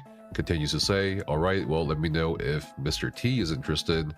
Also, if you are able to swing $500,000, I could do the other $245,000, and because it would be paid back by September 17th, I'd be down to do 20% on it by September 17th, with penalty of 1% equity per month late. No possible way to be late, by the way. Jason replies, I can't do it until I free up capital. Don't be a pussy and just be real with your mom. I know it stresses you a lot, but honestly, just say blame it on me and say Jason committed to it, but he thought a loan he got for his cannabis deal would be paid back right now. Steven replied, can't risk worrying her. Her health isn't great. Don't tell her I told you. I'll try to figure it out. Jason then replies, okay, sorry bro, I'm just tapped. Could you figure out some cash in my safe ways of making this work? Steven replies, it's okay. Only reason I am even asking is because of the launch we're about to have, and these opportunities came up last minute. I understand if you're tapped. I just wanted to give you the option if you were able. Even though Jason had repeatedly refused to give Steven any more money, Steven kept insisting that he could ask no one else, even his own mother, for the same amount of money needed to keep Intrepid and Ash's apocalypse going. Yo, by the way, you think you can swing another $500,000? Yeah, I'll put in the other 245 or 250. Yeah. Well, I'll give you some nice interest. It's not gonna really matter though, because it'll definitely be paid back in time. But just in case, that you know, can you help me out here? To give some context to next messages from Steven, he's talking about the expenses needed to get a booth for TwitchCon to promote Ashes of Creation, a contractual agreement with Team Liquid for them to play and promote Ashes, and a booth or emphasized presence with PAX West potentially. What is interesting are the expenses being requested here. $320,000 for a space in TwitchCon, $300,000 for doing business with Team Liquid. There are 3 opportunities. Each of them give us 10 to 30 times. TwitchCon? TwitchCon is going to give you a return. Oh my God, man. Oh, TwitchCon? Oh God, yeah, TwitchCon is so fucking good. What a big fucking opportunity, man. What a huge opportunity, dude. God damn, bro. You don't want to miss out on that $320,000 TwitchCon booth. Holy shit. Team Liquid? What the fuck is even that? What the fuck is Team Liquid gonna do for what is this? $125,000 for a PAX sponsorship. Steven offers to, of TwitchCon is going to pay them out, not like what? Of course, pay for the lowest expense himself, which is the $125,000 for a PAX. I can swing the PAX one. If you could swing either TwitchCon or Team Liquid, you'd be a lifesaver. Lol, I would owe you big time. It's big for the company. Guys, bro, if these are real, holy shit. Fucking Steve.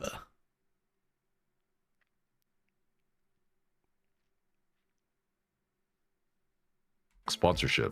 What's even more bizarre is Steven randomly calculating the ROIs or return on investments for each of the 3 things he's requesting funding for. In terms of gaining eyes or a part of the market's attention, one could argue that he was going for a marketing approach here, but I've also talked to vendors myself who have bought spaces and booth spots at TwitchCons, and quite a few of them have stated that's more of a loss than anything. And it is! Let me tell you this right now, it absolutely is a loss. You don't get 10 to 30 times on your... It's crazy, man. Listen, I've been to TwitchCons and I've also been to golf equivalent exhibitions. Okay? And I've been a part of having a booth at a golf show, at the biggest golf show. It's called the PGA show. It's in Florida. It's in Orlando, Florida every year in like January, February. Okay? It's insanely expensive to have a booth there. You go to those things as a vendor to essentially promote your product. That's what it is. You don't really go there. You don't go there to make money, man. You go there to market your shit. I mean, can you make money? Sure. 10 to 30 times. Brother, ain't no dude. And let me tell you, as someone who's been to fucking TwitchCon, and I've spoken to, you know, like I've spoken to some of the vendors there, you know, Amazon, you know, Lost Ark had booths set up there. Brother, ain't no way, dude. Ain't no way. It's expense that they take a hit to for marketing. So I don't see how Steven... Yeah, Steven understands Team Liquid would be 30x on their return. Bro, I'm still trying to understand what Team Liquid, like, what is this? Like, what is he doing? $300,000 to pay Team Liquid for what? And they're gonna do what? Hold on, wait, what is that? Like, are they gonna wear like an Ashes of Creation jersey when they go for World First and WoW or some shit? Like, what are they doing? What is the 300 for? What is the 300 for? You can't calculate return on this? Yeah, of course. What's up, Jonah? Yeah, of course. That's why it's like, if you know how conventions, if you know how exhibitions or shows work, you don't exactly. It's crazy that he got this guy with this. It's crazy that he got, like, if I were Steven trying to scam my partners, I would be afraid to even make this move. Because, you know what I mean? Like, I would be afraid to even like, I would try to scam him a different way, because this right here is so fucking obvious. This, right?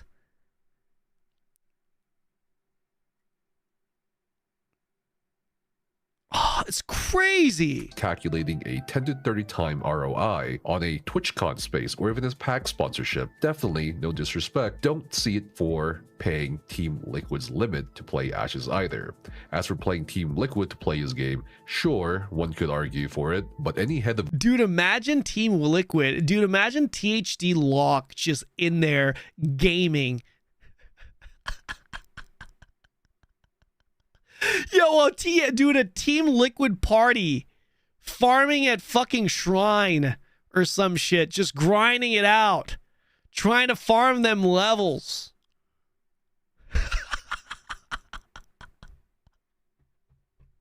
The fuck is Team Liquid gonna do with this shit, man? Holy shit. Growth or marketing God out there damn. is probably cringing at $300,000, which could have been spent to a greater effect for the same or more amount of attention. The $125,000 for packs is also debatable, since you could just be an exhibitor for cheaper and still get thousands of people to latch their eyes onto what you're doing. Instead, Steven goes a tier higher above an exhibitor for a sponsorship, which should have let him put the Ashes of Creation logo on everyone's badge lanyards, but 2019's PAX East lanyards in Boston only had Final Fantasy XIV logos and Magic the Gathering Arena featuring Omen by HP logos. For PAX West in Seattle, the 2019 lanyards had Final Fantasy XIV or Xbox markings, nor did Intrepid Studios or Ashes of Creation have a logo or presence on the official PAX app as an official app sponsor. There were no ceiling banners everywhere except directly above the rented booth space as confirmed by pictures, and they definitely had no official merchandise or insert into the PAX East or PAX West swag bags. The only distributed items were at their booth. Lastly, while they did feature Ashes of Creation Apocalypse in a theater space and had demo stations, those are generally paid speaking slots and not an exclusive part of a PAX sponsorship tier. So while I was reading these text messages, all this called into question for me if Steven really did need that $125,000 or if he even spent that much at all. Steven is insistent on Jason providing more cash loans, even though Jason is still refusing and asking Steven to ask his mother and other people Steven may know. Steven kept poking the bear, saying, "You sure you can't do a 26-day loan?" Even following up with a check on the equity Jason now owns of Intrepid, putting it at a 12.4% share. Steven is desperate here and even offers to bump up that 12.4% equity for Jason to 13% as interest and promises to pay back the principal amounts in 26 days. And this should have been a major red flag when Steven kept refusing to ask other people for loans, including his newfound partners at iDream Sky, who have allegedly promised $60 million in funding, saying he's concerned for some reason to ask the Chinese. In a follow-up conversation 3 hours later that same day, Steven reports that Team Liquid took the offer and presumably TwitchCon and PAX for some reason declined Steven's Patreon. I sent it to the other two as well. Haven't heard back yet from PAX or TwitchCon. So the other two are no-goes. That is actually good that Team Liquid went for it, because that reduces the money we need to 545K. I can cover 245K of it. So I'd be looking for 300K as a 30-day short term with 20% interest, if that's something you could swing.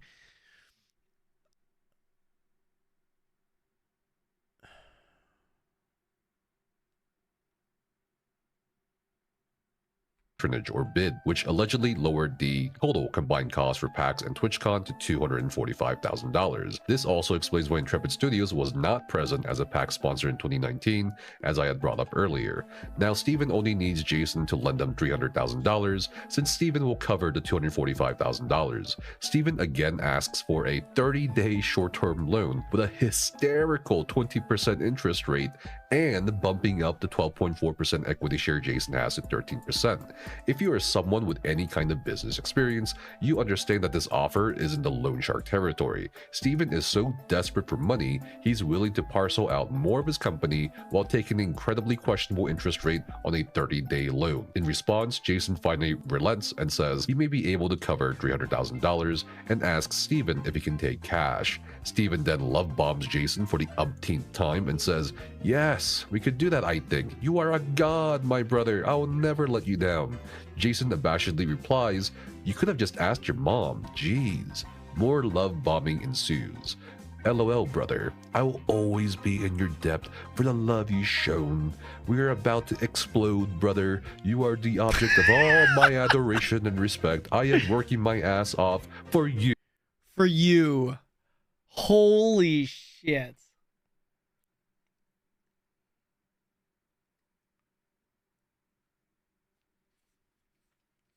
You know when you watch these like reality TV shows or documentaries, it just pisses you off more and more the more you watch. I'm having one of those experiences right now. I appreciate it, my friend. Holy this is extremely shit. helpful for launch plans. You have no Holy idea. Smiley face. Yeah, you By have the no way, idea. Cash is also fine. We can do either or. By the way, cash is fine. We are juggling professionals. Oh my Thanks, brother. God. 1 month later, Steven gets a call from Jason, but doesn't answer, saying Intrepid Studios has just launched Ashes of Creation Apocalypse and is extremely busy, while also saying something rather concerning about iDream Sky not giving up money for at least another week until October 3rd. But in a recurring pattern, bad news from Steven must also come with a good tee-hee good. iDream Sky asked to extend the payment to October 3rd, so we said that's fine. Fucking Chinese. How is Singapore? Launch is going very well. We are currently number one on Steam. iDream Sky asked to extend the payment to October 3rd, Steven says. So we said that's fine. Fucking Chinese. How is Singapore? Launch is going very well. We are currently number one on Steam. On October 3rd, Steven says that he has been busy with streamers on their show. After Steven gets off the podcast, he relays the worst news an investor can get. The Chinese are defaulting. In response, Jason says, "Please, I do need my cash and can't go any longer. I apologize." The Chinese are defaulting on their payment and claiming that government approval committee will not approve the license for Ashes. Supposedly they aren't approving any American licenses right now. What a great fucking excuse, man. In the contract, they have the right to pull the plug if they don't receive government approval for the game. I'm currently in the middle of talking to them with our advisors and attorneys to figure out how to salvage the agreement and get some payment. I'm also going to call my mom tonight and discuss with her. Let her know the company is in a bad spot and may need some help.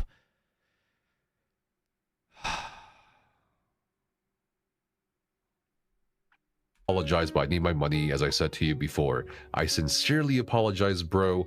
But So they were just sitting there.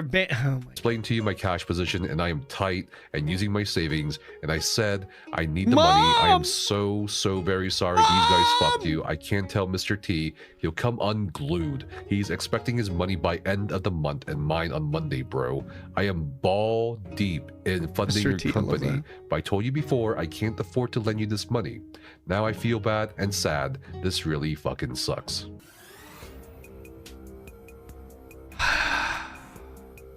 It is at this point in their personal and business relationships, a schism forms between Steven and Jason. Dude, Jason what a great video, starts by the off way. We're saying, 37 "Yeah, minutes bro, in." this is not good at all. I think you need to go out and dilute yourself and raise some more money because this non-payment from iDream Sky will kill us." Steven replies, "I agree. I already sent our advisors an email last night with our earning and sales data and game metrics to reach out to the big boys at EA, Activision, Amazon, Google, and Epic, and some tech funds. He told me he will have calls lined up this week for me. Are there any friends or funds you know that may be interested if we did a quick raise? Loan, equity, convertible, whatever at this point. Mom and I are chatting at 7 p.m. She is with person A right now. Man. Steven continues to say, this fiasco with Dream Sky has put us in a bad spot. I am discussing long-term investment round with Amazon. Bro, you know, this, seriously, this is just, you know, those online scams? Those online scams that you just fucking laugh about. You know what I mean?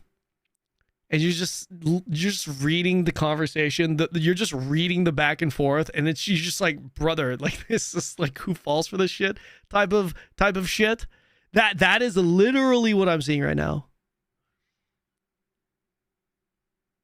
with this conversation. Holy shit, man. Okay, listen, I know anyone can get scammed. I get it.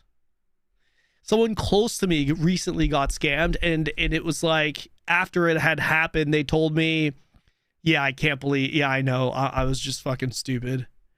But, so like, I get that this could happen to anyone, but holy shit, man, it's like, if you're in a, and I get everyone gets their wealth from other, from different sources, from different places, right? But man, if you are in a position of wealth and you have millions of fucking dollars to your name, like how, man, like how, like I said, I get maybe you inherited it or you inherited the money or something, but like, it's like, how do you fall for this? You know, it's like, how is this not, like, this is, like, to me, right? Look, I get this. Looking at this from the third person, knowing the end, knowing all of that, I get it. You know, it's totally, it's easier to just be like, hey, it's obvious, you know, hindsight's 2020, like all that shit. I get that, but like, fuck, man. Like, when someone is constantly asking you for money, is that not... It's like, you know what I mean? Like, that is the number one flag. It is the flag of all flags. Dude, even when my friend, I've had personal friends reach out to me and ask for money. Like, small amounts of money. And I'm just like, I've only lent money to one person. So, when I say money, what I mean is like, what I mean is in the, you know, four digit range, four digit range. Under 4 digits, it's like, I don't give a fuck, right? I'm fortunate enough to be able to help a friend out if they are in need. It's like, bro, you know, whatever. And even then, if it's like, if you're asking for a few $100s, even then, I'm kind of like, you know what I mean? But shit, man. On Kakao, Epic, and a couple tech funds this week that our advisors and H have lined up. And I'm getting on a call with EA in about 5 minutes. It's in the game. Those, however, would be solutions that are a minimum of 60 to 90 days away. We need a short-term lender or small equity investor in the realm of $2 to $3 million. Any luck? The thing is, man, this is 2019. Guys, we still have 7 fucking years. We still have 6 to 7 fucking years. How's this motherfucker gonna milk this for another 6 years, man? Let's see it. Let's fucking see it. I'm here for it, boys. I'm here for it. The calls you're making, anyone you know that can come true. Like just watching this, it's like, okay, this has to be getting towards the end of it. Nope. Still in 2019. Calls and meetings at about 6:30 p.m. Jason then says, I am not in a position at the moment, bro, and I need my money back as I lent it to you on an emergency. Now I'm in a fucked position. I apologize, bro, but I am not in a good spot. He's and making I need him you to go to your apologize mom now. or anyone else and get the money as I have obligations. I am seriously so fucking bummed out right now, and God forbid Mr. T finds out, he would lose his fucking mind. An hour and a half later, Jason would text Steven, are you paying me today? Almost 3 hours later, Jason again says, bro, I need some answers. This is not cool. A couple days after, Steven says, I'm meeting tomorrow at 1 p.m. with the Gathers. This is not cool. Can I call you in 30? Wait, what did they have a call there? Steven says, I'm meeting tomorrow at 1 p.m. with a Gap financing group. It's a long shot, but I don't know, man. In a bad spot, Google and Amazon got back, and Anderson Horowitz, a fund up in Menlo Park, all interested in discussing equity opportunities, but that's minimum 3 months to turn around a series round. Payroll is on the 15th. I'm not sure what to do. Jason then says, I am not in a good place at the moment and I need to pay my bills too. I am so far deep into your deal and honestly, this is not a good spot for any of us. If I come up with anything, you can run this company and build it, but you won't control it or the board. Be prepared. You have totally fucked up and fucked me. So I apologize. This is no longer Jason, your buddy. This is Jason being serious. I have to either liquidate crypto and or get a loan against it or borrow more money from someone, and I at the moment, because I gave you 5 million in debt, I also borrowed 5 million against my distributorship on the other deal because I didn't have the money I gave you anyway. It's neither here nor there. I am just as fucked as you. God damn! Oh, how much crypto does this guy got, though? Yo, wait a second, hold on. How much crypto does this guy got, though? 2019. Fuck, I think that was I don't think Bitcoin was doing too well then, right? Bitcoin price.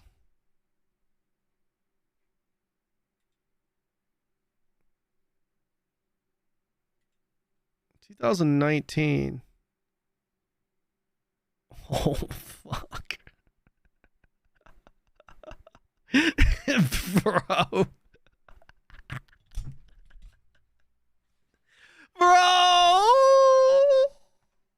I mean, here's the thing. At least, right? At least at the time, it wasn't in a bad spot, right? I mean, you know what I mean? It wasn't 15, 16K, but at least it wasn't at like fucking 5. You know what I mean? So like at the time, but like now, holy shit, he's got to be so pissed. It 10x plus from here.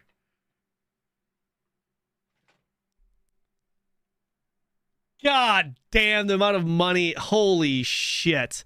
Now, I mean, who knows? It might not have been Bitcoin that he had. He could have been invested in meme coins and whatnot, but still, man, holy shit. In response, Steven says, I understand. I know the spot you're in. I'm in the same spot. And I feel suck my terrible, dick. horrible, because you are my friend. And I know this project will be insane. He's still like, I know we're going to be successful. I cannot say how fucking angry I am at the Chinese fucks. At the Chinese Had I known, fucks! I would have prepared to do an investment round and easily cover our asses. Is there anyone who can cover a loan of 2 million to us for 90 days? I can get a series done in that time and probably raise around 30 to 40 million and give up a chunk of equity. If we miss payroll next week, that becomes impossible though, and then we are really up. So he's now trying to play the card, force Jason to use his connects to bring people to the table. Creek More without investors. paddle, sad face. I can't sleep because I feel so terrible that we are in this spot. I am sorry. Yeah, right, man. While he's doing this, his husband is probably quite literally sucking his dick, and he's just lying there texting this shit with a big fucking smile, some OJ on the side. I love you more than my own family. I'm sorry we hit this bad spot. There's no doubt that we can do a successful round within 90 days. I just need us to get $2 million to cover that time. I don't know how or from where. In the next set of text messages, panicked realization sets in as the understanding of the collapse of the deal between iDream Sky and Intrepid becomes clearer. Jason starts crashing out, understandably so here. I don't have anyone, bro. You're on your own in that. So if you come to me to borrow money, I am taking an equal share of equity, bro. That's it. I am done. Sorry, but I am fucked and I need my $300,000. I should have not even given you that because I didn't have it extra to give. Please understand, you have put me in a bad spot. Steven then replies, 5 days later, hey brother, I've been working on finding some type of gap funding while we prepare the Series A round. A firm here in San Diego called Mintz is helping us by trying to find short-term lenders, but they aren't gonna find one in time. Is there anything— God damn, he's still asking for money! Oh, shit! Pulled together by Thursday. I know this is a shit situation. I know you're pissed. I'm pissed about the fucking Chinese. But I'm trying to protect both of our investments. Bottom line, if we can survive 90 days, then we can do a round and raise a shit ton of money that I'll give up equity for and secure the company's very profitable and giant future. I'm so sorry we got put into this shitty situation, but I'm not sure what else to do, man. If we don't get a solution this week, we risk everything. Once people don't get a paycheck, the value of the company goes from sky high to zero. Jason then goes on a rant. Bro, you want me to give you more fucking money when I'm already fucked? I'd have to come up with more money to save the company. Seriously, this is so fucked up. You don't deserve to keep how much equity you have. This is fucking crap for you to put me in this position so we can do this the friendly way or the hard way. Which one do you suggest? Call Tom A, your other investor, and ask him to borrow some money. You put me in such a bad position, you have no idea. And you're right, I am beyond pissed at you. I can't believe I listened to you about this deal. It's all horseshit. Originally 10 cent was the deal, then I Dream Sky now nothing, bro. This is all your own doing. You should have been more proactive than having me carry you. Where are all your other baller friends or your mom's friends with money? Seriously, am I the only fucking idiot here? Yes, you are! Well, at least he's come to his senses now. Had to have person A and person B help me pay that 3 million to get you to where we need it. I should have said no. So what are you suggesting I do now? Sell one of my homes? Borrow more money? What? I am on the plane. I texted your mom, go get her to find you some money, bro. I'm beyond pissed. Whoa. You took money from me. This last 300,000, I specifically said I couldn't afford to give you, and you took 1 million from Mr. T. I have not said anything to him as of yet. When he finds out, he will come unglued and unhinged. So you— Can I just say, not only is the narration on point, but this guy's choice of music is also fucking phenomenal. And I'm assuming this is all copyright free too. You tell me what to do. If I have to get a loan, sell some Bitcoin, perfect. and get more money, then you don't deserve to keep what you have. So send my lawyer So it is a Bitcoin, proposal okay. and copy me for review. I am flying somewhere over the Pacific Ocean, and I land at 6 a.m. Send it to my lawyer of what the company needs are, at current projections and losses, and use of proceeds for money, and what the offer is. Because honestly, I am so pissed, bro. You have no idea. Steven finally replies to Jason's crash out and says, Jason, Bro. I know this is shitty. It's shitty for me too. I put everything I have in almost 4 years of 16-hour days into the company. It'll pay off though. We just got stuck in a bad situation right now with the shitty Chinese. I should have gone to do a round earlier. Damn you, Chinese! I wanted to go into a round as strong as possible, so I How's waited. Singapore? This company will be the largest MMO in history, bigger than World of Warcraft's 13 billion.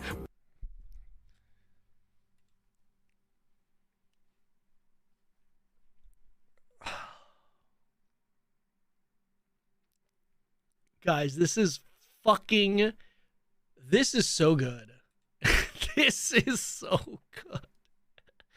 This video is so good. Oh my gosh. Holy shit. All right, listen, man. Guys, I need to take a pee. We've got an ad that's coming in. Short little intermission. Go grab your drinks, go to the bathroom, rendezvous back here in 3 minutes. Be right back.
Guys, thoughts on eating a cold sweet potato? Is that weird or is that okay? Thoughts? Cold sweet potato. Gross? Heat it up? Microwave? No? Okay, so microwave it. Okay. That's gross? I feel like it's not that gross, is it? All right, let's continue, boys. But I need 90 days to do a round. I already tried talking to my mom. She would help if she could. I wouldn't be asking you to help or find someone to help if that wasn't our last option. I've literally tried everything, and now we're at the last minute. I'll do whatever you need. Jason then says, you're giving up control of the company to me. I want 51% equity. I said that and I am fucking deadly serious. You want me to borrow money or get a loan or cover payroll? Then you and John tomorrow have a serious powwow amongst yourselves and realize I've been way too nice for too long.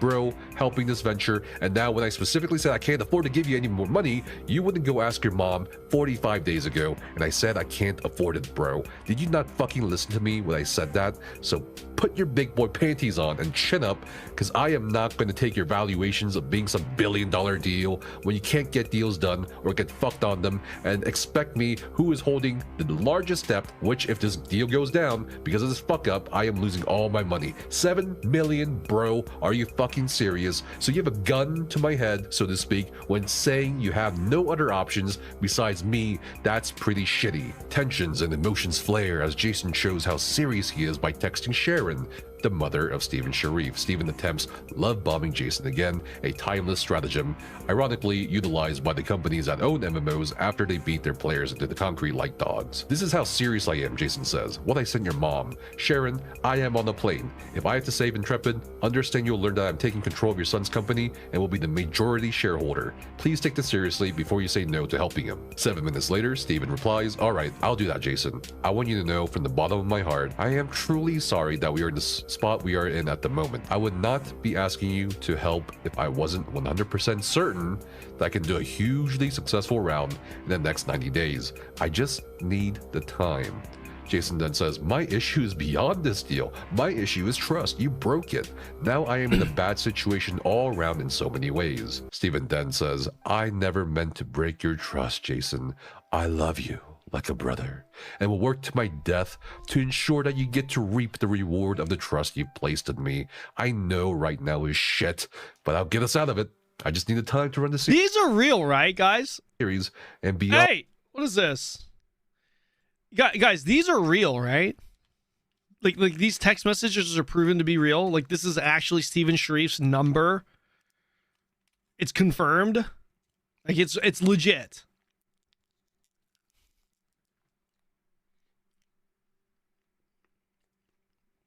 I'm sorry that this has happened, and I beat myself up every night I try to sleep now. The Chinese fucked us, and I didn't see it coming. That's my fault.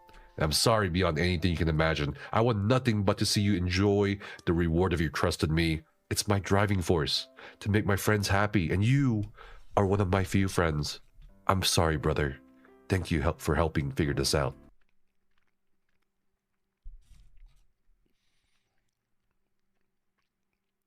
Here's the thing. I get that this is kind of, in Jason's mind, the last straw, and at least he's getting ownership of the company now. But if this person is so, like, brother, like if I were in Steven's situation and it was and this was real, I wasn't scamming, I would absolutely be like, okay, all right, I'll give you that, but allow me to get my shares back if I pay. You know what I mean? Like, I would still try to show that I'm trying to maintain my company. It's like, I get it. We're fucked. You're at the biggest risk. You know, you can take ownership of the company, but let me get that company. Can we maybe work out a deal to try and to allow me to get it back once I do turn around, because I know I'm going to turn around. You know what I mean? Because he's so set on I'm going to turn around. I guess what I'm trying to say is that I think it's sus that Stephen Sharif isn't, from the perspective of Jason, I think it's sus that Steve over here is just so willing to, okay, fine, yeah, you can take ownership. Just like so easily. You know what I mean? Like that's such a red flag. I would expect Steve to be like, okay, well, let me like put some clause in there where I can get it back in 90 days. So you have 51% ownership until this, and then if I don't, you know what I mean? Like something in there to be like, hey, let me get it back. I'm willing to put this my equity up as collateral, essentially, more or less. And he bailed when he found out he was gonna lose ownership. So your logic, okay, let's see. Yeah, like it doesn't like someone that's so easily willing to give up his equity for his project, his life project. It just doesn't make like this were. If I was blinded up to this point, this would have been the dead giveaway for me, 100%. I mean, if I had to be blind in this scenario up to this part, this would have been the giveaway. Sad face. 2 days later, Steven would text Jason saying, I'm down with the fact that we are 50-50 in the company, and like I said, we'll be able to raise $50 to $60 million in the next 90 I'm down with the fact that we were 50-50. days. But he's not 50-50. Didn't he just say 51-49? Right now, we have a short-term problem. Person C has nothing. My mom gave me what she has available right now, and we still need like 100,000 by Friday, or else some payroll is gonna bounce, and that's gonna be bad. I've gone everywhere. Your mom can't. The past 2 weeks and found Need another 100K? Like your mom can't shell out 100K? Like what? Your mom, the wealthy, like nothing what? short-term because of the convertible debt. Sad face. I don't know what to do. I have every last penny in the Intrepid account that I could scrounge up. All of this, of course, directly contradicts the public statements Steven Sharif has made about Intrepid Studios being 100% owned by him. But more alarmingly, like the snapping carbon fibers of Ocean Gate's Titan submarine, the cracks in the walls of Intrepid Studios glaringly show as Steven admits someone he knows has nothing. His mother gave him what she has available, and that Intrepid Studios is still missing $100,000 to make payroll to employees happen. Steven cites the existence of the convertible debt stonewalling him from getting more short-term loans in the past 2 weeks. 5 days after the last exchange, Steven may have figured out a way to make that payroll happen, and finally gives good news to Jason. But just like how bad news can't come without the good news at this point, the good news has to come with the bad. Steven says that a new agreement was reached between Intrepid and iDream Sky for funding, and that Intrepid's advisors have started reaching out to more investors and venture capitalist groups. Oh, and that payroll issue? It's actually still not solved because Steven needs another $65,000 to— Wait, hold on. So Jason forked over the 100K? At this stage in the timeline, I'm assuming Jason did go ahead and borrow to give Steven another 100K. And the response is yeah, it looks like iDream Sky is back on the table. And we've got advisors, you know, a lot of interested people. So fucking nothing. So nothing. And we need 65K today. Oh my gosh.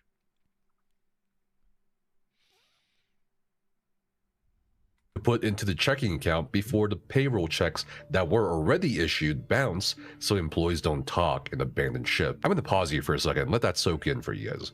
But could you imagine a $65,000 overdraft? Jason then replies okay to all of this, implying he covered that $65,000, so the employees at Intrepid Studios actually gets paid and survives another week in California. Steven meekly approaches Jason 2 days later, asking if it's fair to be a 30% owner with a seat on the board with voting rights. He expresses he does not want to fight with Jason and other investors, and love bombs Jason again. He also asks if he would be able to get other investors. Okay, bro, is it fair to be 30% owner with a seat on the board and voting rights? I don't want to fight, but I don't want to fight and don't want to see us lose our investment over the last 4 years. I've given to make I've given to making this company, so I'm fine with it. I love you like a brother, and I'm sorry I put us in this spot. I understand your frustration and anger. I'm working my ass off for us. He also asks if he would be able to get the ability to buy some of the equity back later. This later leads to a conversation 5 days later, where Steven is requesting another $2,025,000.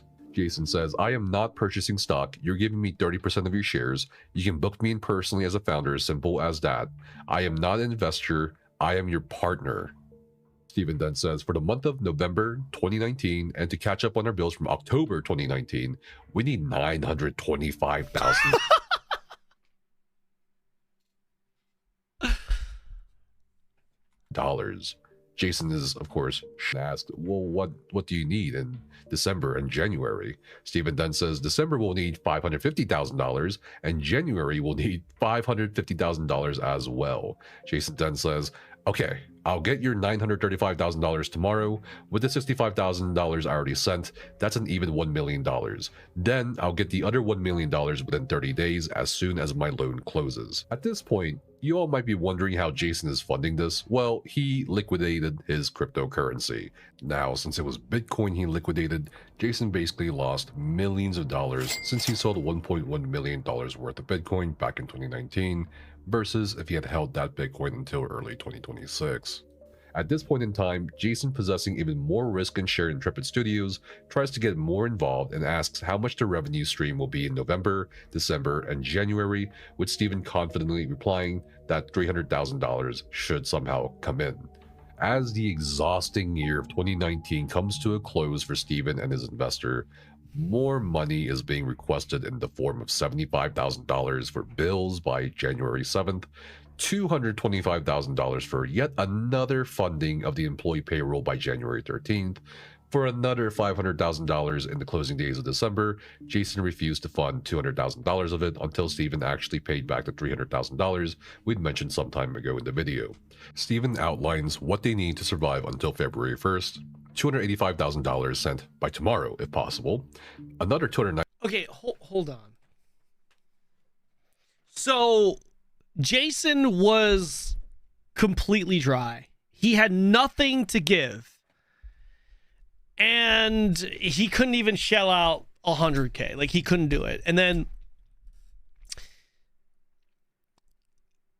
he essentially decided to do it by getting the equity, control of the company, and he sold out of all of his, well, I guess a lot of his, I should say, Bitcoin positions, and used the capital from that to now start investing more money, because so it went from he can't put in another dollar to selling his Bitcoin to now putting in millions more. Did I understand this correctly?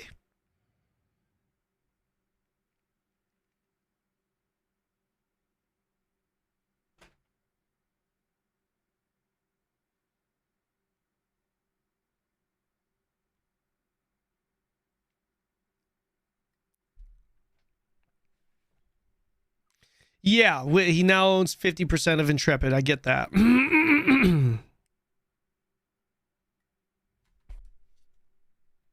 $95,000 by the 9th of January 2020, while Intrepid will get an $82,000 payment on the 30th of December and another $120,000 payment for their December sales, which is not even accurate because it's a projection. Steven again continues to mention fundraising. If we hit our valuation of 150 to 200 million, your stake, Jason, in the company would be valued at around 30 to 40 million dollars. If we fail a payroll, the insolvency clause in the iDream Sky and Mail.ru contracts would allow them to terminate for breach. That's a bad situation. Is there a way to hit $285,000 for this Monday? Steven then quickly mentions that he started the application for an SBA business term loan with JP Morgan. That started in November. Jason again asks about revenue in January, with Steven now answering Intrepid is somehow making approximately $100,000 to $150,000 per month in pre-orders for the MMO.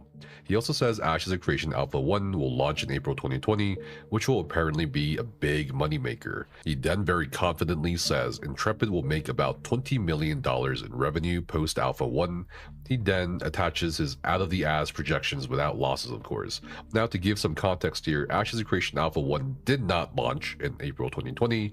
It launched instead on July 14th, 2021, and only ran until August 15th, 2021 for a limited time frame, which in hindsight makes sense with how much money Intrepid seemingly needed with all these loans Steven was taking out. Of course, Steven tries to assuage some of Jason's doubts with a reminder of how much his shares would be worth if he so chooses to convert the convertibles. So Jason, to be clear, if you convert the remainder of the convertibles you have, by the way, putting you at like 28% or something, that'll be worth about $300 million in 2021, and in 2022, $448 million. If you don't convert it, it'll be worth about $220 million and about $328 million. Now, remember, we are in 2020 now with these text messages, and the coronavirus or the COVID-19 pandemic is about to rock our shit. More cracks in the dam appear as Steven messages Jason late in the evening on the 5th of January 2020, saying, "Hey brother, I know your loan process is still going, but we need $67,500 to survive this week. We just went negative $1,500 right now in the account. Are you able to send $68,000 tomorrow? I'm sorry the strain this has put us both through, but we need to make it to February. I think we'll close another investor in the next couple weeks. My neighbor and his friend are meeting me Wednesday. They like the pitch deck and are interested. And that SBA loan with JP Morgan will close before the end of this month. But we can't get an eviction notice or lapse on the employee's health insurance that will happen this week. Is a wire possible tomorrow for $68,000? Jason says, "No, can't do it. I'm juggling monies at the moment, bro. Don't have it. I am on fumes. If you know someone to buy my 2011 Ferrari for $80,000 or my 2010 Rolls-Royce Ghost for $75,000, I'll sell both of them. I have no money for you at this moment. Maybe in a week I got the..." Yo, tell me Steven doesn't show. Please tell me Steven's like, "Yo, I found someone to buy your cars." Please tell me that's how it went down. Please tell me that's how it went down. Appraisal in today, so that's good. Oh, Waiting on documents to shit. sign, then 3 business days from funding. Steven then says, "Okay, well, I've exhausted everything. So we are now only $140,000 short for payroll." Sad face. Maybe should have waited to give Mr. T the Bitcoin until end of the month. Not sure what we're gonna do at this point. Jason then says, "Well, bro, go ask your mom or person B to find someone that can give you a short-term loan.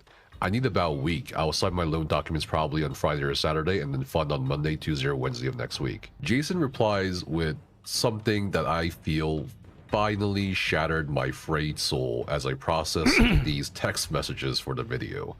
Jason was willing to sell his 2011 goddamn Ferrari for $80,000 and a 2010 Rolls Ghost for a mere $75,000 to get liquid cash, not just for Steven, because now Jason was starting to financially struggle. He admitted during our first call that it was rough times for him at this point, and for the first time in his life, he actually needed to borrow money from somebody. Jason was frustrated by Steven's constant begging for money, since yet again the developers and employees of Intrepid Studios may not have been paid because Steven is short $140,000. He mentions here at this point, and I add this for context, a Mr. T who was given Bitcoin. Mr. T is an associate of Jason who had invested $1 million into Intrepid but was never paid back or saw a return on his investment. Mr. T threatened to sue Steven, who feared that a public lawsuit would jeopardize Intrepid Studios and scare away potential customers. So, in order to save Intrepid's reputation, Jason yet again stepped in and gave $1 million after selling Bitcoin to Mr. T, so Mr. T would back off. In yet another crash out, Steven tells Jason the following: "Tried that. They don't know people like you do. Payroll is Wednesday. Not sure what's gonna happen if we don't make it. There's nobody you know with Bitcoin or who can give a short-term $150,000 to $200,000 loan until your loan closes." 7 minutes later, Jason loses it.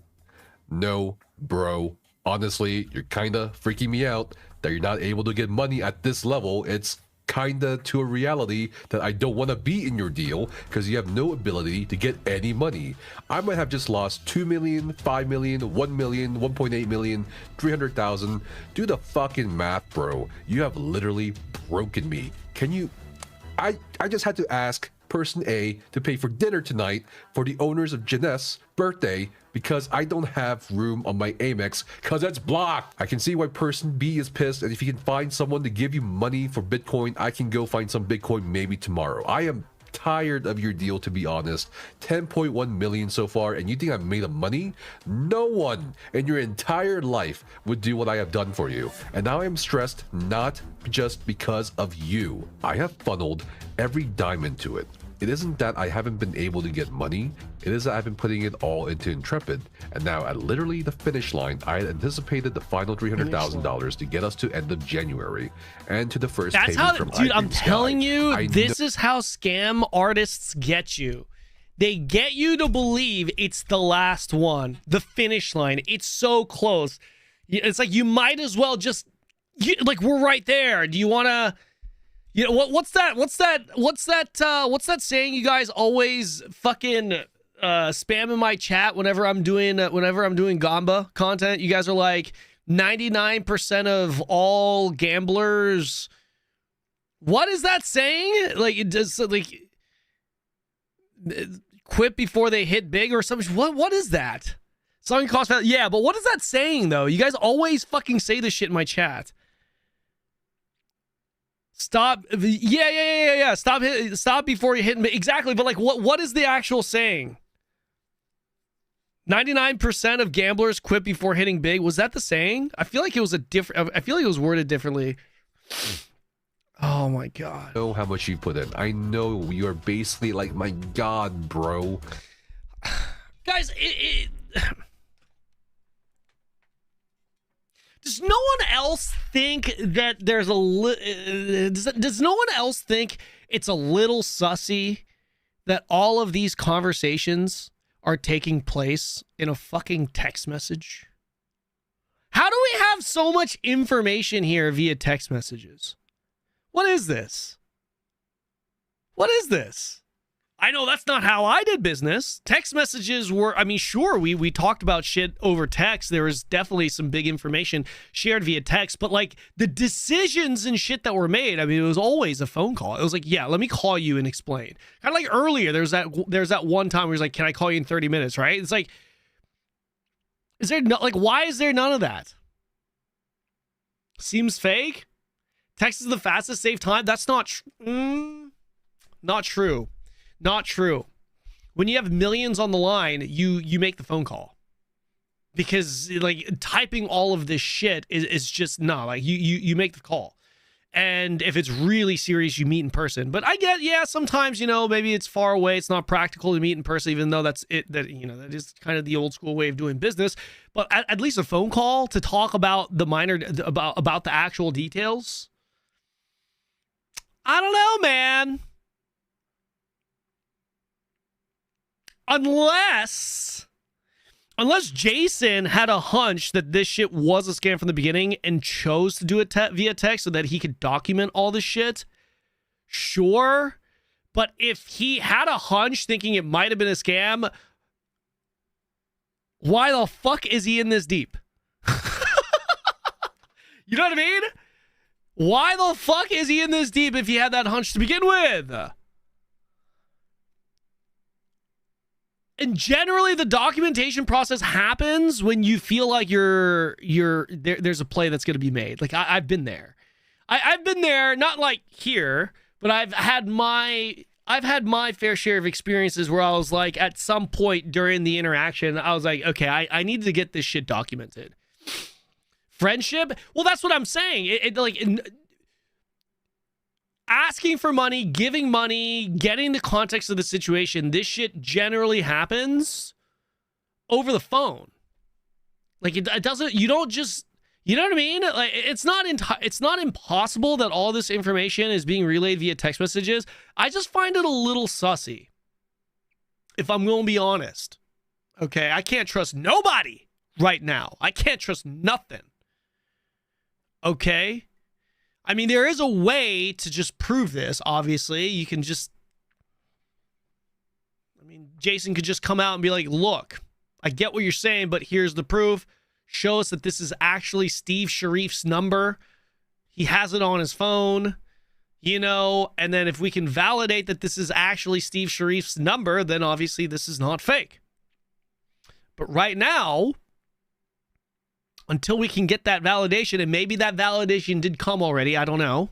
I've been out, I've been gone, I don't know. Maybe Nefas or Nefas, or however you say his name, maybe he's already provided the proof. Excuse me. But until that proof is laid out, I'm also a part of me is a little bit skeptical about these text messages so far. You'll hear Jason in the next video. Okay, cool. Okay. All right, we're moving on. Continuing. I'm sorry about the other deal. It's fucked. I wish you and I weren't in such stress right now. The screenshot reads... Oh, who's fake this? Don't be stupid. I'm not being stupid, Turks. I'm not being stupid. But believe it or not, Turks, when millions of dollars are riding on the line, anything is on the table. Okay? And me simply saying, hey... anything that is being passed as information or evidence to this case, I would like for it to be validated as the objective truth in some way or form for me to really accept this 100%. Does that make sense? I don't think that is being stupid. I think that's being aware of the situation. Now, do I think this is legit? Yeah, I do. I'll be honest. Yeah, I do. I think it's being legit. I think this information is being legit. But I'm certainly not being stupid by being hesitant to receive it as the objective truth unless it's been proven as the objective truth. Because right now, fucking, I don't know what the fuck is happening. You never met naive or older rich people that can throw a lot of money just because they can? Turks, I bet you anything, I've met way more rich people than you have. I would bet a lot of money. And I would also bet money that I've done business with these rich people, a lot more rich people than you have. If you're going to take it there and make this a me versus you type of situation, I bet you I have more experience. Maybe not, but I'm willing to bet money that I do. Okay? Okay? Look, man, you made the... Hey, listen. You came at me. I bet you haven't. I can DM you with proof. I don't care enough to accept the DM, but that's just sure. Maybe you have, but I'm still willing to bet that you haven't. Unfortunately, I'm not going to entertain it any further because I don't really care to get your quote unquote proof because that goes down another fucking rabbit hole. But regardless, at this point where I'm at personally, whether you like it or not, I'm going to take everything at face value and not accept anything. I am swayed by this. Again, I think this is legit, but I'm not going to sit here and be like, it happened. I'm not going to be convinced 100%, maybe 95%, hell, even maybe 99%, but I'm not going to get to 100% unless I know it's been proven that shit like this is legit. I am pissed at you for introducing me to your son.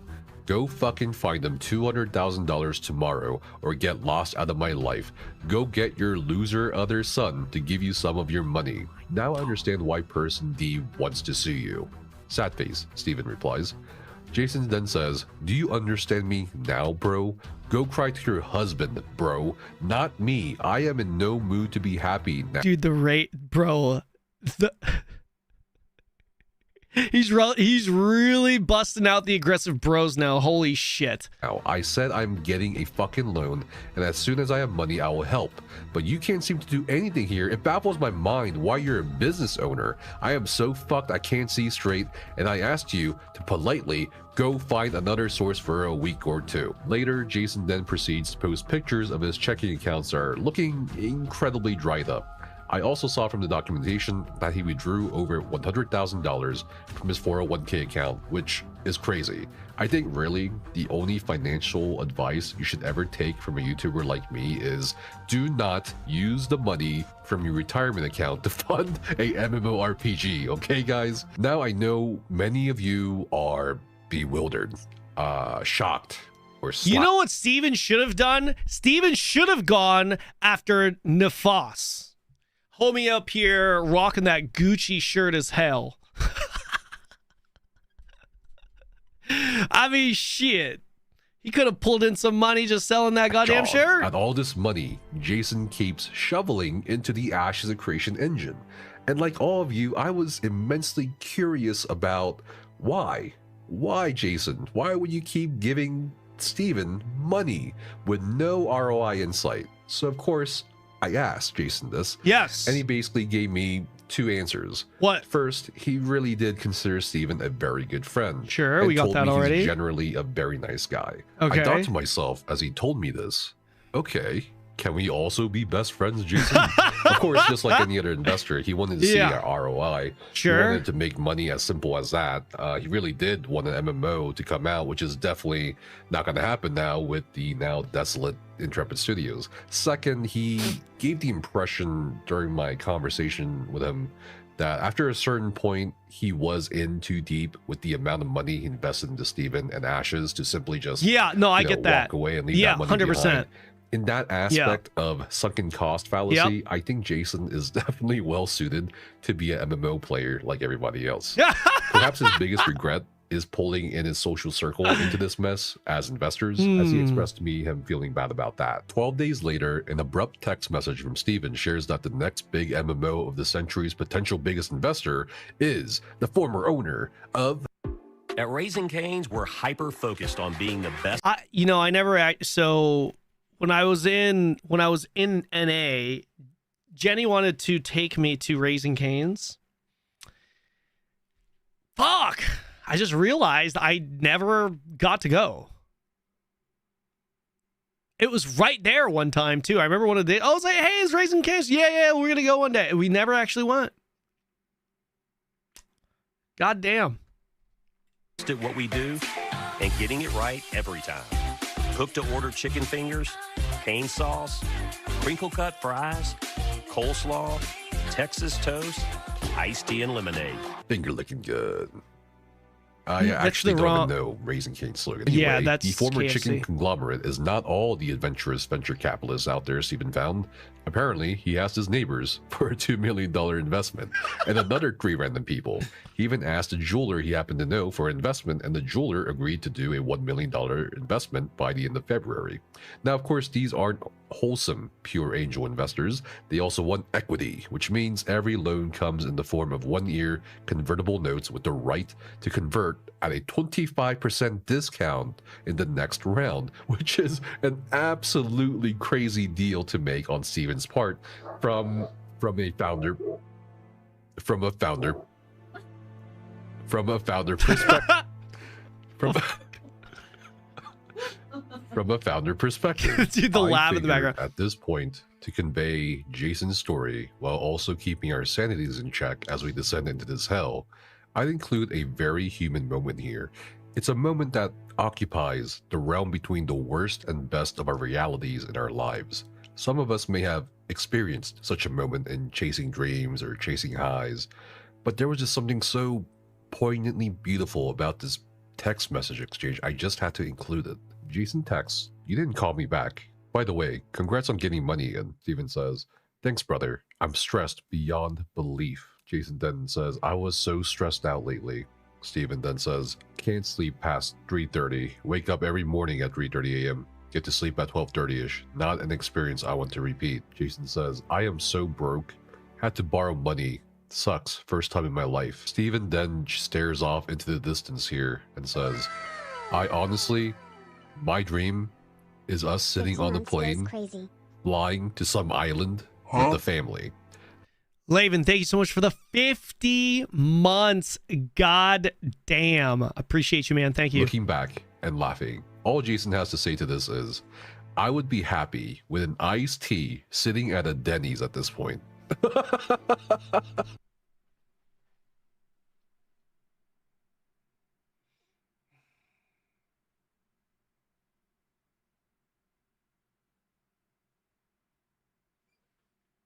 Fuck. In February 2020, after multiple times asking Steven for financial records, Jason loses his temper while Steven deflected and gave excuses. Hey bro, my lawyer just called me, and what is the reason why you can't get updated financials? It's that fucking difficult to do? He called me today and asked, hey Jason, I like Steven, but he seems flaky and not reliable. You are upsetting me because you can't take care of business.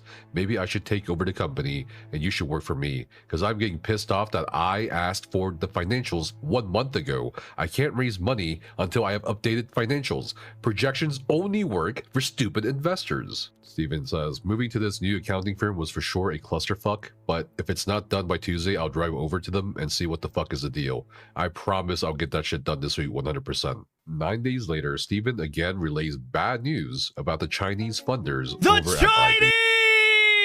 Chinese! Ah! They're always sabotaging everything with Ashes. They're the reason why Ashes is in shambles. Oh, the Chinese. Ah. Sky. I'm currently I love how he starts playing Chinese as hell music in the background whenever he mentions the Chinese. texting and on call with IDS about what is going on. So far, they have said they will be delayed up to 60 days. I don't know about you guys, but earlier in the video when the text message, excuse me, said, fucking Chinese. How's Singapore? I found that so funny. I found that so funny. For those of you who don't know, okay, Singapore, okay, they're Chinese in Singapore, right? Like mainly Chinese there. Singaporean Chinese. See, the thing about Chinese is that Chinese people kind of see themselves as a race. So like people from Singapore, they'll say they're not mainland Chinese. They're not from China. How dare you think I'm from China? No, but I am Chinese. So they kind of see it as a race. So Singapore Chinese, they are still Chinese. They're just not like mainland Chinese. But I just thought it was really funny. It's like, fucking Chinese. How's Singapore? I don't know. I found that funny, to be honest. Personally. Due to the coronavirus. Apparently, they have their entire company working from home due to the quarantine in their city. As soon as I finish with them, I'll call you. This is the absolute worst luck I've ever heard of. The irony is that he's probably thinking, like, with this whole scam, this is actually incredibly good luck for Steven Sharif, because he's now like, yes, I have another reason. I have another bullshit excuse. Just blame everything on the coronavirus now. Jason says, I believe it's bullshit and a lie. I am doing business in China. Steven says, probably these fucking Chinese are the He's calling Steve Sharif out on his bullshit. I believe it's bullshit and a lie. Maybe he is talking. Maybe he is referring to the Chinese, but it sounds like he's calling Steve out on his bullshit. And he's like, yeah, the fucking Chinese, man. I'm with you. The absolute most dog shit culture and people I've ever experienced.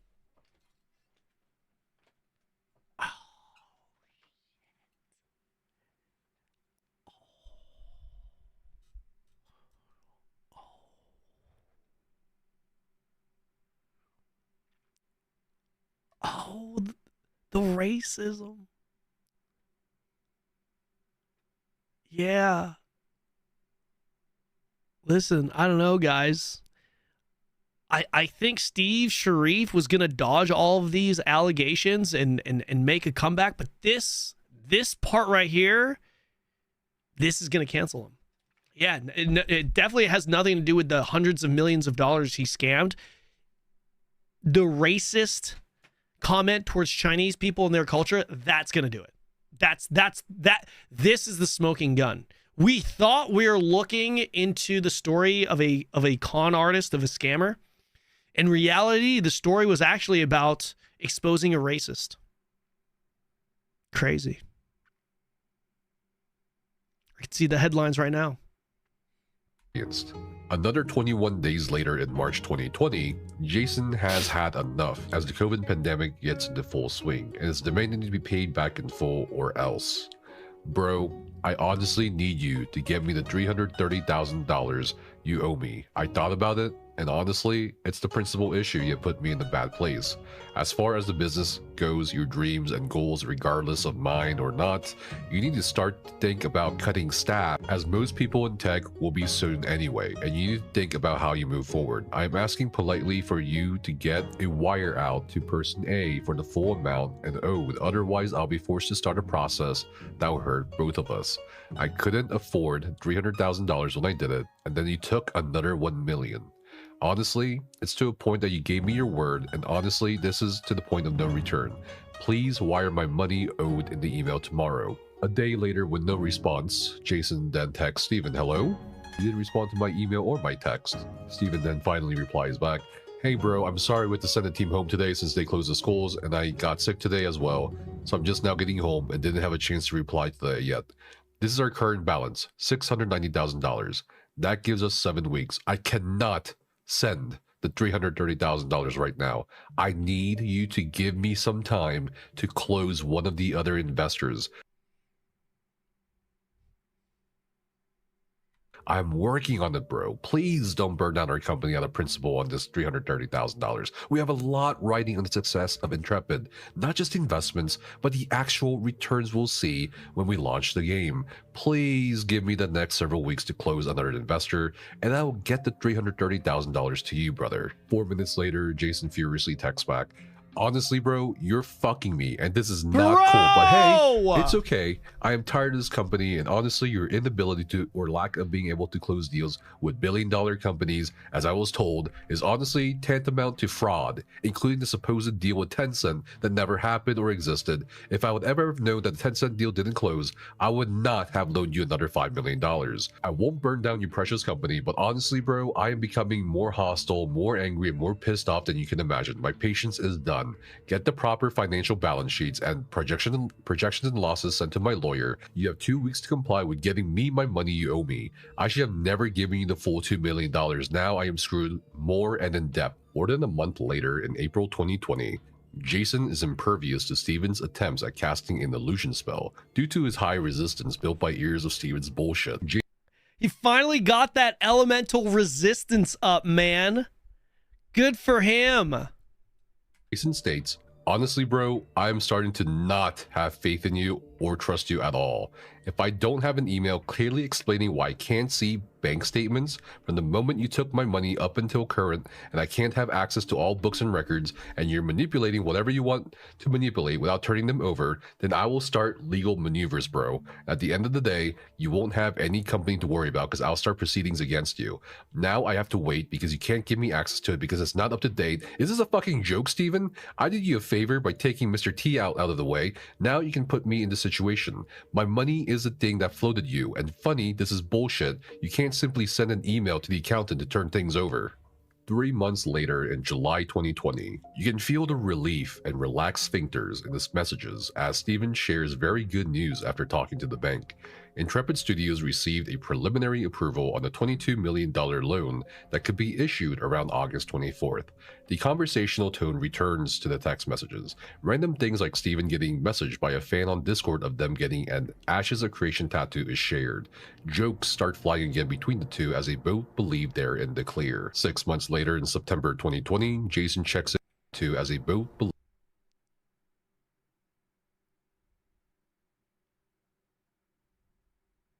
they're in the clear. 6 months later, in September 2020, Jason checks in on Steven in regards to the aforementioned loan Intrepid is trying to take out from Commerce West Bank. We do know from public records Intrepid did manage to take out a loan from Commerce West Bank, but as you'll soon see, it was not exactly what they were expecting. 15 days later, on October 6, 2020, Jason starts introducing another multi-millionaire named Robert Dawson. Oh no, Rob Dawson! I feel like I'm watching a movie, and you know the character's about to die, and you just want to remind him, don't go! Don't go! We know what happens to you, don't go! For those of you who are just joining the stream, if you joined late, Rob Dawson. Correct me if I'm wrong, chat. I could be getting my American names mixed up here, but I'm pretty sure he's the guy. He's Mr. $60 million. From this moment, all the way up to present time, Rob Dawson is going to invest $60 million into this game. And he's going to get fucked up the ass. Giant penis cock. Veiny. The size of my arm right here. I know I have little Korean forearms. But believe me, for a penis, this is huge. And this is going to go up his asshole. It's going to be terrible. It's going to be brutal. It's going to be one of those vicious things. I don't want it to happen to him. I don't. I kind of want to stop the video here. It's like that movie where you're just like, if I just don't watch, it won't happen. Right? If we don't watch, Rob Dawson never loses his 60 mil. Right, guys? We can save him. We can save Rob Dawson. No! Rob, no! To Stephen Sharif, Robert was an associate of Jason's from the MLM days at Jeunesse. Robert Dawson would end up investing over $60 million into Intrepid personally, another $20 million more to his companies, and bringing about $10 million from his close friends, making Robert's contributions $90 million! It was worse than I thought!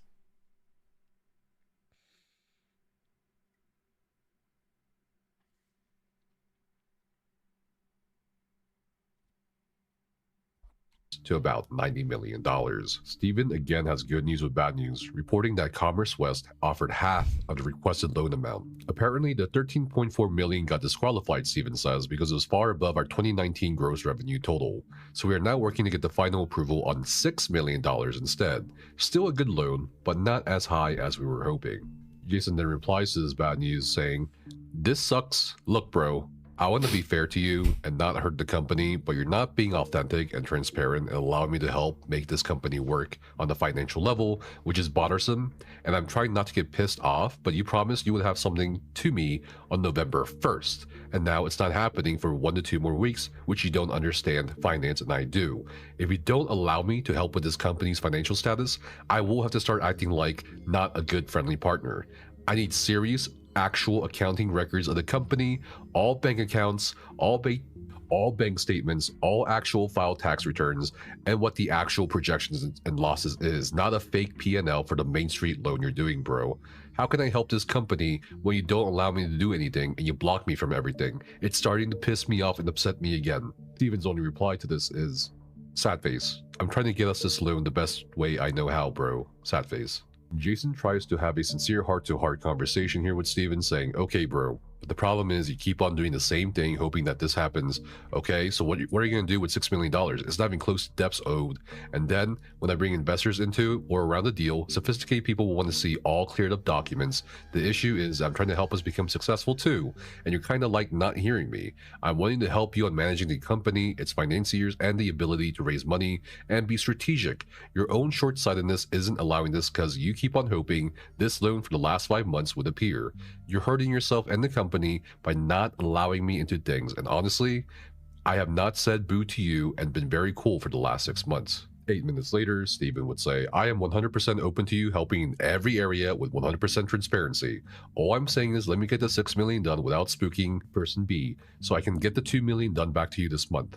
And then, I'm even okay with you taking over the bookkeeping if you want, lol. It's not my area of strength, and personally, I don't even like that responsibility." Steven shares an Alpha 1 development update in December, right before the new year of 2021, along with a Forbes article saying Ashes of Creation is the #1 upcoming MMORPG. The hype train, of course, with Ashes of Creation in 2021 accelerates and grows more powerful for another 4 years. And it's a tragedy in hindsight, as the hype train wouldn't derail due to unmet expectations by a player base, but it would derail simply because there was no more money to complete the railroad. In the beginning of 2021, we see Jason try to step in gently again on the running of the company and inquiring about tax filings. He even brings up a very reasonable point about potentially relocating the studio to avoid the high Californian tax rates and expenses, since it's now proven most companies, including game development companies, can still be effective with remote work during COVID. Jason tells me in my calls with him that Steven could have hired Chinese or Korean developers and put out a game, and with no disrespect intended to the intrepid developers, Jason was simply astounded by the fact that over 200 developers didn't produce something more tangible. With incoming investments and loans, Steven Sharif is able to breathe a little easier at this point, at least until he needs more funding for Intrepid and his dream MMO, which is why we see a much more relaxed discussion of future projects and ideas on Steven's part. Funnily enough, Jason asks, "What is your guesstimate on new projects, given this project, as of January 2021, will cost completion around $30 to $35 million?" Steven replies rather interestingly here, "Depending on the project, board games could cost $2 to $3 million. Real-time strategy games could be $8 to $12 million. Turn-based strategy games could be $8 to $10 million to make. Single-player RPG is $16 to $20 million maybe. Arena games could cost $15 to $18 million, and a console port could cost $20 to $25 million." And of course, as we all know the ending of the story, at this point, none of these projects would come to fruition, Ashes of Creation would never really launch, and it would be taken down from the Steam store page. As for the time period between 2021 to 2024, it's very obvious that things just... Wait, what was that? Took you guys so long to kill some demons? I watched the whole thing. Very cool. I wish I knew how to play and help kill some demons. 2021 to 2024, it's very obvious that things just weren't going well. Yeah, Legacy Trust would sue Intrepid Studios a few years down the line for a writ of mandate to compel inspection of books. And this was really one of the first things in the public eye back in 2024 that was pushed out of the way of the hype train. It seemed like dissenting opinions, even constructive criticism, was pushed aside by I still don't understand how Jason was completely unaware of Steven Sharif publicly telling everybody that he was self-funding the project. Like that is still, I don't understand. It's like he's watching the videos. In that video with Steven, it's there on the YouTube channel. He was aware, but the solo funding was a selling point. He was aware. So okay, I mean, at least that makes sense. If that's the only scenario that would make sense to me, I guess, that he knew, and it was just the marketing ploy. Hundreds of thousands. Yeah, I mean, it does. Sure. I mean, it's possible. Yeah. It's really the only logical explanation, really. Players on, hopium or copium. In the days leading up to the disappearing act of Intrepid Studios, Jason claims that Steven put up his house in San Diego for a second loan position collateral and asked for help from Jason and Robert to help prevent foreclosure on his mansion that he had live streamed from for many years to give Ashes of Creation updates to millions of gamers worldwide. Steven then claimed to Jason that Ashes of Creation would fully launch in 2022, 4 years before the publication of this video, and at least 3 years before the Alpha 2 phase launch. Jason claims that a Mr. R and Robert Dawson wanted to form a board to try to manage the company successfully and help streamline things, as investors really did want to see a return on investment and an actual product. Steven, not liking this apparently, drew a tantrum and threatened to notify the bank of the $3.7 million sitting in the Intrepid Studios account on Steam. Following that move, Steven made the big post announcement, and we learned that he attempted to lay off 100 people on January 31st in an apparent attempt to avoid filing the WARN Act. We then learned that none of the employees were compensated, and a legal violation was made by filing the WARN and CalWARN Act on February 2nd. Since then, in contrast to his usual transparent and engaging public persona he's used for years, Steven has lurked in the official Ashes of Creation Discord server, moderating the wreckage of a ghost ship, banning people occasionally, even timing me out for one entire week because I posted a video being critical of him, only reacting to sympathetic messages, and vague posting in response to messages from his former community accusing him of being a con man. Wait, so what happened in the 4 years? So we just got juice up until 2021. What about 2022, 23, 24, 25? Where did all that juice go? I think a lot Robert of took people over. will also watch this video to find out not what the hell happened. Wait, so he took over. That's when Rob came in. So when he came in, did he not see the books? I mean, he obviously saw the books, right? Was he not like, yo, what the fuck is this? Was he? Oh man, Robert Dawson. Behind the scenes with the investors, the funding, and Stephen Sharif, but also to find out what's going to happen with what remains of Ashes of Creation going forward. Jason's lawyer has contacted Valve to see about the $14 million owed. Commerce West Bank is now getting involved in trying to get its money back. While Jason certainly wanted to see a successful MMO out of all this, it's unclear what exactly is going to happen with whatever is left of the Ashes of Creation IP and Intrepid Studios. The line of investors, lenders, and former employees eager to pick apart the pieces of Intrepid's carcass, it's hard to say when we will see the results from those cases. Jason says he doesn't expect to wring out any meaningful amount of money from Stephen Sharif. Instead, he's told me he's going to sue Stephen Sharif out of principle and to make sure it's on public record that Stephen is a bad actor. I have no doubt, despite the trove of information Jason was kind enough to share with me and all of you, that will probably unearth even more details about Ashes of Creation, Intrepid Studios, and Stephen himself in the coming weeks, months, and years. As for the many players, guilds, and communities still navigating this debacle, I've been seeing a lot of people return to their familiar MMOs or trying new ones or quitting the MMO space entirely. I think what's important now is Quinfall never looked so good.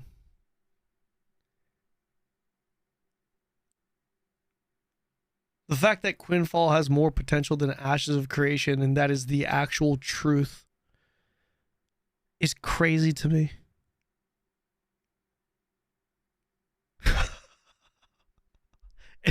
and by no means is that a Quinfall glaze, by the way. Quite the opposite, in fact. Quite the opposite. Holy shit. Holy shit. It's for a lot of people to come to terms with reality. I know a lot of people invested a lot of time and money into Ashes of Creation, and it's understandable. Many people are still defending Stephen or defending the idea of Ashes, but despite the human elements you see in both public and private spaces, whether it's that of generosity, compassion, or whatever, I think it's really important to look at all the available facts and information so far and really understand that this was not some sort of surprise out of nowhere. This dissolution was, at least to me, the culmination of years of severe mismanagement, incomprehensible, bizarre business decisions.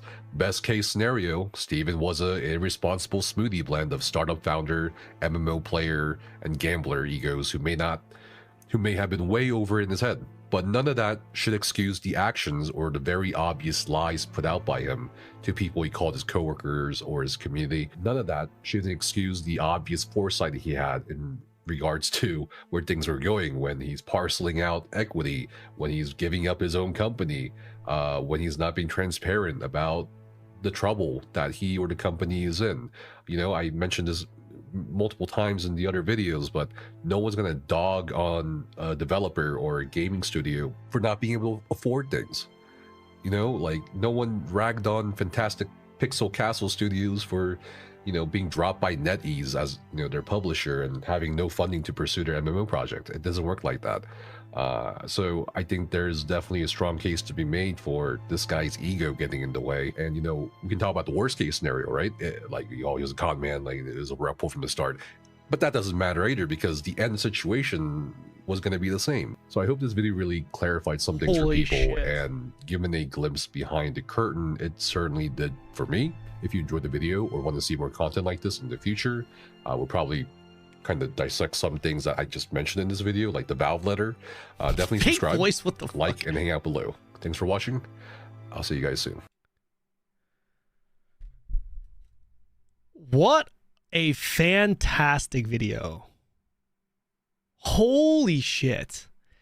I'm not gonna lie, guys. Looking at the time, looking at the length of the video, an hour and 20 minutes, I was like, yeah, there's probably no way we're gonna watch this, man. Yeah, I'm sure it's pretty good, but it's like, brother, that was captivating from start to finish. What a no, seriously, like what a fantastic fucking video. Like really, really fucking good. Like holy shit, this does not deserve 70,000 views in 3 days. That's good, by the way. Don't get me wrong, but this deserves more. This deserves to be in the hundreds of thousands, dare I say millions. Like this is such a good video. This was 100%. What am I even saying? Definitely a mil plus. Yeah, this was a great fucking video, man. Appreciate the content, man. Fire video. Jesus, really good. Watch the other one, Jason on the phone. The other one is better. Do I want to watch another one? I clicked into it. Is it this one? Which one? The lawsuits are going to bury him. This one?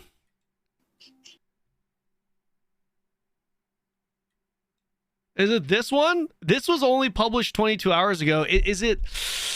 Oh, it's very funny. I'm a little I don't know. Is this bad practice for me to watch this on my stream though? I mean, it's like I don't have that many viewers. I'm not like that big of a content creator, right? But I kind of want to be respectful because it was within 24. This is within 24 hours. This is not. No, not this one. The older one. Here, let me link this for you guys. You're getting him subs? Yeah, but still, it's like...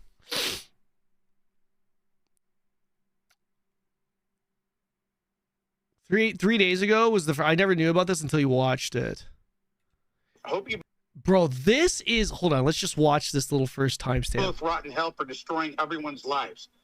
Okay? Okay. Okay, just a pathological narcissistic personality disorder worse than Mark, your other son.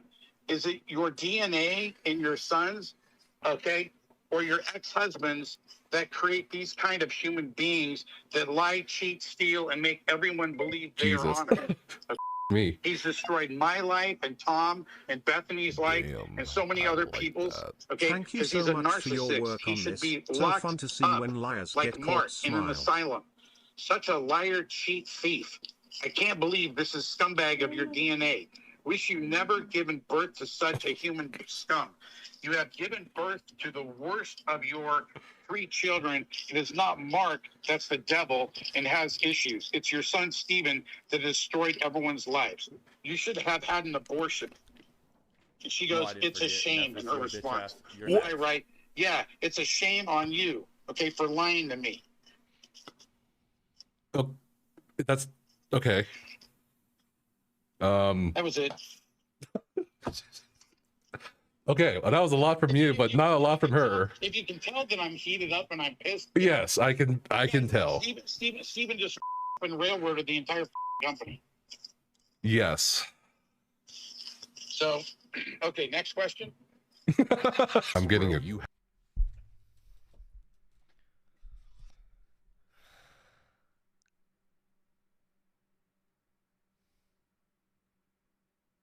Are we watching this? Are we watching this? I feel like maybe we should watch this tomorrow. Thoughts? I mean, we're already not. Here's the guys. We're already 9 hours into the stream. If this is I'm pretty sure I'm gonna be locked in. This is an hour and 43 minutes, guys. An hour and 43 fucking minutes. And like, I will try to pause as little as I can, as I did in the previous video, but this is gonna be 2.5 hours. This is like 2.5 hours. How long is the other video? It's It's an hour and 15. Do you know? I don't know. Guys, dude, I'm 9 hours into my stream. You want me to be live for 11 hours?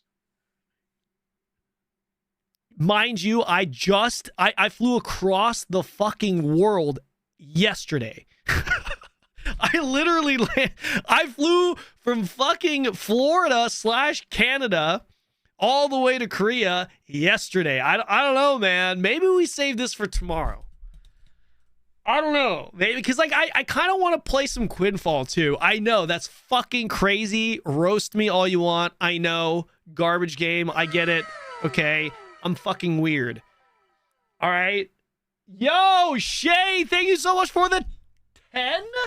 Is that 10 gifted subs? VIP Shay Nay Gaming VIP for the week. Thank you so much, Shay. I appreciate that. Thank you. Thank you. Thank you. It's tomorrow in EU already. Now you gotta stay. Like, look. I actually want to watch it.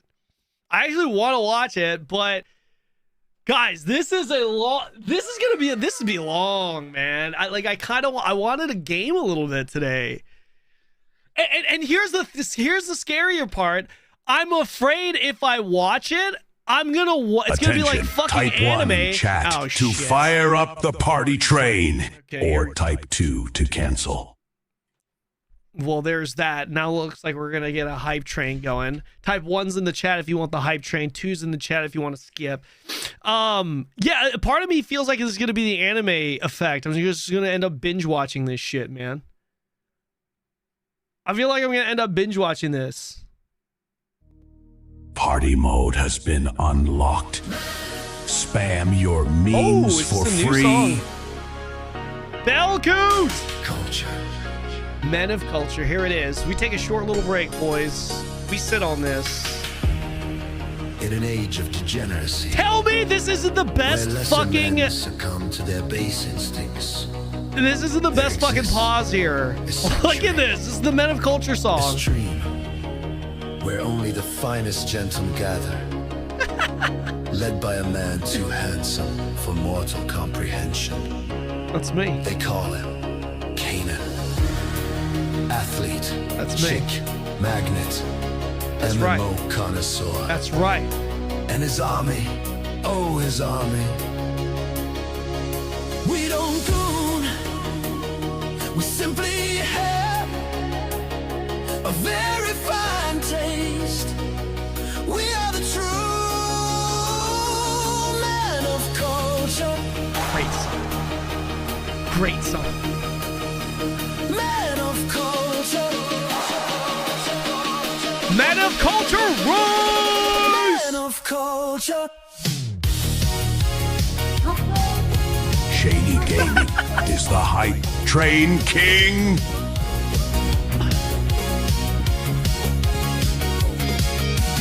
Kanon at the helm, we follow his lead. Handsome shadows planting culture. Outer space. What is this? This is the hype train, bro. Outer space, thank you for the 4. That jingle was crazy. Yeah, it was. I think that's from Honed.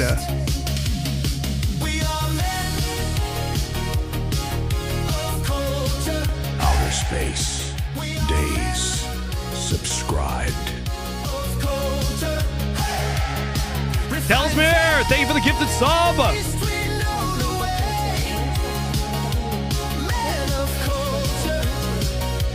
How come you don't play WoW? We are going to. We're playing Midnight. Telsmere gifted a sub. That's you guys. Time remaining 2 minutes. Perfect, Joe. I don't know why High Train is, but this is the best train of all on Twitch. Yes, it is. Lecro subscribed. LaCroix, thank you for the Prime.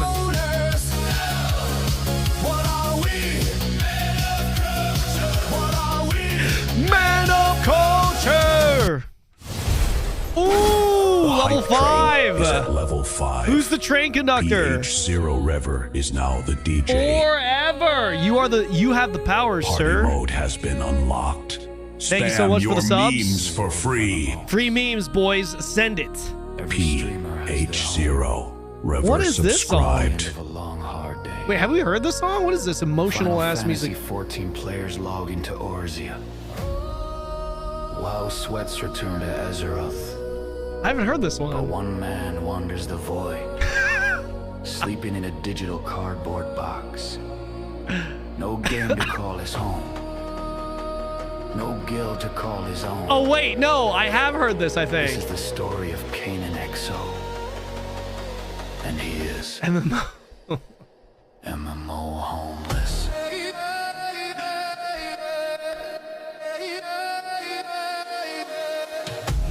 Why is this music actually so fucking good? MMO homeless. Why is this music so good? Shaney Gaming is currently our top supporter. Shaney, our top supporter. Thank you, brother. Voice Star, thank you for the 100 biddies. Plex, thank you for the Twitch Prime earlier. Every single day, best game ever, then he walks away. Killed the server with his face. Kanon cursing every place. Face of trying every MMO. Savix gave him that title, yo. Querying servers know his name, but every single one ends the same. Homeless. Homeless. Yo, you guys have like 68,000 you can lend me real quick. I need to meet a deadline. I'll pay you back with 28% interest and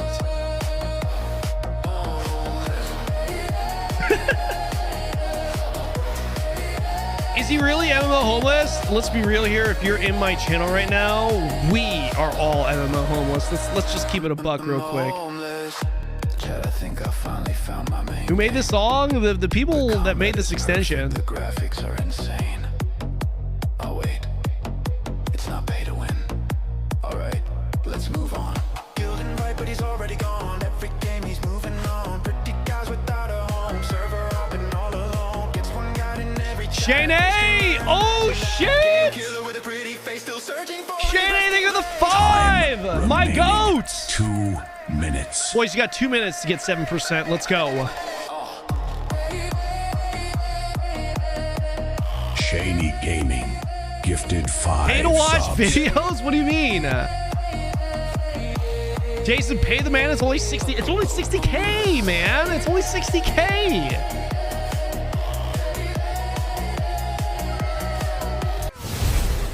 There it is. LaCroix. Hype train is at level 6. LaCroix is dropping now the DJ. 5. And you're the DJ.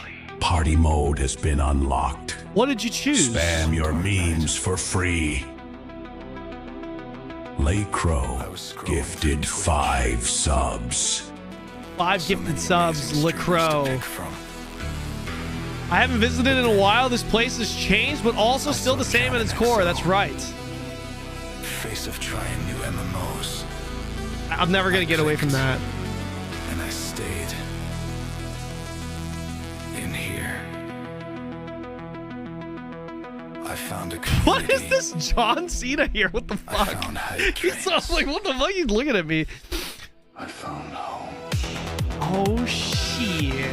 Yo, that grab emote, y'all need to spam that grab emote, man. That grab meme.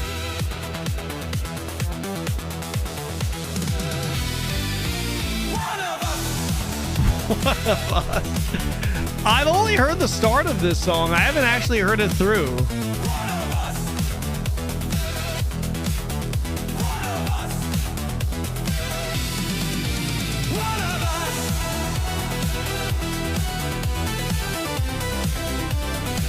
Dude, AI music is gonna take over the world.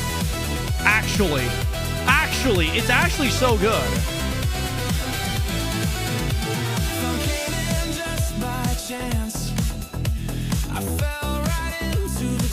Mm-hmm. Didn't know where to begin, but I knew I'd fit right in. That's right. 100 channels came and went, but only here time is best spent. Strangers turn. Dude, the lyrics are actually so cringe. Came my crew. Actual fire lyrics, man. I just want us on a plane flying to an island drinking a margarita. That's right. You just bought me another 2 million. We can be a bit weird sometimes here, but the good kind of weird. Kanon has built something special. Have I? You're not just a viewer anymore. You're family now. You can never leave. Dude, one of these Steven Sharif is Hail lyrics, man. What the fuck? Smiley face in chat. Smiley face in chat. If you're part of the family, I say welcome. You say home. Welcome. Time remaining 2 minutes. Let it go, boys. Let it go. Let it go. To the Kanon family. Shady Gaming maintains rank 1 on the leaderboard. Shane A, 7.5 thou. What a fucking Chad, man.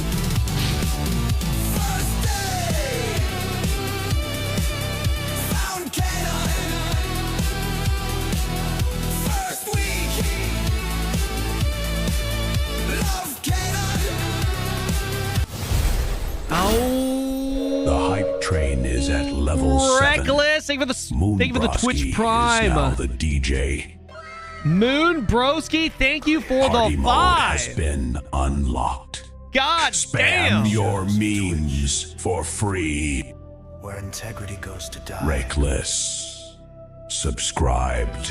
There exists a I let it go if we look this video it looks funny, or I will have to make you more rich than Steven. Wait.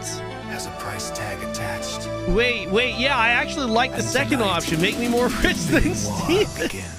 I don't think I'm gonna have time to watch the video, boys. It's getting a little late. I think I need to save it for tomorrow. We've got 2 hours, 2 to 3 hours plus content tomorrow. Yeah, we're gonna have to finish the videos tomorrow. Yeah, we're gonna have to watch it tomorrow, boys.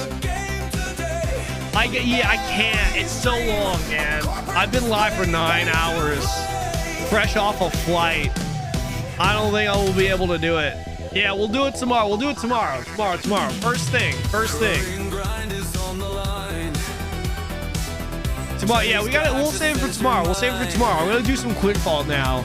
I kind of will play a little bit of Quinfall before I end stream. What time? I usually go live at like 11 a.m. NA East. 11 a.m.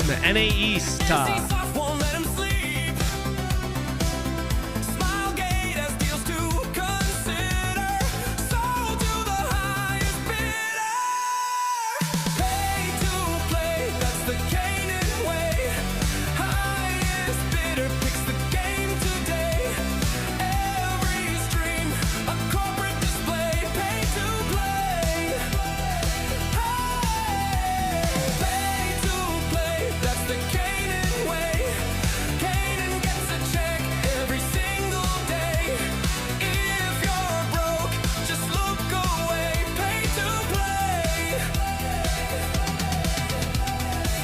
Dude, is your MMO struggling?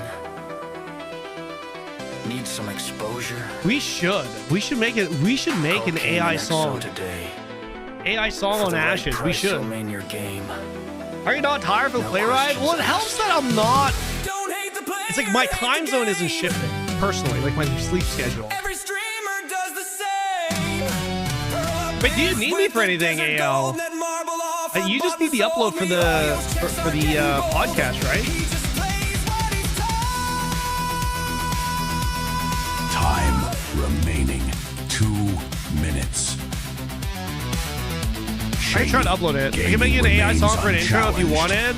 I know what site. I need video, actually. I need a starting soon video commission done. Games when I play them. Do they? So now they pay me not to play their competitors. That's just good business. As Hale. Hold on. My inbox is empty. The train is fading. But wait. Chat. You could be the sponsors. I'm uploading the video. Throw some bits. About you and Fresh Start servers? Oh, good call. We should. If you want to be a shareholder. What? Type 1 if you want to be a shareholder. What the fuck? Hello? Time remaining 1 minute. Pay to play, that's the Kanon way. Highest bidder picks the game today. Every stream, a corporate display. Pay to play. I'm uploading the file right now. AL, the podcast. 30 seconds. Time is running out. Boys, I appreciate the support. Thank you so much for the hype train. 85 subs. Y'all showed up for me today. I really appreciate you guys. Thank you so much. Thank you, thank you, thank you. I'm gonna sub to There is Nephis' only channel. 12 seconds I should get left. Nephis on a stream. That's what I should do.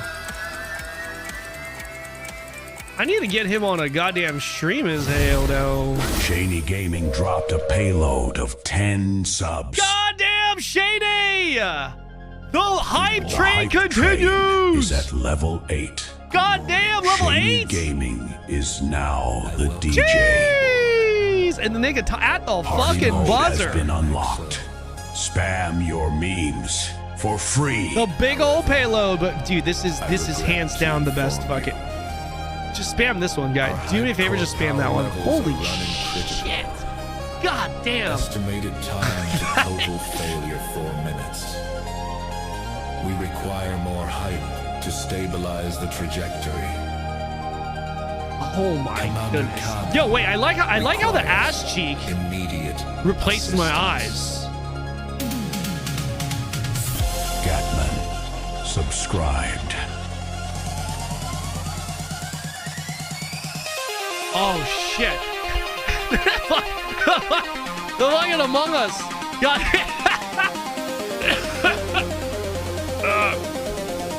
Is this Quinfall? We're about to play some Quinfall.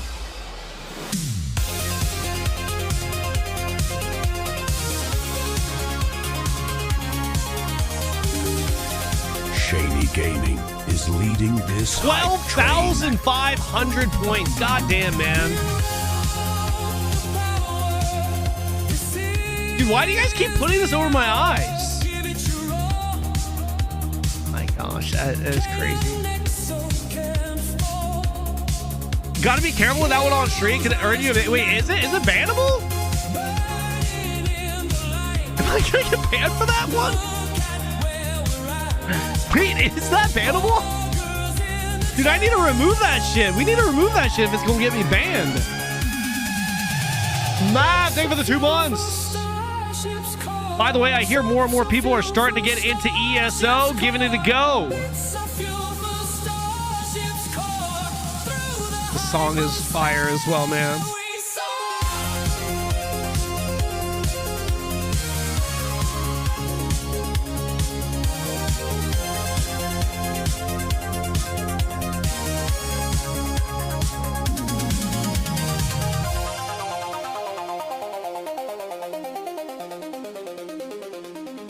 Oh man, I had vacation days saved up. Was gonna visit Thank you, my Taybug. mom on Mars. Thank you, thank Commander you. Kanon Glad needs me. you got gifted. In the chat for my mom. F in the chat. Oh, that was this song. That was this song. Time remaining 2 minutes.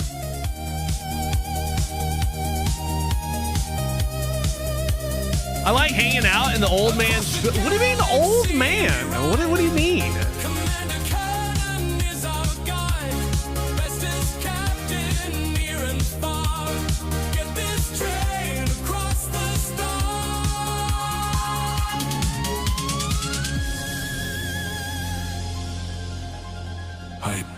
No, you're not wrong, Void. You're not wrong.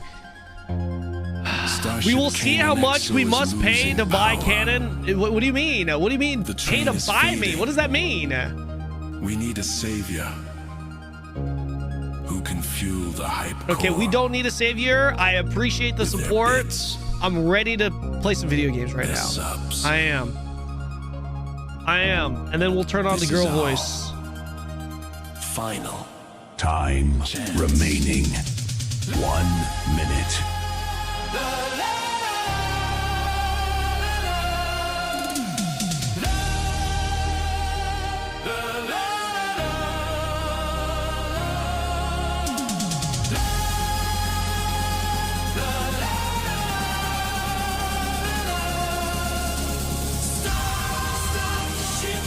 94 subs, man. I'll take that all day, boys. I appreciate y'all for showing up for me today. Thank you, thank you. At least this guy says my name right. Shaney Gaming is the hype train king. You are 18. There Wait. is only 12 Are seconds you? left. You're 46? Wait, how old am I? No, more. Wait, 18? Wait, how old am I again? Oh, I'm 38. You're 50 some years old? You're 56? Oh my god. That was one hell of a hype train. Okay, sounds good, AL. Sounds good. You're 54. God damn. I think I'm 38. Am I 38, chat? Yo, can we get some claps in the chat, some W's in the chat for the hype train? Thank you, guys. You guys are amazing. I appreciate that. Thank you. Now it's time to play a shitty game that I'm kind of low-key having fun with so far. Okay.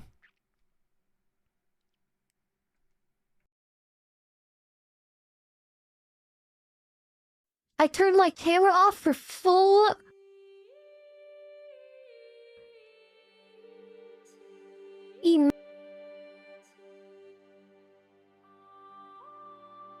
immersion.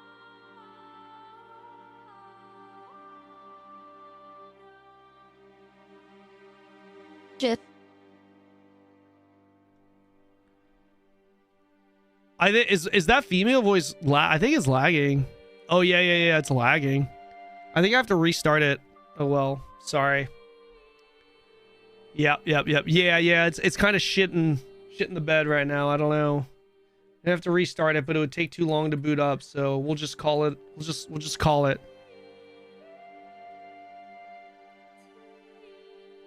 We just call it as hell. All right, let's play Finery. I don't know what channel I go to. Should I go to I should probably go to PvP channel. Okay, question. So I hear daggers got nerfed, and I hear greatsword is it. I'm not gonna lie, I actually kind of like daggers. Daggers are pretty fun. It's pretty sick. But greatsword is kind of sick. Like I like the duelist greatsword. I kind of want to mess with it. What should we do? Should we play more greatsword? Maybe we play more greatsword. Yeah, this game is pretty popular right now, relatively speaking. Daggers and Expo still OP. What I like about Daggers and Expo, or what I like about Dagger with the stealth, I could just fucking go full glass. You know what I mean? I could go full glass. I don't know, like, should I don't know. I kind of want to try more. I kind of want to try more. Yo, how many blessings are there? Is it just this? Yeah. I kind of want to try more greatsword, but I don't know. Thoughts?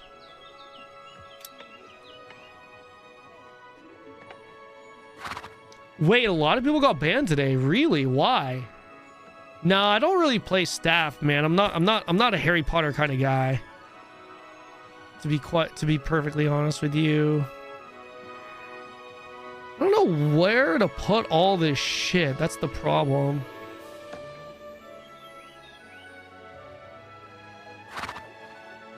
I don't know where to put any of this shit. What is this? Experience meal? 40% for 30 minutes. PvE damage. Generates 3000 MP. Wait, do I have autopod? I don't have the required package. How do I get the required package for autopod, chat? What's that? What do I need for that? Also, I already went into light, though. Wait, no, it's heavy. Never mind. Just kidding. Saturating feed. Fills your mounts. Saturates your workers. I don't have workers. There's workers, too? Jesus.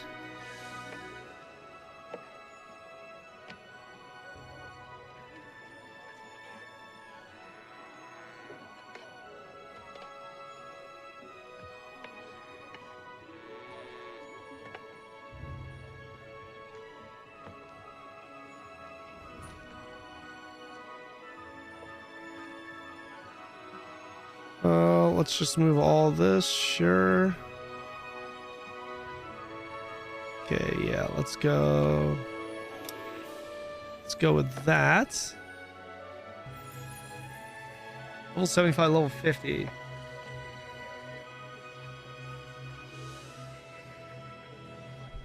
It's like listening to a dentist. What does that even mean? Is there a roadmap for Quinfall? I believe there is. I think they posted it on their roadmap or on their Discord. No, did they not?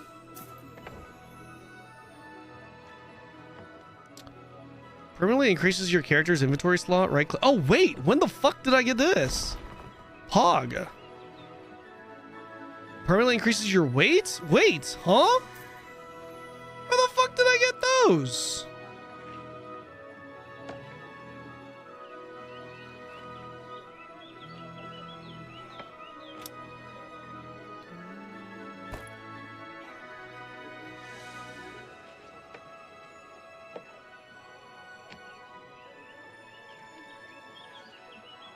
Yeah, let's move this over.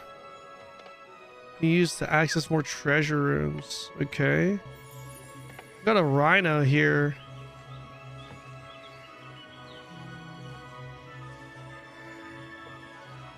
Okay, let's...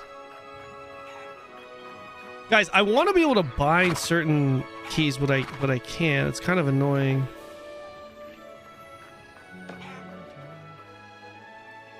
Elixir Master, sell. Warhammer.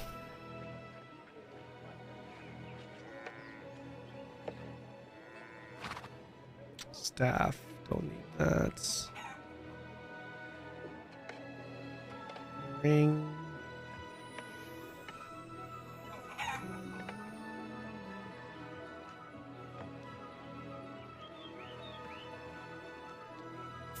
$25. Okay. Type. I can't sort that while I'm in that menu. Guys, I'm a little bit unsure if I want to play Greatsword, if I want to play Dual Daggers. Any pet classes? I don't know. Don't know, chat. I don't know. I need to summon this guy. Okay, yeah. I don't know. Wait, what does he give me, though? Can I put him in here? Evolution status 2 out of 10. Maybe I need more of those guys. Oh, guys, what do you guys think? Should we... What is this? Oh. Reach level 50. Oh, dude, I've got 3 more levels. Chat, what do you think? Guys, what do you think? What do you think? Should we try Greatsword? Should I try Greatsword? I have a veteran dual dagger here, but I'm not really sure if I want to go Greatsword. I'm sure I can find an El Cheapo Greatsword though, right? You need to always do live here. Will you? Yeah, I have been. I've been live here. This ability is so fun. Razor Echo. Each skill grants 1 stack up to a maximum of 6 stacks when performing a basic attack. You consume 1 stack. When performing a basic attack, consume 1 stack to gain a shield equal to 60%. When performing a basic attack, you consume 1 stack to gain a shield. 60% of your physical AP. So I heard you could be super tanky with this. I just don't know if I want to go into Greatsword or if I want to go into Dual Daggers. Like this fucking this class is pretty fun. This Greatsword. And I have a counter too. See incoming that you successfully counter the first strike, gain 10% physical attack. I don't know. Bro, how's BDO like going? It's pretty fun, man. Honestly, so far, I'd like to know more. I'd like to learn more about the game. I need to grind. Should we go to Should we go to a PvP zone, chat? Thoughts? Let's try going to a PvP zone. How do I do that? Let's go here, and then we go to channel. What is this again? Wait, I want autopots on. How do I get autopot, chat? What do I need to buy? Support packages. Valuable package. Autopot usage. This is what I don't have. Right? I think, right? This is just like BDO, man. Yeah, that's what I don't have. I've got some credits left over. Let's buy it. Fuck it. Store. 15 days, 30 days. Wait, what's cheaper? 480. 960. Oh, so this is a lot cheaper. Fuck it. Let's just buy this. I don't feel like swiping right now or anything. Valuable package. Perfect. And we go to... Wait, I need to do dungeons, right? Should we do a dungeon? Referral system. Chat invite website. How the fuck do I go to the server?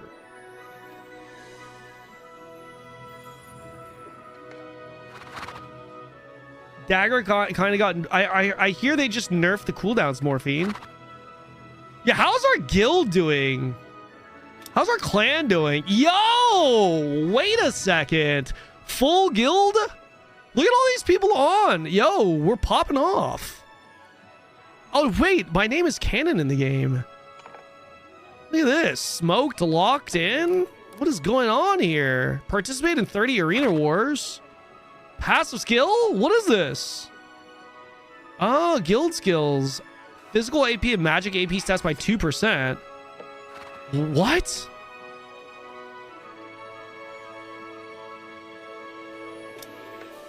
Yeah, I guess that's what... Yeah, dude, Saiga's been fucking doing it, boys.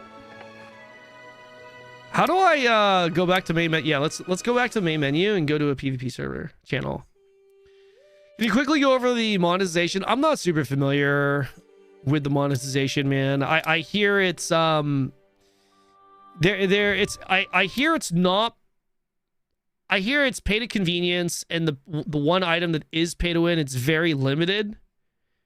You can only buy like one of these. It's like there's a pay to win item that allows you to essentially attempt to tap your gear. It's like Jay's hammer in BDO, right? It's a free tap without blowing up your equipment.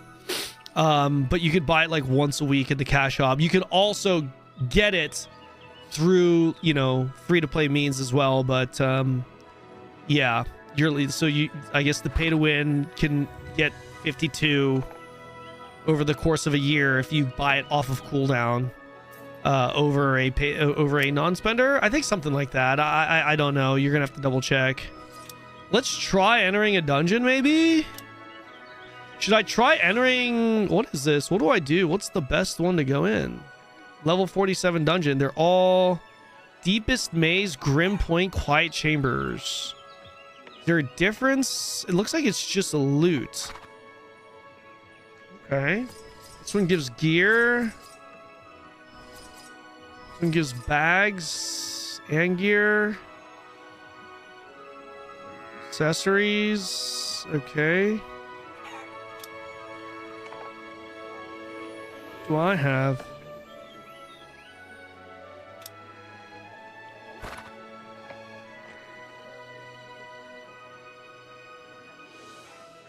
I have level 20, some level 20 fucking accessories. Maybe we try Deepest Maze. Do we go very hard? Love your content, bro. Just transfer PC from to PC from PS5. Nice, man. Nice. What do you have your eyes? What do you have your eyes on? Tyler tries. Anyone tell Kanon the bad news? It got dumpster. How bad is the nerf? What exactly happened to daggers? The CEO interview with Scars of Honor already finished. You're gonna have to go through the VOD.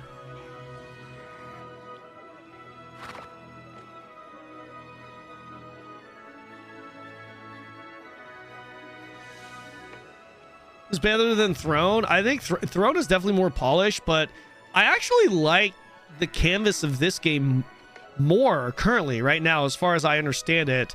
Just the game design, content design. It's obviously not very polished, though.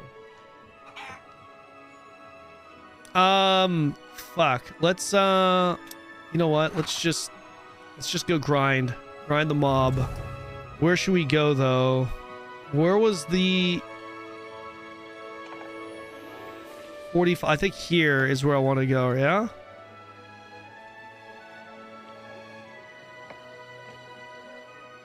Yeah, I think this is where I want to go. 45 through 50. Yeah. Yeah, let's go.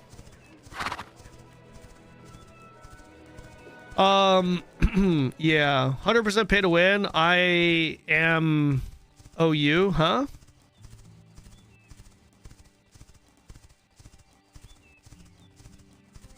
I'm not really sure at this point because Throne died, so did New World. Do you have suggestions? Anyone? If you like New World, Ashes of Creation, Throne Liberty, and you're okay with scuffiness, you're okay with a game that's like not a AAA experience when it comes to polish, I do think Quinfall is worth looking into, mainly because it's new, right? Tell me if I'm speaking your language. I think that's significant for a lot of people looking to play these types of games. You don't want to feel behind the ball. I'm not promoting this by any means, because at the end of the day, it's like, yeah, $10 is nothing if you're from America, but is this worth $10? Well, when I'm comparing it to other games that are valued at $10, no, it's definitely not. It's not there, right? But the thing with this is, I think the biggest scuffiness with Quinfall comes from its audio and combat. The combat design isn't too bad. It's just it just feels very floaty, and it just doesn't feel impactful. If they can iron out these two things specifically, I think a lot of the other issues with the game is a lot more forgivable.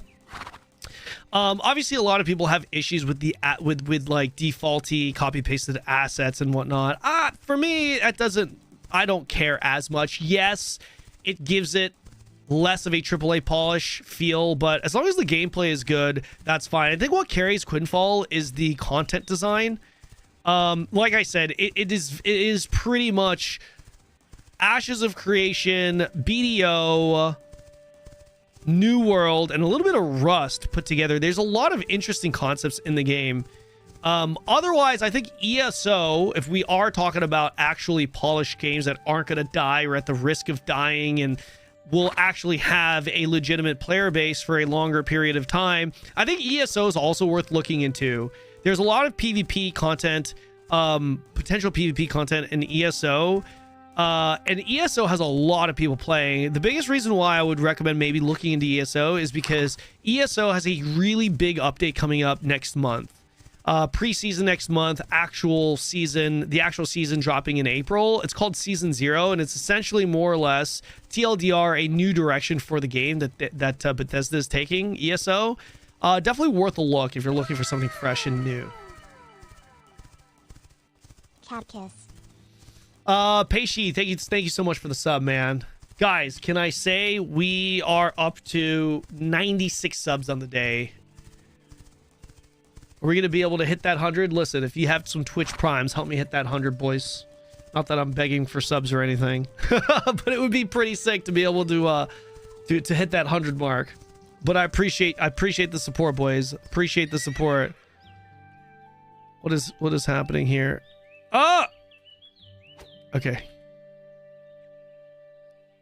I'm kind of thinking of trying out Greatsword, man. Fuck. Is full glass cannon greatsword trolling? Is that trolling, boys? Watch out for this. Are they aggressive? Black, thank you for the prime. This game's kind of fire. I'll be honest. I don't know. I'm at a loss of words. I'm actually kind of having fun playing the game. I've been on vacation. And as an MMO gamer, it's like when I'm on vacation, a part of me wants to like log into a game and play. And the game that I've been wanting to kind of play low-key has been this. For whatever reason. This fucking scuffed ass game.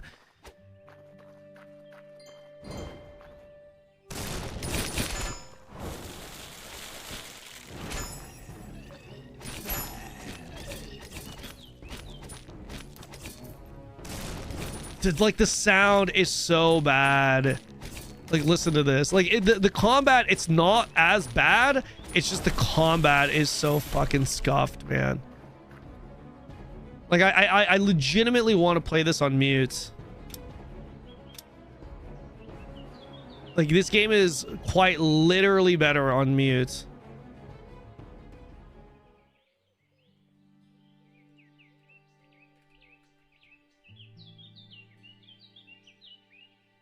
How much experience did that 3-star give me?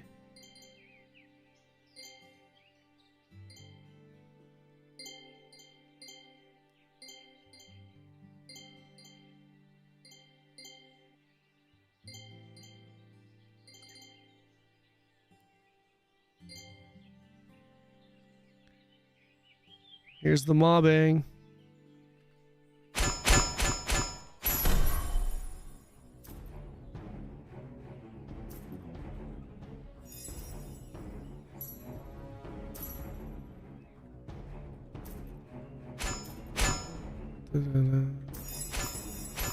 The self-heal from the dagger feels so good. They fixed kill stealing, by the way. Oh, did they? How does it work now? Are you ringing bells? I kind of want to turn all of the sounds off. What is that? What is that coming from?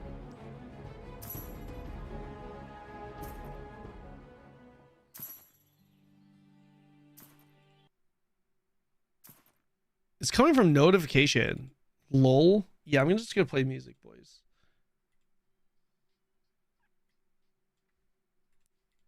Can you guys hear the music? You guys cannot hear the music, can you? Now you can hear the music. I think there's a sound for crit hits. Yeah, well, whatever it is, it's so insanely bad I don't want to hear it. Wait, how does the it's percentage damage now? Not last hit. Nice. Dubs. Let's gather all these mobs, shall we? And before someone stream snipes me, I'm definitely gonna get sniped. Wait, did I lose aggro on the 3-star? No, he's there.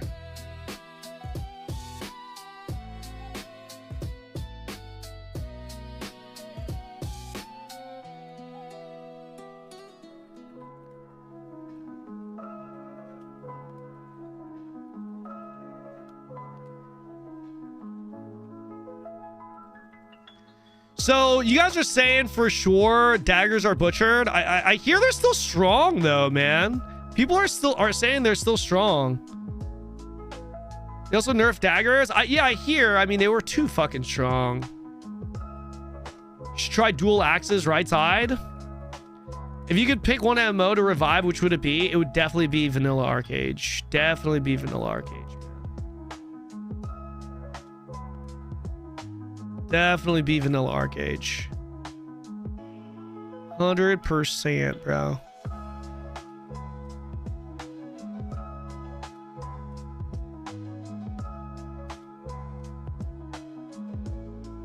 Did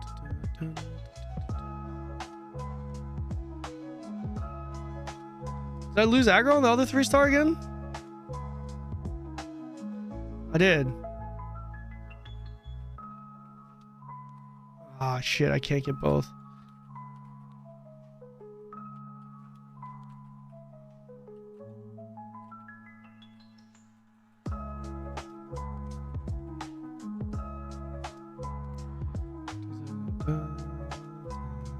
Doesn't the combat look better when there's no fucking sound? Does it not? Can I play it on mobile? No, this is not available on mobile. I don't think so, at least. Does Ion 2 have more problems other than... Does Ion 2 have more problems other than monetization? Yes. Gameplay loop is pretty much... Gameplay loop is pretty much...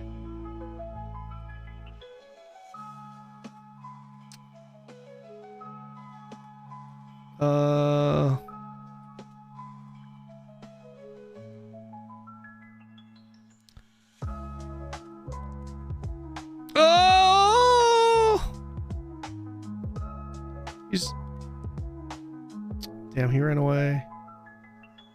I wonder if can I kill this guy? I don't think I can.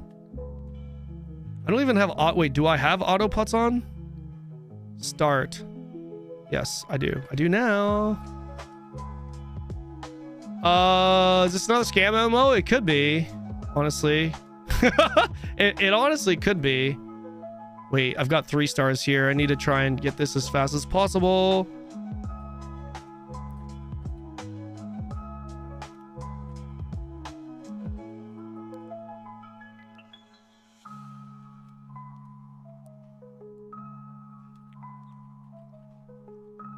Fuck. Yeah, he definitely just one-shot me. Fuck. Yeah, I guess I can't do a 10 level gap. 10 level gap, man. That dude was an SNS too. Grim Veritas, even the sub, man. I mean, I guess technically this game cannot be a scam anymore because it did launch. It has not only gone through early access, but also 1.0 launch, right? So why is that level 55 there? What is that? Why is he even there? Is there something to target farm there? I don't know. Maybe we... Fuck, man. Resume. Maybe we try a dungeon? Quinfall reminds me of Neverwinter. Why Neverwinter? I don't know which version I do. Should I... Enter party with dungeon? Is this gonna queue me? No, it's not gonna queue me. Anyone want to do a dungeon? I need to hit level 50. I do need to hit level 50.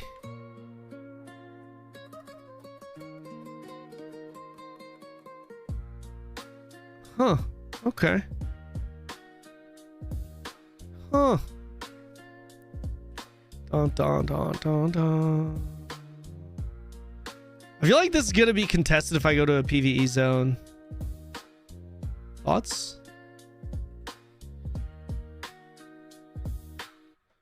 Do we change instances here? We'll try it one more time. I don't know why the level 55 is there. Is this game worth? Man, it's such a hard question to answer because people take a lot of what I say out of context as a streamer.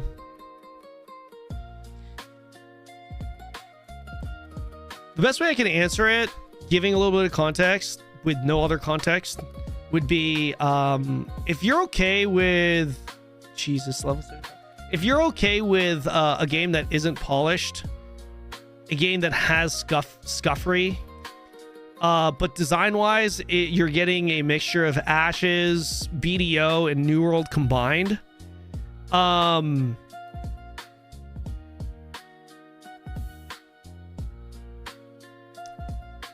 Then yeah, then I think it's worth checking out.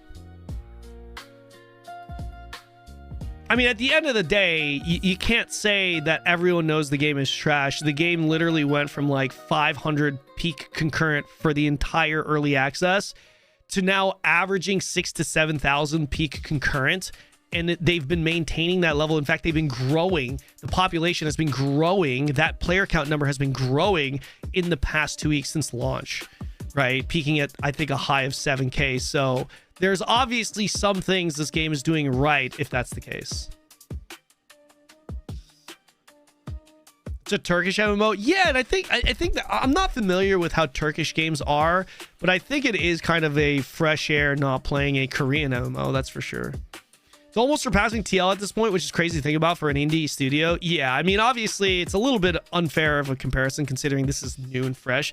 Throne's been around for a while, but yeah, you're not wrong. You're not wrong. This was a game that was you know, scoffed at. Like I scoffed at it, right? Like this was legitimately one of the worst, and for a while, the worst MMO that I'd ever played. But I gotta give credit where credit is due. The game has improved massively. The game is significantly better. Would I say it's fucking solid and good now? No, it's being severe. It's being held back by a lot less, right? But those few things that are holding it back are still way off the mark. It needs to be better. Rise Online. I've heard of Rise Online, actually. Yeah. Not being a scam game is enough these days. You're not wrong. And I'm noticing a very active, very active world chat. Dude, your boy Willie in world chat. I am live, my new main game. Tune in at twitch.tv/yourboywillie. Oh my gosh. We're gonna go into this arena. Do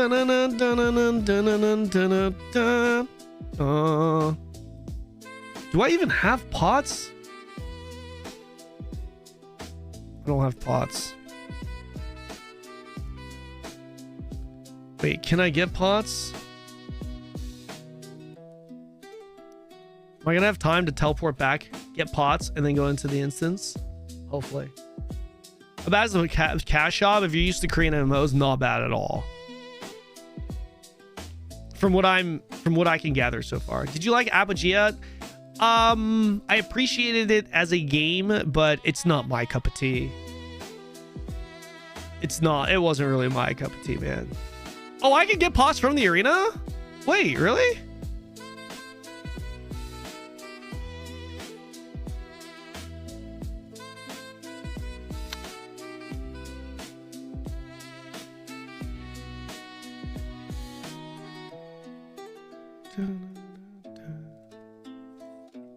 $50.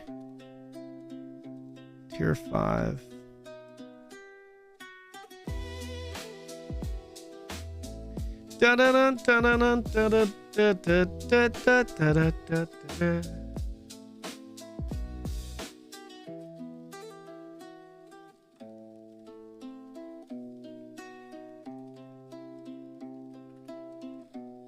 Amazing.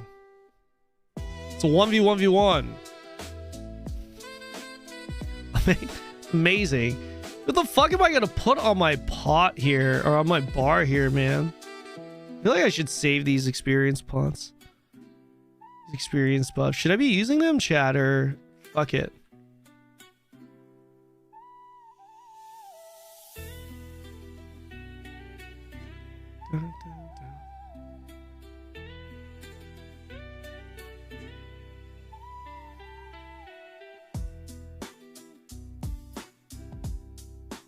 Don't want to burn too much stamina.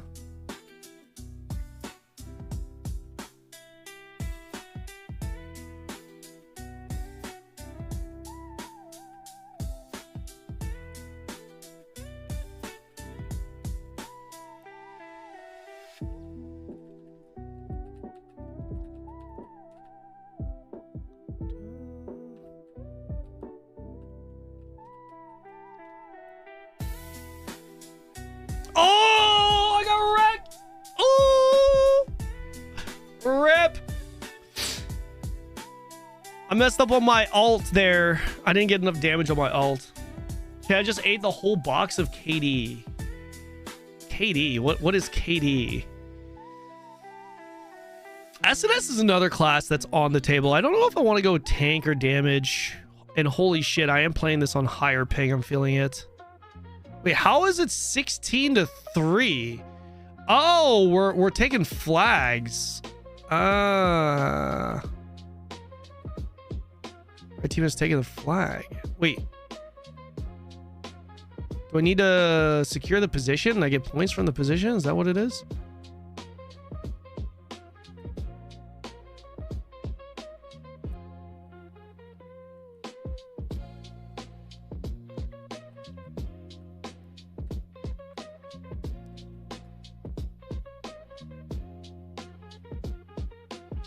Where's he going?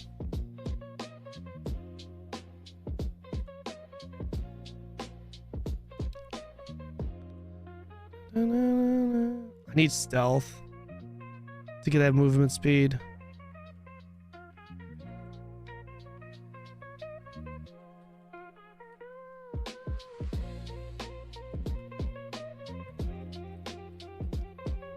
God damn that. Fuck. Yeah, kind of like maybe great sword or fuck, I don't have anything here. I do have ult though. I need 5 seconds.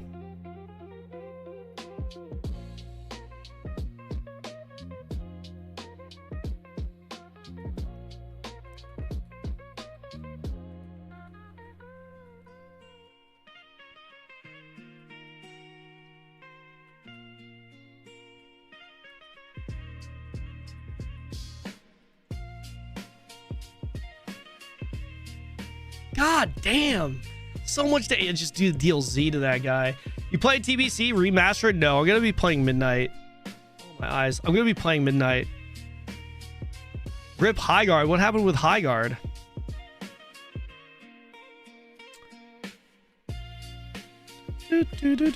Yeah, I don't really know the defensives there. Canadian way to say Kraft mac and cheese. Kraft dinner? KD. Oh. Wait, I feel like maybe I should try and get some point. Wait, do you get extra? Should I just try to kill, or do I try to secure like at least second to get points here? Do I get better loot, more experience? They fired everybody and removed Highguard Discord and website. No way! Shut the fuck up! Wait, was Highguard also a scam? Or are they pivoting? What's going on? Where the fuck is this thing? It was a scam?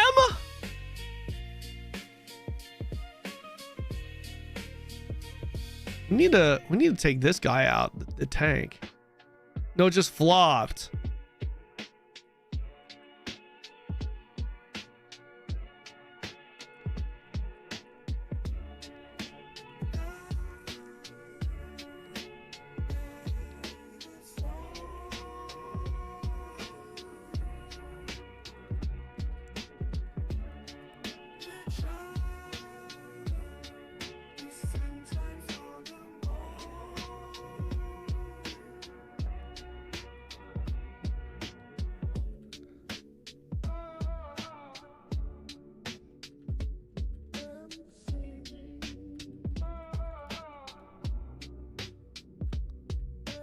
Dude, the kiting there. Fuck, that's actually kind of annoying.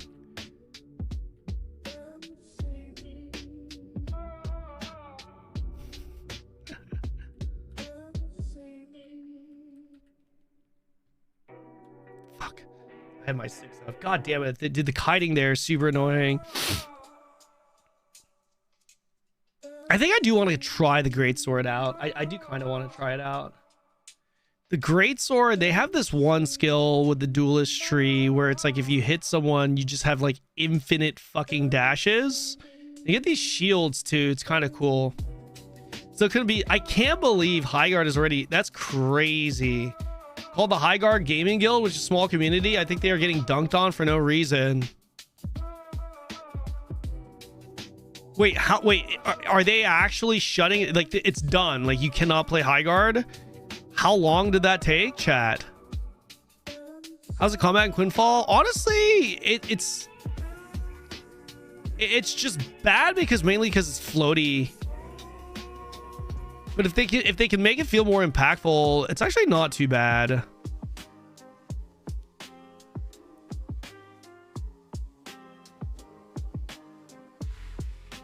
So this is just like a king of the hill type of thing here.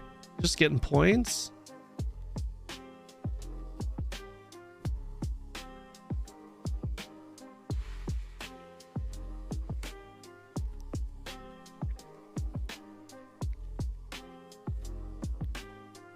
God, like that is so annoying. Motherfucker. Yeah, that's actually super annoying. I've been destroying as two-handed sword, but dual expo gets me. What? Do they just kite you? Is that what it is?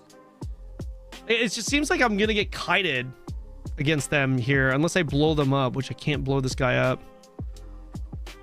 I'm playing full strength too. They replaced the official Discord link to some small company. Huh. Ferris gave me the role earlier so I can ban bots, but I do literally nothing else to moderate. I can't get time. Only banhammer. I find that hilarious. That's it's like you can't jab. You can only throw haymakers. You're like One Punch Man. Literally One Punch Man.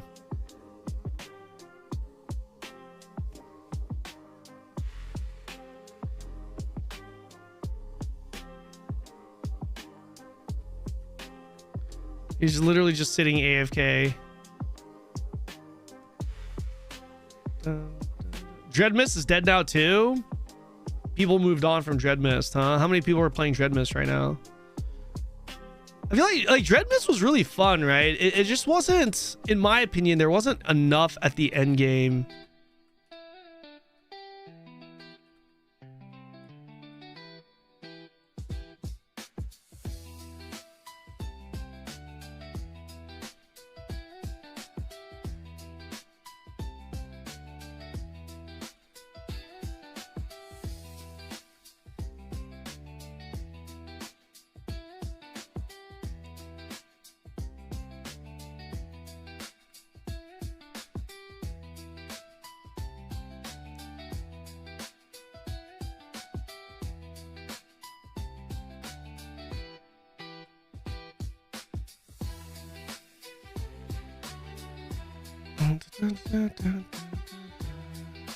Of any cooldowns.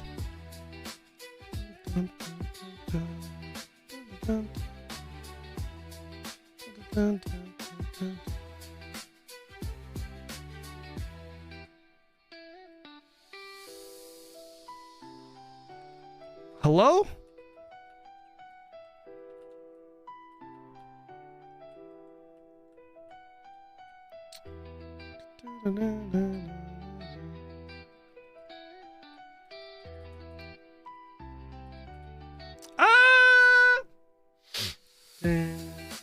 Yo, do SNSs have any self heals? I don't think they do, right? I think maybe like one ability that gives you limited heals.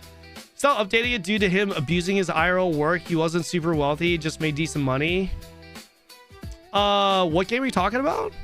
I'm playing TBC until the Midnight Guild has stuff to do. Can't do anything at 11. Yeah. I mean, we're gonna be pretty active for retail WoW once that comes up. Just shields, gotcha. Okay. All right, we got some loot here. GG's. Exit.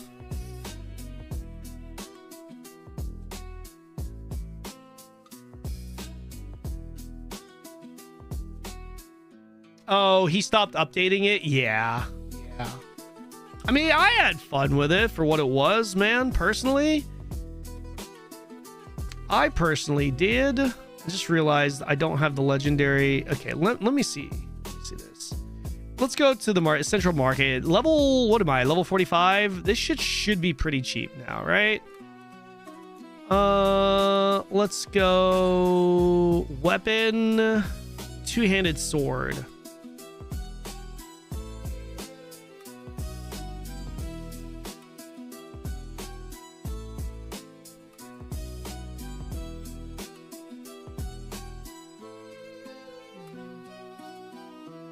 Level 40. Is there a level 45? Level 45. 37, 114. That's 45.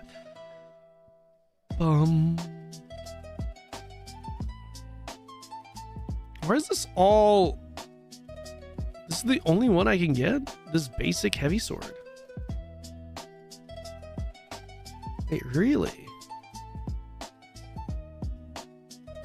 Is all I can get? I'm going to buy you a sword. You got one? Yes. Hook it up, bro. I want to try it. Ah, damn. I was thinking maybe I can get some juice there. Guess not. I got an arena chest from that, right? Where did the arena chest go? Did I just get an arena chest there?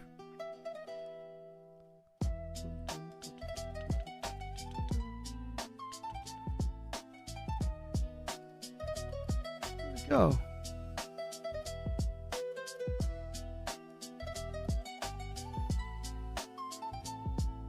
Where did I get this? Maybe login? Give me one moment. Okay.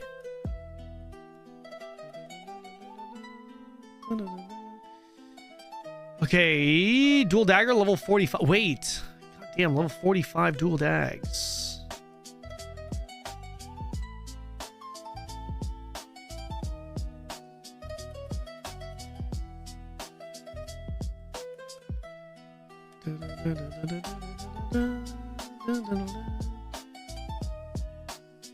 Retaliation.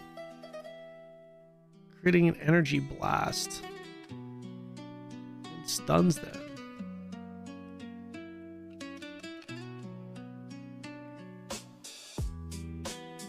Da, da, da, da, da, da.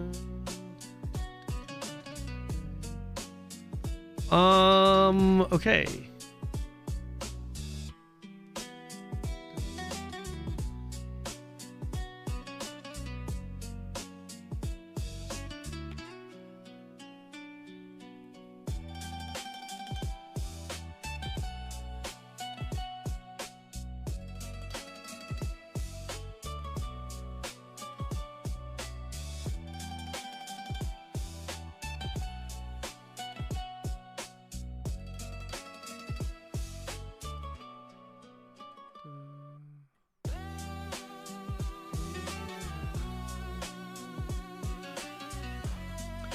Join party. Gotcha. Where you at? Where you at?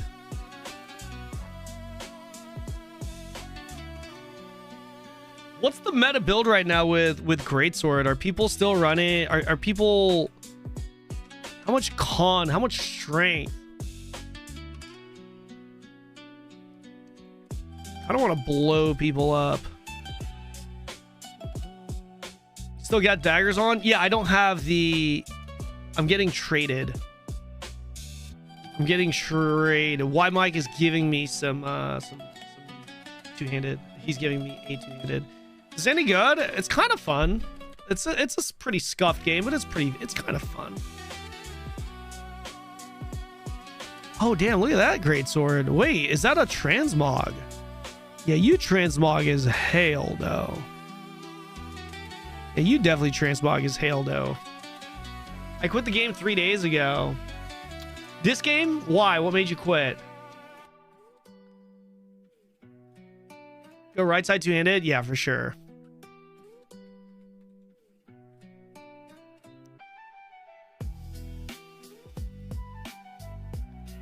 What skin do I have here? Oh, I already used the box on this. Shit. Rip. Go to storage and click clan. Oh, you put it in there. I see. I see. I didn't know that. Okay. All right, let's go here. Click on clan. Oh, +3. Goddamn. Thank you. 9%. Wait, can I take this? Can I take this? You gives to me? I take. Beautiful. Yo, what is this, man? What is this effect? And why is it bent? The fuck is that?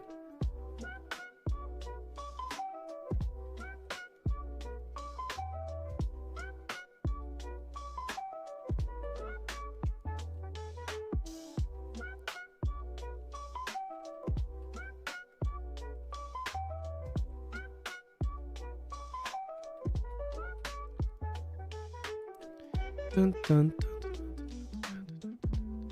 How you liking Greatsword, Mike? How you liking Greatsword? Does this stun? Where's my CC? Massive sword descends from the sky, deals 200% physical damage to enemies in the center, instantly execute those before others take 120% physical damage, restores 5% to you. Okay, that's a heal. Raise your sword in the air, creating energy blast. Okay, that's my stun.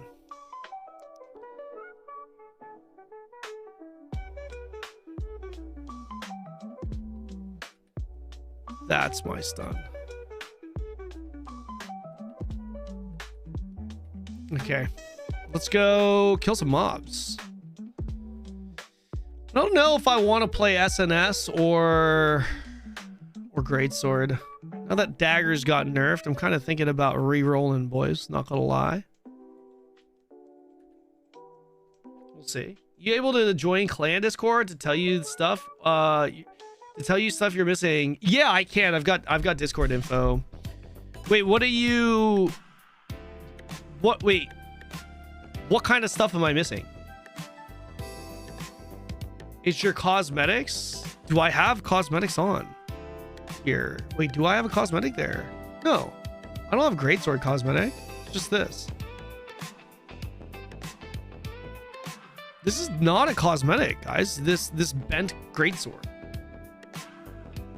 Not being able to strafe in the first skill I unlocked made me stuck in skill zone preview because I didn't have enough. Made me quit the game. Yeah, no, I don't blame you, man. I don't blame you. Yeah, I don't like the side step, the side pedal either. I personally do not. Not a big fan. Really not a big fan.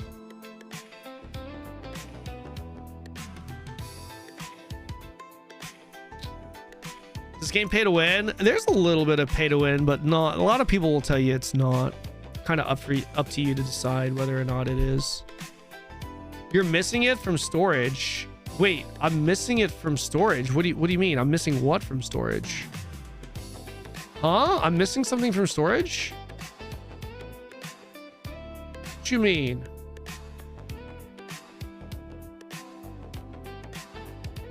Back to town?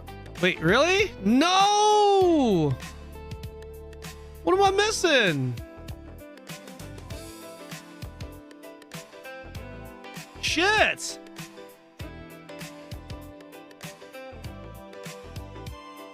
Blue Squadron loved... Yeah, of course he did. I can get you a card set if you want. Oh, the card sets.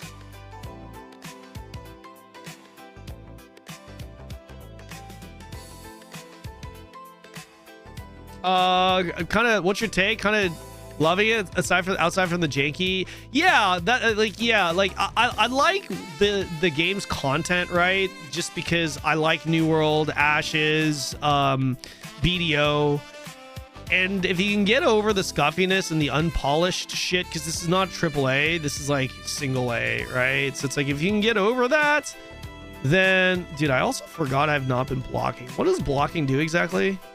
It reduces damage by how much? How many percent? If you can get over that, the game is it can be pretty fun, right? If you can get over that, then the game can be very fun. It seems like so far. Have you ever played ROR? Yes, I have.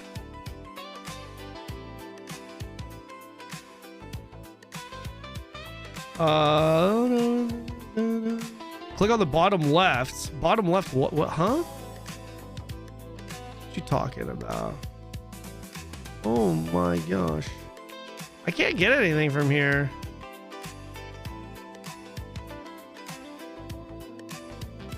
Do you think there will be another pop-off MMO? Define pop-off. Define pop-off. External? I can't click on this.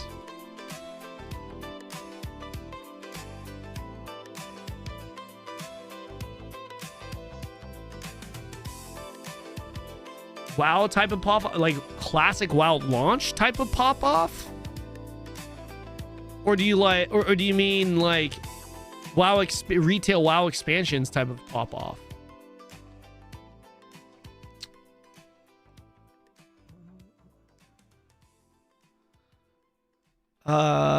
Can I call you for a sec? Yeah, I don't really want to get on a call right now. I just kind of want to chill, play a little bit because I'm not going to be streaming for too long. But yeah, I can't. Hold on. You're in the... Wait a second. Is this the locked in channel? The locked in guild, right?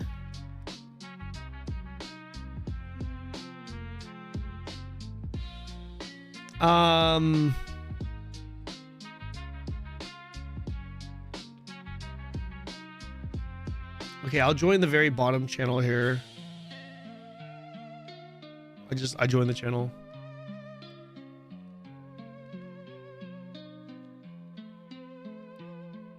Can you hear me really quick? Hi, yeah, I can hear you. What are you trying to get me to do?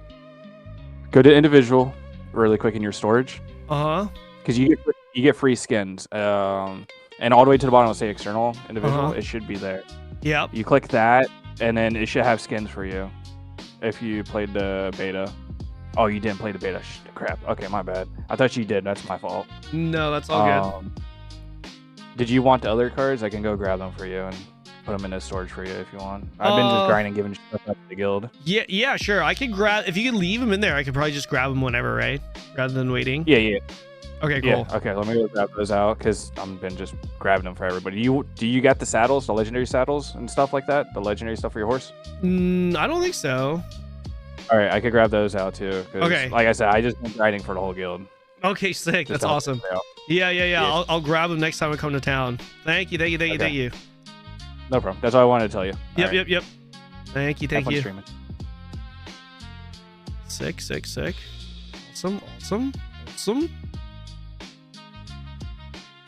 Rift zones. Should I be going to these rift zones to level any, or is that not worth?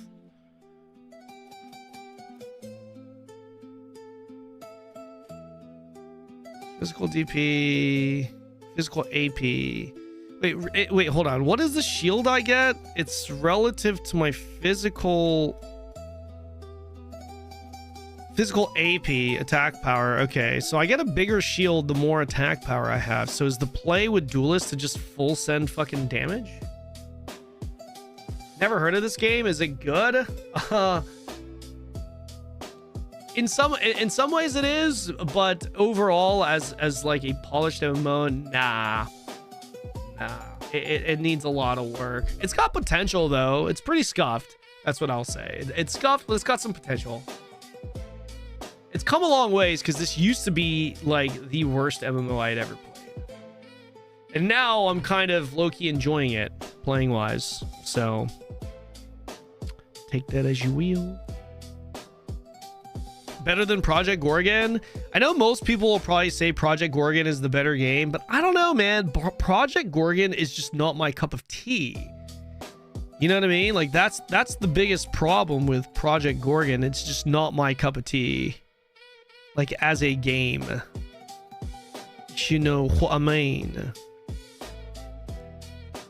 Kind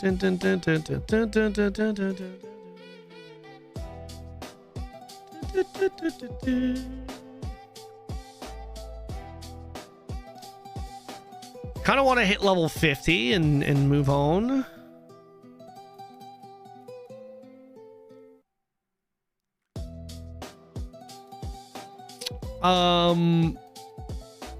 Yeah, I don't know how good the rift zones are.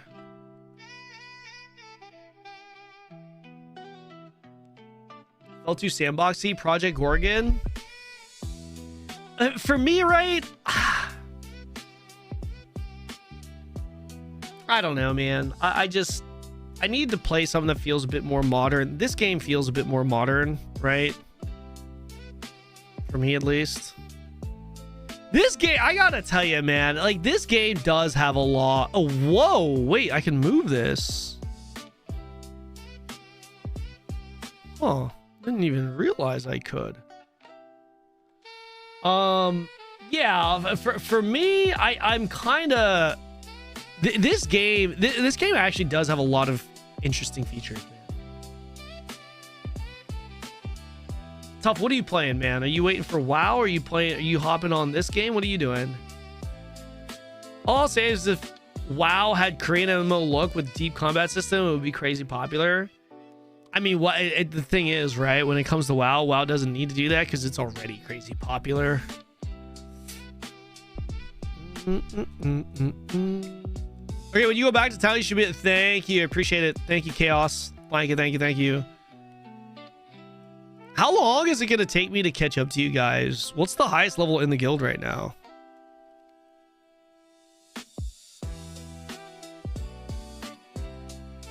Mad Mario is the highest level. 91, still not 100, huh? You guys fucking suck. You guys been playing this shit forever and you guys still not level 100? You guys suck ass, man. Why are you guys so bad at the game? YouTube seems to be completely down for me. Guys, I think YouTube is working. Yeah. I've got YouTube chatters in here. I'm on Ion 2. Are you? I'm planning on getting back into Ion 2 a little bit soon. Yeah, ESO for sure. I wonder if I'm gonna run into anyone here. Champions.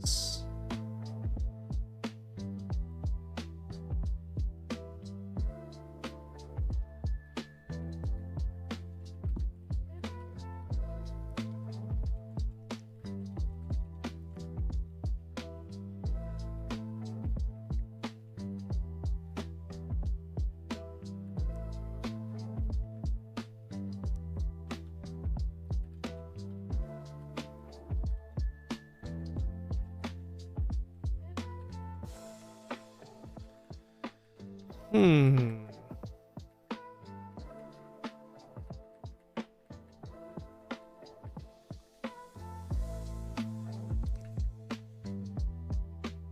pretty cool. There's a guy over there, but I've got...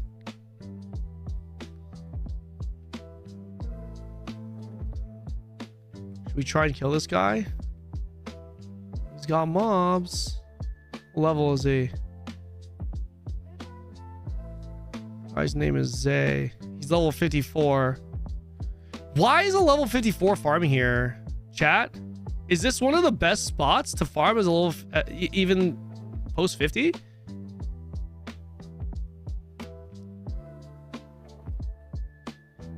What the deal be here? Bro, YouTube is down? Wait, is it?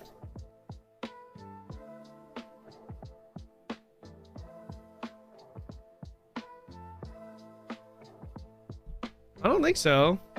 Is YouTube really down? Is there for easy loot? I see. I see, I see, I see.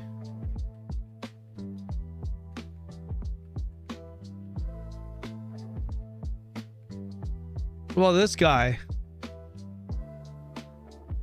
Level's this guy.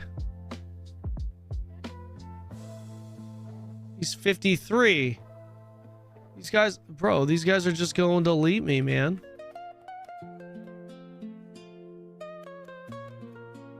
How come I can't see this guy's level?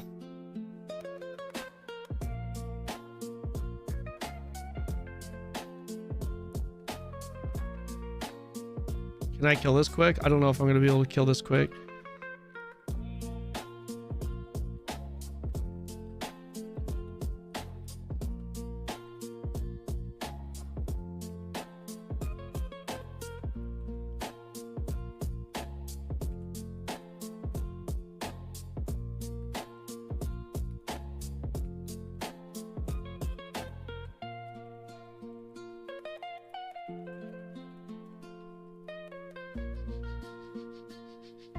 Oh!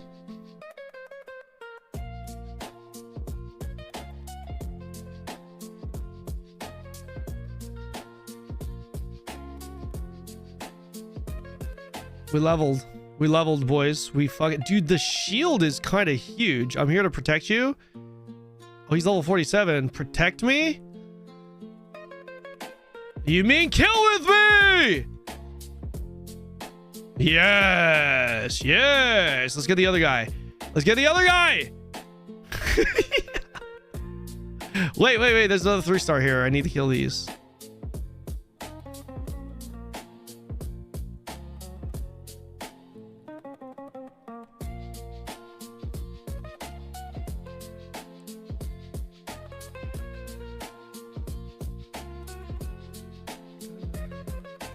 Oh, damn.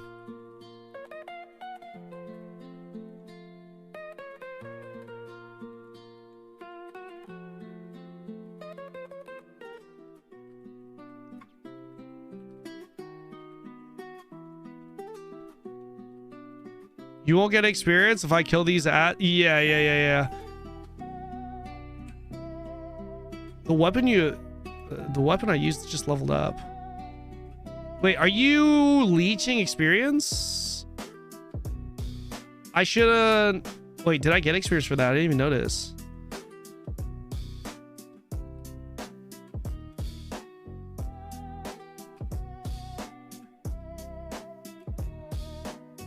Oh, that guy just died. Wait, did he die to a different person? Oh no. I feel like this mouse is a little bit big for my hand, man. It sucks because I don't want to use a Razor Naga because Razor Nagas are fucking... They fit my hand perfectly, but god damn, do they just break so easily. So easily, man. Dude, this little area here...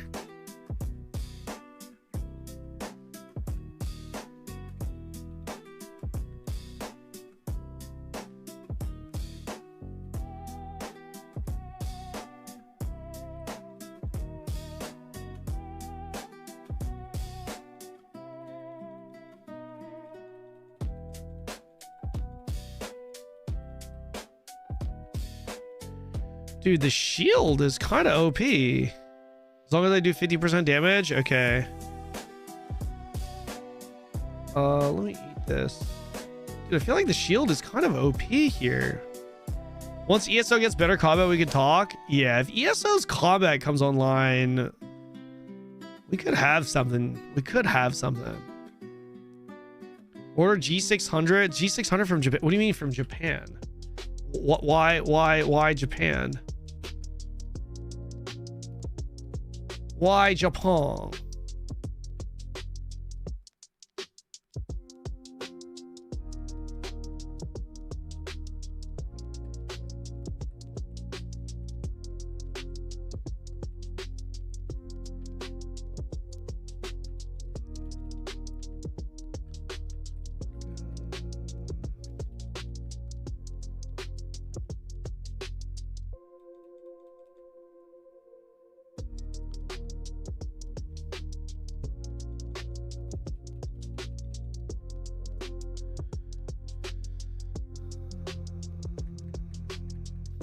YouTube is out. YouTube is dead. I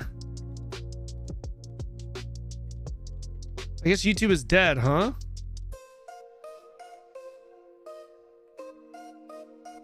They're cheaper. They're under a brand. Wait, is it a wireless MMO mouse though?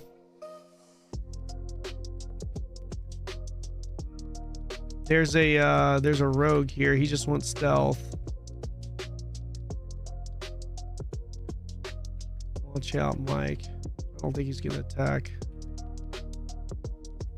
Like, this is really fun, man. This skill is super fun. I really like that skill.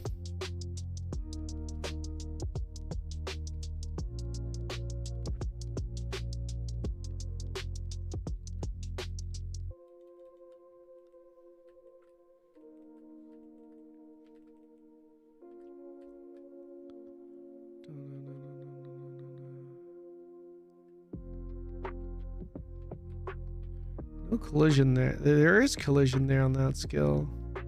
Where the fuck are the 3 stars? Do I need to just continue to roam around? I guess they're not.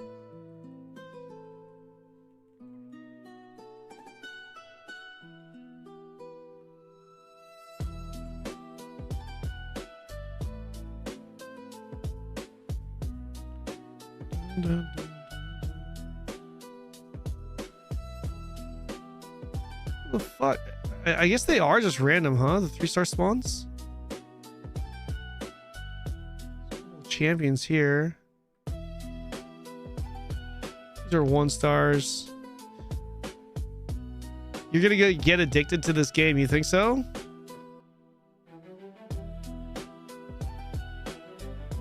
You think so?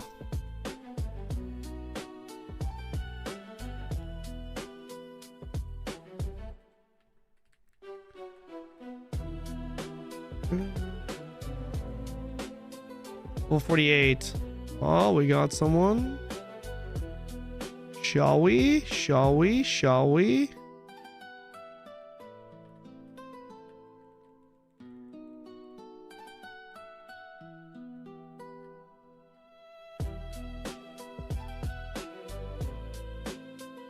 Come back, ja.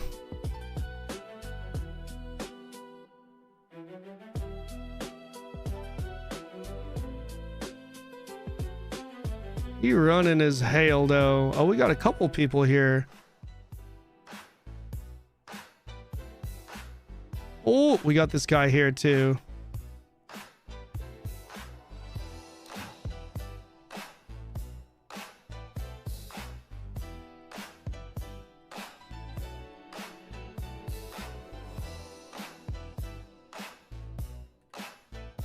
Dun, dun, dun. Okay, we got a 3-star. Nice.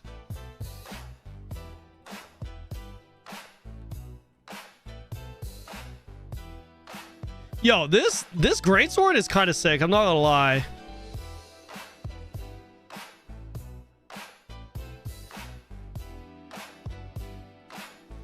Four is my stun, but it kind of moves me forward.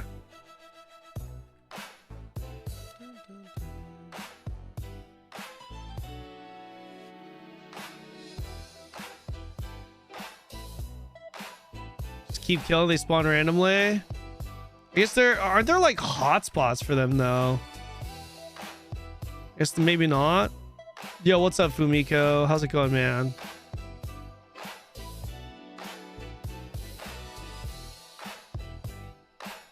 Oh, here we go.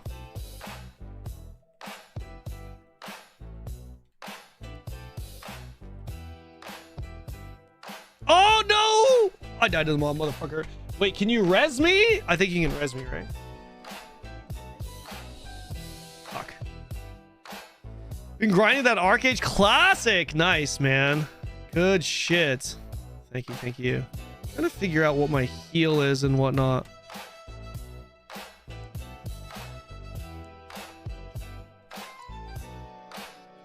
Oh, what is my heal? My heal is my 5? Yeah, my heal is my 5.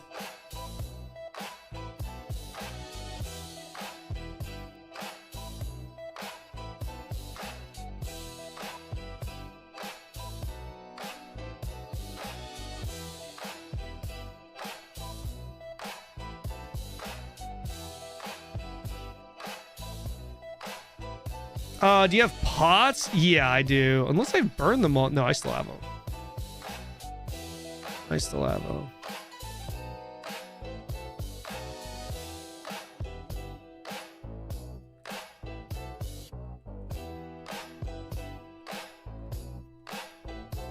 Rip.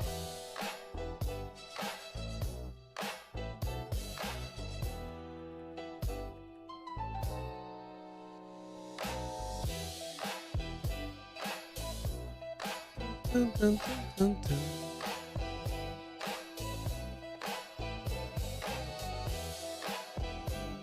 Looking for some 3 stars, man. I'm close. I just want to hit. I want to ding 50 at least. You know what I mean? I want to ding 50 as hail, though. We gonna play Midnight Expansion? Absolutely, man. I might hop on some WoW later today. Maybe on the alt. Maybe I hop on the alt. I kind of want to play this a little bit more, though. That's the problem. That's the problem I have right now. The problem is I kind of want to play this. Like, why? Like, why do I want to play fucking Quinfall right now? I don't know.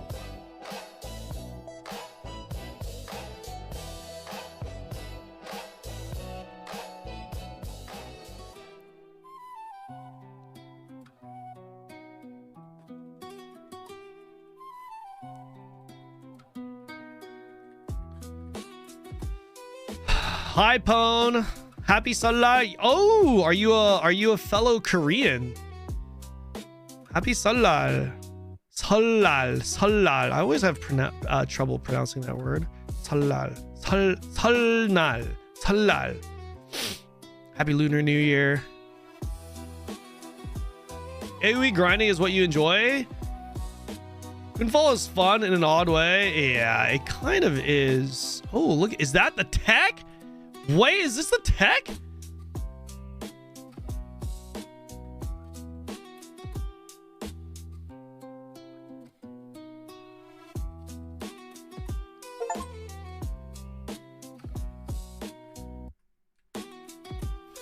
He tried to come and one-shot me, and he got wrecked. My shield is too big.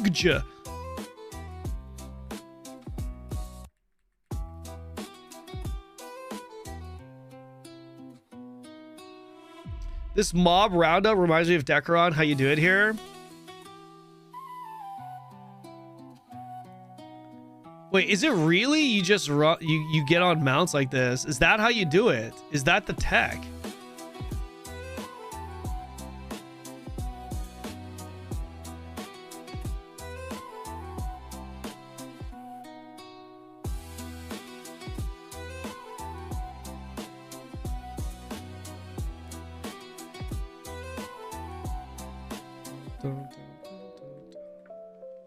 Almost 49.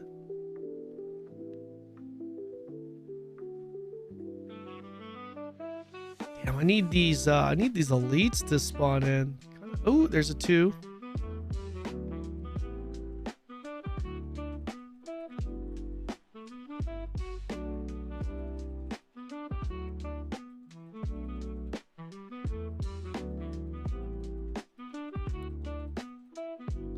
49, baby. Let's go.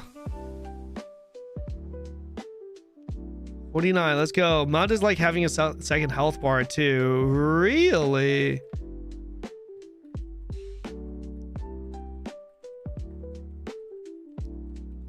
That is so satisfying to use, the fucking dash there. And the shield that I get on basic attack following it is kind of OP. But I don't have any like hard CC potential with this though. Doesn't seem like like SNS has hard CC, a couple of hard CCs, but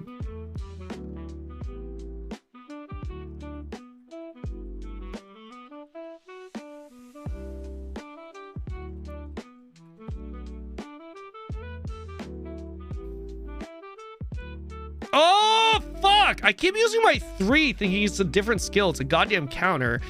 God damn it! God damn it. Not sure which weapon is calling to me the most. Greatsword is pretty cool though, I'm not gonna lie. I like the mobility there. The gap closing is pretty nice. Do these abilities transform anymore from this? You play classic version of Arcade? On the private server, I have. It's pretty cool.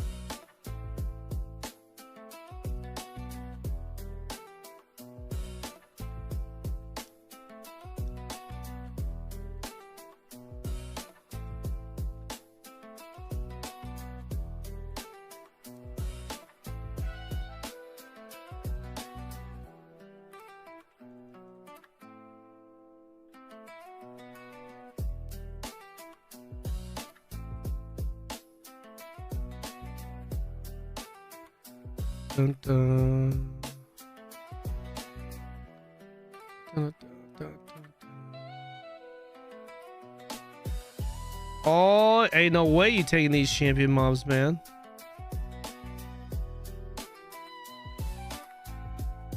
Ain't no way you taking these, man. Not these.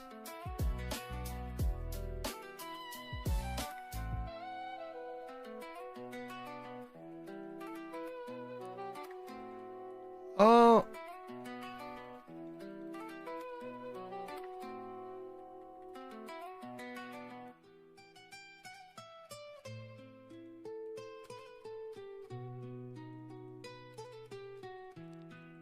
Can you animation cancel this? I don't know if you can.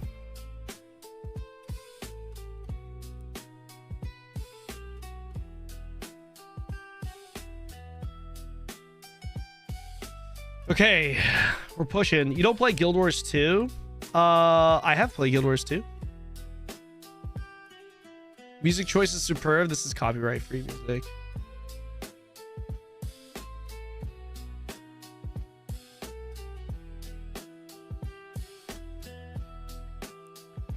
Is this guy trying to use your oh, let's go, let's go, let's go.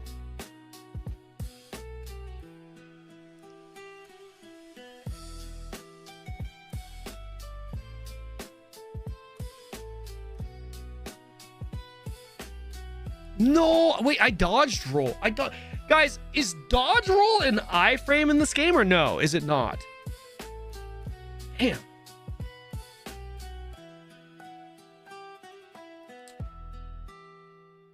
Are you still interested? Are you interested in Guild Wars 2? I think Guild Wars 2 is the best MMO on the market right now, man. Fuck, rip. Do I get rezzed with 1 second left? Let's go, Pog. Pog. Wait, can we get this guy? Syndra.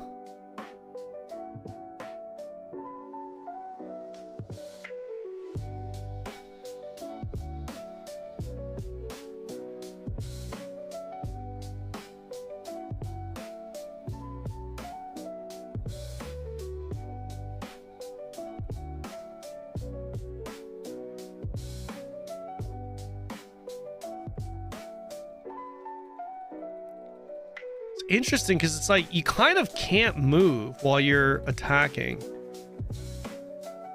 Because if you move, you actually cancel out of your ability. It's so weird. It's so weird how that is in this game.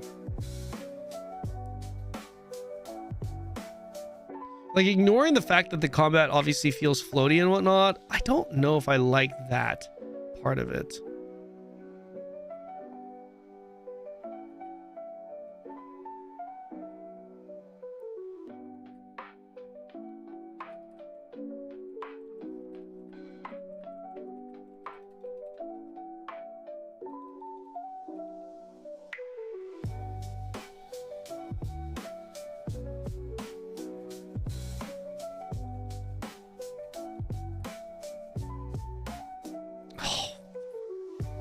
Getting staggered, knocked back. Do you want a free horse? I don't know. I just want to hit 50 right now. God damn it. Yeah, that TTS alert thing right now is kind of a scam. I don't know what's going on with it. Not really sure what's going on. That's another fucking 3-star too. God damn it, dude. Fuck, I didn't kill the 3-star. Wait, who is that? A level 100 coming in. No, Mike, get him. It's Jover for you. Oh, wait, you destroyed him.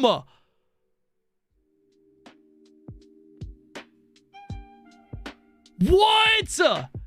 Bro, you shat on him. What the fuck did you do? Am I dead? Can I not res? I guess I can't res.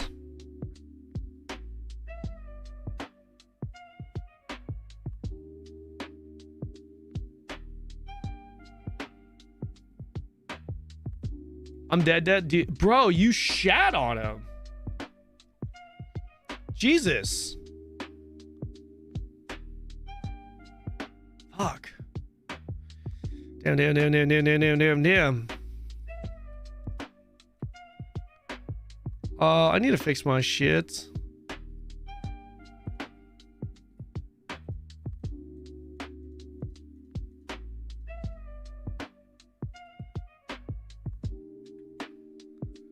Are you in heavy or light, by the way? What are you in? Maximum by 12%. God damn.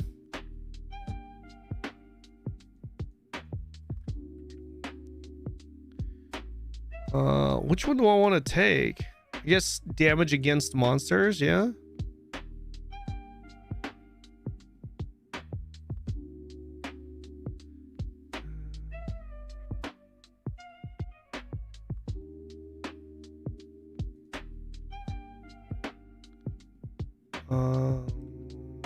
What is equipments? Nice. Beautiful. I guess I could just get rid of this, huh?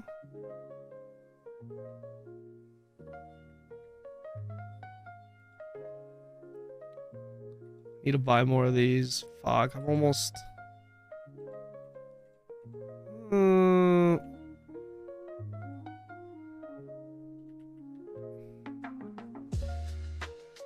Buy these. Sell these. 107. Just get rid of these. Handed sword level 50. Okay, well, we've got those. Dual axe.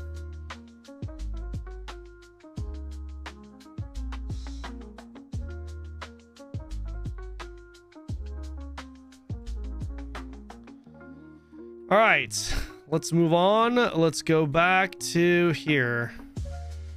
Go back to storage. Go back to storage. Oh shit! Why?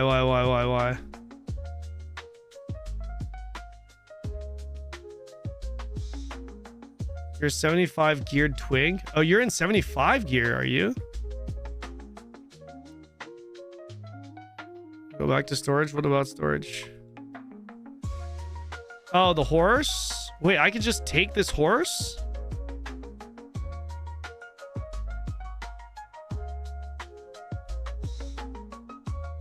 Oh, I gotta re-equip him. Ah, this is just like fucking BDO, man. Holy shit. This is just like fucking BDO, bro. It's actually crazy how much...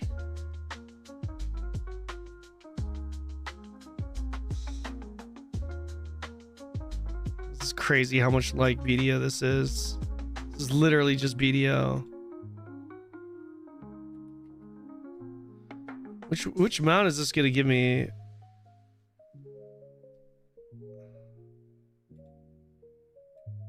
How do I switch the order? How do I switch the order of this?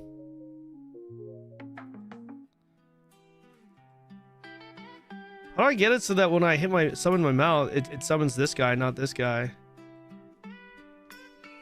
Dun, dun.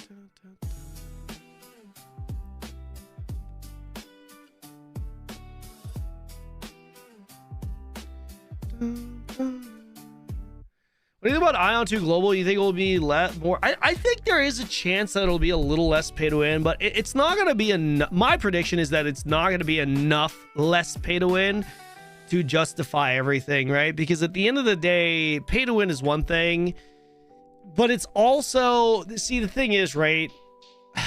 So a game like Quinfall, the reason why it has appeal, same reason why you know, Ashes had an appeal, which is like that guild social driven content.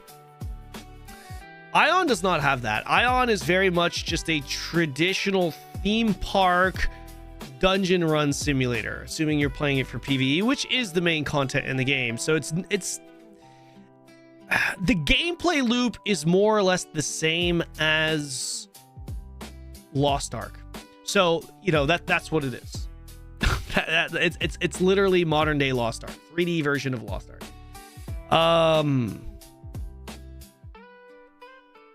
So yeah. Do you like Lost Ark? Do you like playing alts and running dungeons and dungeons and dungeons and dungeons nonstop? Do you want this gear when you hit 75? Sure, of course, man. I'll definitely take it. Are you in heavy or are you in light, medium? People saying Ion 2 is much better than Throne and Liberty. People that are making the people that are saying it's much better than Throne and Liberty, it's like it's kind of similar to saying Lost Ark is better than Throne and Liberty. Like, do you think that's a fair comparison? I don't think that's a fair comparison. They're two totally different types of MMOs. You know what I mean? They're two totally different types of MMOs. BDO is better than New World. New World is better than BDO, you know? It's like BDO is better than ESO. ESO is better than BDO. It's just not... They're two totally different games. You know what I mean? I just don't think it's a fair comparison. I enjoy it more than TNL, to be honest. To me, it's objectively better than TNL. Golden Luster, that's not... So to you, it's subjectively better. It's like objectively... It's not... You can't just throw in the word objectively and it's like... No. What you mean is, to you, it's subjectively better than TNL. And I'm with you. There's a lot of people that are going to think it's better than TNL, but... Guys, would you say the main purpose, the main content in not the main content you're doing, right? But what is the reason and purpose for playing TNL? It's let's be real here. It's like the siege is the pinnacle content of Throne and Liberty, right? It's where Throne and Liberty separates itself is its GVG guild-centric identity as an MMO. That is not what Ion 2 delivers. It delivers a very different experience. If you're looking for a game that has better PvE dungeons and raids, then yeah, even that is a little bit debatable, because honestly, the raid in Throne is actually pretty good.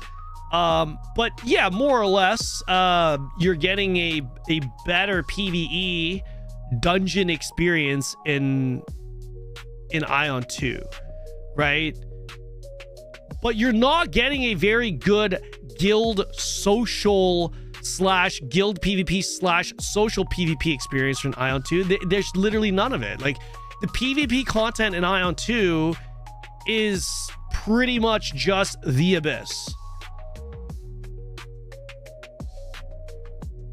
So it's, you know what I mean? It's like, imagine if you're playing Throne and Liberty and the only PvP content is Nebula Island, and there aren't even, it's like world bosses aren't even as significant, and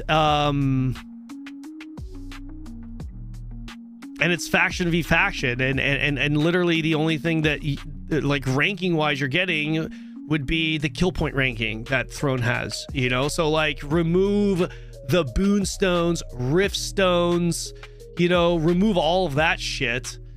You know what I mean? It's a different, yeah, like in Throne and Liberty, the guild you're in matters. You feel like you're progressing as a guild. Your guild is your identity. In Ion 2, there is no guild identity. Sure, there's going to be some guild PvP guilds that live in the Abyss. Sure, but outside of that, there's nothing. There's no socially driven content in Ion 2.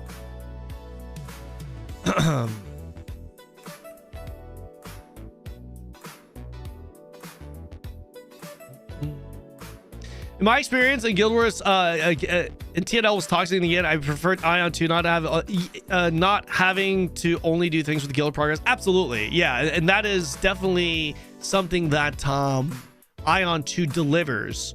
You know what I mean? But the reason why I'm saying Golden Luster, it's subjective, is because just because that's your preference, some people have the opposite preference. Some people want their MMO to be primarily focused, or the main driving force or the main content of their game to be PvP,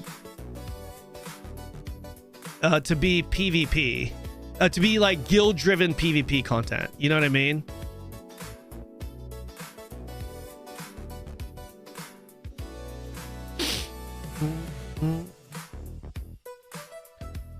What does this actually do?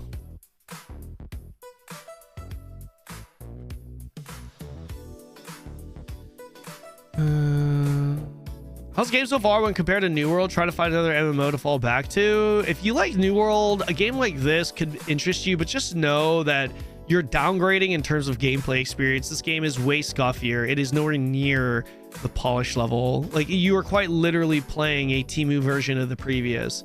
But I mean, if you're cool with that, and a lot of people are, right? Because at the end of the day, oh, okay, I guess this guy isn't killing me.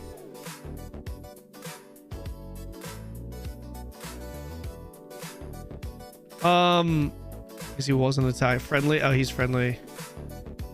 Give it to party. That prefer guild-centric PvP MMO. Yeah, there's a lot of people that prefer. Guys, X is in the chat if you prefer open world guild-centric PvP, or if you prefer just like individual solo PvP zone. There it is. Farming kills with no actual social tie to it.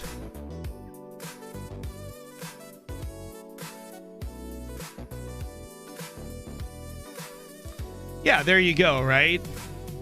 There you go, right? So it's like, it's some people prefer it, some people don't. Now, I will say, I think the majority are, I think the majority of MMO gamers would probably side with you, Golden Luster, but there is still, you know, somewhat of a split there.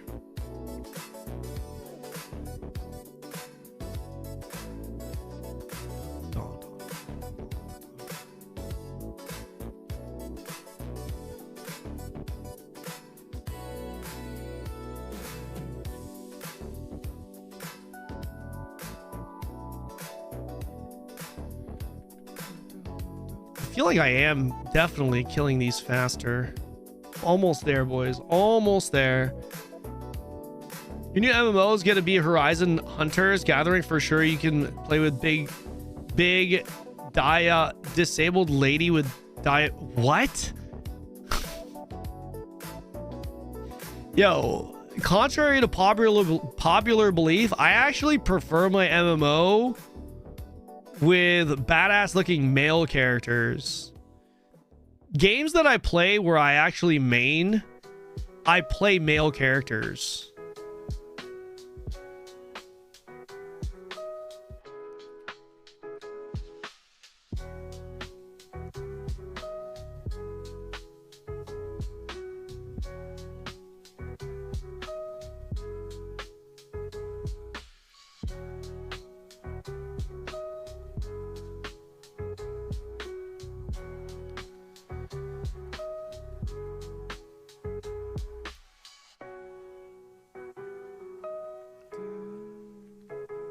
Did you look at it yet? I saw some of the gameplay footage. The gameplay looks pretty good. I mean, it's an NCSoft Korean game, man. Of course, the female characters are gonna look sexy as fuck, man. Of course that's gonna be the case, dude. I don't know, guys. How much longer do you think we should play Quinfall for? I'm not gonna lie. I'm kind of having a good time just leveling, PvPing. It's kind of fun. I knew Saiga would like this shit.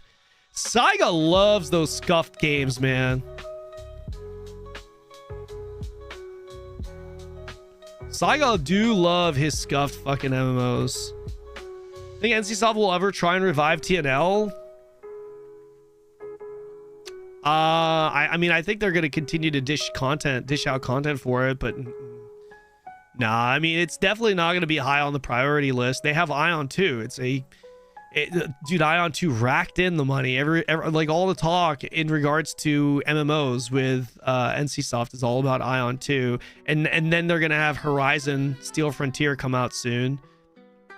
I mean, if you were running the show at NCSoft, how much time are you gonna invest in trying to bring back Throne and Liberty? It's better than watching Retail WoW. What do you not like about Retail WoW? Any shit sandbox over theme park MMOs. Yeah, Scars of Honor is gonna be theme park though.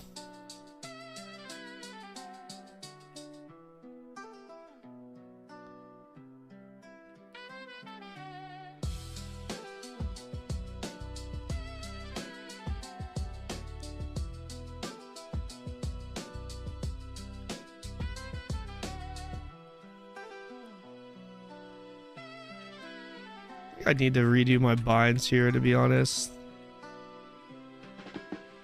Theory Forge posted about a restraining order that's been filed. What? Dude, I seriously am thinking about going back to my Razor Naga. I'm not kidding, guys. Can I still use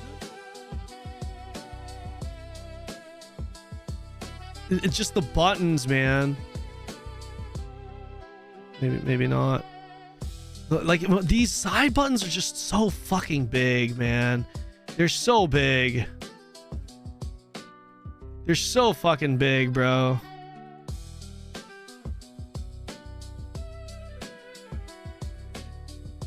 Hey, do we have a stream delay? Let me try to fix that.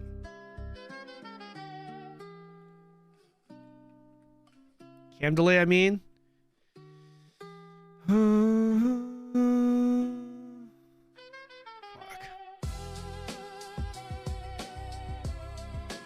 It's 11 o'clock. Holy shit.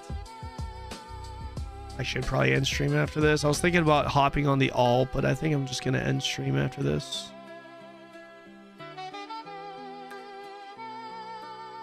Yeah, I definitely need to. Oh, we got a couple of 2 stars here. We're almost there, by the way.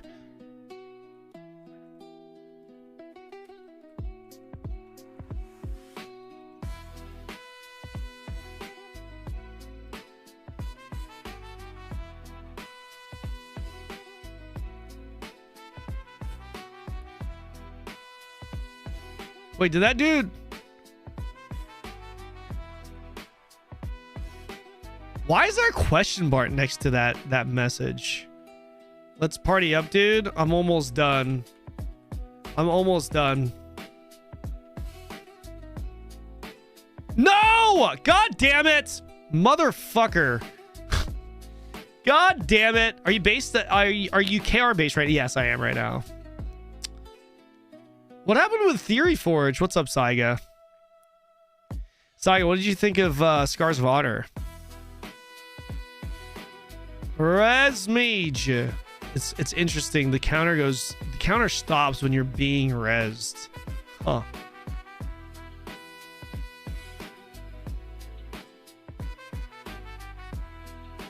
I love the Naga 6 with 6-button side panel. I use 12 buttons. I cannot use 6. But this mouse is a bit too big, man. I'm gonna struggle. I think I need to go back to the Naga, man. Unfortunately. Wish you had a secondary weapon to switch to. Really? I kind of like the fact that there is no secondary weapon. I'm kind of sick of weapon swapping games, man. And we've got more on the horizon, by the way.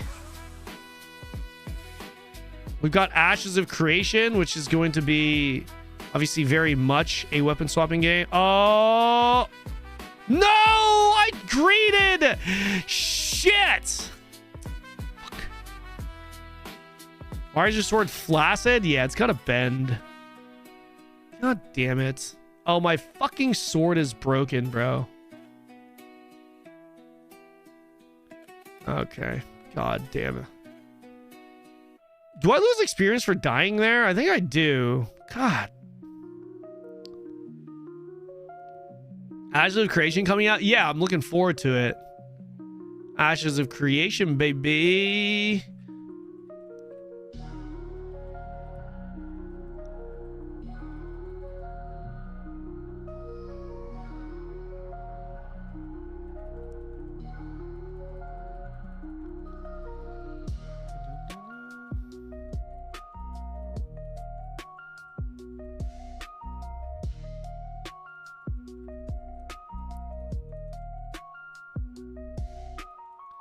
Need to figure out how to cycle the shields a little bit better. God damn, that 3-star is Omega experience, man. Shit.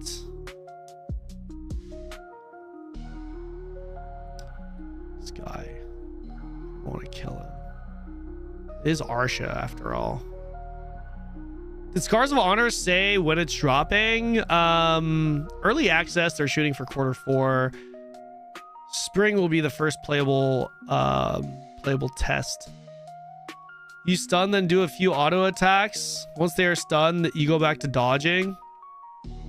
Yeah, but I want to open with my Attack on Titan Levi shit, right?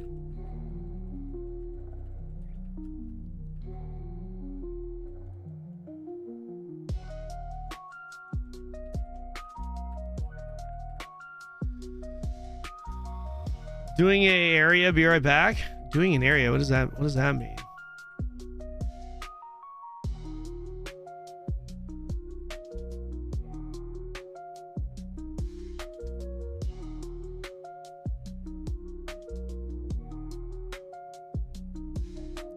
Wait, what is this? With the stun, you can... Wait, what? Mid-cast? Oh, shit! Yo!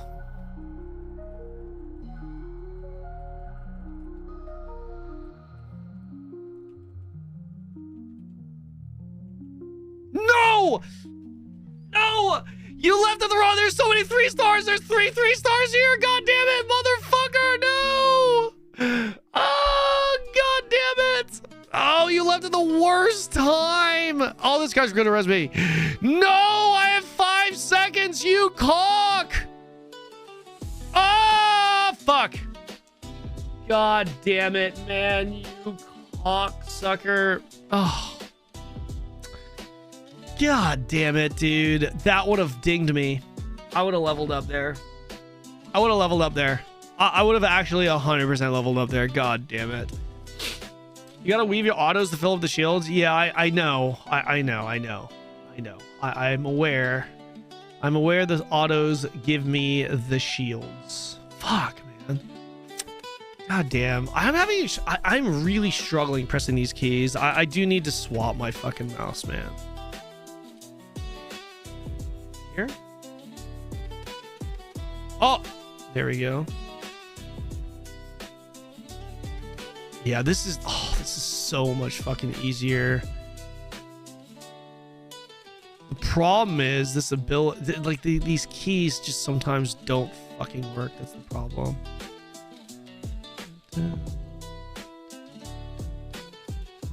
The shields are pretty fucking sick though. Use those cards I gave you? Yeah, I did. I am. Oh wait. I have 2 cards. I think I use, maybe we go health.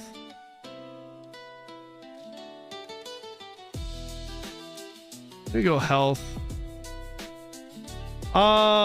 With the second sword build is better for solo play in my opinion.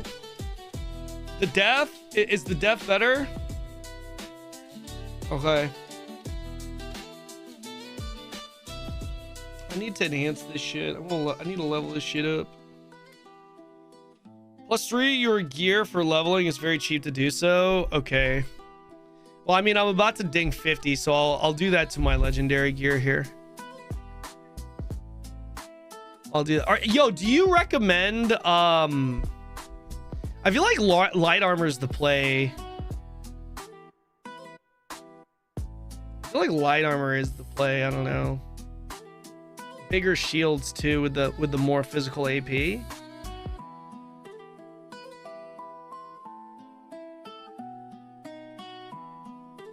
Heavy armor chest and everything else light. Heavy chest 3 light. Heavy chest 3 light. Wait, heavy chest 3 light. Oh yeah. Heavy chest, yeah. I have this legendary armor that's heavy though. Did I choose wrong or was I given this? I don't fucking know. I need level 50 fucking legendary gear. No, wait, maybe I get to choose the rest of them. I'm on NA. He's all heavy at 50, then at 60 fix it. Okay. All right, we'll figure it out. I see you. Yeah, I see you in Discord. I might join you in Discord for a bit later, Saiga. I've got some work I need to do. I do. I got some work I need to do as hell, though.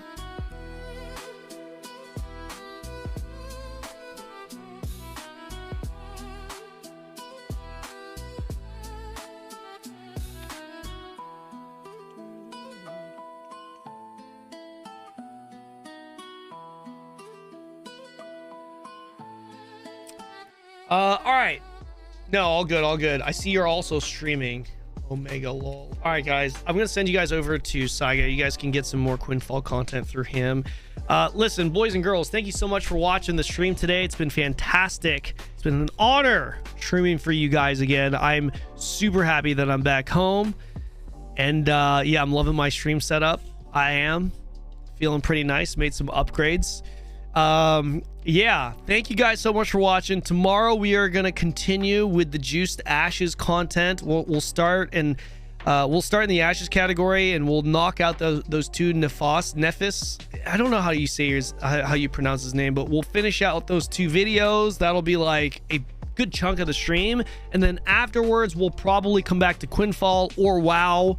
I'm honestly thinking Quinfall. I think I might hop into WoW a little bit, retail WoW a little bit closer to midnight maybe. Also, I kind of want to play a little bit more ESO too, but right now kind of enjoying Quinfall, so we'll see how it goes. Yeah, thank you guys so much for watching. Give Saiga my best. He's literally in the chat right now. Thank you guys so much, and yeah, hope you guys enjoyed the show. See you, boys. See you tomorrow. Peace.